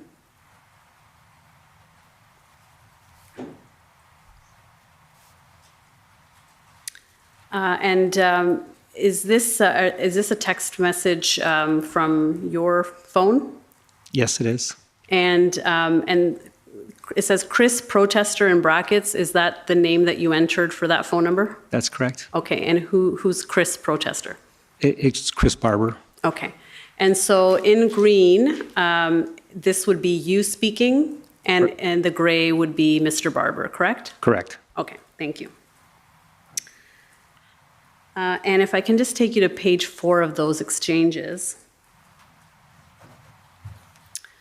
So you say, are you continuing to try to move trucks today, or has that effort stalled? And if we just go up a little bit more, we'll see. I just want to look at the date that was sent. If we go up, so it's on Tuesday, February 15. Okay, thank you. We can go back down. Are you continuing to try to move trucks today, or has that effort stalled? And he says, we moved maybe 40 yesterday. I wore myself out yesterday with that, rested up now, and preparing to get at it again. And then you say, thanks, Chris. So we have heard that there were about 40 heavy trucks that were relocated as a result. Is that your understanding as well? Is that what Mr. Barber was telling you? Yes, I concur with him that was my approximation as well at the time. Okay, and there were an additional passenger vehicles that were towed as well? Yes, because Or there were relocated. trucks and cars and pickup Right. trucks. And to move the trucks, they had to move the smaller vehicles as well, and they were relocated. Not necessarily all on Wellington, but they were relocated. Okay, so this 40 number refers to the heavy trucks only, right? Correct. Okay. And we know that shortly after this message, the effort to relocate trucks stopped or was ended. You also had discussions with Superintendent Drummond, who I understand was the OPS liaison to this relocation effort. Did he explain to you why there were no more trucks being relocated to Wellington at a certain point? No, he simply indicated that the police were no longer allowing trucks on Wellington. Okay, and he didn't give you an explanation for why? No. Okay, thank you. Those are all my questions for you, Mr. Ayot. Thank you very much. Thank you. Okay. Thank you, Council. First up is the Ottawa Police Service.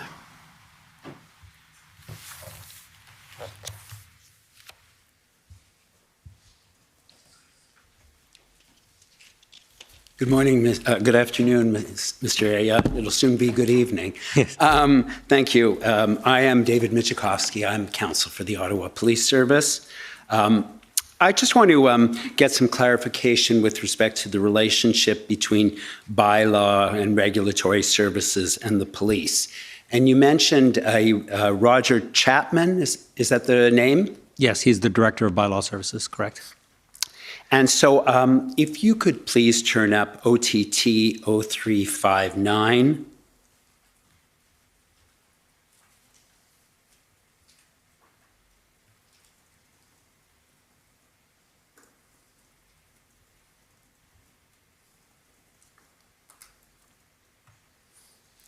And if we scroll down to the bottom of the chain, there is a draft. Yeah, so if we just stop there, thank you very much, in which it indicates, or perhaps you could just go up a little bit more so we could just see, yeah, it's from Peggy Starich to Ghislain Lamotte. And you'll see that what has been sent is I guess, a draft release to Ottawa business partners that has been drafted and is being sent to you ultimately for review, correct? I believe I'm in the review process, yeah, further up into the exchange. And so you'll see, if we look at the the sentence that begins, the OPS will always be available to respond to any issues of safety you may encounter by dialing 911. If you are experiencing issues relating to COVID-19 and masking, please call City Bylaw at 311 first. Correct? I see that that's what they were suggesting. And so if you then could scroll up to the next email, just this is the date of Thursday, the 27th, correct? So it's the day before the protesters started arriving. And so just above that, you'll see there's a response from a Michel Lalonde, I think, at 11:06 a.m. And so Mr. Lalonde says, bylaw has one area of concern. The OPS will be available to respond, so it's the same email, and he has highlighted the sentence that says, if you're experiencing issues relating to COVID-19 and masking, please call City Bylaw at 311, correct? And then you'll see underneath, he writes his comment about, I guess he has concerns about that phrase. And he says, since this relates to a protest demonstration, COVID-19 complaints are to be directed to OPS for response. Responding to COVID-19 complaints during a protest demonstration is a safety issue for our officers by being subject to violence.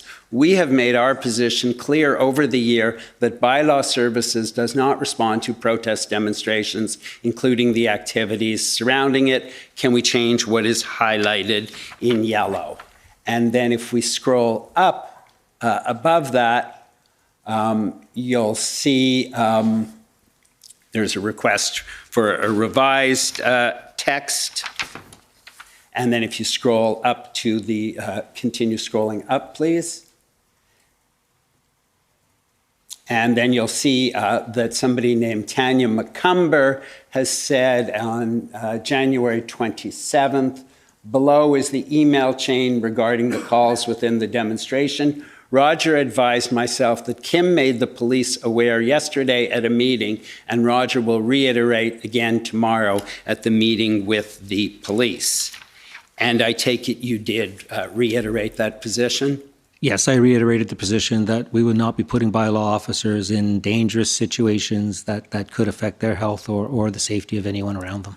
And that had been, I guess, the consistent position of bylaw for about a year prior to that, it sounds like.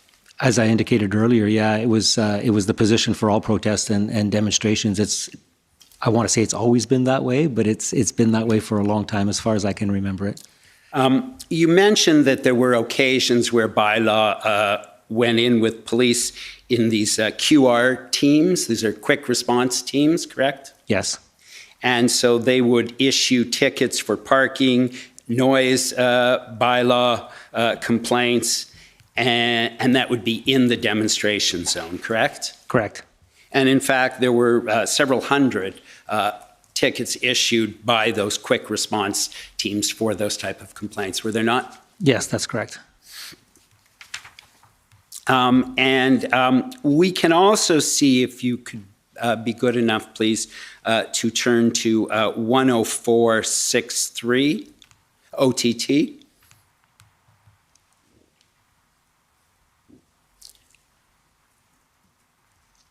And if we could just look at the first page, those are your notes, Mr. Ayotte, is that correct? Embarrassingly, yes. They're pretty legible. So if I could You just caught me ask, on a good day for these, because some of If my I- other notes are not that good. I could just ask to look at number 3. Sorry, I wonder if we could just see the date of your notes. February 2nd. February 2nd. Okay, perfect. And number 3, the market was in the red zone, but that zone has been shrinking as a result of police demobilizing the demonstration. So you were able to then to provide some enforcement in bylaw enforcement in that area as well. That's correct. Kind of like what I was explaining earlier, the red zone would contract and expand based on how the protests would. They would expand on the weekend and contract during the week because of the amount of additional people that would come in on the weekends. I understand that on the first weekend, so that would be the weekend of starting Friday, the 28th, 29th, 30th, there were, is it fair to say, thousands of trucks in Ottawa? I think our estimation was, 500 to 1,000. Like it was difficult to tell because of all the small vehicles as well. If you included all of the small vehicles, yes, it would be over 1,000. My understanding was after the weekend, after the first weekend, we've heard somewhere in the vicinity of 70% of those big trucks left. Is that consistent with your understanding? The consistent number throughout the following weeks was around 400 to 500 that actually stayed behind, and those were big trucks. Those were the tractor trailers. That number would fluctuate as well, as it would expand and contract, but mostly it stayed consistent because the trucks moved into the area and stayed there. They chained themselves together. They made themselves difficult to move, and as a result of that, they were there for the long haul. So that'd be about 400 or so, I think. Correct, yeah. And you'd agree with me, I assume you were following some of this on social media while it was going on? I have people send me social media links. I'm not the social media guru that others are, but I was following some of it on social media. And yes. you would agree with me that there was a lot of misinformation about what was going on, what the demonstrators were doing, what they might do? I'm not sure that that I can corroborate whether the information I was seeing on social media was misinformation or accurate information. I did report to my office every day, which is City Hall. I was exposed to the honking every day. I did go out for a walk and observe certain things. So unless you can give me some specific information with regards to what the misinformation might be, I'm sorry. I'd rather not speculate. Fair enough. We'll be hearing it from others. Sure. So, that's okay. We did not have in Ottawa 15,000 hotel rooms occupied by convoy members for 30-day periods, to your knowledge, did we? I don't think we have 15,000 hotel rooms in the city of Ottawa, but I don't think that they were all occupied for the entire duration. That's right. correct. Because basically the core was those 400 trucks, correct? Yes.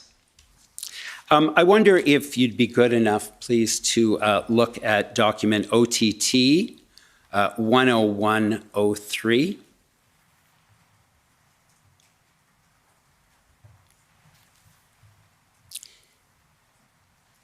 And if we can start at the top, I guess.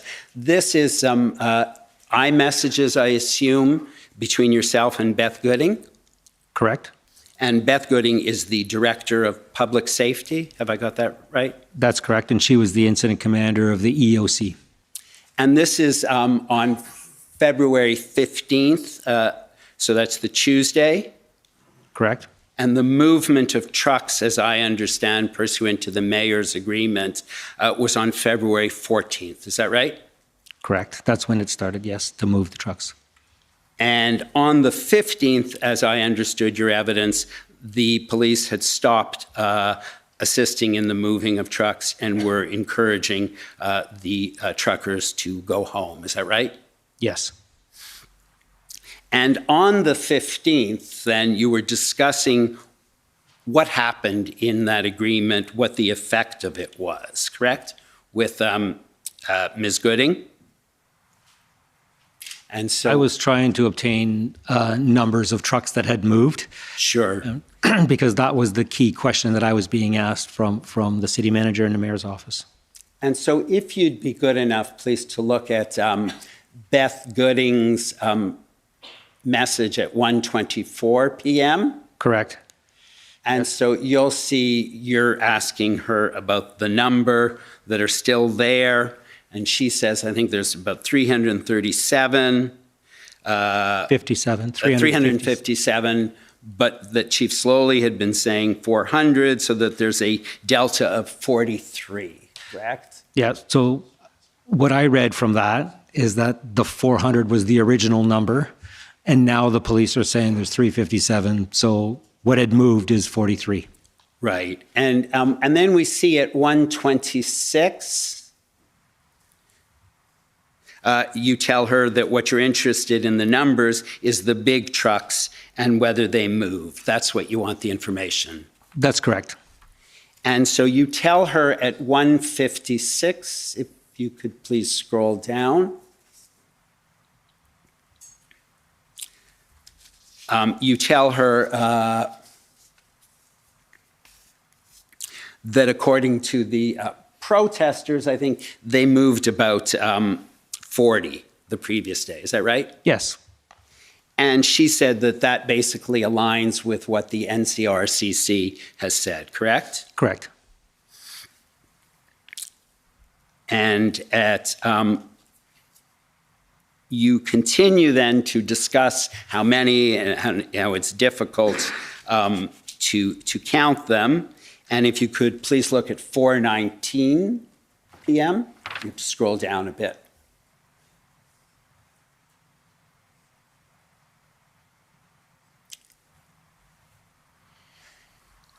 So at 4:19, Ms. Gooding says, also confirming again that there was some weirdness yesterday. When trucks left spaces, other vehicles got into the empty places left as the hardcore protesters are jockeying for position. That's what she says. And The agreement, as I understand it, with the mayor was that the truckers said that if vehicles move, they would not be replaced, correct? Correct. And so that seems not to have occurred. Yeah, my understanding is, as I indicated earlier, that while they were moving some of the big trucks, they had to move some of the smaller pickup trucks that were, wedged in between them or beside them, and that those were probably the ones jockeying for spots after the fact. And so if we then look at 457, that same chain, you indicate you're going to report approximately 175 trucks remain south of Wellington and 120 north of Wellington, correct? Yeah, I believe that's after I actually walked it and counted them. And if you could look at 425, please, if you just go up a bit. You're talking about, I guess Ms. Gooding is giving you the count as best as they're able to on the 15th of the number of trucks remaining, correct? At the various locations. Yes. And so what we see is Metcalfe, 70 trucks. Correct?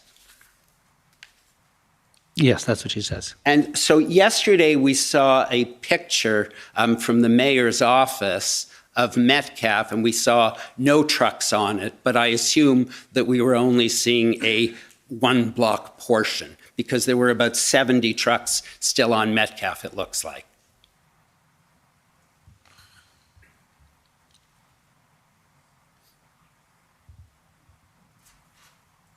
Is that what you're understanding from Ms. Gooding? Yeah, I don't know if these were the numbers that she was giving me before the movement or after. Like these, I'm asking her for the numbers, so I don't know if we can scroll up a bit so I can just get the context of the conversation before that. Sure. I see this today. They're using the cameras to try and identify, what trucks are where. Right. And so you would agree with me that on the 15th, there were trucks still on Metcalfe, correct? Yeah, I actually walked it, and a good portion of Metcalfe was cleared. Right. And there were a number of trucks still on Metcalfe, though, correct? Yep, perhaps south, yes. And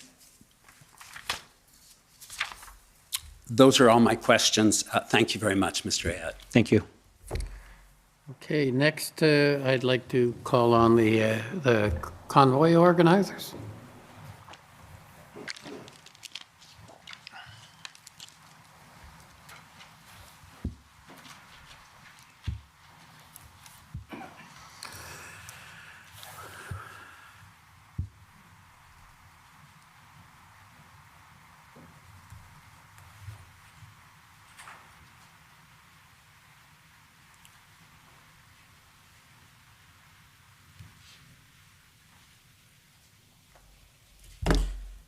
Good afternoon, sir. For the record, Brendan Miller. I'm counsel to the Freedom Corp, which is an organization representing the protesters that were in your city in January and February of 2022. So just first off, I want to talk to you sort of in your capacity as being the director of safety and that sort of things, or overseeing that department.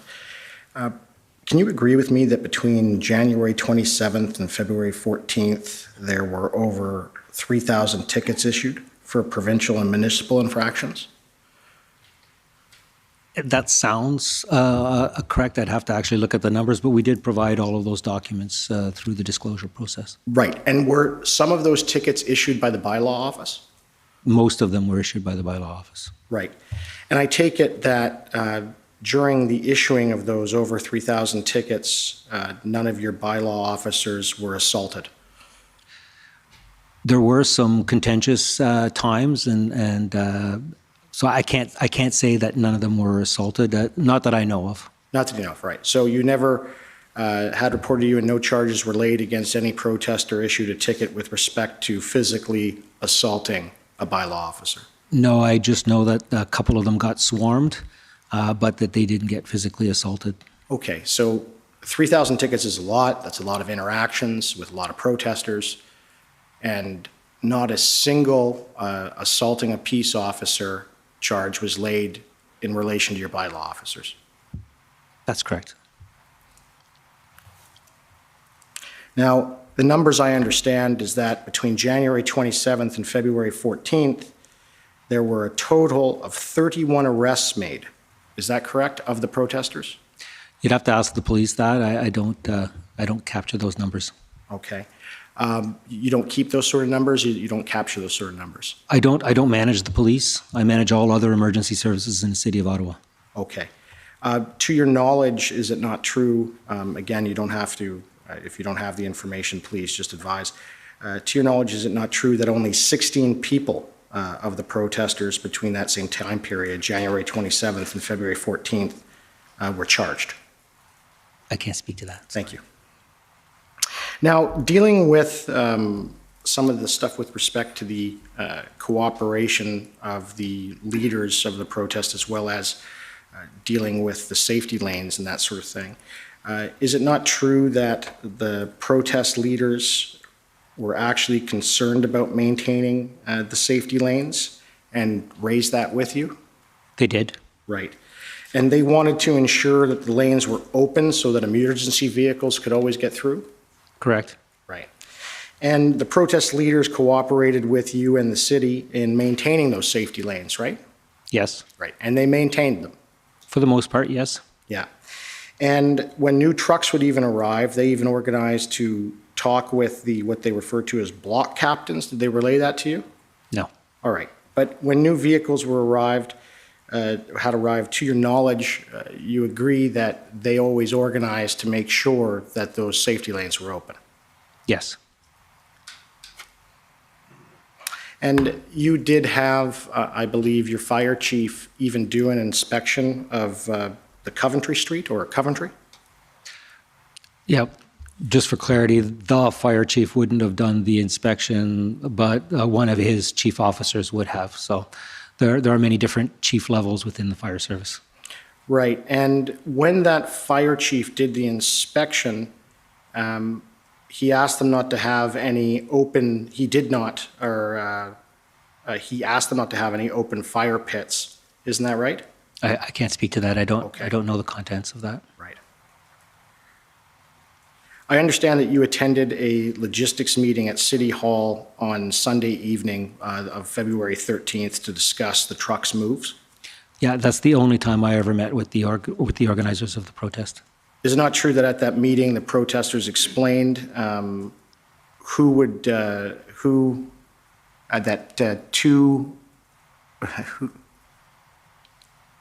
that two removed camps outside of the city had already been established outside of the city where they would go to?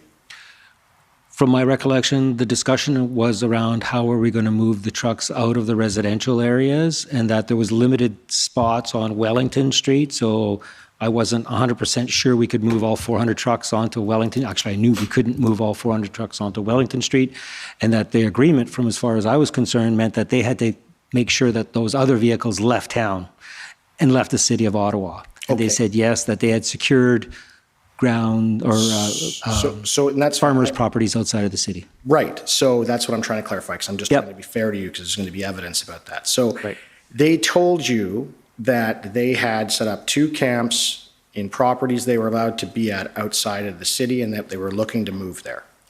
Yeah, they told me that, but I was also aware of that through other intelligence reports as well. And then the plan was that other vehicles would go there, and then there would be some other vehicles that would go to Wellington. Is that correct? Correct. Right. And the city agreed to that? Yes. Right.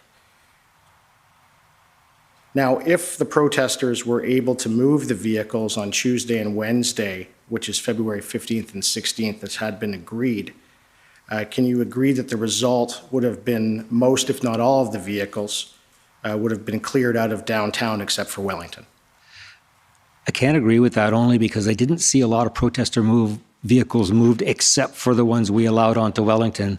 So there seemed to be some movement onto Wellington, but no movement out of the city as was agreed to. So if there would have been a good faith movement on both parts, then I could maybe agree to that, but I can't today. Right, but isn't it true, and the commission's heard evidence, that the move on to Wellington eventually got blocked? It got stopped by police, yes. Right, so it got stopped by the police, so the deal didn't go through because of the police. Yes. Right. And so if the deal went through and it was followed, the only vehicles and trucks of the protesters would have been on Wellington. I am not confident that would have happened. Right. But there was no reneging on the deal on behalf of the protesters at the time, and that's the evidence the commission's heard today or to date. Would you agree with that? Yes, but Thank you. But the delta was they didn't control all the people in that block. They said they wanted to control all of them, and they hoped that they would have all of their buy-in, but they didn't. They had difficulty moving the 40 to Wellington Street because people didn't want to move. Okay, but the difficulty in moving individuals to Wellington Street after the agreement was announced, I put to you, was only stopped because the police wouldn't let them on to Wellington, and because the police then also stopped them from leaving the streets they were parked on. Isn't that correct? No, I can't speak to that. You'll have to ask Staff Sergeant Drummond about that. Those are my questions. Thank you. Okay, thank you. Next, it's former Chief Slowly's counsel. Thank you, Commissioner. We have no questions for Mr. Ayotte. Okay, next would be the Democracy Fund, JCCF.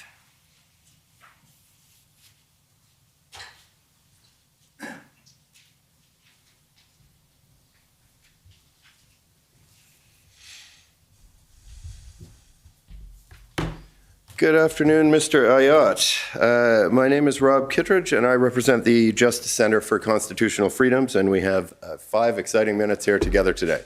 So I'm going to plow through a number of questions. Parking tickets serve as a deterrent to illegal parking, don't they? They do. When people know that parking illegally will get them a ticket and a fine, that deters at least some people from parking illegally, doesn't it? Yes, of course. I'd like to understand a little more about how often Ottawa parking enforcement people can ticket an illegally parked vehicle in the ordinary course of business. So let's say, just to pick a totally random hypothetical example, that I parked my car this morning in the middle of Wellington Street, obstructing traffic, and I left it there for 2.5 weeks. Assuming that for some incomprehensible reason my car didn't get towed, how many parking tickets could I possibly find on my windshield at the end of that period of time? That's a very good question, and I don't have that answer for you. I don't know the minutiae of the regulations. My background is the fire chief, and now I'm managing all of this, but I don't have that knowledge. Could a parking ticket be issued daily to an illegally parked vehicle? I would have to get that information for you. Would you assume that probably a parking ticket could be issued daily? I believe it could, because the parking infractions, the signs would say you can't park between a certain time period, and then once that time period lapsed, the next day, the time period would start up again. But so it'd be reasonable to say that at least one ticket per day could be? That would be reasonable, yeah, okay. Yes.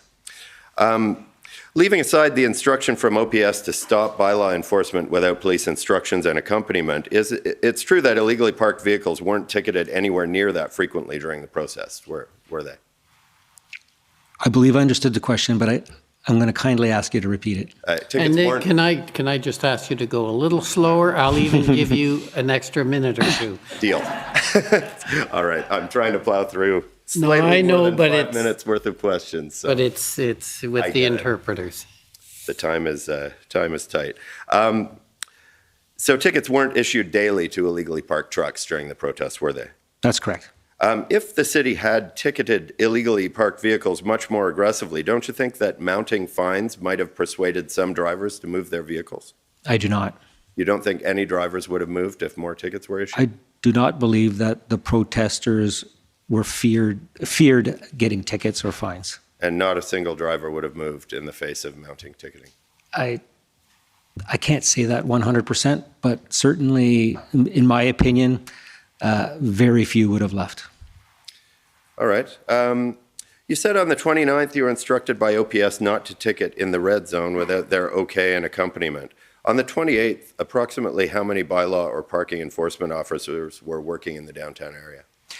Yeah, I believe that information is in the disclosed material. I don't have that, but it was in the, 10, 15 officers generally work an area, and we would have had that many out that day. All right. So if those officers were out, they might have needed 10 or 15 police officers accompanying them to do their work in the red zone. Yes, but on the 28th, that wasn't necessary. Like, it would have been normal practice.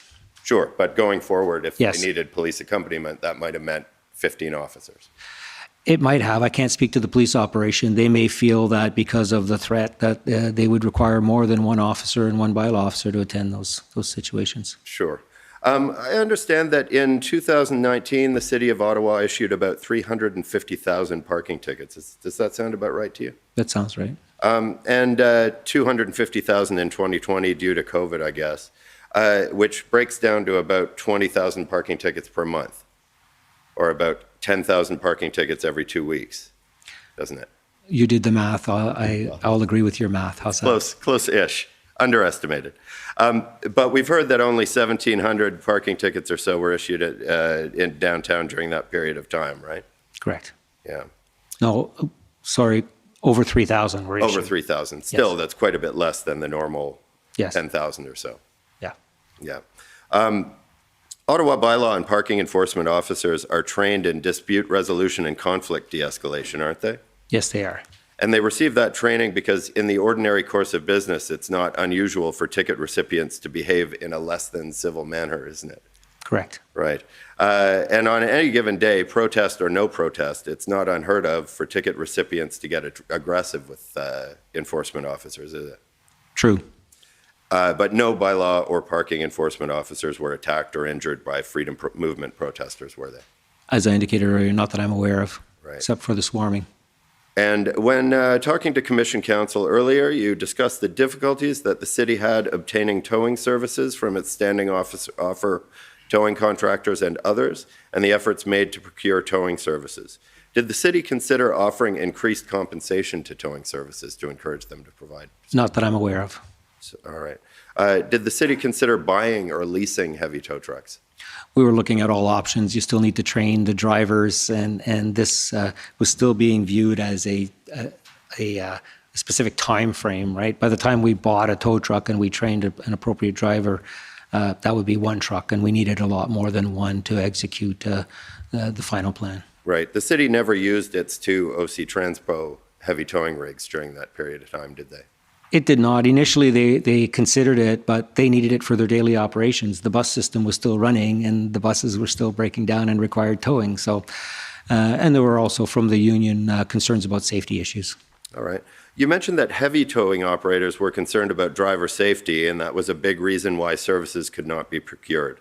Light towing operators apparently didn't share those concerns, though, since the city's light towing providers continued to tow vehicles in emergency lanes, didn't they? Correct. And there were no incidents of assaults, violence, or injuries to towing operators during the protests, were there? Not that I'm aware of. All right. Well, thank you very much. I've gone about 1 minute and 20 seconds over, but those are my questions. Okay, thank you. Next, it's the Government of Canada.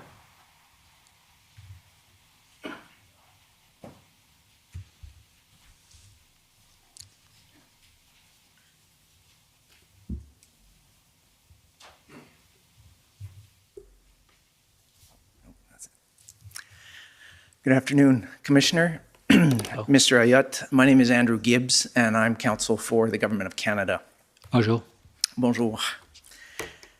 I have about 4 documents and about 5 minutes, so if this seems rushed, it is.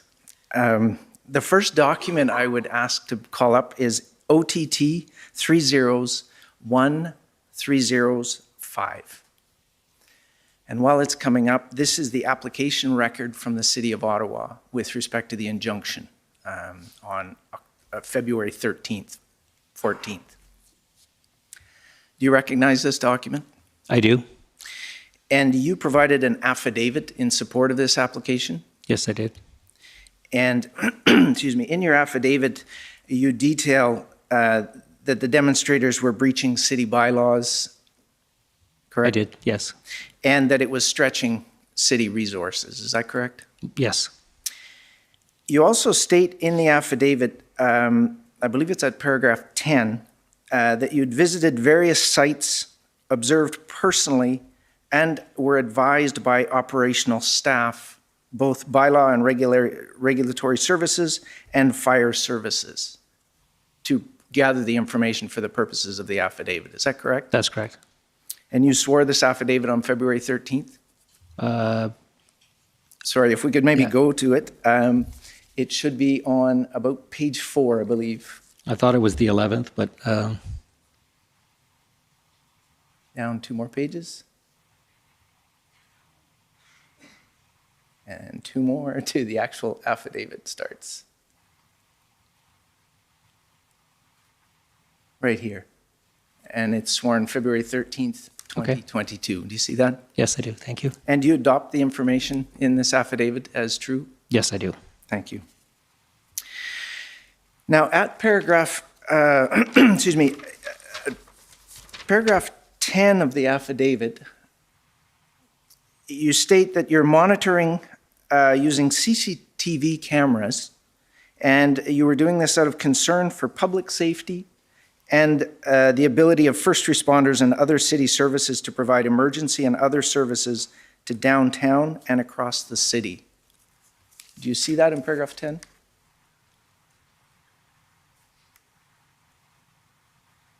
Yes. Yes. And so if we turn to, would you, based on the information that's in this affidavit, would you agree that the situation in downtown Ottawa at that time was fluid? Very fluid, yes. And volatile? Yes. And unpredictable? Correct. If you turn to page 37, please. This is a series of photographs of Exhibit A. Unfortunately, it's on its side. This is one of the photographs taken from the CCTV cameras, is that correct? Correct. And in the bottom left-hand corner, it states the location. Yes, Wellington, Metcalf and Wellington. Metcalf and Wellington, and the top left-hand corner, the date. Correct, February 5th. February 5th, and it's, I believe, 2 p.m.? Correct. What is the white bar that we see in the middle of the photograph? That's a boom or it's a crane. That's a large crane. Is that an industrial crane? That's an industrial crane, yes. And are all those trucks in the background, is that the lineup of trucks on Wellington? That's correct. And did you know what was in those trucks? No. Now, if we go to page 2, I'll just move off of this document, but I would like to go to page 2, where the list of exhibits are included, and I would commend this to the commission, this entire affidavit with the exhibits. There are a series of photographs of fuel depots at Coventry Road, the RCGT Park. You'll see Exhibit D, photographs of fires and fuel stockpiles at Confederation Park. Exhibit E, the bylaw call logs and fire complaints dated February 4th to 12th, 2022. Exhibit F, CCTV images of fireworks on February 5th, 2022. And Exhibit G, and so forth, are the details with respect to call logs. Is that where the various complaints are registered for open fires? Correct. And parking violations? Yes. Thank you. So in the interest of time, I would now like to move to 3 quick documents. If we can bring up OTT 404061. You had mentioned earlier that your officers were directed not to ticket in the red zone. Is that correct? Yes, correct. And you'd mentioned that that really came into play on February 4th? No, the 29th of January. 29th of January? Okay. This email is from February 4th. Roger Chapman, he reports to you? Yes, he does.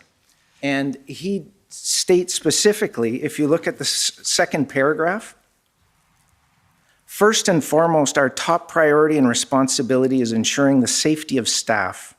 As you have no doubt gathered, this is a potentially volatile situation, and there is a significant difference between ticketing illegally parked vehicles and ticketing a person for a violation, where the latter presents a much greater risk of confrontation. Do you see that? Yes. And do you agree with those statements? Yes, I do.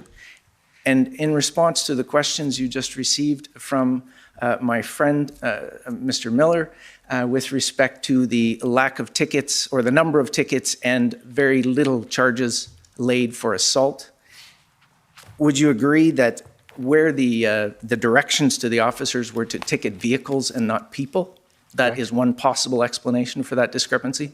Correct. Thank you. Skipping right to the bottom, again, officer safety is our first priority, and therefore we will not be enforcing other bylaw violations in the demonstration zone at this time. Demonstration zone, that's the red zone? Correct. Thank you. Next document, OTT 406781, please. These are listed as updates.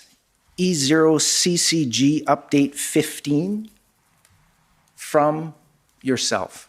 Correct. Do you recognize this document? Yes, I do. And would you agree that the purpose of this document was to provide accurate and timely information to your city colleagues? Yes, to my city leadership team. To your city leadership team. Thank you. The date of this email is Friday, February 11th, 2022 at 7:53 p.m. Yes. And in the third paragraph, we see evidence of external influence persists. The Ottawa Hospital has received some disturbing calls, mostly from the United States, which have been reported to police. PIMR, what does that stand for? Public Information and Media Relations. Thank you. Has paused public comments on the City of Ottawa's corporate Facebook and Instagram accounts for the duration of the city's state of emergency due to an apparent coordinated effort to spam the city's feed with hateful or toxic comments, including racist comments or misinformation and rumors. Was that accurate information? Yes, it is. Thank you. Last, very quickly, document OTT 408754. This is the operational update 24 on February 22nd. Can we have that document, please? It's 8740.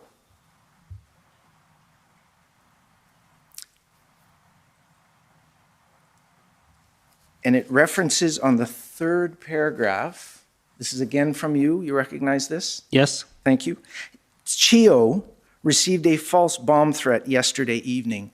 Can you remind the Commissioner what CHEO stands for? It's the Children's Hospital here in Ottawa. So the Children's Hospital received a bomb threat.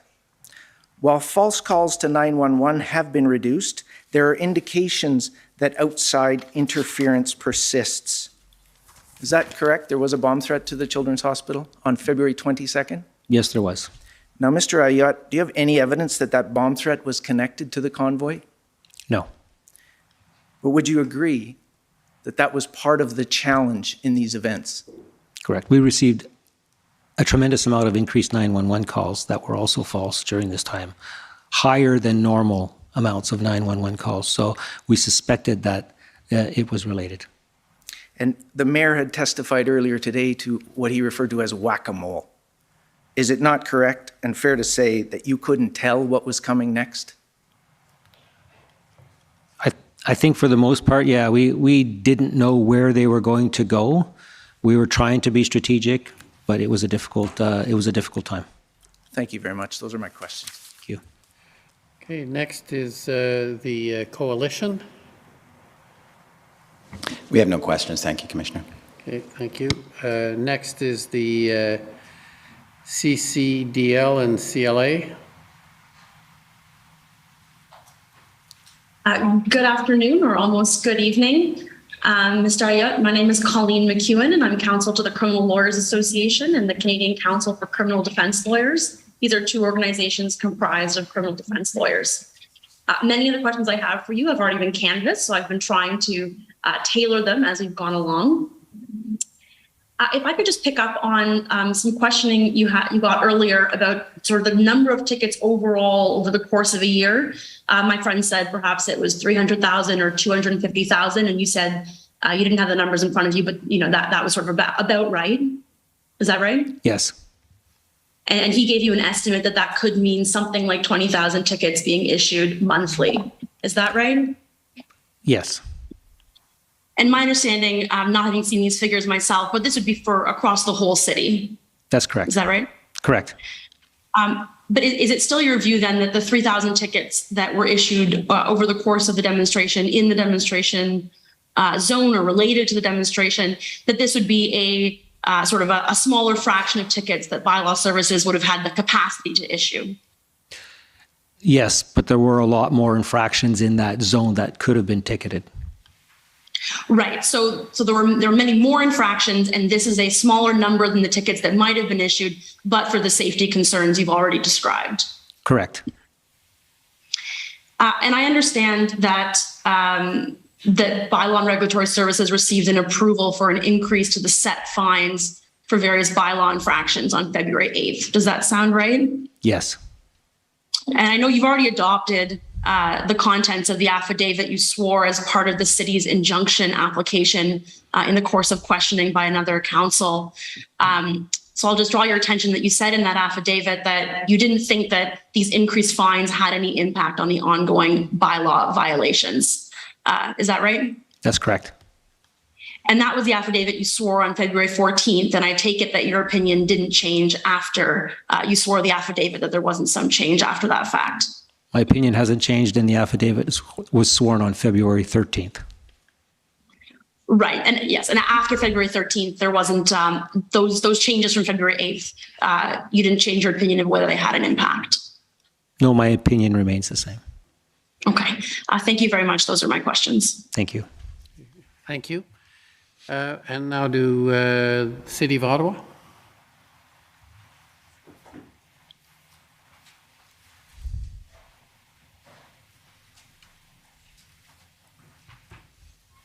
Thank you, Commissioner. Alyssa Tompkins, Counsel for the City of Ottawa. Mr. Ayotte, I just have a few questions today. You had mentioned in your evidence that there was a document that reflected the direction to bylaw or to the EOC through the EOC on January 29th. I'm just going to take you to that for the record. Yes. So if we could turn up document OTT 00001270.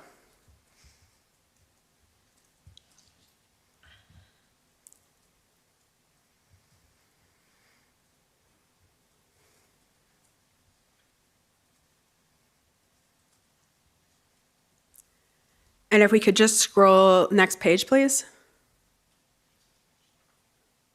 Okay. Under number 3, under section updates, there's a comment from a Jay Gravel. Who's Jay Gravel? Do you know? Jay Gravel is one of our commanders in the incident management system. So he used to work for bylaw services, and now he works for roads.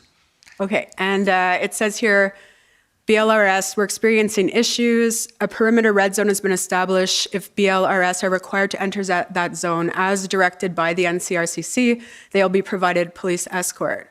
And then we have a comment from Kay Cochran. Can you remind the Commissioner who is Kay Cochran? Kelly Cochran, she's part of our EOC staff. And she states, police advising BLRS to withdraw services if they are encountering concerns will provide escorts on an as-needed basis. Is this the direction to which you were referring earlier? Yes, correct. Okay, thank you. There was a couple incidents discussed last week in the evidence involving the Chateau Laurier and the Rideau Center. And I was just hoping you could provide the Commissioner with additional information on that. So starting with the Chateau Laurier, are you familiar with the concern that was raised? Yes, it was raised directly to me, and we had it investigated. Can you explain to the Commissioner what happened and what the city's follow-up was? Certainly. Basically, there was an alarm for a water leak or a sprinkler head that had been knocked off, and so it was an alarm call for the fire service. The fire service responded with 4 different trucks from different directions, from different fire stations, which is normal from a deployment of our resources perspective. We don't respond with just one truck. We respond with multiple, especially for a high-risk setting like a hotel. On arrival, one of the trucks, got close enough but didn't get very close, and that's what was observed by the hotel. And I thought, oh my God, if there's an emergency, they can't get in here. The reality is there was 3 other trucks responding. The responders were already in the hotel dealing with the incident. There was no delay in response. So, this was a time where people were very aware of all kinds of different issues, and it was being raised through the BIAs and Hotel Association that these types of concerns needed to be addressed because of public safety, their liability insurance, et cetera. So while I understand their fear, the risk of this call was very low, and we had pre-planned that facility daily, and we've had conversations with the managers since. So really, from a risk perspective, it was a relatively low risk event, but it did highlight that, if there was a fire, we may not get all 4 trucks there immediately, and there would be some need for movement of the protest vehicles. So while it was an incident that was looked at, it wasn't deemed as high risk as it was being first explained to us. Thank you, Mr. Ayotte. And in relation to the Rideau Center incident, it might be helpful if we bring up the email correspondence.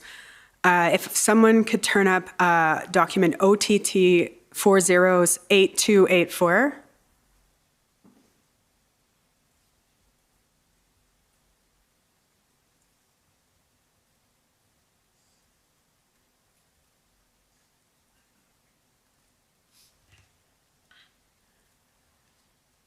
So this is an email exchange between you and Councillor Fleury. Do you recall this exchange? Yes, I do. And we had seen your response or the draft response prepared last week, but if we could scroll down and you could just explain the response to the Commissioner. Yes, can you just go up a bit so I can see where that's from Jennifer Turlkoston. Okay, now you can go back down. So in this particular case, it's a private property, so they could request that by law come and remove illegal vehicles. It was a truck, a construction type truck that had a legal diesel container in it. So the fear of it, as Councillor Fleury indicated last week, we should have evacuated the Rideau Center. Well, that's not accurate because the risk was still very low. So in this particular case, the police attended initially, looked at the truck, spoke to the owner, told him he'd have to move it or he'd be getting a ticket. Bylaw eventually went out and gave them a ticket. Rideau Center wanted it removed. It was one of those times when getting a tow for a small vehicle was more difficult, more challenging for us. And as a result of that, it took some time for us to secure the tow vehicle to come and actually remove it from the Rideau Center. And when when the tow truck was finally en route, the owner moved it himself. So the Rideau Center was frustrated that it took, a day and a half to actually deal with this issue. But again, when we're dealing with the whole protest, we're looking at risk, and we're looking at risk-based responses as well. So yes, there are, the councillor was concerned about the amount of layers with regards to us having to get the police involved and the police coming back and then the police saying they can't escort by law because they don't have the resources. And I could understand that frustration, and I could understand the Rideau Center's frustration. They have valid concerns. From a risk perspective, this was also a very low risk incident. Thank you, Mr. Ayotte. The last thing I was hoping you could assist the Commissioner with is the movement of trucks subsequent to the mayor's deal. You mentioned during your evidence that you went for a walk and observed the movement. If you could just explain to the Commissioner what you observed on your walk on the various streets. Yeah, so yes, certainly. I went down to Wellington just to see, how much trucks had been moved, and I noticed that they hadn't just been moved, but they've been placed in a row where they can park a lot more of the trucks. And I think that they were doing that to try and get as many of the trucks on Wellington as possible.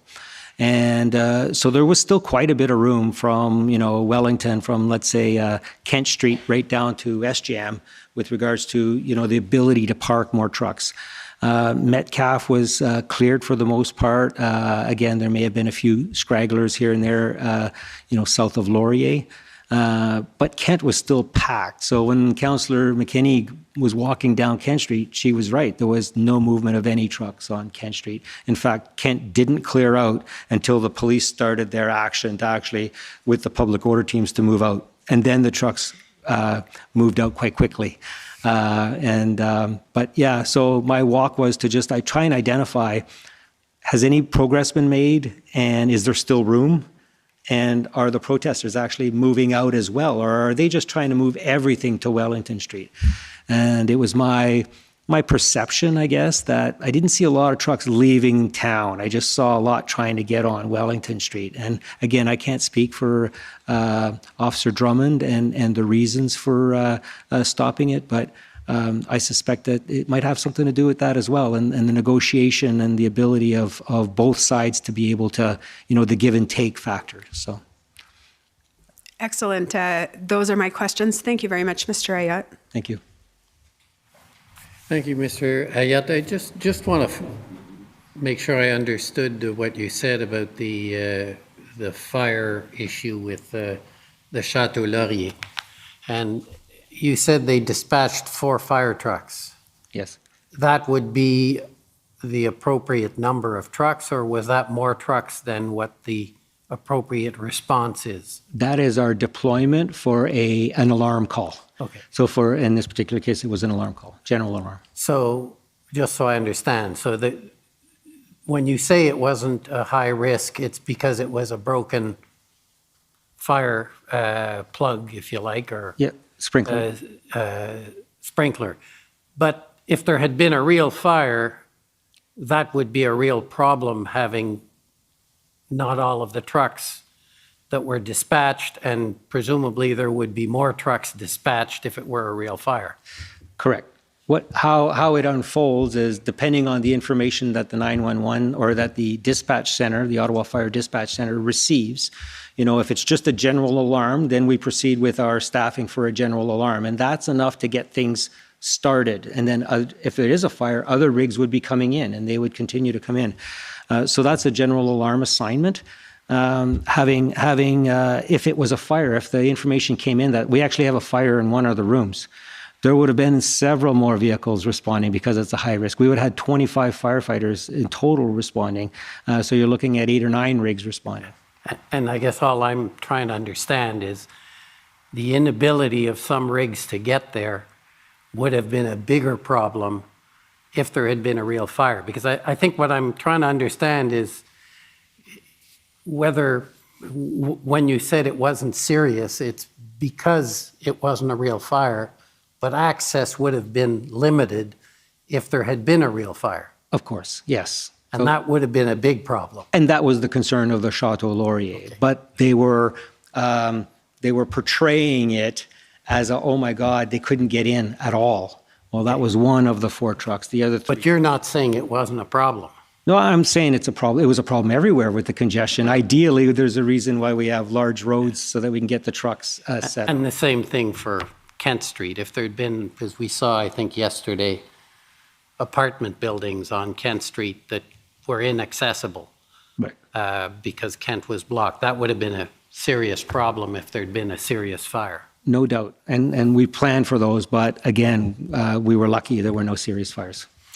Okay, I thank you for coming. There's just one more. You may have some re-examination. No, there is no re-examination. So we're done for the day, and we want to thank you for coming and testifying today. And thank you all for ending it a little earlier than I thought. And we are back tomorrow at 9:30. The commission is adjourned. La commission est adjournée.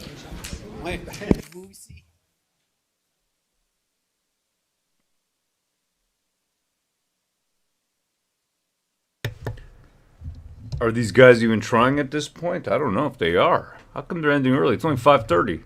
I was planning to go until 9 o'clock. Okay. Right? Wow. Yeah. A little bit of a reprieve. Yeah, a little bit. Eh? If there was a fire, but I felt like there was a fire. What fire? But what if? What if there was a serious fire? Yeah. Yeah, we got Linda Baker. Thanks, Ro. Thanks, Ro. Hard to sit there in this. When was the last serious fire, says John M. Back tomorrow for more BS, says Remote Viewer 57. That's right. But you know what? I like seeing it happen. I like seeing this. I like watching it. I like being a witness to what they're doing. because it just shows me that zero faith in this commission, zero faith in this inquiry, zero faith in this government, and I don't see a single politician. Probably only Maxime Bernier has been calling it out. I don't think there's anybody else who's a politician that you'd know. I know that no, I don't see it anywhere. Let me see here. This needed a fire trucks has been at a post. If you've seen it anywhere, let me know so I can say it. I can put it up. Gotcha knows they can't even keep their hashtag straight. Hashtag hero. Hashtag heroes. Hashtag heroes with an E. If you love Canada, you gotta watch this, says Canadian. That's it. What's going on? I'm so confused, says Numismatic King. Numismatic King had actually found out he had caught this where they said raiding the streets. That was actually Mayor Jim Watson. I think it was saying raiding the streets. That's why you got to rewatch all this. There's so much here, and I kind of feel like there's a tactic you use. It's snowing people with BS. You know what Pfizer used? They dumped out, what was it, 75,000 pages in Texas. You know what I'm talking about? It's just so much information to go through that how do you go through it all in a reasonable time frame? And then, of course, the people lose interest and they tune out, and then there's no justice. The inquiry is good and positive, and we will prevail, says Wick News 8100. Okay, well, I'm going to keep watching, so I can't let go. Gonna start smoking, says Anonymous, just to get through it, eh? Excuse me. No, I mean, for me, just reading the chat, and having a laugh at all this absurdity, that's, that'll help you get through it, I think, so a big hail to the chat. Hail the chat, absolutely. A big hail to the chat, man. I know that's how I'm getting through it, having a laugh. We got watch the movie They Live, and then you know what we're living through, says Dill Pickle. Is that Doug Tenaple in the house? Ed in Exile. He says, Doug Tenaple in the house. Is that you? Doug, if you're around, then I got a Zoom link for you, brother. Come on in. What's up, Doug? Yeah, hold on a second here. I'm going to drop you I got a Twitter now, Doug. It's at RK Paul. All right, there it is. Let me open that up over here so you can send me a message. And then jump in here. I think that I'd love to hear your opinion about what you think. If you've been watching any of this, it would be really cool to hear what you think. Send me a DM. I know you're on the Twitter, or you got my email. Send me an email. Doug Tenaple, old friend of ours, man. We've had a lot of talks, man. A lot of laughs, a lot of good times, a lot of good history. Let's put it that way. Let me see over here what we got going on.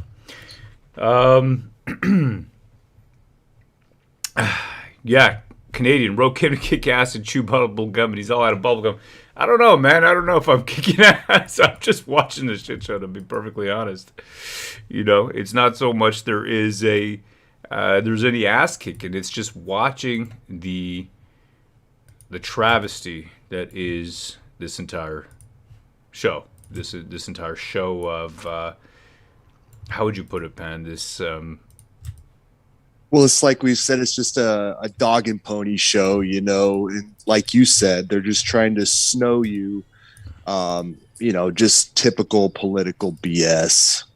Yeah, absolutely. There's I think what people are going to see from this is that there is no accountability in Canadian government. Numismatic King. This is the one he said over here. I got to go through this. I got to go backtrack through the video. I don't know how I'm going to. I got to take my dog out. Got to make sure my kids I'm sure are acting silly at this point.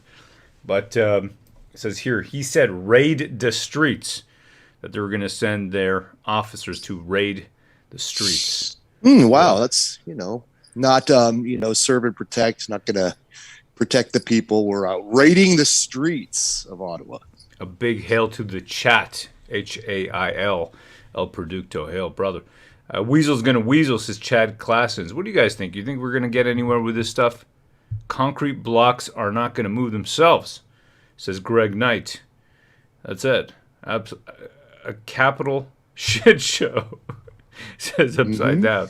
You got it, man. We got Megan Thrasher. Let's hear what the lady has to say. In summary, the invocation of the Emergencies Act was based on what ifs.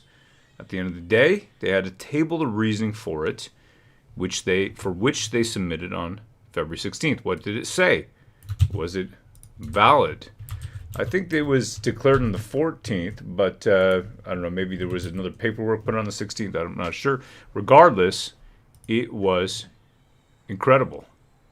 You know that? It is incredible to see. This has formally exposed Twattawa. Twattawa's the flush. I like that. I really like. I think I'm gonna start calling it like that. You know, that Twattawa. I live in. Where do you live? Well, I'm in Twattawa, Canada. Twattawa, Canada. Yeah, Twattawa, Canada. Twattawa. You know, with the mayor, Jim Twatson.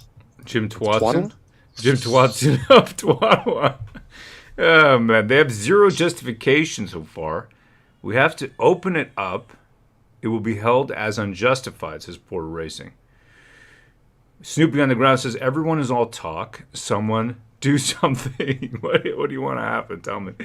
What do you want to see happen? I was talking to a buddy of mine, Dominic, and he said to me, he goes, Ro, nothing's going to change, right? He goes, you know when things are going to change? It's when we have something like a major financial catastrophe, meltdown, or, you know, the city says they're bankrupt, or the country does, or at any level of the provinces. If one province says they're bankrupt, then the others will follow. It'll be like dominoes coming down. You know, that's when things are going to change, because the people are still comfortable, right? How many people got free money over the last 2 years? You know, how many people got free money over the last 2 years? I saw the businesses, you know, they got $10,000 are have to be paid back or on their business loans, and there's so much of it is forgivable. It's just ridiculous, you know, and I feel dumb for not playing along. And I said to my wife, I go, we're stupid. Because I've always been a little bit dumb in this way. I just don't want to apply for any program. You know, You got pride. That's, You got pride. Yeah, I think it is pride, man. The pride equals stupidity, I guess. I don't want to play along with socialism. You know, I don't want to take any money from the government. I don't want to know them. I don't want them in my business, and I don't want to know them. And I'd rather have less things.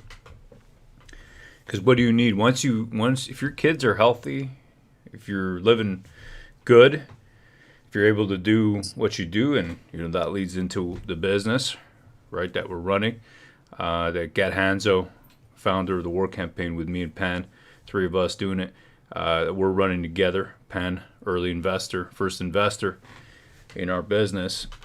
I mean, past that, you tell me, when all that's running good, when you're doing what you want to do, and even if you don't have everything you want to have, then what else do you need?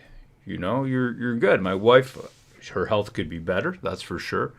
We're going to do what we got to do to get it there, you know. I don't know. You just don't need all the stuff. Once you have a certain amount of stuff and money, you know, who cares? I just don't want to know the government. I don't want them in my business. That's how I see it. I know, Pan, for you, you're, you know, we're all on similar wavelengths, which is why we're such close friends and brothers for so many years.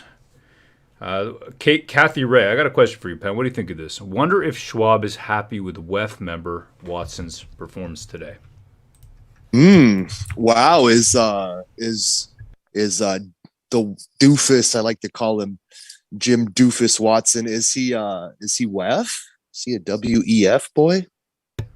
Okay, well, his page comes up. It just says his name on the page. There's no information whatsoever. But you know what? We got the Wayback Machine. So that would be web.archive.org. That might explain some things if he's you know, one of these globalists. Okay, so let's punch in the page from March. Did I click it? Okay, I did. It's loading up. Okay, let's punch in further back. Let's see here. Let's go back to 2021. You just got his name there. Let's look some more. April 25th. That's the first save that they have. Excuse me. Okay. Let's take a look over here. Dice says, have you got your cheesecake yet, or are they still figuring out how to get the crickets in there without you knowing? Yeah, right? No, I'm not eating crickets, man. Actually, the same buddy of mine, Dominic, was telling me that they're going to be that there's a whole aisle at Metro of crickets now. Did you know that? Metro, which is a popular grocery store chain. Wow. Wow, really? That's what he said to me. He says he's seen it, and I believe him. He says he's seen it. I mean, I know this guy. Why would he lie to me? Yeah, I mean, I assume they'll start it slow and like, just a couple locations, and then they'll just put more and more cricket aisles in all across Canada eventually. If no reason to believe it's not true if your buddy's saying it, but that is wild. Okay, there you go. Yep.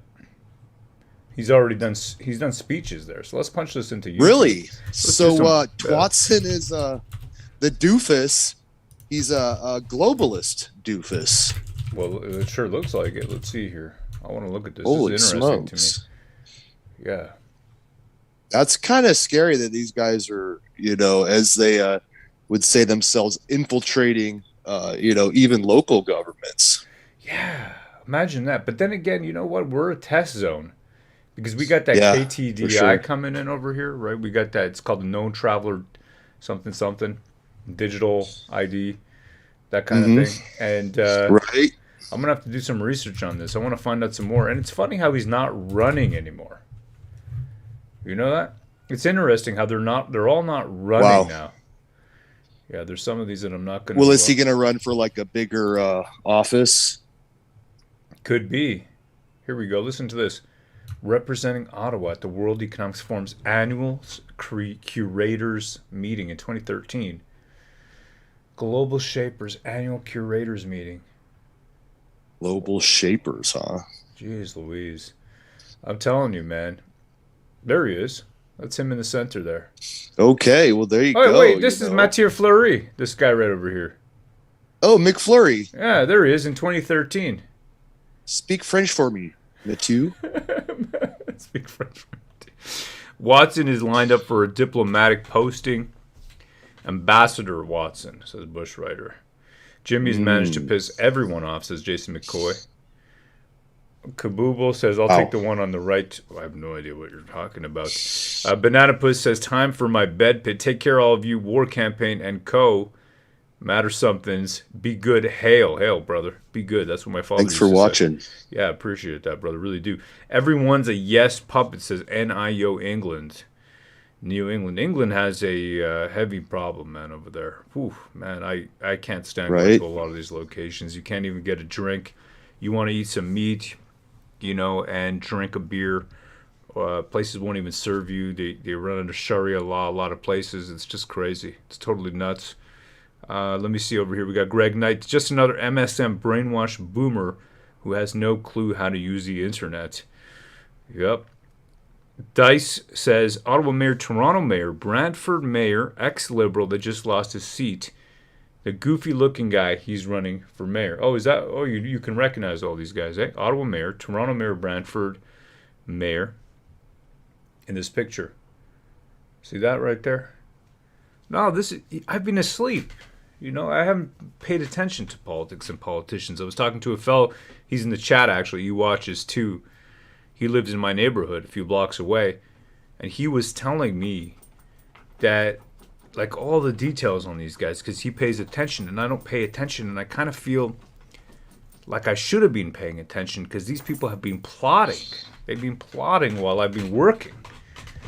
Well, yeah, I mean, you didn't pay attention because you didn't know, I've just been working. Kidane says, so glad you aren't sleeping anymore, Ro. Yeah, I've been sleeping, and I've been sleeping, I've been working, and just living life, and just thinking, man, Joanne Patanai spoke English all the way through, and je ne comprends pas. No, he said, je suis francophone. Je suis francophone. Je suis francophone, je comprends pas tes anglophone. Je te comprends pas. That's what he said. Ed in Exile says, where's Gat? He's working on all the books.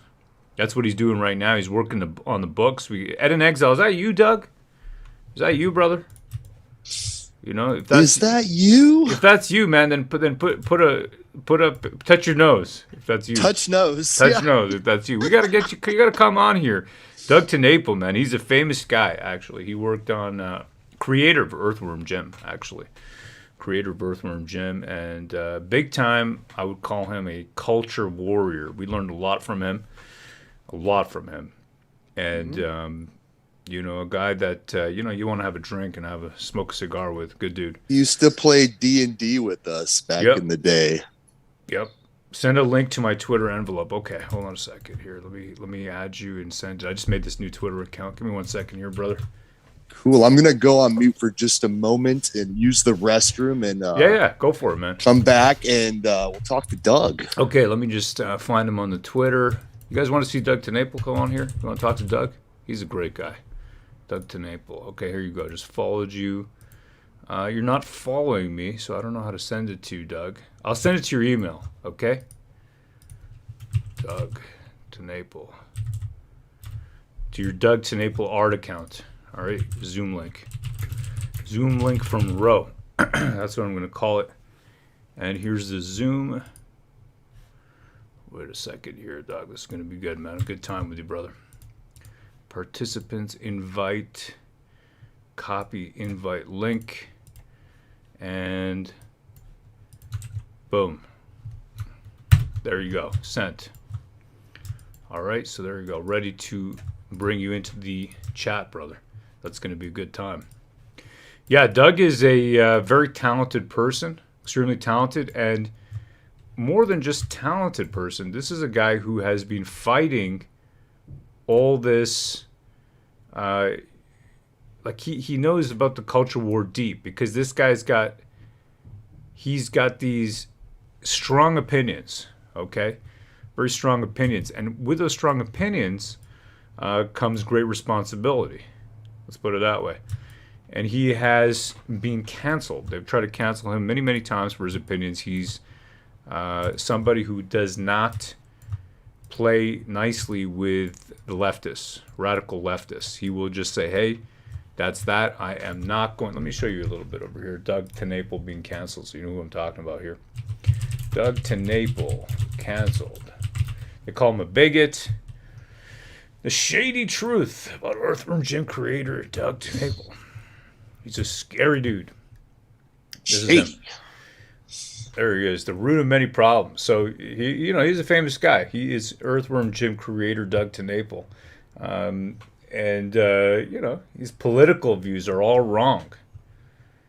Very, very wrong political views, and that's what's he's a very strong Christian, and in his faith he's got certain beliefs. Okay, and part of that is his beliefs on marriage between a man and a woman.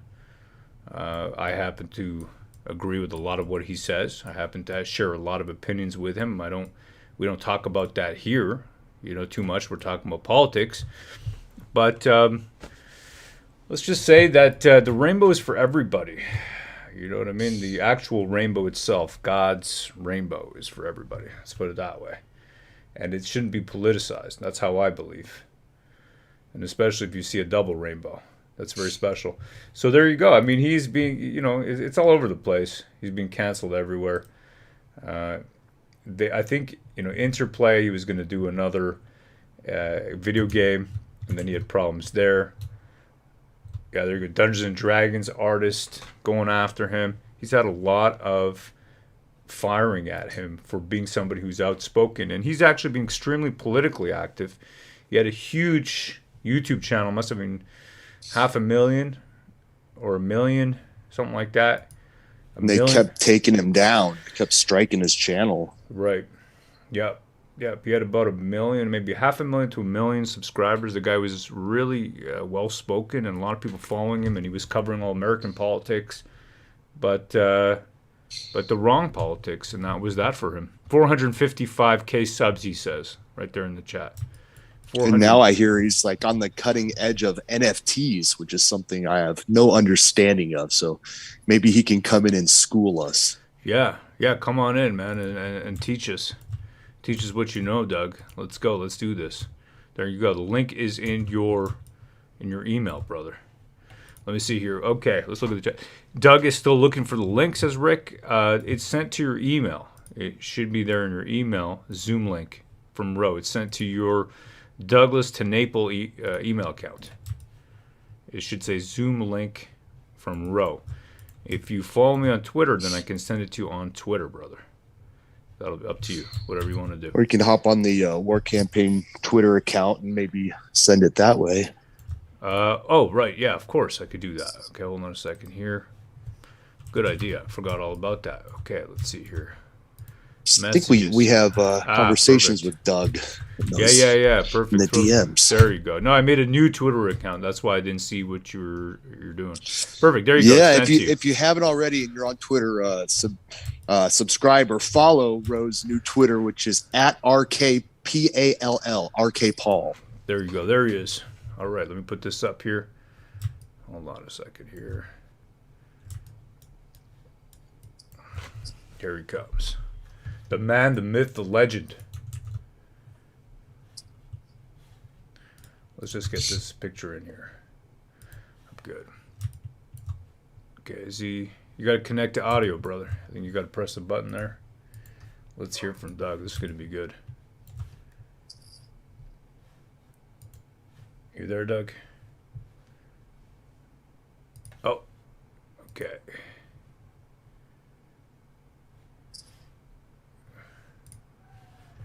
Oh, I think you are. We can see your picture, but we can't see your. But we can't see your. We can't hear you. Yeah, you got to connect to the. There you go. Connect to audio. This is gonna be good. Here we go. Yeah, there he is. There we go. Is that me? That's you, man. How you doing? The camera is right. It's right. The camera's pointed at your mic and at your neck. Yeah. He doesn't want to put That's his to face protect on. your channel because they have face recognition. Remember Richard Taco? Oh Remember that thing? yeah. Oh, thank you, Doug. I appreciate that, brother. How you doing? Yeah. How you doing, man? So good. So good. It's so good to hear you guys, man. I was doing a bunch of YouTube caca and I saw you guys show up in my feed. I'm all, yeah! Canada, America's hat is alive. Yeah, that's right. Let me put up your a little here. I'm going to put up a little notepad right here so everybody can see who we're talking to.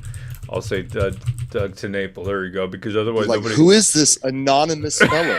Yeah, I'll tell you real quick who I am. I'm Doug TeNapel. I'm the creator of Earthworm Jim, 90s video game icon. It was an animated series and a world-class video game and toy line.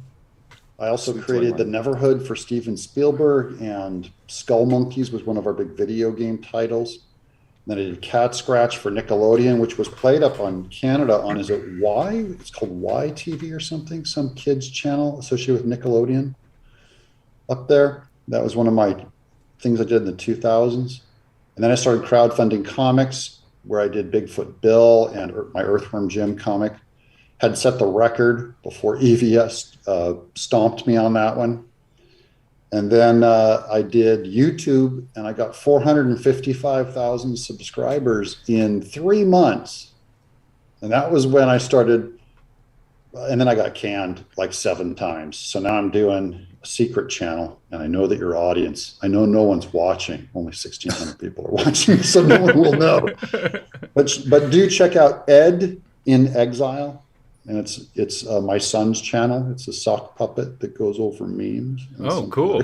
Ed in Exile. Nice. All right. Ed in Exile. And then Doug in Exile is still on Rumble, but Rumble's hard. For sure. I mean, Doug, what do you think, brother? You've seen what's happened in Canada over the last year or so. What's your, because you were heavily involved in American politics. Okay, so what do you think of what's going on here, brother? I think it's amazing. Here's the thing. The most encouraging thing to me is, America, I think I've told you this before, is that America always discounted Canada. Go, socialist, you bow to the crown, garbage. There's nothing left. Then came the trucker strike. And you see now that patriotism and love of freedom, I just always thought it was an American thing. And it's not. It's a human thing.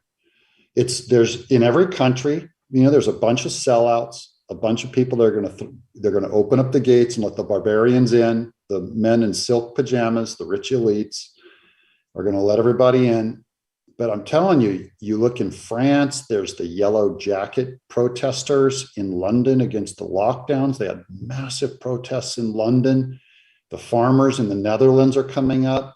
This is a worldwide thing where people are saying, you know, this overreach of all of our elite governments and elite culture, and it's all connected, of course, by the technopoly, right? These are all leftists who claim they're above any country, and there's no patriotism or love of the small man who's out driving truck, farming, raising a family, having a beer with his friend at the pub. You know, they can't have that kind of normal human freedom.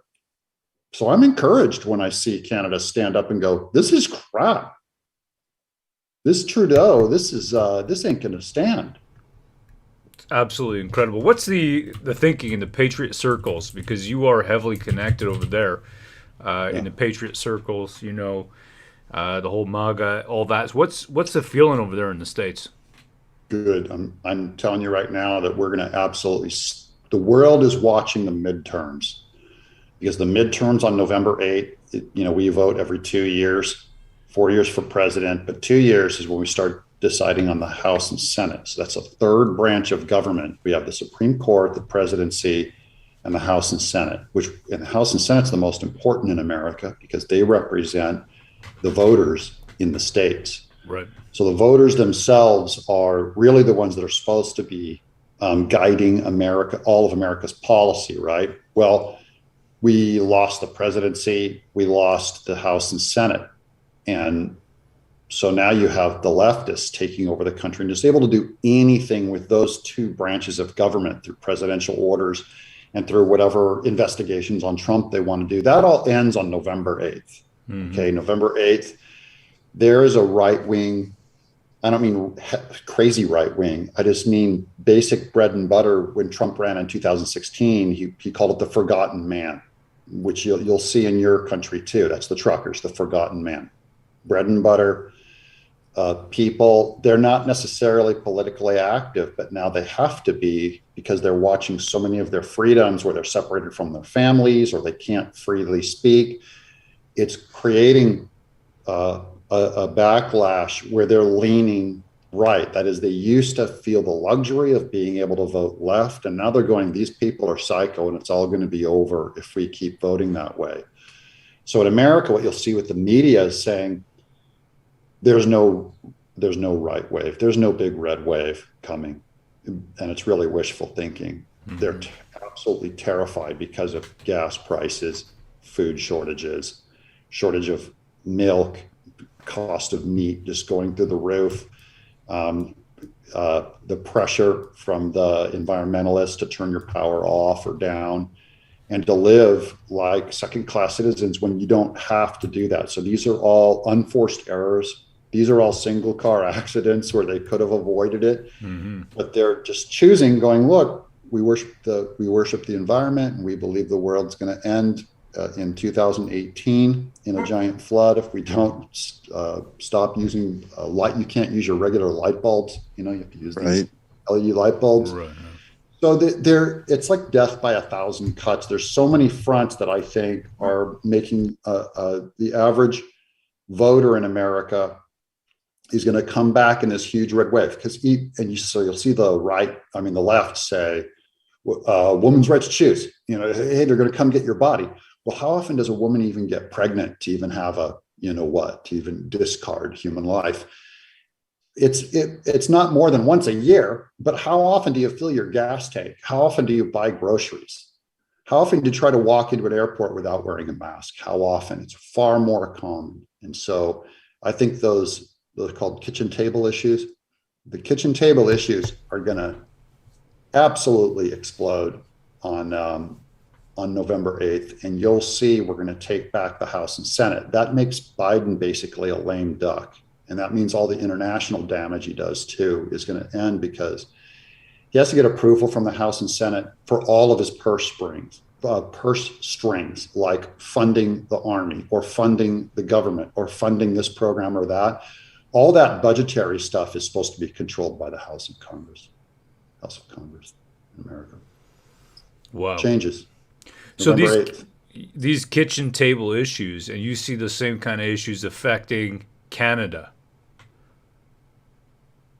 The poor middle class are the ones that are paying for all the high prices. So the rich can afford it, and they push it off on the lower class who can't afford it. Like for them, these checks and these problems are hitting them hard. And what happens is you'll see a well up of fear about discretionary income gets pulled in.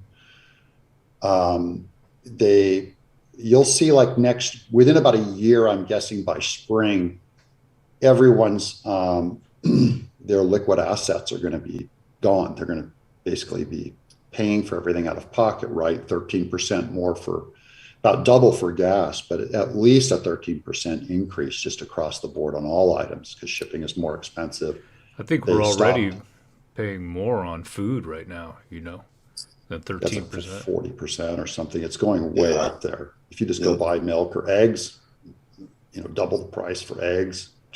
And so those don't affect the elites. It affects the common man and the voter. There's far more common men than there are rich elites. They're running things and trying to brainwash the whole world. So I believe in the patriots. I believe in the people. And if the government doesn't serve them, then the government going to be in trouble. If the government doesn't serve the people, then the government's going to be in trouble. Government going to be in trouble. People aren't going to be in trouble. Government going to be in trouble.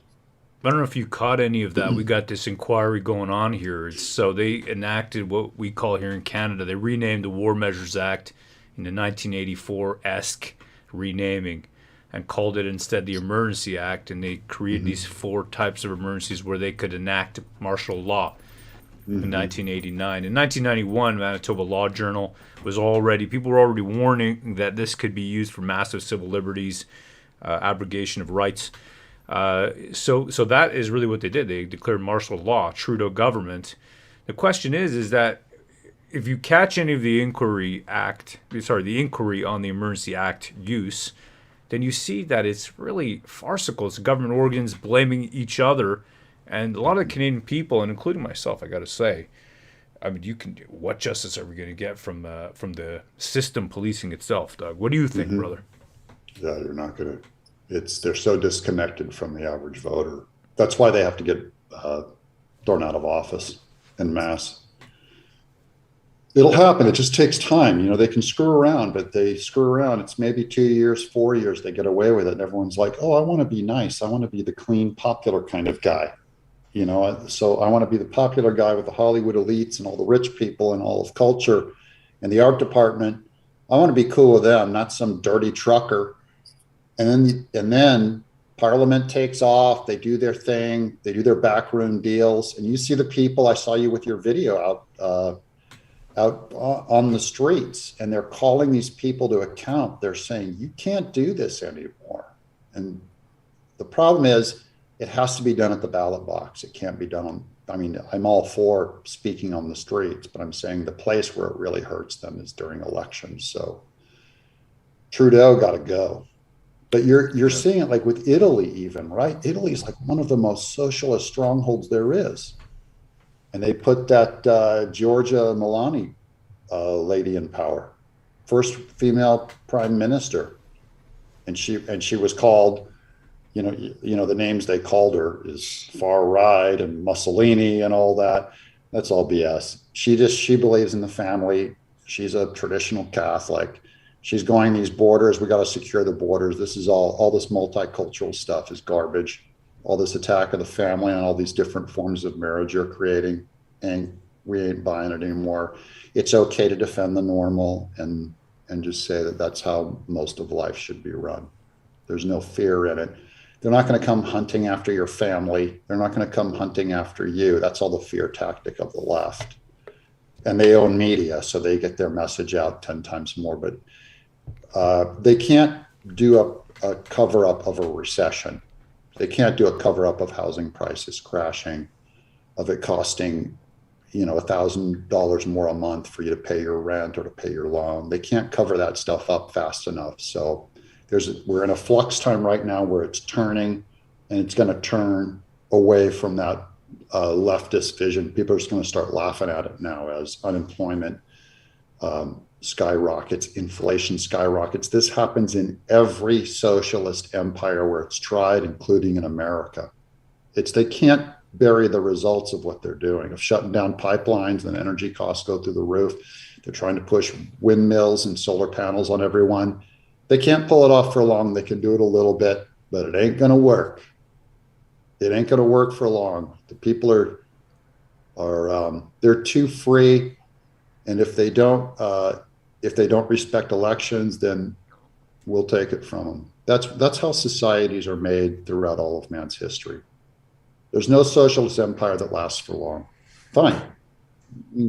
Take 10 years, take 20 years, take 80 years. You're going to collapse and you're going to fall.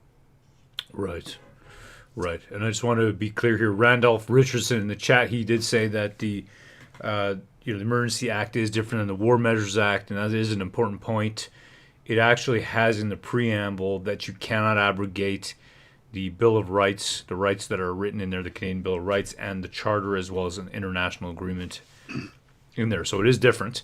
And will they follow that, though, when push comes to shove? Well, that's the trouble. If they really want to. They didn't. That's the trouble. Yeah. They just didn't. Yeah, so the words, your Constitution's meaningless if they don't follow it, all right? America has a Constitution, too. So does Russia. Go read Russia's Constitution. It's beautiful, but they don't follow it. So the words don't mean anything if you don't have people who, first of all, believe that words have meaning and that you're bound to them even when it cuts against your side. That's a principle. When you have to follow something, even when it cuts against your side, you're following principle. It shouldn't always be easy. And what these leftists are doing, because they come from 100 years ago, Derrida, Wittgenstein, Camus, all these existentialists, Rousseau, who said words don't have fixed meaning. We can make up our own definition. And really, meaning has no fixed meaning, like it's whatever you invent it to be. And that's relativism. And that's what they deep down inside really believe. And it's how they really act. And so they can take any piece of paper that they're supposed to be bound to, rule of law, constitutions, manners, anything that's written. They believe that ends justify any means. And so they will, if they have a preferred end, they will throw out those proper means and they will not follow them. I know that about relativists, and they're all relativists. They definitely are, Doug. That's what we're seeing here. Complete disregard for any kind of written law. The process even just to declare the Emergency Act, which is what replaced the War Measures Act, different to it, but did replace it. And it effectively allows the government to create criminal law at will without any kind of going through the process of the checks and balances through the House of Commons or the Senate. And who are they going to make into criminals? Anybody who thinks differently, anybody who does not follow their orders. They didn't allow us to. What orders are they specifically pushing in this case? What are they going for? They didn't allow us to travel. They didn't allow anybody who didn't take a certain medical procedure. That's the terminology we're using here on YT. It's. I know what you mean. Right? I did not take that procedure myself. There you go. You know exactly what we're talking about. We didn't want to take the medical procedure. My wife was. Yeah, you don't want to do that. Yeah, you remember what my wife was going through. She was not very well, right? Love her. Thank you so much, Doug. We really good appreciate people, it. the family. Don't mess with the paterfamilias. Right. I was just reading in Genesis, my people. It's Bible time. War campaign. Listen up. I was just reading in the Bible. Noah, God's out. This earth is so jacked. I'm going to wipe it off the earth. I'm going to send a flood. And then it says, but God saw Noah. And God told Noah, take your wife and take your children and put them on a boat. And it's interesting because God worked through the father in a family to save the family and to bring back civilization. It only takes one dad, but the dad is responsible for his wife and his kids. He didn't go to the woman. He didn't go to the mama. He didn't go to the kids. That's all today's society is all obsessed with children. Like, kids lead the way. I believe the children are our future. Yes, it's dad. It's dad. So that's why Roe and I, I'm a big fan of Roe. Oh, brother. Dad. Appreciate it, man. Appreciate it. Yeah, Doug's a family man, very strong in his faith. Everybody who knows him knows that that's the case. And, we agree on a lot of things. It's funny, actually. One of the guys down my street that my daughter, her best friend's dad, he's actually born again. He's a born again Yeah, my Christian. people, my Yeah. Christian followers of Jesus Christ. That's my people. And to be honest, man, growing up, right? I mean, you remember, right? The evangelical right, or very strong right, didn't want or against Dungeons and Dragons, all that kind of stuff, right? They were, And we play our Dungeons and Dragons, brother. there you go. We sure do, man. We sure do. But now here we are in 2022, and the moral relativists have taken over, and they want to. I mean, I feel like it's a suicide society at a certain point. Do you know what I mean? It is. See, you thought that in the 80s during the moral majority, when the Reagan Republicans and the Jerry Falwell religious right, and they were all saying, we're terrified of them. They're a religious zealot, crazy cult. They're going to push their religion on everybody. You thought that the leftists hated pushing religion on people. They didn't hate that. They just hated the religion that they were pushing. They love the idea of pushing religion on people. They just want their religion. It is a religion. It absolutely is a religion. It's Gaia worship, earth worship, self worship, deviancy, sexual deviancy. They want you jacked up on drugs. The only form of marriage they like is when it's same sex. All traditional marriage they just absolutely hate. They hate the family. They want to take your kids from you and chop their what off. It's they are religious zealots. It's just a pagan religion. So they love their moral majority. They're psycho about it. They have their doomsday cult of the earth is going to overheat or cool off, or they have their revelation. They have their creation myth of self-creating matter and evolution. They have and it's the credit for everything. All life came from evolution. Without meaning, just matter assembling itself. They have their myth. They just don't like our myth. They love the idea of shoving a myth down someone's throat. Absolutely, they do. Well, look now. I mean, here, okay, they've taken the rights from fathers, from mothers to be able to make decisions for their own children.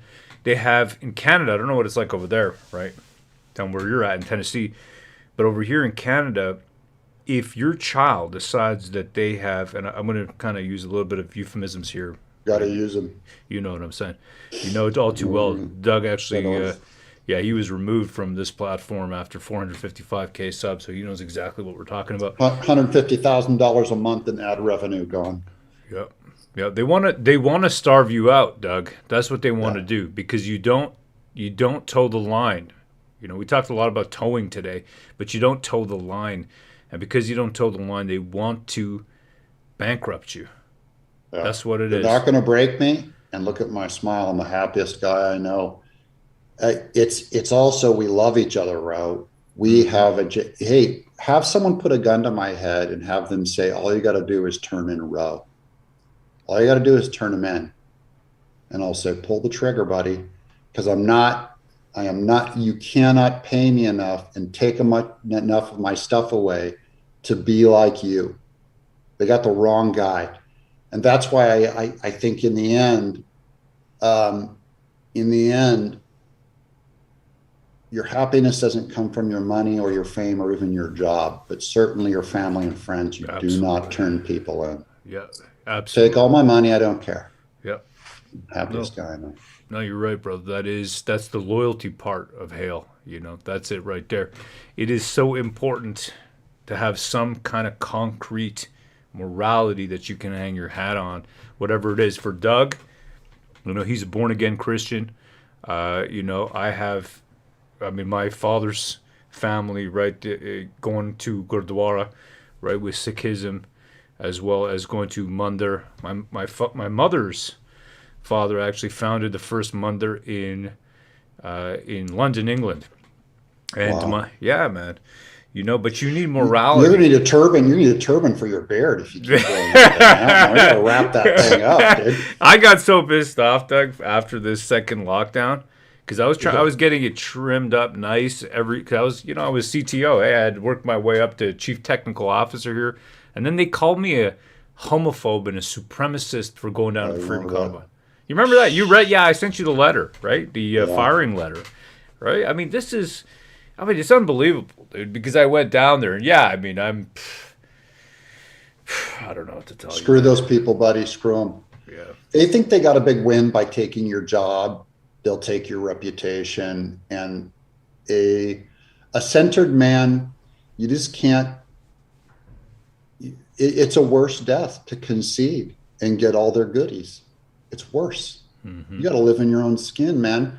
And you're just going to end up being another sellout, another Trudeau, another apparatus. Yes, sir. Yes. Just don't come after me. Go after him. Get him. Don't get me. Don't get just keep the target off me. I'll say that's the end of 1984. He goes, take her, take Julia. And Big Brother's going like, you have to love him. He's selling out his own woman. He's going, take her. Because they put the cage of rats on his face. And another quote is from you guys are Spartans, right? So they used to have a saying when they'd go to battle, the wife would come out and hand him his shield, because that was the whole thing with Sparta, was that big giant, the phalanx, the shield. She'd go, with your shield or on it, with your shield or on it. That means come home with your shield, being valiant in battle, or on it. That's where they carry their dead. And she's saying she's okay with him dying for the cause. I don't want to, no one's going to die, but I'm just saying, we're not even at a point of battle and people are giving up. Just, I don't want to have someone hate me on Twitter, so I better apologize to everyone. Right. People are giving up their soul for Twitter. You should have seen here, man, what they did with this coercion to take this medical procedure. Yeah. The first two, from the government numbers at least, okay, and there was and they did, they had to, because it was a court case put out. It took some British guys to actually start the court case against the government for the travel mandates here, believe it or not. Two British guys, Sean Rickard and Carl Harrison. Anyhow, these great patriots were, one of them is a permanent resident here, and one of them is also a Canadian citizen. He's dual, like myself. And these guys, some information came out to show the numbers of how many people took the first two, let's say, medical procedures here. And those numbers... We won't expound. Right, we won't expound. Those two numbers Do not elaborate on that. No, you can't, man. It's close to 90%. It's like 85% or something like that. Okay. So they got their wish. How's it going? They coerced people so hard here. They wouldn't let them go to restaurants. Okay. And then all the government levels want to say, hey, it wasn't our government level. It was the one above us, or it was the one below us, or whatever it was. Yeah. Oh, the federal government says, oh, it was a provincial mandates, and then the local city government says, oh, no, it wasn't us. It was, it was the federal and the provincial. But then at the end of the day, if you walked into a restaurant, it was the local bylaw for that city that were going to arrest you. We saw that happen in Costco here. There were literally Costco employees beating up shoppers. If I show you the footage, Doug, you won't believe this stuff, man. Yeah, I know. I saw the night. It was a nightmare. It was a nightmare. Yeah, it was absolutely crazy. And now the government's not happy. They're not happy. Okay, and they're threatening us now. They're saying, hey, we might have to start bringing in mandates again because we're not getting the booster uptake, the number 4 that we want. We're seeing 16%, and that is unacceptable. Yeah, and that's across the board. Down here, it's like it's down there too. No one, only we know how people vote who take that thing. Sure. Unless you're like diabetic or really, bad news or something, but people just aren't buying it because before we gave him a bone because no one knew, everyone was ignorant. Right. And now in hindsight, people are going, but we got to get off that subject. I swear they'll kill you. Yeah. We'll talk about You got to get off it. Yeah. I don't even address it on anything I do. It just, no. It gets hard vanished. Yeah. We'll talk about something else. You see that? This is Mr. Doug in exile right over here. I'll leave it at that. Okay, and you can subscribe to him on Rumble. I'm going to drop his link over here into the. I would love to get some Rumble because Rumble, that's a tough platform, man. And check him out there. I would love to get some followers on there. Doug in exile, look me up, give me a sub, give me some Rumbles, and I'm going to really start ramping up my coverage of the midterm elections on that. Do it, man. Do it. This channel. guy had a 455K channel here on YouTube, inventor of Earthworm Jim. And I would say he has been fighting the rainbow, in his own words, fighting the rainbow since what, 1995, 85? I'd say 95, 2000. I was a pro-lifer first, and then the rainbow started hitting me around probably 2020. Yeah. I'm sorry, 2000, probably 2005, I would say, between 2005 and 10. So I've been doing it, and I saw all the drag queen stuff from way back then. I go, guys, this is what's coming. And I know that you guys are cool with same sex and stuff. I go, but you know what's coming, what they're going to get to, the truck they're going to drive through that. So I know that you're opening up. To be honest, Doug, the way I see it is like this, and I mean, we've had discussions. Yeah. Back in the day, right, they said, hey, we just want to have our own lifestyle. And you said, okay. But look where we are today. So I'm not cool with nothing anymore. I just want to be left alone, and I want you to leave my family alone, and I want you to stop brainwashing my children. I don't want my kids exposed to any of that stuff at all. You get it? That's where I'm at now. That's where once you open the door to normalize it, they're allowed to do anything. They're allowed to do it because there's a lot of reasons behind what they do. And it's true for both. The same thing with abortion. They started with, look, just first trimester, and now it's birth control. You know, and the same thing with environmentalism. First, it's like, hey, recycle, reuse. And now it's like, we're going to reorient all of fuel, all of the economy around carbon emissions and carbon offsets. And we're going to punish tax everyone. And I'm just saying, if you open that door on the front, it's never about what they're saying up front. If what's going out the back is going to be 10 times worse, and you do not have a stopgap now because you lowered your shields and let them in. When you let them in, it's going to go wild. So That's it, and it was the man. same thing with mandates and stuff. It started with, hey, just wear a mask to respect the next person. I get it. I don't want to hurt any. No one wants to hurt anybody. And the next thing you know, it's you can't go to your wife's funeral. You know, you can't visit them in the hospital. Yep. Well, that's So, it, man. We still got don't that trust here. him. You know that? If my wife has to go back into the hospital, Yeah. I still can't visit her here in Ottawa, technically. It's still listed on the visitor policy. I don't know what I would have to do if that were to happen. We put you in scrubs, and we put a Caltrans vest on. You know those the street worker vest. And you carry a mop bucket with you or a tool kit. They'll let you in anywhere.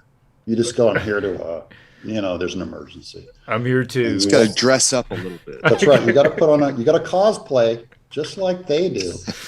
I'm here to change a light bulb in level 4.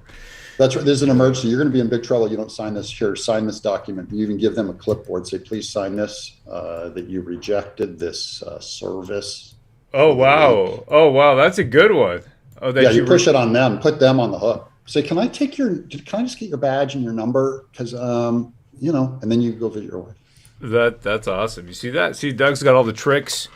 He is our rainbow fighting sensei. That's what I would say. My right people. there. It's my people. You know what it is? It's just guy friendship.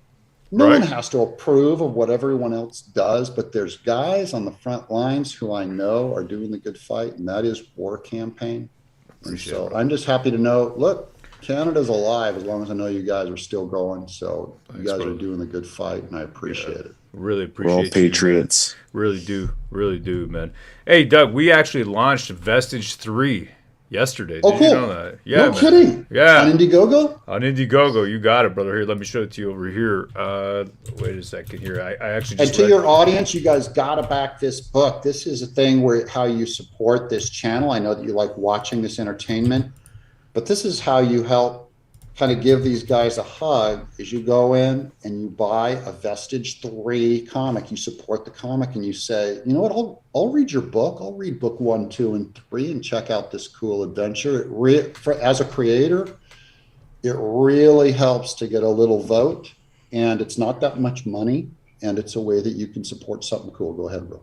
Really appreciate that, Doug. Yeah, man. That's it. We just launched that, and we are still doing this thing, Doug. You know how it is, even because we come from the same kind of indie comics, anti-woke section of the internet, and Doug, like us, we're a little bit too bent on truth and honesty, and didn't want to submit to let's say any kind of control that would be put on other people, right? We wanted to do our own thing, speak our voice, not be restrained by whether it's the government edicts or edicts by big personalities that really believe that they were on a correct path no matter what. You gotta stay true to yourself, and that is something I think we've all learned the hard way over many years, and that I think is the measure of a man. And here we are today. We got Unacceptable Fringe. And hail, brother. He says, "Thank you, Ro, for covering the hearing. How do I get Doug to sign my copy of Earthworm Jim?" Love the comic. Love the comic, brother. The art is amazing. Hail, brother. Yeah, how do we do that? How does this guy get you? Got like a PO box or? No, he's gonna have to come to Tennessee and have a drink with me. How's that? There you go. There you go, man. That's how I got to do it in person. I don't have a way to mail them back and forth yet. You guys know this with your campaign too. Another reason why people got to fund it is crowdfunding is tough because if you underfund it, you still have to make the thing if you take a little money. And so you can really screw up your margins and not have enough for profit. So it's important that everyone come in and back it deep, because I know as a crowdfunding guy, I'm terrified of my next book. I'm working on Bigfoot Bill 3. It's going to take like a year. Nice. But my fear is like printing costs are up 40%, shipping costs are up 20%. It's like, I don't know where the profit's going to come from. It's just going to be, and I could really get over a barrel with my big hardbound editions that I could end up just seriously losing money if I pull the trigger on that print run without enough support. So yeah, that's how it goes. For everyone to come in early and come in deep. Appreciate that so much, Doug. That is an expert in comics, in I would say media, video games, of course, right? Earthworm Jim, I'm sure everybody's played that. And this is it, man. We want to make a difference.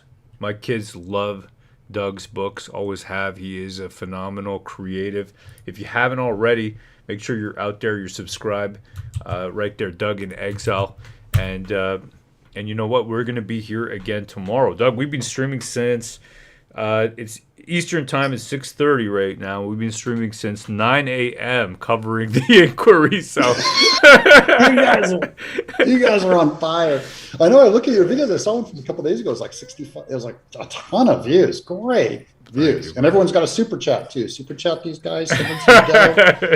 Help my people out. Because it's too easy just to walk by, but you have to put your money.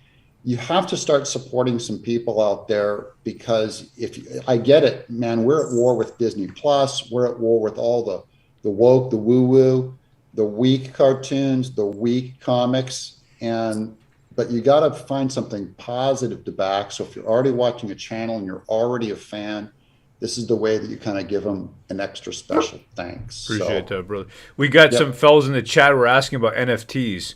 Anything you want to say about that?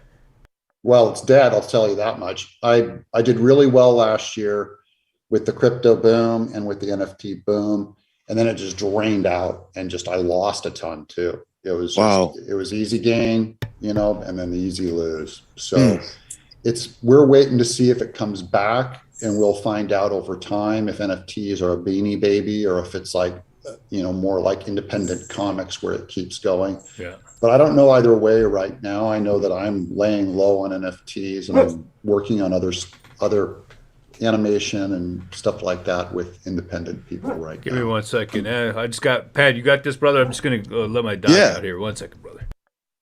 Yeah.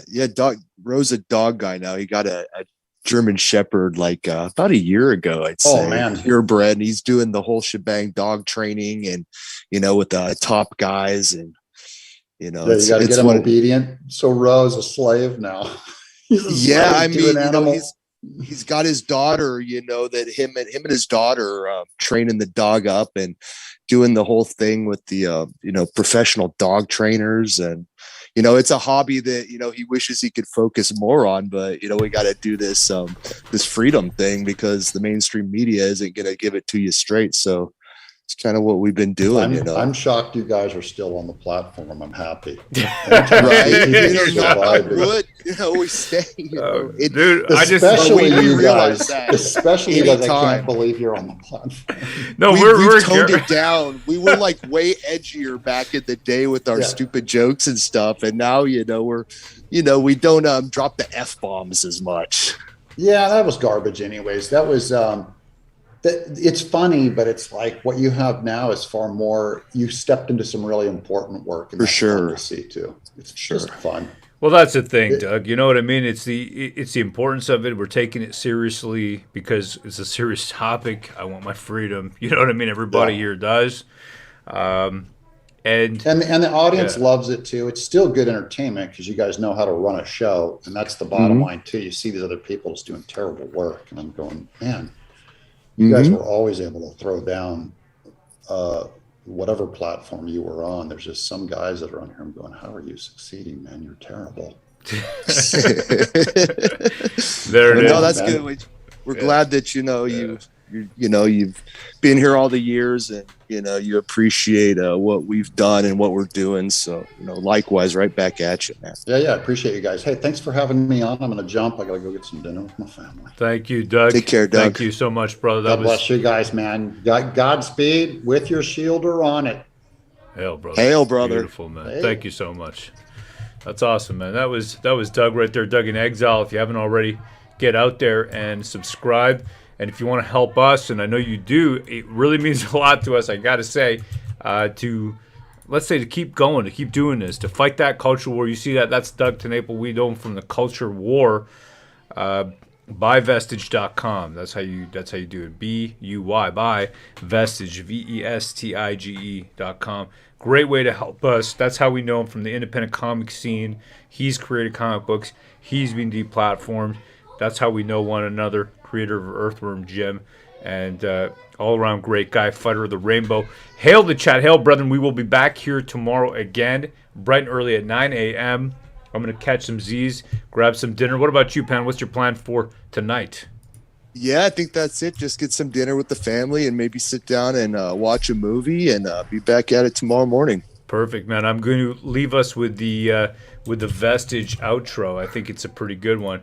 Here you go. Hail the chat and hail, brethren.